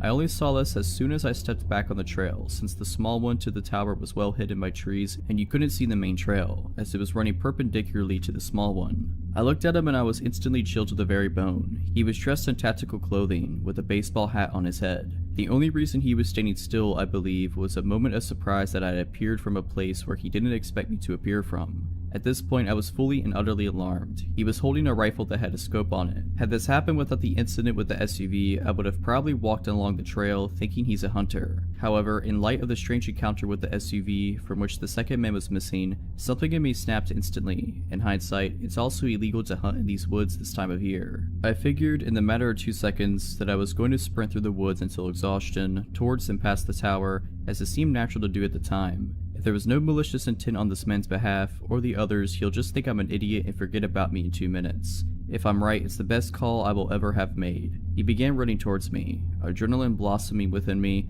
I began sprinting away. I sprinted past the tower and deep into the bushes, not sparing my legs as I was wearing shorts and a thermal jumper.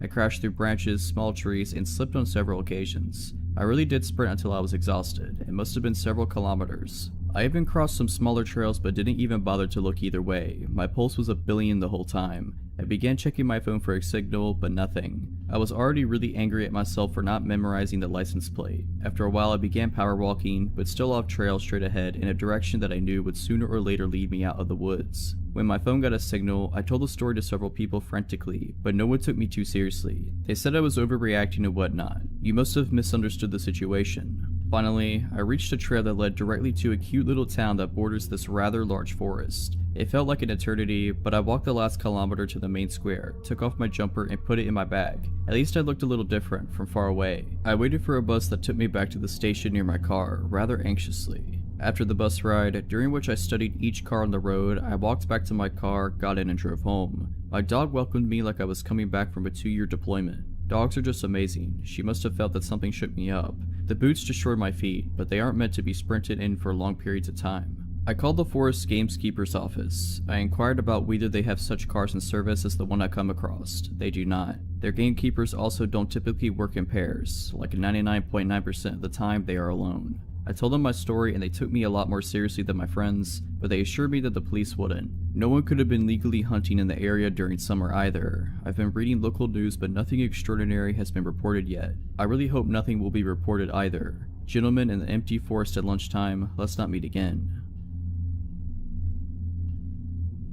This happened a couple years ago. In 2016, I had just turned 18 and was in my second semester of community college. I was lucky to get to take a few specialized classes that were requirements for my major. These classes require me to drive about 45 minutes every Monday, Wednesday, and Friday to the main campus of my community college system. This is relevant because I was going to a town that I didn't know much about and didn't know anyone who lived there. There was a man in my class named Eddie. He was a big guy in his late 40s. We spent a lot of time in the lab for these classes, and he was stationed right across from me. I was a bit more naive and unsuspecting at the time and wanted to be nice, so I talked with him and my other classmates quite a bit. It was a lot friendlier to him than I would be nowadays. He started being overly friendly to me and would stand too close and ask too many personal questions. He'd flirt with me in class, to the point it seemed to make other people uncomfortable to watch. He also started staring at me a lot, with an intense look that scared me. Of course, being young and not wanting to hurt his feelings, I decided to ignore it as best as I could. I told my boyfriend about it, but again, Eddie hasn't actually done anything to me, so there wasn't a lot I felt like I could do. A few weeks after that started, all of us were hanging out in a small break room type area, studying for an exam in our next class, which was about 30 minutes away.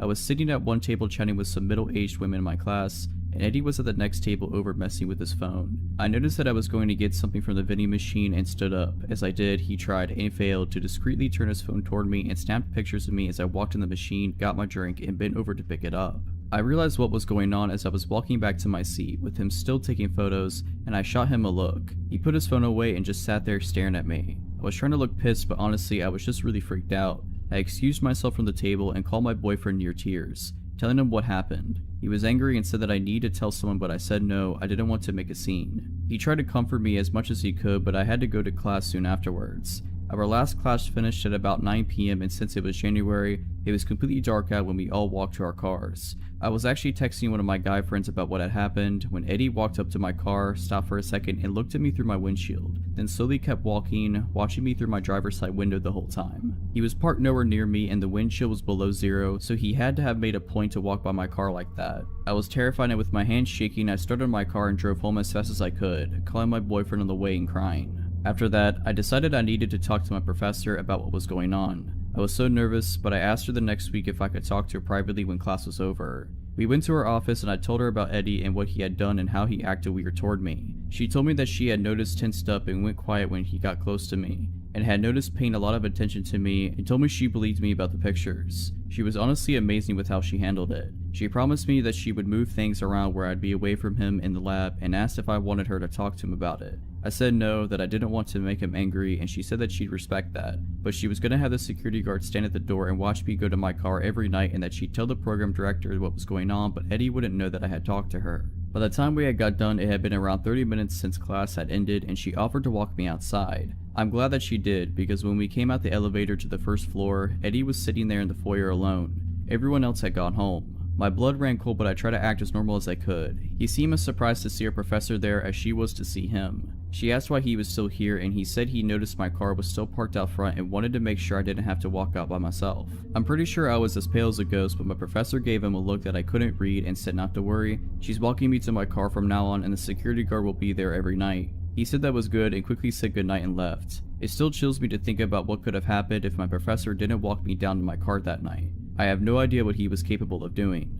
After this, she rearranged our seating, made sure we were never grouped together, and I started making sure I walked out to my car at the same time as a few other women in my class. The security guard was usually in the foyer and we only had a couple months left of class, so there weren't really any other incidents, but I still caught him staring at me sometimes and he looked like pure rage. It's been a few years and I don't go to that school anymore, and I'm moving to a completely different city soon. But Eddie, let's not meet again.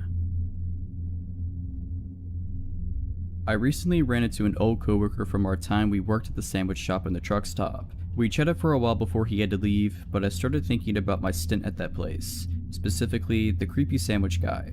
In college, I worked some overnights at the truck stop. It was a pretty safe place in a smaller town, and there had only been 3 incidents in the 4 years the place had been open before I got hired in. One trucker got robbed, one group of ladies arrested for servicing the truckers, and one OD. I was never really worried, even though my coworkers seemed a little concerned that I was a young girl working overnights at a truck stop when there was only one other employee in the whole place. Usually it was really slow. Most of the time I'd get 3 or 4 truckers come in within the first hour. A couple people came in with the munchies and ordered 3 dozen cookies one time, but usually it was maybe 1 or 2 people an hour, if that, so I'd spend about 3 hours cleaning ovens, finishing dishes, deep cleaning the lobby, that kind of thing. And then I get to spend whatever time between customers doing homework. The overnight boss on the other side, the gas station side, was cool as long as everything was cleaned and tipped regularly. A few weeks before I inevitably left this place, a guy came in about 20 minutes before my shift was over, so it's about 5 AM by this point. My coworker had arrived early so he could fill out some paperwork he had to get done, so he was sitting in the back office already. I started making this customer sandwich, making chit chat like usual. Nothing seemed out of the ordinary. He told me he was driving from New York to Wisconsin, asked me a little bit about how my night had been. Nothing crazy. I wrapped up his sub, rang it up, and threw in a small discount for him since he seemed nice and I was just happy I was getting ready to go home for a few hours of sleep before I headed to campus. When I went to take his change, things went wrong. He dropped the coins in my hand, but suddenly he had his grip tight around my wrist. The next thing I knew, I'm on the other side of the counter on the floor. He had yanked me across the counter and still had a tight grip around my wrist. Thank God my coworker was there. The manager on the other side had slipped into the bathroom, so to this guy's knowledge I was the only one there at the moment. But my coworker, while filling out his papers, was looking at the cameras and had seen everything. He was out of the back just seconds after I hit the ground, and before I really knew what was going on, he had chased the guy outside. He didn't pursue him far, afraid that someone else was nearby who would come after me. So he ran back inside, locked the door to our side of the store, and shouted to the manager to call the police. The cops came, they searched the area and watched the security videos, but nothing ever came from it. The guy disappeared and I never really heard anything about him. I put in my 2 weeks notice the following day after my nerves had calmed down. I was switched around so I worked during the day around my classes for my last few days, and they made it a policy that 2 people were to be working both sides of the truck stop on overnights from that point on. I still live about an hour and a half away from there, and honestly I haven't went back since my last day just because that memory is still in my mind almost 8 years later. So creepy sub guy, let's not meet again. This took place about 8 years ago. I had been single for a very long time. My kids kept telling me to get back into the swing of things, but I just kept making excuses. My nephew told me about this dating site. He said that there was no harm in talking to people, so I did it. I put everything out there so there were no surprises when or if they met me. I thought that if they still contacted me after reading all I had described myself and we matched, then maybe I would have coffee with them. I met with one gentleman who was way too regimental for my crazy life and kindly declined any more involvement with him. Another guy seemed too pushy and acted like I should be honored to be in his presence, but then there came, we will call him Richard. Now please keep in mind I had very low self-esteem at the time. That being said, Richard seemed great. We carried on conversations for hours. He lived an hour and a half away, so all we could really do was talk to each other. We talked about our kids, dreams, goals. My daughter even friended one of his sons on Facebook. I was a secretary for some self-help meetings in my town, and he was going to school to be a counselor. Perfect, right? We talked for at least 4 months, but after a while, I noticed that he kept having small problems come up. Arguments with his mom with whom he was living, no money for gas, his truck broke down, his oldest boy was mad at him, just little things, you know? Not anything that would set me off, but it was his poor me to heck with it attitude. I tried to let that go and really be a positive influence in his life. His mother and boys loved me and told me that they had never seen him so happy. Time went on and we were still talking every day. I had an opportunity to come see him, and of course, my daughter went with me so she could meet his son in person as well. I took him and his son out to eat at the only little coffee shop in that town. He knew I was on a fixed income, but I paid anyway because he was going to school and didn't have an income as of yet. We had a good time. We met at his son's house in a hilltop town. We were having such a good time that we didn't notice that the snow was coming down hard and the roads were icing up, so my daughter and I stayed the night in one of the rooms. It seemed like the closer we got to his family, the more distant they became to him. It was odd. The next day the roads were clear, so we said our goodbyes and went home, but before we left, I received one extra hug from his son's mother-in-law. She whispered in my ear, "Don't fall for him." I thought that maybe there was something she didn't like about me. That came out of the left field. The next few days we didn't talk. I thought that was odd. Did I do something wrong? Someone from the self-help meeting told me that there was a man looking for me. She said he looked disheveled and smelled like alcohol. This wasn't a surprise to me because I helped quite a few people get back on their feet, and maybe this one fell off the wagon and just needed to talk. As I was driving down my street, I saw a truck in my driveway I didn't recognize at first. It was him. He found out where I lived and was sitting in the front of my house. At first I was happy until I looked in his truck and saw him slumped over reeking of booze. At that point my fixed mode set in and I asked him in for some strong coffee. He told me that he had a blowout with his mother and she kicked him out and his boys won't talk to him. I got him some clean clothes and told him to take a shower. I figured we could sort it out the next day. In the meantime I was taking him to a meeting. He sobered up and agreed to go, but the whole time at the meeting my friends were acting like I had lost my mind. Did they see something I was blind of? He went back to my house and he seemed okay, almost too okay like nothing at all happened. My son pulled me aside and told me he didn't like him much, but I thought that maybe he was just being overprotective. I should have paid more attention. We went to the store because I wasn't prepared for the extra mouth, and I bought 4 2-liters of soda, a gallon of milk, and 2 monsters for both of him and my son, some chips and other things for dinner. After we ate, we all watched some TV and headed off to bed. I let him sleep on the spare bed in my room, but in the middle of the night, he tried to get frisky. At that point, no. My grown kids were in the other room and something just didn't sit well with me. Like he wasn't the same man he was before. The next morning, my daughter came running out of the bathroom angry. She said in a loud voice, "Someone peed all over the toilet." He didn't say a word. Later, we were all eating breakfast and he started to let food drop out of his mouth onto the table and floor and was spitting food while he was talking. He took 3 2-liters and drank them back to back, letting some run down his chin. Then, yes, there is more, he took the remote and started to set future recordings for his favorite shows and deleting a few of my grandchildren's. He said recordings for weeks in advance. Wait, what are you doing, my friend? This is not cool. I told him, but he acted like I said nothing. Then he went to the refrigerator and told me that I had to go to the store and buy more soda and stuff because it was all gone. Like it was gone. He even drank my son's Monster and the whole gallon of milk. One day, mind you, only one. At this point, my daughter was also livid, so she contacted his son and he proceeded to tell her that Richard's mother kicked him out because he wouldn't get a job and was stealing money and eating her out of house and home. His other son won't talk to him because he keeps asking for money and won't pay it back. He himself was mad at him for lying to me by telling him that he was going to school when he wasn't and using me as his next big meal ticket. Well, that was it. I got all of his stuff together and took it to his truck and asked him to leave. It doesn't end there. He had loosened some bolts on his transmission, making it impossible to move. He begged and pleaded for me to let him stay. He was at that point snot was coming out of his nose. He said that he just wanted to be close to me and if that meant sleeping in his truck, he would do that and he couldn't live without me. Well, no, I called his oldest son and told him that if they didn't come with a tow truck and get their dad, his fate was not going to be nice. They arrived 2 hours later apologizing for their father's actions. We found out that through his son that for many years he had gone through quite a few unhealthy relationships and took advantage of a lot of women that fell for his lies. He still tries to friend me on Facebook to this day. When I was 16 years old, I decided to surprise my parents with a bouquet of flowers for Valentine's Day. We've always celebrated this as a family holiday rather than a romantic one. I didn't have a car to drive to a florist, but my high school was within walking distance of a hospital boasting a gift shop that sells floral arrangements. Between classes during the week of Valentine's Day, I set off for the hospital by my lonesome, cutting across campus to walk through a network of side roads populated with specialty doctors' offices that kept odd hours. The sort of buildings where traveling doctors mainly hold surgery consultations or perform small procedures a few times a month. The trip there passed without incident. As I was walking back through said deserted roads with a vase of flowers in a tow, I noticed an unkept 1990s car close behind me. While my memory of the car is hazy, I am left with the impression that there were at least 2 men within whose faces I could not see. Initially, I assumed that the driver was simply afraid of hitting me, the reason they weren't passing by, so I made a point of dramatically trudging further into the grassy shoulder of the road, demonstrating to them that they could drive safely ahead. They still refused to pass me by, continuing to creep along behind at a slow pace. Beginning to suspect that the driver was more interested in me than a destination,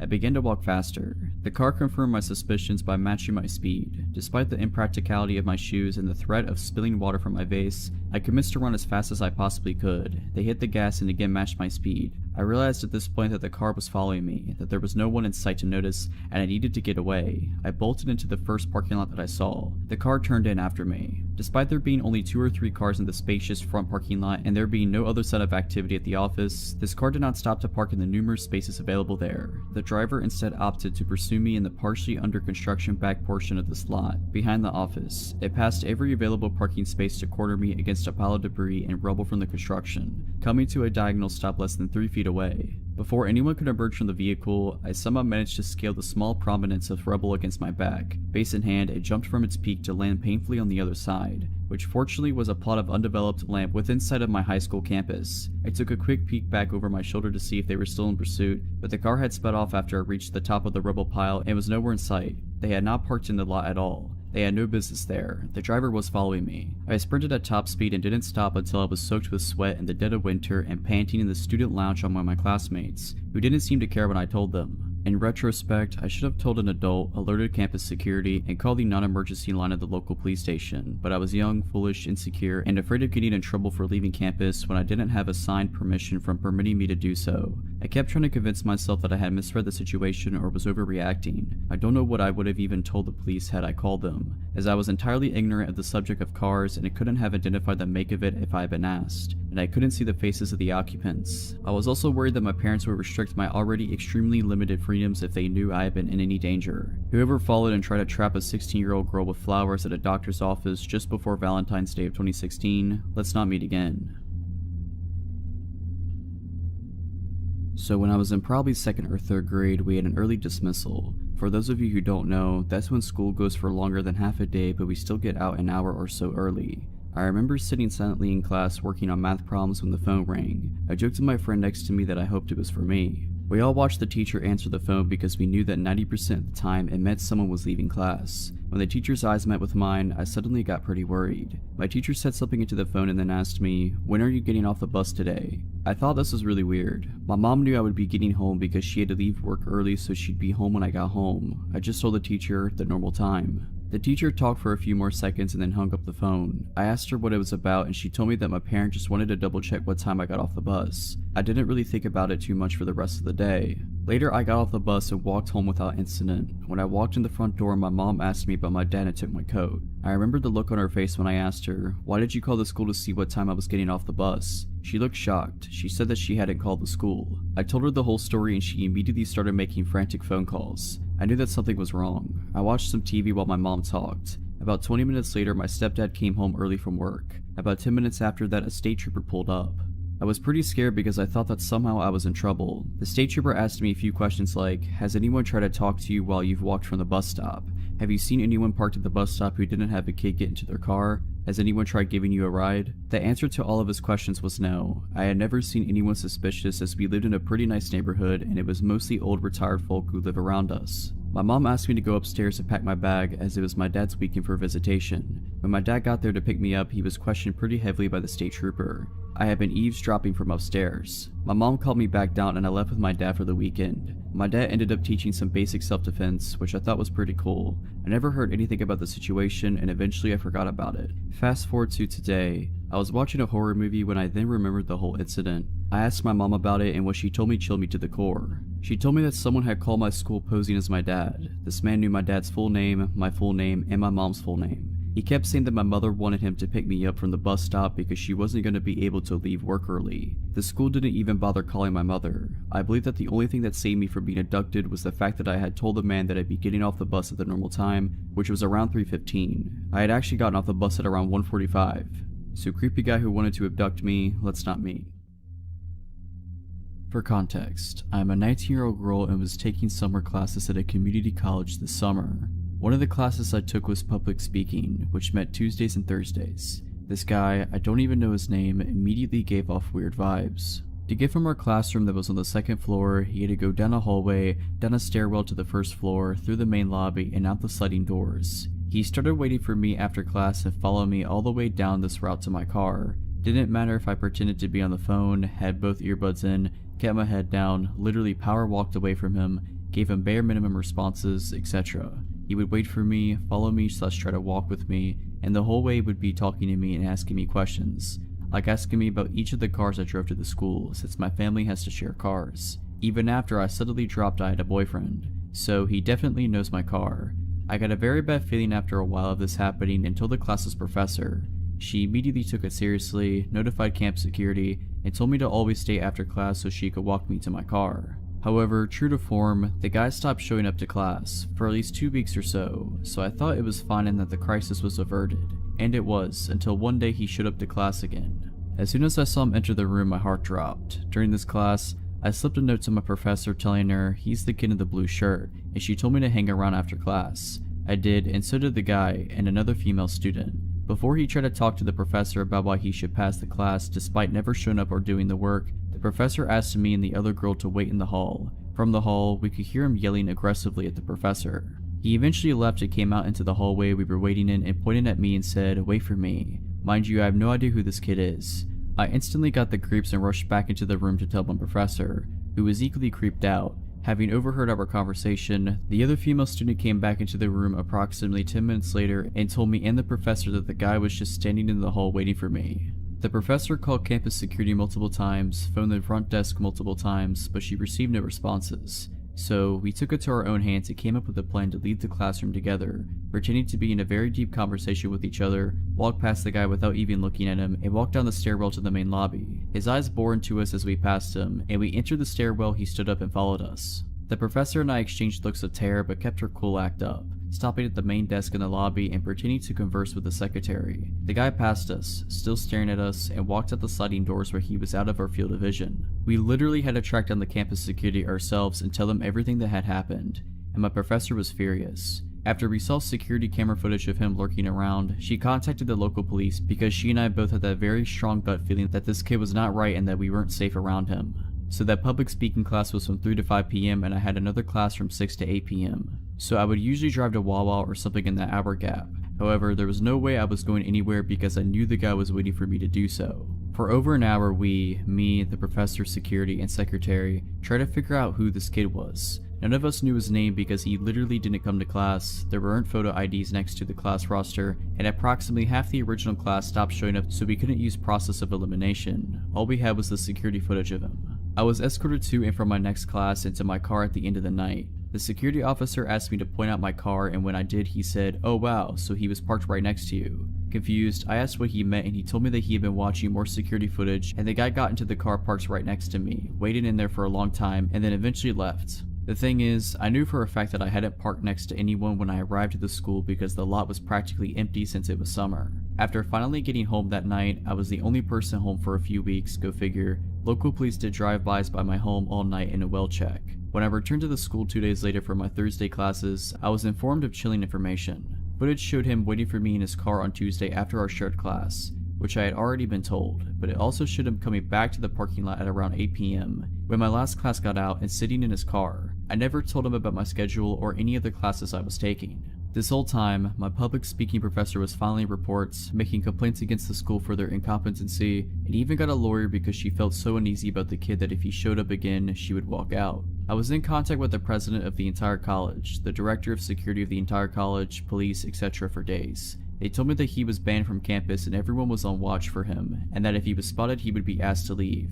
Until the director of campus security, middle-aged man, called me and told me that he identified the kid and talked to him, via telephone call mind you, and he told me that the guy, and I quote, just wanted to be my friend, and told me that whatever I was doing with the guy, you know, literally running away from him, probably made him think I was flirting with him. My professors were absolutely furious and excused me from physically attending class for the rest of the semester. I still don't know his name, and I hope I never have to learn it.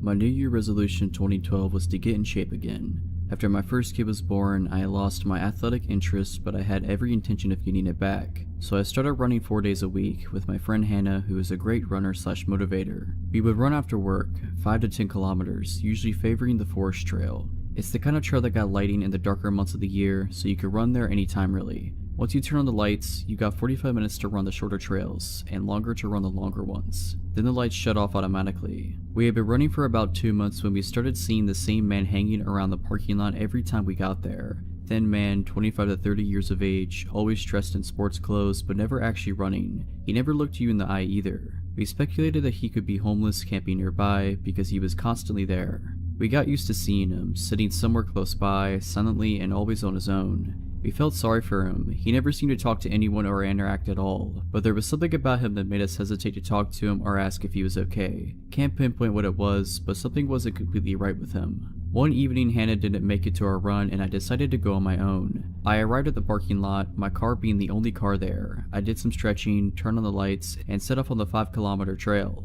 I hadn't seen the thin, silent man when I started my run. Perhaps it was getting too cold to sit there now since it was autumn, dark, and getting closer to the freezing point. He must have been here though, somewhere in the shadows, because when I got to the top of the first steep hill, I could hear heavy breathing somewhere behind me. I look over my shoulder and I see him. He is running like a man obsessed. In regular shoes, not running shoes, with his arms moving in a really strange, stiff manner as he was made of metal. His hands like arrows, straight in an upward-inward angle, sort of like a sprinter but more extreme, moving like a robot. He had never done anything to harm me, or anyone else as far as I knew, but the look in his eyes alone was enough to let me know that I needed to go. I started running faster, trying to create distance between us, and I could hear his heavy breathing getting even more strained. I ran like my life depended on it, adrenaline pumping through my body and giving me new strength. I tore off my necklace and threw it on the ground thinking, I must leave a trace if he takes me, something must be left behind. I tried screaming, hoping someone would be close enough to hear me, but I couldn't scream my lungs out and keep up the phase at the same time. He was still behind me, maybe 100 meters behind now, but I figured that if I trip and fall, or run out of energy, or fumble with the car keys once I reach the parking lot, then I'm screwed. So once I reached the sharp turn on the trail, I went off the trail and ran straight into the dark woods. I ran only a short distance and then I laid down flat on my stomach, my hands searching for a rock to defend myself with if he found me. I realized that I was wearing bright running clothes with reflexes and neon coloring. I had ever felt so visible in the dark before.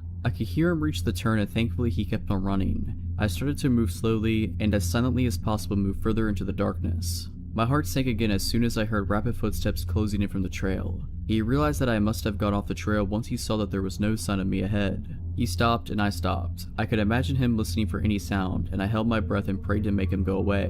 After a while, I heard him say something in a language I didn't recognize and walk off. I didn't move. I feared that he would wait for me by the car and realized that I had to get off the trail and onto the main road and stop someone. I couldn't go back to the parking lot. I started to make my way further into the woods, knowing that I would eventually end up on the last part of the long trail and close to the main road. The lights on the trail suddenly shut off. That made me calmer at first. The dark was a comfort and protection, but then, after only a few moments, it switched on again. This could mean that another person had just started their run, and soon I would have someone there to help me, or that he was out looking for me. I decided against waiting to find out, and continued my way towards the main road. It was dark and I fell multiple times, my clothes getting wet from the damp vegetation, and I started to get cold. After what felt like a lifetime, I could see the 10-kilometer trail ahead, and I knew I was close to the main road. Soon I could hear the traffic. Once I made it to the road, I must have looked like I had been in a terrible accident. Blood from several small cuts from the falling, and my clothes dirty. My bright runner's shirt soon attracted the attention of a passing car. My waving and desperate shouting made it stop. The driver, a 40-ish man with his 2 kids in the backseat, spent the next 10 minutes or so trying to make sense of what I tried to say between the sobbing and the crying. He asked if I wanted to lift back to the parking lot, and I told him no. Please take me home instead. At home, my husband insisted on going to the parking lot to retrieve the car and calling the police. My husband went back for the car. The driver's seat window was smashed and my phone was gone. So was the photo of my daughter that had been hanging from the mirror. I don't know what he was trying to do or why he chased me the way he did, but the look in his eyes, there was no doubt he had bad intentions. So creepy forest trail man, let's never meet again. This is a story from when I was 18. I'm 25 now. My mom and I were regular attendees of our local church. We both attended different midweek groups. I met with some of the younger ones, and my mom went to one with some of the middle-aged people. Anyway, my mom's group was about half a mile from our house, and we didn't own a car, so she would often walk there on her own.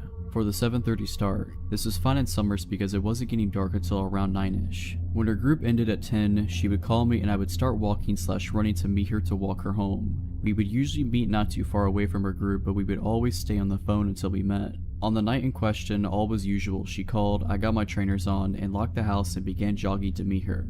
I usually ran because it was good training for my rugby. In order to meet my mom, I had to cross our local park and go through a dark patch of trees behind some of the local houses. It was usually just before these trees that we met. Anyway, I'm running and my mom's walking. We are talking about her evening and who was there when she suddenly says, Joe, hurry up, I think someone's following me. My heart rate goes through the roof and I start to panic, so I start sprinting still with some way to go until I meet her. I tell her to stay calm and keep her updated on my position. My mom is tough but short. I hear my mom scream through the phone and also hear it in the distance ahead. Get away from me, what do you want? I don't have any money and you can have my phone if you want. This panicked me. I ran like I had never run before. The distance I had to cover usually took me a good 45 to 60 seconds to run, but I did it so much faster. By now I can see them in the distance. My mom's screams were piercing through me. I could see the guy has her by the hair and is dragging her about. She was fighting him all the way. I shouted get off of my mom and charged in. He was tall and lean but had hardly any weight to him. What happened next is something of a blur, and only through me and my mom talking about it have we come to some conclusion on what really happened. And the guy's injuries, of course. He saw me and immediately let go of her. She fell to the ground sobbing and tried to run. I caught him fairly easy and took him to the ground hard. My mom says I took him clean off the ground before smashing his head/shoulder into the ground. He grunted and we rolled, but I beat him up. It's at this point that I blank out, but apparently I hopped over the guy, headbutted him, and repeatedly beat his face. Someone from the houses behind had heard the screams and called the police. One guy from the street was a policeman and had come out to investigate. I remember him dragging me off the guy, and it was then that I saw the blood and scratch marks on my arms. He had clawed me, but I hadn't noticed it. The police arrived quickly and we had to be interviewed by them, which is all still a bit blurry. Apparently the off-duty cop had thought I was the attacker, as I suppose anyone would have seen me beat up the guy. The guy was on their records as a thief. He had mugged a girl in town not that long before. When police interviewed him, he claimed that he was just robbing her, but I'm not sure. He's in prison now, thankfully. You never think of bad stuff will happen to the ones you love until it happens. So, guy who attacked my mom, let's not ever meet again. In 2012, I worked at a tanning salon in a strip mall. It was across the street from a Walmart that was always crawling with strange people. The strip mall that my salon was located in was poorly lit at night. There was a sushi restaurant and an AutoZone, but other than that, the other stores were vacant. We were open until 10 p.m. while the other two businesses closed around 8 or 9. The salon was never overwhelmingly busy, so there was always only one person working at a time. My best friend also worked at the company, and the salon she worked at was a 15-minute drive from mine. This detail is important later. I'm a night owl, so I worked the 3 to 10 p.m. shift every weeknight. At some point in time, I started getting strange phone calls at 8 p.m. every night. It started off strange, but nothing to be alarmed about. The first time he called went something like this. Caller, hi, I am conducting a survey on women's shopping habits, and I figured calling a tanning salon run by women would be a good place to start. We also send out a gift if you participate in our surveys. Okay, caller, do you typically wear jeans, yoga pants, leggings, skirts, shorts, or dresses? Feel free to list which of each you wear. Me, I wear all of those. Caller, great. Now when you wear dresses or skirts, do you ever wear pantyhose? Me, not unless it's winter. Caller, so how many tights or pantyhose do you own? Me, I have no idea, like 5? Caller, that is great, so would you be interested in us sending you some free pantyhose? Me, I'm not really interested, I don't wear them enough to care. Caller, okay, totally understand. Would it be okay if I call you for a survey in the future? Me, sure. Caller, when do you typically work? Me, every weeknight. Caller, okay, great, talk soon. I shouldn't have given some random person my work schedule, but they were already calling my job, so there was no denying this person could find me if they wanted. Honestly, I didn't think anything weird about the call at the time. Later in the month we had a store meeting, and the weekend sales associate said she had gotten a few weird calls from a guy breathing heavily and asking her questions. She didn't go into details, so I didn't make a connection. The next few times he called me, it seemed normal enough. One survey was on skirts and skirt length and brands. The next was about dresses and their lengths and brands. He kept offering to send me pantyhose though. I kept telling him I don't wear them. He always said, okay, I just want to make sure I am offering them after every call as it is protocol. Then the last survey he called to have me do really scared me. Caller, when you wear dresses and skirts, do you wear panties? Me, yes. Caller, what material are they? Silk, satin, cotton, lace? Me, I'm not really comfortable with this. I think I'm done with the surveys. Caller, come on, I just want to know what you wear under that dress. I'll bring you some panties and nylons right now. Me, no thank you, please do not come here, goodbye. I hung up and freaked out. I called my friend at the other salon and told her about what just happened. She told me the same guy had been calling her location trying to talk to girls about pantyhose and panties too. She said he had even described to one girl what she was doing while she was on the phone with him. The salon she worked at had glass front windows with a desk facing toward the window. My salon also had a glass storefront but the desk faced the wall. The next few nights were not great. He realized we weren't picking up the calls anymore unless he blocked the number. We had to answer blocked calls because if it was another customer and they complained, we would be in trouble. He started changing up the time of night he called, spoofing numbers, etc. His calls were getting creepier and creepier. Heavy breathing, telling us what we were wearing, saying he was picturing our panties. Really creepy stuff. I was afraid to be at work. I made sure to be on the phone with my friend from the other salon every night for my last hour or so. One day though, the calls just stopped. My salon had a waiting area by the desk when you walked in, and then it had a very long hallway with 20 rooms. The last 2 rooms were the spray tan rooms, which needed to be sprayed down each night at close. At the very end of the hallway was a door leading to the dumpsters in the back. To the left of that door was the washer and dryer for used towels and such. This particular night, 20 minutes to close, a weird guy walked in. I had the most intense feeling that this was the creep. I acted normal and asked him his last name. I'd never been here before. Okay. I explained to him how much a single tan on a regular night cost, like $24. I explained our packages, etc., but I knew my words were falling on deaf ears. He just stared at me with his mouth wide open, breathing heavily. He asked for the most basic bed for 5 minutes. Okay, huge red flag. Why even come in? I put him in the bed and immediately got on the phone with my friend from the other salon. She was the manager at her salon, so she decided to close shop early and race over to me just in case I needed her. I had the back door propped open as it was hot in the salon and I wanted to get a cross breeze going while I cleaned the rooms. The dryer was also running, which could have impacted my hearing. I was in one of the rooms near the front sweeping when I realized it had been 15 minutes and I hadn't heard this guy walk toward the front door yet. I had hoped he would just leave while I was sweeping up in a room so I wouldn't have to deal with him. So I go down the hall to listen outside the room he was in.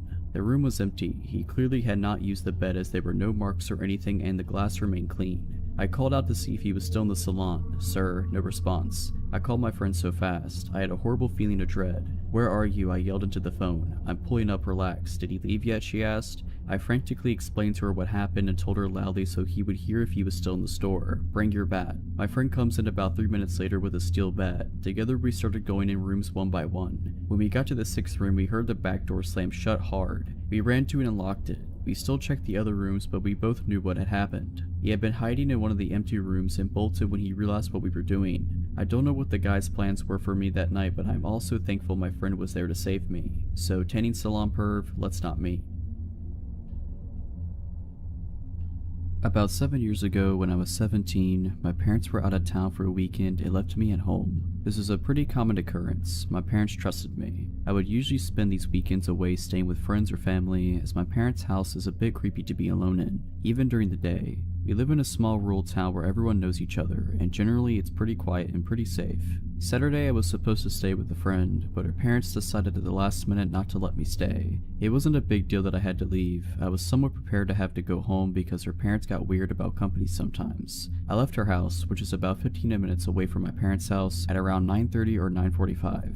While I was on the way home, I got a weird feeling that I can't really explain. I just knew that I didn't want to go stay at my parents alone. I called my brother and asked if I could stay with him. At the time, he was living with a woman who had a small child. He told me it would be quieter and easier for him to just come stay with me, since his dog would bark if I tried to come in the house. He said he would be at our parents' house in 20 minutes. After hanging up, I decided to stop at a gas station and grab a snack before going home so that my brother would be there when I got there. I pulled into the gas station. There were only a few cars in the lot, which is typical because this is a small town in the rural south where everything pretty much stops after 8 p.m. I parked and walked up to the door. There was a man standing outside the door smoking. He opened the door for me without saying anything. This is normal southern hospitality. I smiled and thanked him. Inside there was another man standing by the door. I noticed him staring at me as soon as I came in. He gave me that gross up and down look and said something to the effect of, "Hey, what are you doing alone?" Creepy. I just ignored him and walked towards the back of the store. He yelled after me and called me a name. I still ignored him. I figured he was drunk or high or just a jerk.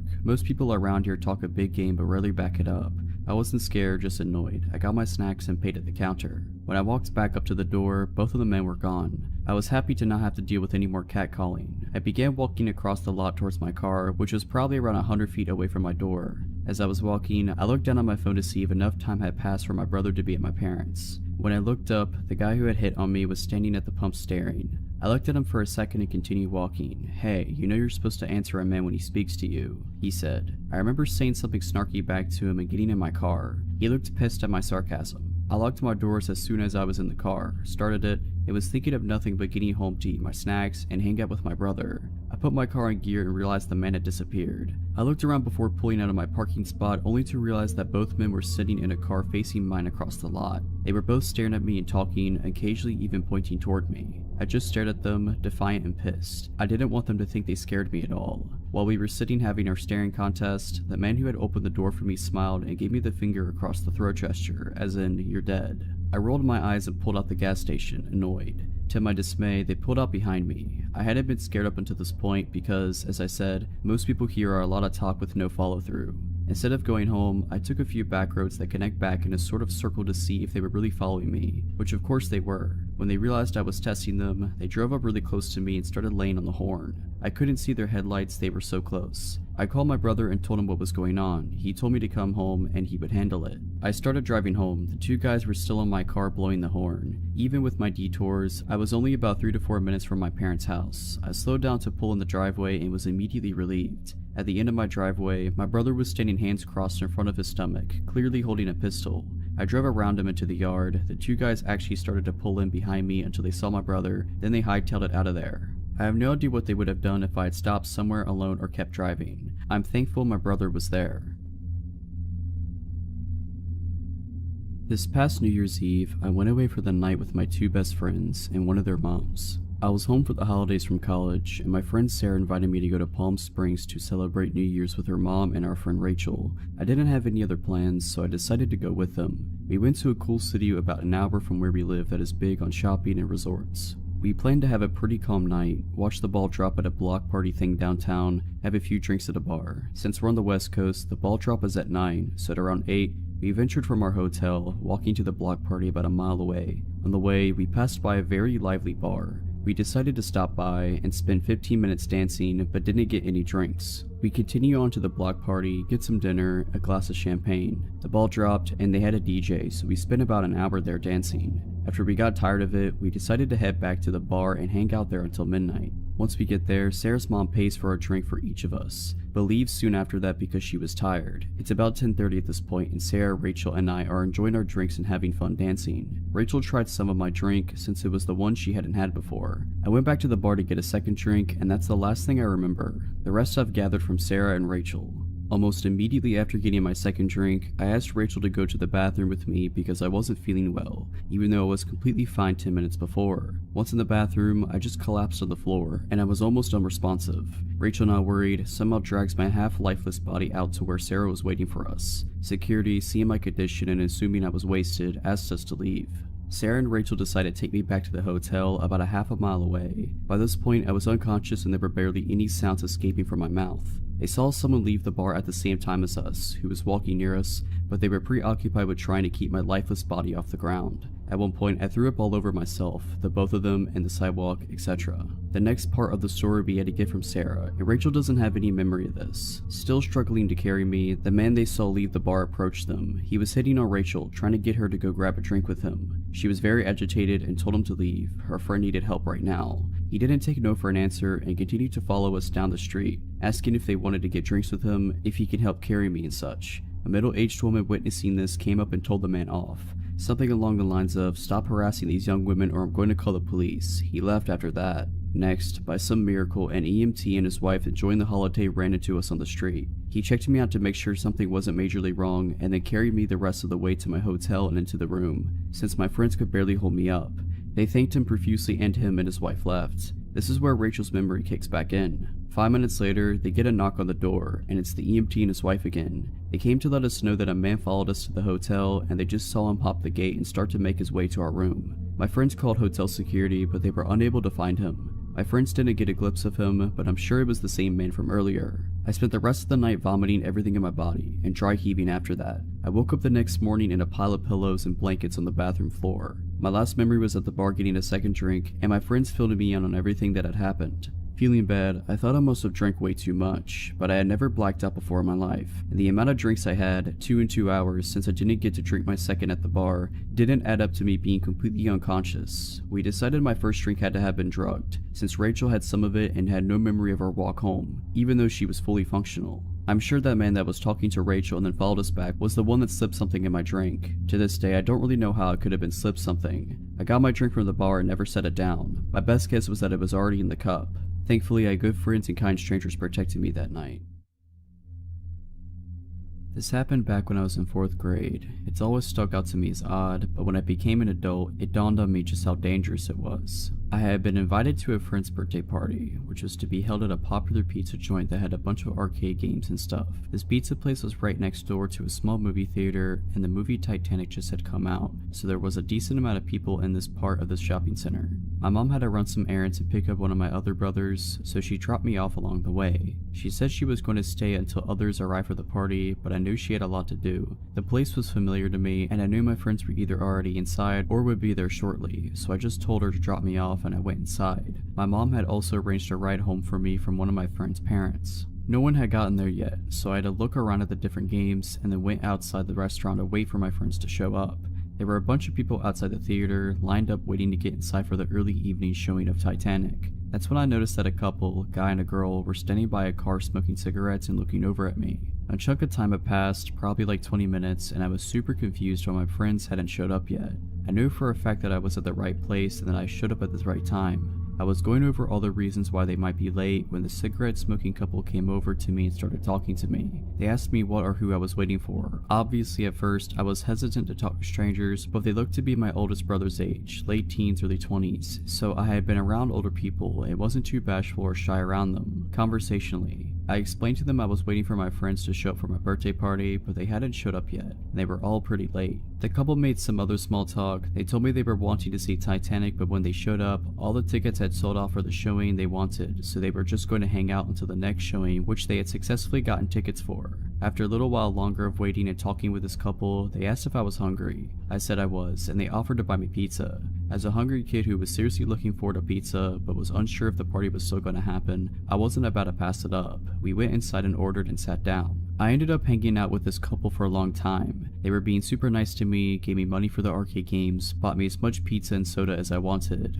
I had almost completely forgotten about my friends and the party that was supposed to happen, until I saw what time it was. Almost 2 hours had passed, and I started to get pretty nervous/anxious. I wasn't sure how I was going to get home. I didn't have a cell phone, this was 1997, and neither did my parents. My mom would be furious that A, no one showed up to the party, and B, I didn't seek out help from the restaurant or some kind of security guard or police officer, and C, I'd spend the 2 last hours with strangers, accepting food and money from them. I decided to ask this couple what I should do. This is where things started to get really strange. The guy turned to me and said flatly, "You don't need to go home." Thinking back, I definitely couldn't fully comprehend the weight of what he said. I didn't know what to say, so I kind of shrugged in confusion and said I needed to find a phone. I went up to the counter and asked if I could use their phone, and they let me. I called home, but no one answered. I tried again, still nothing. I then told the people at the counter that I was trying to get picked up, but no one was answering the phone at home. I must have looked pretty panicked, because just then the guy from the couple came over and put his hand on my shoulder and said, "Don't worry, we'll get this figured out." He then gave me some more money to play a few more arcade games while he figured it out with the guys behind the counter. No idea what they talked about specifically, but I ended up playing another game and then went back to the table we were at.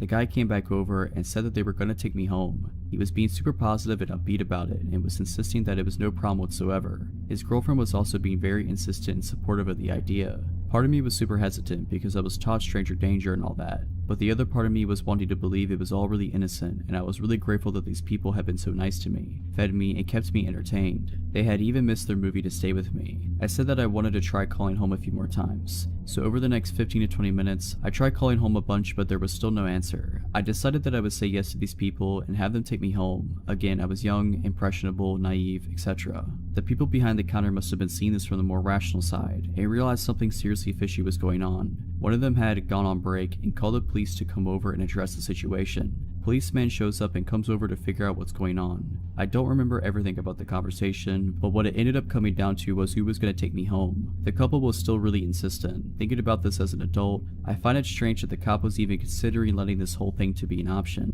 As an adult, there is no question in my mind that the cops should have shut the conversation down and taken me home, but for some odd reason, they let me decide. I felt like I was being pressured. I remember going back and forth in my mind. These people had been so nice to me and had hung out with me, and I didn't want to be rude, and I also felt really intimidated by the police officer. I remember this part as if it was yesterday. As I was thinking, the cop went over to talk to some of the guys behind the counter, and while he was away, the guy from the couple looked at me with a smile and asked, "Do you want to go with him or us?" I told him I would go with them. Again, in hindsight, I still can't believe the cop let this happen. As we were getting our things to go, the officer did say that he was going to follow us the whole way, which was a redemptive assurance. The officer asked for my address and my parents' names. I got in the couple's car and told them where I lived, and we were on our way. The girl was driving and the guy was in the front passenger seat. The entire drive, the guy was looking over his shoulder out the back window, glancing back and forth between me and the cop following behind us. We pulled up to my house and I went up to the front door while both the couple and the cop were parked on the street. Opened the door, went inside, and saw that my mom was looking out the window with a very confused and concerned look on her face. She went outside and found out all that had happened and was furious. I didn't tell her the specific things that the couple had said to me. Again, I didn't understand the full gravity of the whole situation until years later. Going through the whole scenario in my head, if the cop hadn't followed us, I more than likely would have been abducted. Thinking about all the things that they had said and done, befriending me and feeding me and giving me money to play games,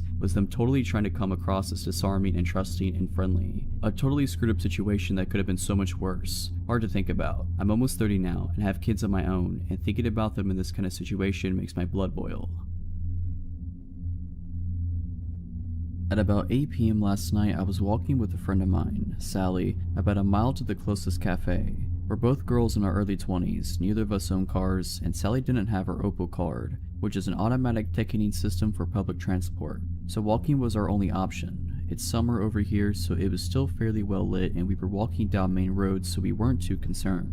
We finally arrive at this cafe and sit down. I was paying, but I only had my credit card, and sure enough, it was cash only. Sally was on the phone when I got back from the counter, so I just gestured for her to stay put and guard the spot while I went to go get cash. This is my home suburb, so I know there's no ATMs around, and my best bet is a gas station about a block away. I'm doing a light jog so I don't keep Sally waiting, and when a balding, sweating guy probably in his late 40s with a tank top and no shoes come pacing behind me as I pass the corner of the block. He walks behind me for about 100 meters. I didn't really think much of it. The gas station was the next building along. It seemed like he had just come out of a nice suburban house along the street and it wasn't the witching hour, so I just assumed he was going to the station like me. He didn't even cross my mind as I entered the tiny convenience store, nor did he follow me in. In my peripheral, I saw him walk past the door and out of sight. I looked around for an ATM they sometimes have inside. No such luck, so I go up to this man in his 30s at the desk and reluctantly ask if they're able to do cash out. He smiles and says, of course, and then asks, is he with you? I have no idea who he's talking about at first, and then he points to the man from earlier, pacing around outside the store. Keep in mind, he didn't look at all menacing. He wasn't going back and forth just outside the door.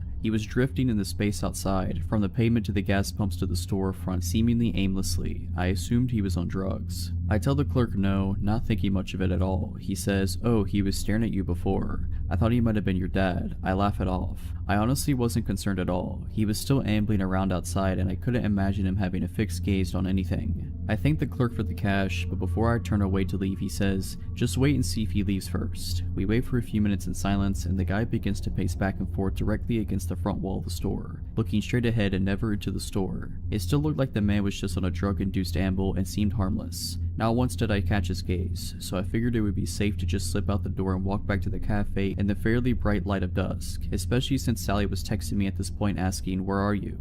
I thank the guy at the desk once again for his concern and assure him that I don't know the guy and I'm not involved in some weird scheme to rob the store and head for the door. The clerk asks if I want him to walk out with me. I say that it should be alright and begin walking away from the block. As I leave the store, the drifting man stops pacing and makes a beeline for me from the other end of the building. I seriously didn't think much of the guy at all until this point, but for the first time he was briskly walking in a straight line towards me. The hairs on the back of my neck stand up and I start power walking so that he doesn't think I'm actively trying to escape him. Still trying to convince myself that I'm just being paranoid and should be more casual. I don't look behind me to see how close he is. I've reached the pavement on the other side of the gas pumps when I heard the clerk run outside. He's yelling at me, go, run, run. I make a break for it, looking over my shoulder. He's grabbed the man by his shoulders from behind. The balding man isn't even glancing behind him or trying to escape. He's just watching me run away. I keep running until I've crossed the road and then turn around, standing still. The clerk is still holding onto the odd, staring man. The clerk and I are just looking at each other in bewilderment, not really knowing what to do. He makes a hand gesture to go and I gesture my hands thanks, you know, to clasp your hands together and shake them a bunch of times. I got back to Sally with the cash and bought food, before walking back home a different way. Overall, odd guy at the gas station, let's not me. Nice gas station attendant who went well out of his way to help my naive self. I'm definitely glad we met.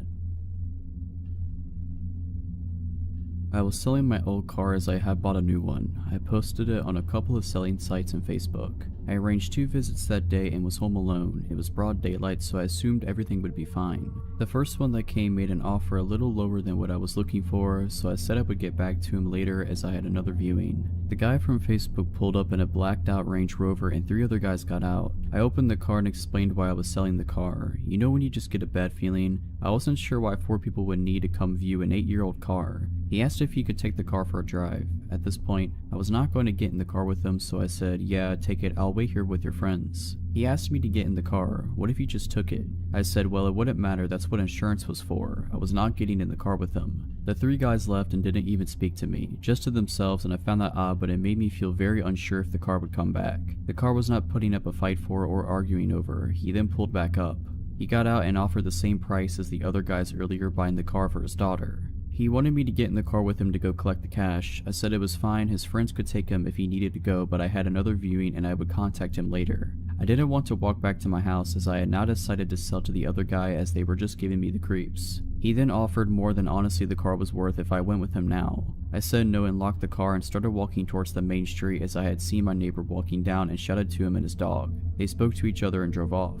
I texted the other guy and told him the car was his and he was welcome to come over anytime to get it. I sorted and filled out the V5 and off he went. That night from my living room, the black Range Rover came back and parked outside. I live in a cul-de-sac, so I am set back to where we had been. I told my husband and he looked out and he said that was strange, and then my phone started blowing up.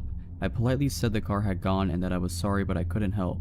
The car drove off and came back again 30 minutes later. This happened about 3 times that night and was a bit strange, but thought nothing more of it as the next few days nothing happened. On the Friday 4 days later, I finished work early and get back and get the dog ready to go out. We were going to head straight to the park and run like the wind. As I got to the end of the cul-de-sac, the same car pulled up and one of the guys jumped out and said hello. I held the lead tighter and my dog was thoroughly unimpressed. She gave a bit of a grumble and he asked if he could pet her. I said no, she's a guard dog and doesn't like to be touched, and went to walk up to me. He then grabbed my arm and the dog latched into his forearm. Q was screaming there was only one other guy with him in the car, and he jumped out and started to shout. This is the most placid and loving dog you will ever see, and to be honest, it was a warning nip, as if she had meant to really hurt him she would have gone through the bone. His friend was shouting and pulling him away. I called her back and got her to sit with a few neighbors and came out when they went towards their car. I haven't seen their car since, but honestly I wouldn't sell something that meant someone had to come to my home online again.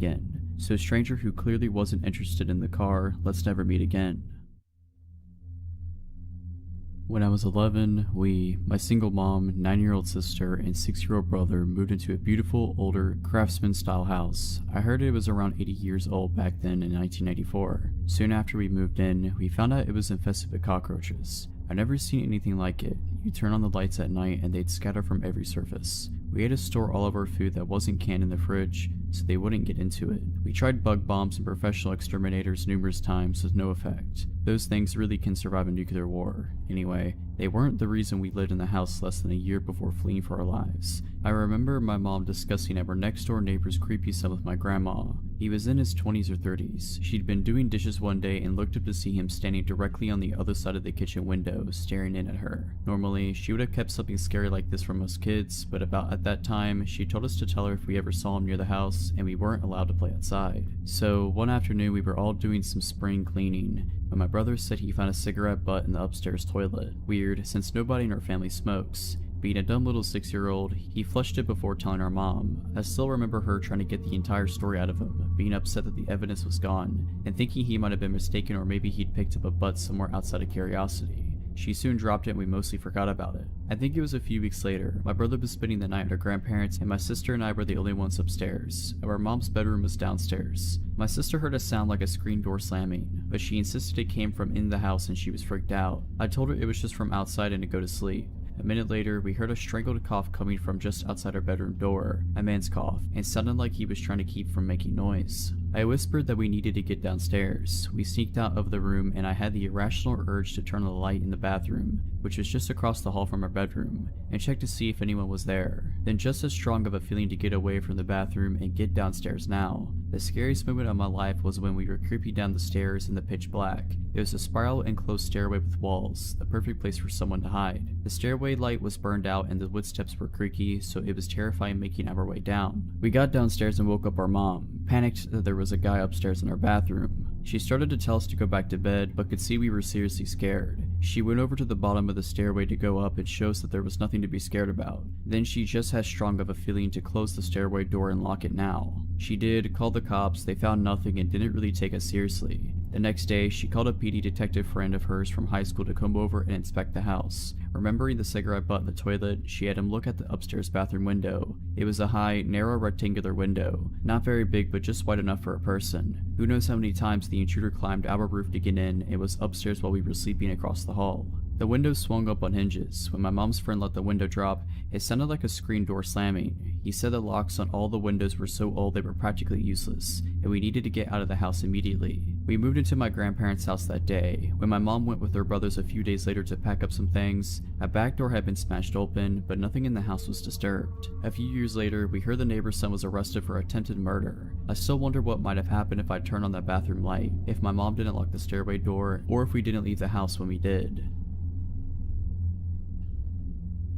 Backstory: my wife and I don't live together. She had become abusive over the last few months, mostly towards our daughter. Our daughter is almost 18 months old and is my whole world. I am unemployed at the moment, but my mother had been helping me out a lot. Today at around 4 p.m, I took my daughter to the store. I usually do this around the time she wakes up from her nap. My daughter is a very active child and can't seem to sit still for more than 10 minutes without getting cranky. I usually let her walk with me, holding her hand and patiently walking at her pace. I usually get just a juice for her, but had to get some extra groceries that I was short on: flour, sugar, and some noodles. I also remembered we were low on milk and grabbed a gallon on our way back. With all that I was carrying, I wasn't able to hold her hand. I made sure to walk behind her, but that only makes her walk slowly. As we made our way to the registers, I was continuously urging her to keep walking, which she would do, but only for a second before our attention would be drawn to another rickety box with whatever was on sale, or she would see something colorful on a lower shelf. I was getting a bit frustrated, but I wasn't showing it in my voice. I kept urging her to keep walking, and she kept getting sidetracked. With everything I was carrying, I started to wish I had grabbed a basket.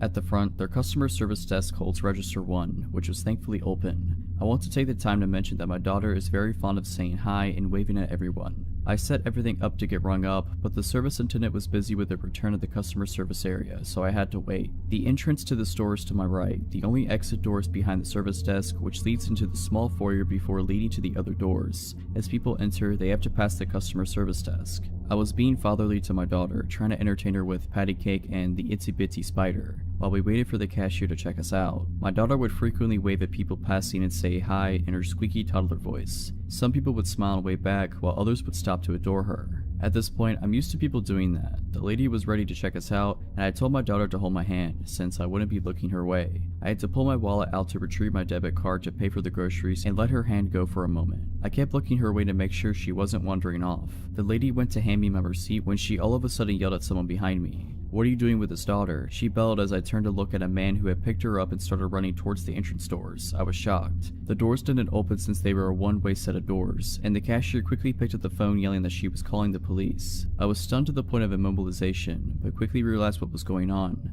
I have a pocket knife that I usually carry on me so I can break the seal on my daughter's juice. I quickly ran after the man as someone started to make their way through the entrance doors. He didn't get a chance to run through though because I slammed my fist across his temple. I decided to not use the knife in case I might get in trouble. The man stumbled and I grabbed my daughter from his arms. He then proceeded to run out the door empty-handed. The police arrived about 5 minutes later and asked me what I had seen.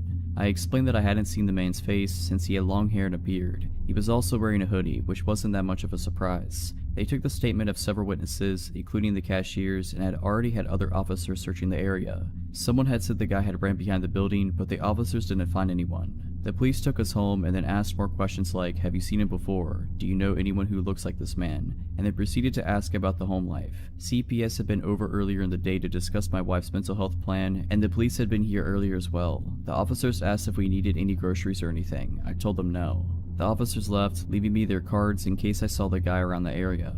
About 20 minutes later, I got a knock at the door. To my surprise, the officers had returned with the largest box of Pampers diapers I had ever seen, a large box of wipes, about 6 large Winco bags of groceries, and a couple bag of toys. They had left us with a Christmas card saying I was a strong father to have had so much go on recently, and that my daughter was lucky to have such a great father. There was a $100 bill in the card too, wrapped in a note that said to get a drink or two if I needed it. I don't drink, so I'll probably get some extra Christmas presents for my mom and daughter. So, to the guy that tried to kidnap my daughter, I hope the police find you.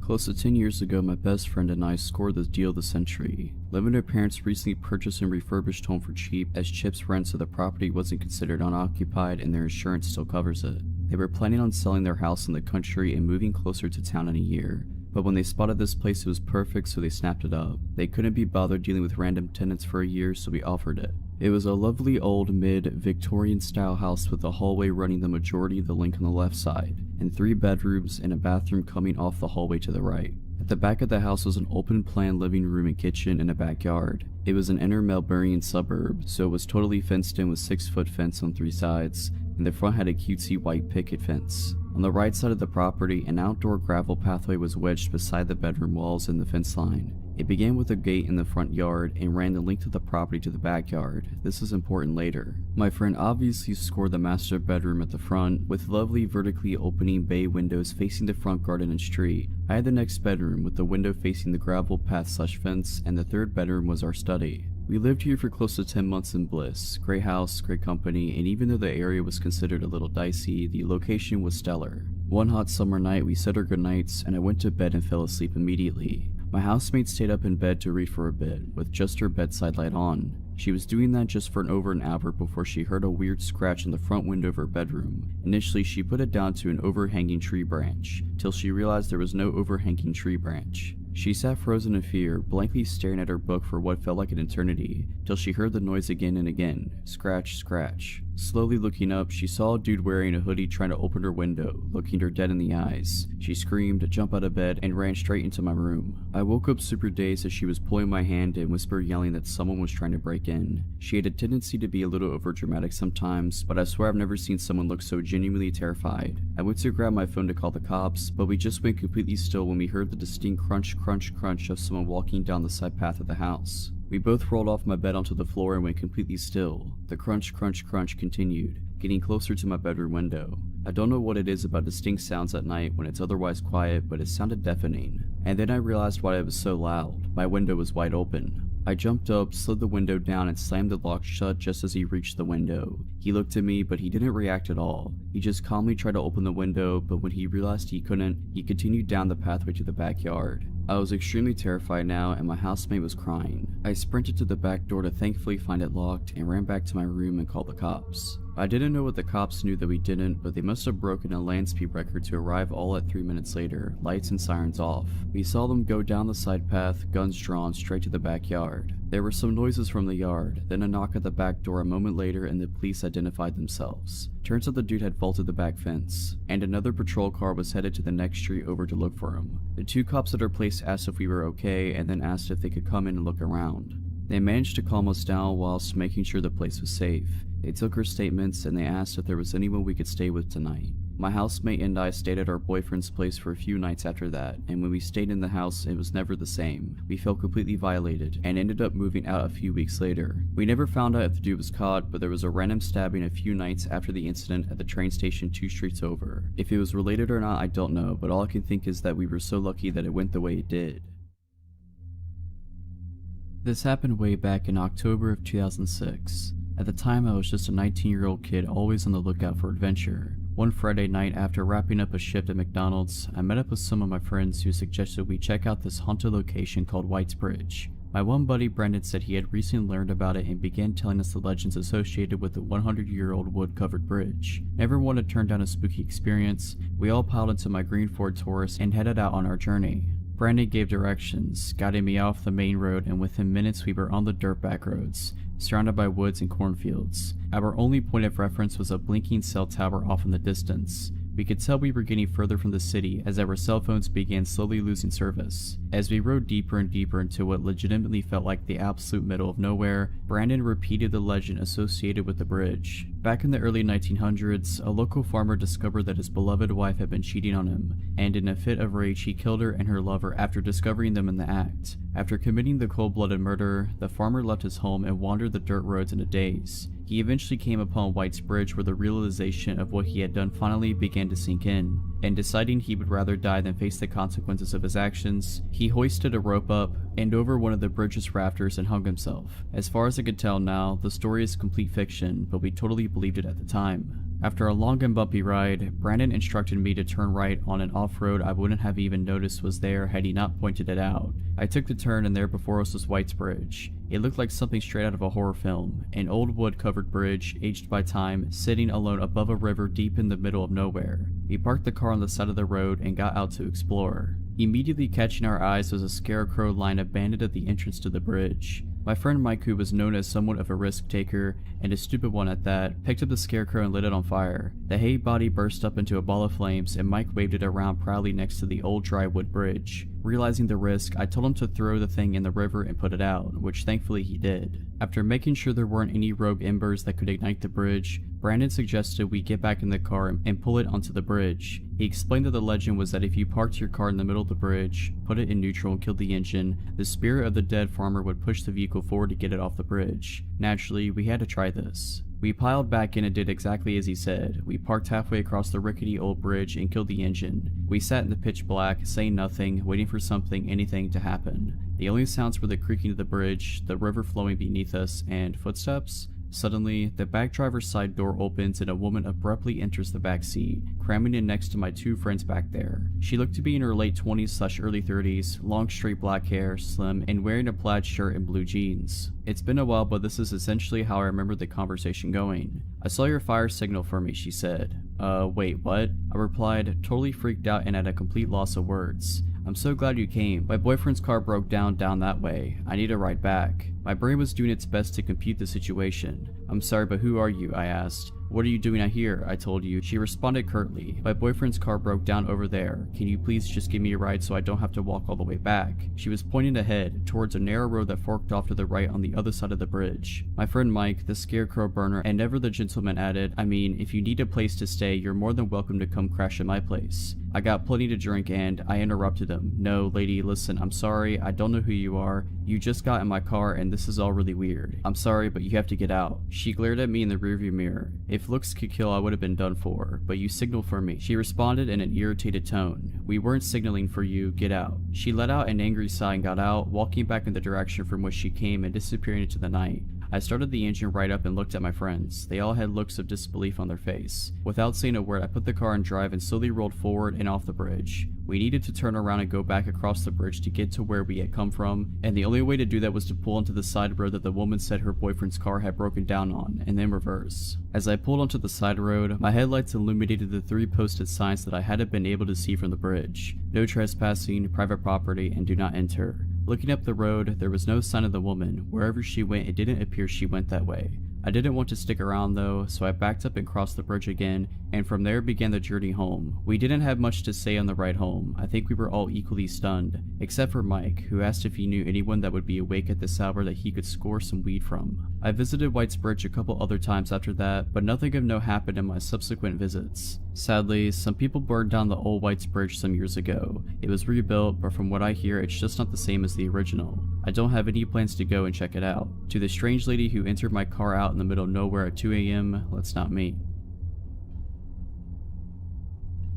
This happened in 2019. I was in my second year of college and living in a townhome about a 10-minute walk from campus. I lived with 2 other girls at the time, but they were all back at their parents' house for the holiday. I work in healthcare and was working Christmas this year. A little bit of backstory: there used to be 4 of us living there, but one girl had moved out due to issues with her boyfriend. He was a jerk who abused our kindness and allowing him to stay there, was only supposed to come every so often but basically ended up living there. We told her she needed to kick him out after an incident with him one night after he got physical with her and verbally abusive with the rest of us. She wouldn't listen and we told her we would have to talk to the landlord then. Long story short, she ended up moving out and left on bad terms with us. At this point, it was affecting everyone and we didn't feel safe with him there, etc., so she moved out. Okay, so back to the story. It was Christmas Eve and I worked the next day, so I was getting ready for bed, locked the doors, turned the lights off, and went downstairs where my bedroom is. I was scrolling on my phone for about an hour. It was Christmas Day at this point, when I heard what sounded like the chairs in the kitchen move. The kitchen is right above my bedroom. I thought maybe I was hearing the neighbors next door as we share the same walls and sometimes they can be loud. But I remembered one of them texting me and asking me to bring in a package they were expecting while they were all gone at home. The noise was short-lived, so I brushed it off. Next thing I know, my bedroom door is being opened slowly, but my phone screen is lighting up my scared jaw-drop face, so I can't act like I'm asleep. Where I'm laying in bed faces directly to the door, so we're just looking right at each other. So there I was laying in my bed while this guy has 1 foot in my bedroom with the door cracked open. It felt like an eternity, but in reality it was probably more than like 10 seconds of us looking at one another. He slowly takes his foot out and closes my door. I sit there just in complete utter shock. I couldn't make out what he looked like as my eyes were adjusting to the dark again from the phone screen. All I could see was a backwards baseball cap.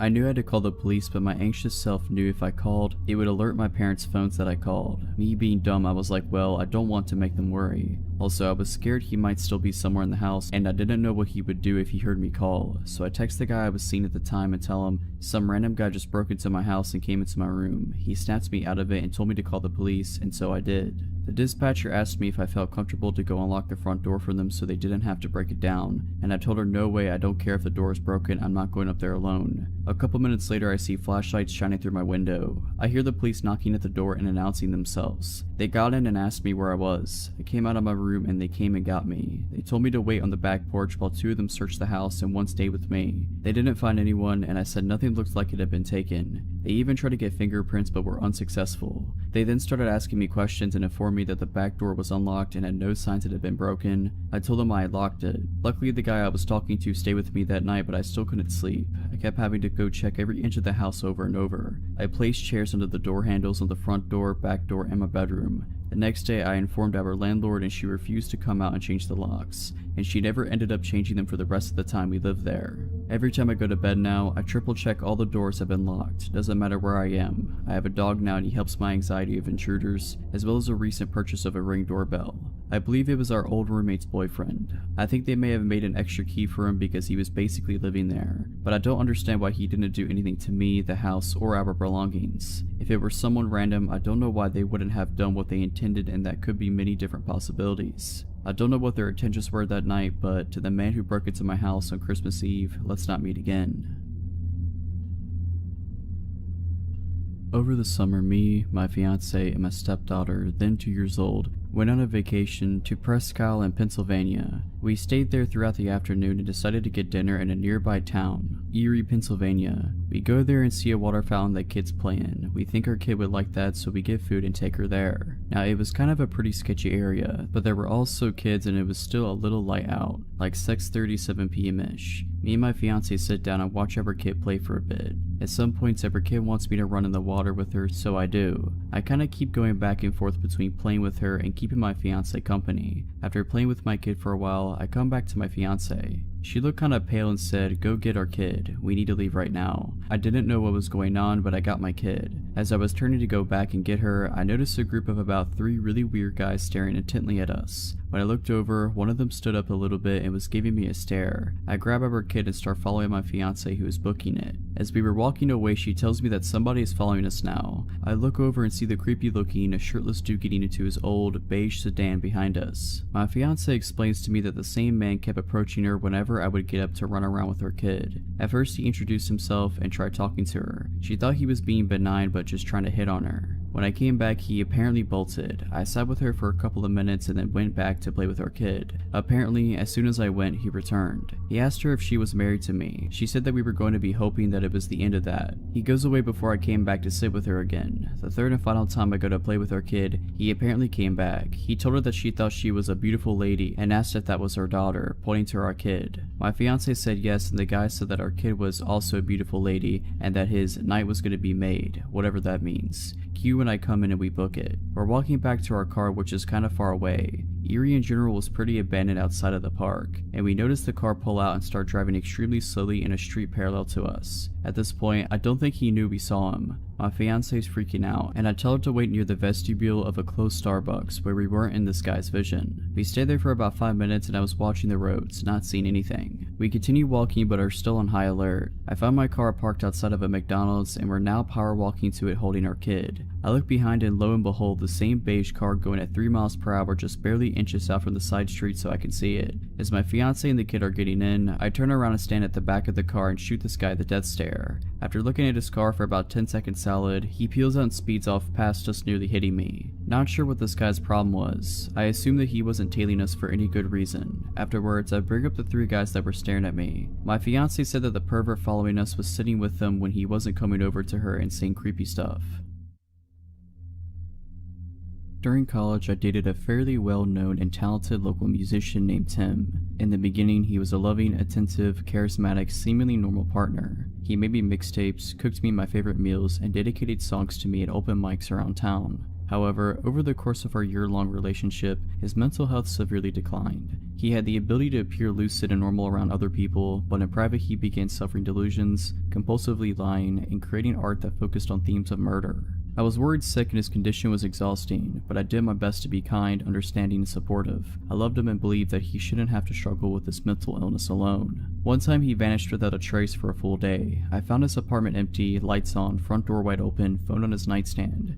I took a few deep breaths and called all around the city for hours before finally discovering he had been involuntarily checked into a mental hospital. I did my best to be strong for him, seeing him every day during supervised visitation hour, bringing him his favorite books to pass the time, and holding him as he sobbed that it was all a mistake, that he did not belong there. It was surreal to see my boyfriend surrounded by visibly insane long-term psych ward patients. In retrospect, none of the staff ever told me the real reason why he was there, and I was too polite and naive to ask. Our relationship ended a few months later. I found undeniable evidence that he was cheating on me and, secretly relieved, confronted him. I told him to leave my apartment and never come back. He cracked. The gentle Tim I had known and loved melted away to reveal a new dark persona. He threatened to off himself with pills unless I took him back, but I was so extremely done that I called the police. They weren't much help, but Tim left. I blocked him everywhere and never contacted him again, but he left me insane voicemails from different numbers for weeks afterwards. I was relatively unshaken and things returned to normalcy. I graduated and got a sweet job in the same cool college city.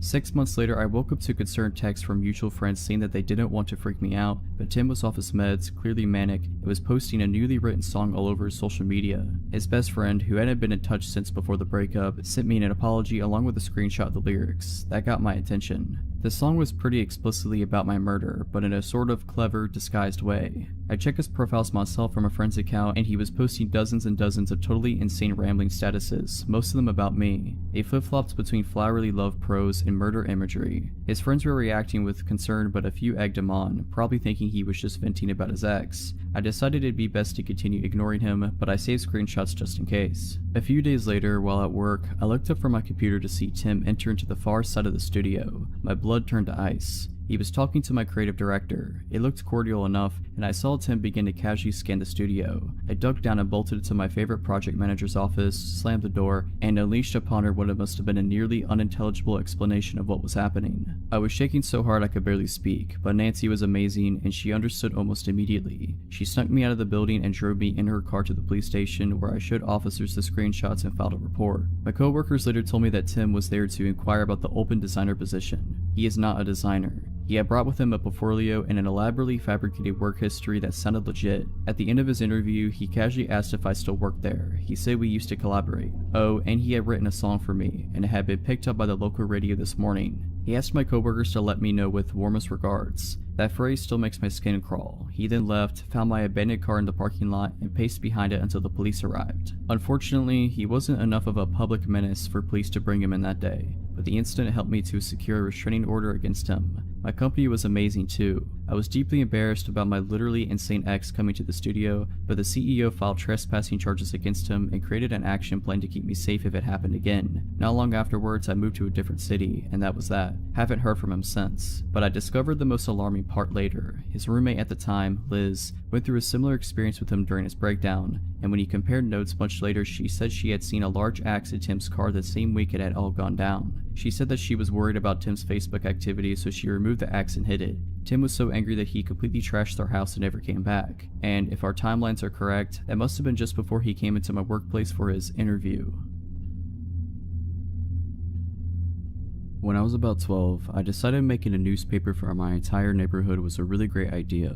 My friend and I were both in middle school and decided to get together once a month and write absolutely enthralling articles about the weather or when the pool would be open, and then deliver our front/back one-page newsletter to every single house in our 2-street neighborhood, whether they wanted it or not. We kept this up for about 2 years until the time of the story. So we were on our once-a-month paper route, if you could call, walking around our small neighborhood and putting a single sheet of paper in every mailbox of paper route. It was raining this particular time, so we had umbrellas and we were carefully walking to each mailbox, trying to keep our newsletter as dry as possible. This also meant all the cars that came by had their headlights and windshield wipers on, and also made sufficient noise with their tires splashing through the puddles. My point is that we knew when a car was approaching behind us. We were about halfway through, on the street we weren't so familiar with, the one we didn't live on, when we noticed this souped up old white car coming really slowly up the street. Now, the way my neighborhood was set up, the only reason why you would be on the same street as us is if you lived there or you made a wrong turn. So there were even less cars on the street, and the ones that passed usually were people that we knew. We continued walking from mailbox to mailbox, while periodically checking to make sure the white car wasn't just parked.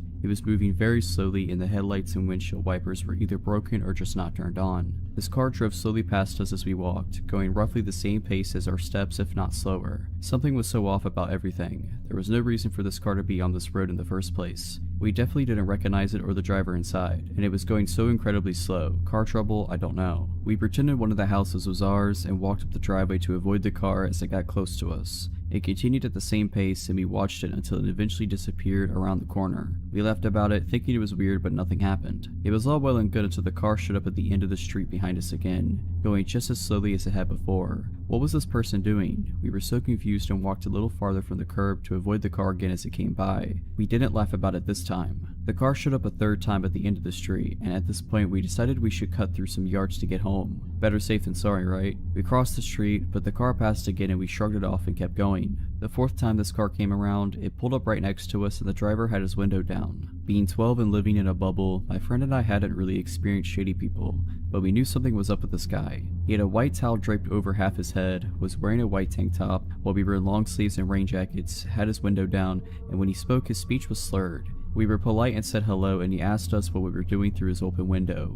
We continued walking as this interaction took place because we knew this dude seemed sketch, but at the same time we didn't want to assume anything and be rude. When we told him we ran a newspaper, he immediately perked up and enthusiastically asked us about placing an ad. He also took his hands off the steering wheel and leaned over so he could get closer to the window. He smelled of cigarettes. My friend and I looked at each other. We knew something was wrong. We told him no, we don't place ads in our newspaper, even though we did. He told us we were pretty girls and probably cold. Our idea to cut through some yards was decided. We hurriedly said something about needing to go home, and he began shouting at us from inside the car as we crossed the street. We bolted to a neighbor's backyard when we heard the car begin to move quickly and hid in some bushes until we were sure the car was gone. We stopped writing our newsletter after that. Meeting a creepy person while you're alone in the rain in your own neighborhood was a good deciding factor for calling it quits. So, weird and probably high dude that tried to talk to a 12-year-old me and my friend, let's never meet again.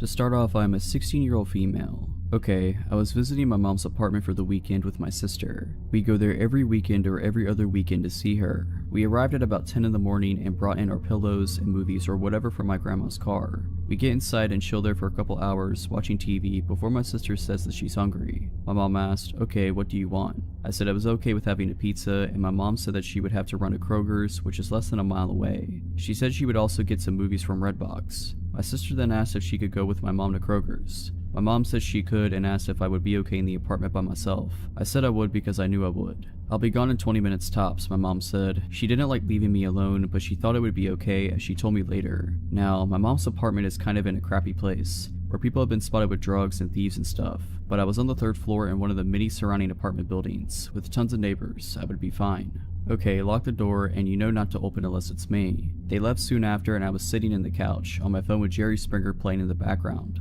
It was about 10 minutes after they left when I heard the doorknob jiggle. I looked up, not feeling scared right away, but also feeling a little wary. I should mention that I carry a pocket knife everywhere with me, and the blade is about 3 to 4 inches long. It was sitting on the coffee table in front of me when I got up to go to the door. I'm only 5'3" and I knew not to open the door, so I grabbed a chair and stood on it to look through the peephole. That's when I got scared. On the other side was some guy, just standing there trying to open the door. Of course, being how I am, I try to laugh myself out of being afraid because I had no reason to think he was going to do something to me. Maybe he just had the wrong room. I'd never seen him before and I don't know everyone in the building personally, but I had seen them all at least once, and he wasn't one of them. Hey man, I think you got the wrong room. He froze, his eyes glued to the door handle, and then at the peephole. He probably could tell exactly where I was when I spoke. I swear we made eye contact and the whites of his eyes were so yellow I thought he had jaundice. Then he all of a sudden started ramming his shoulder into the door, like full on shoulder ramming like in football.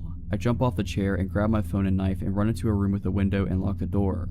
I call my mom's friend who lives in the apartment building across the street and start crying hysterically and said, Jess, someone's trying to break in, call the cops, bring Chris, please just get over here. She didn't even hesitate, I'll be right there. Within seconds of hanging up, I call my mom. The guy is still hitting the door and he's yelling in frustration now. My mom picks up after a few rings and I tell her what I told her friend, and she was coming with Chris and she needed to get here quick. She was frightened and yelled that she was almost there. By the time I saw Jess make her way down 2 flights of stairs and across the road with her boyfriend, my mom was flying down the road and was there within mere seconds of me calling. They all race inside and I hear everyone yelling in the hallway. I unlock the door and peek outside of the apartment and see Chris holding the guy against the wall while my mom hugs me and Jess is screaming at him. Long story short, the police arrived and took my statement, and the man first denied it by saying, I thought it was my room, but then he ended up confessing that he wanted to see me and talk to me because he thought I was pretty. The police officers had him in handcuffs and ran a background check on him, and what came up wasn't surprising. He had a warrant for an assault charge on a woman and had been arrested for kidnapping. Yeah, I hope I don't have to experience that again. Alright, but that's it. I hope you enjoyed this video. If you did, make sure to subscribe to my channel, like this video, and comment something down below. But as always, have a nice day.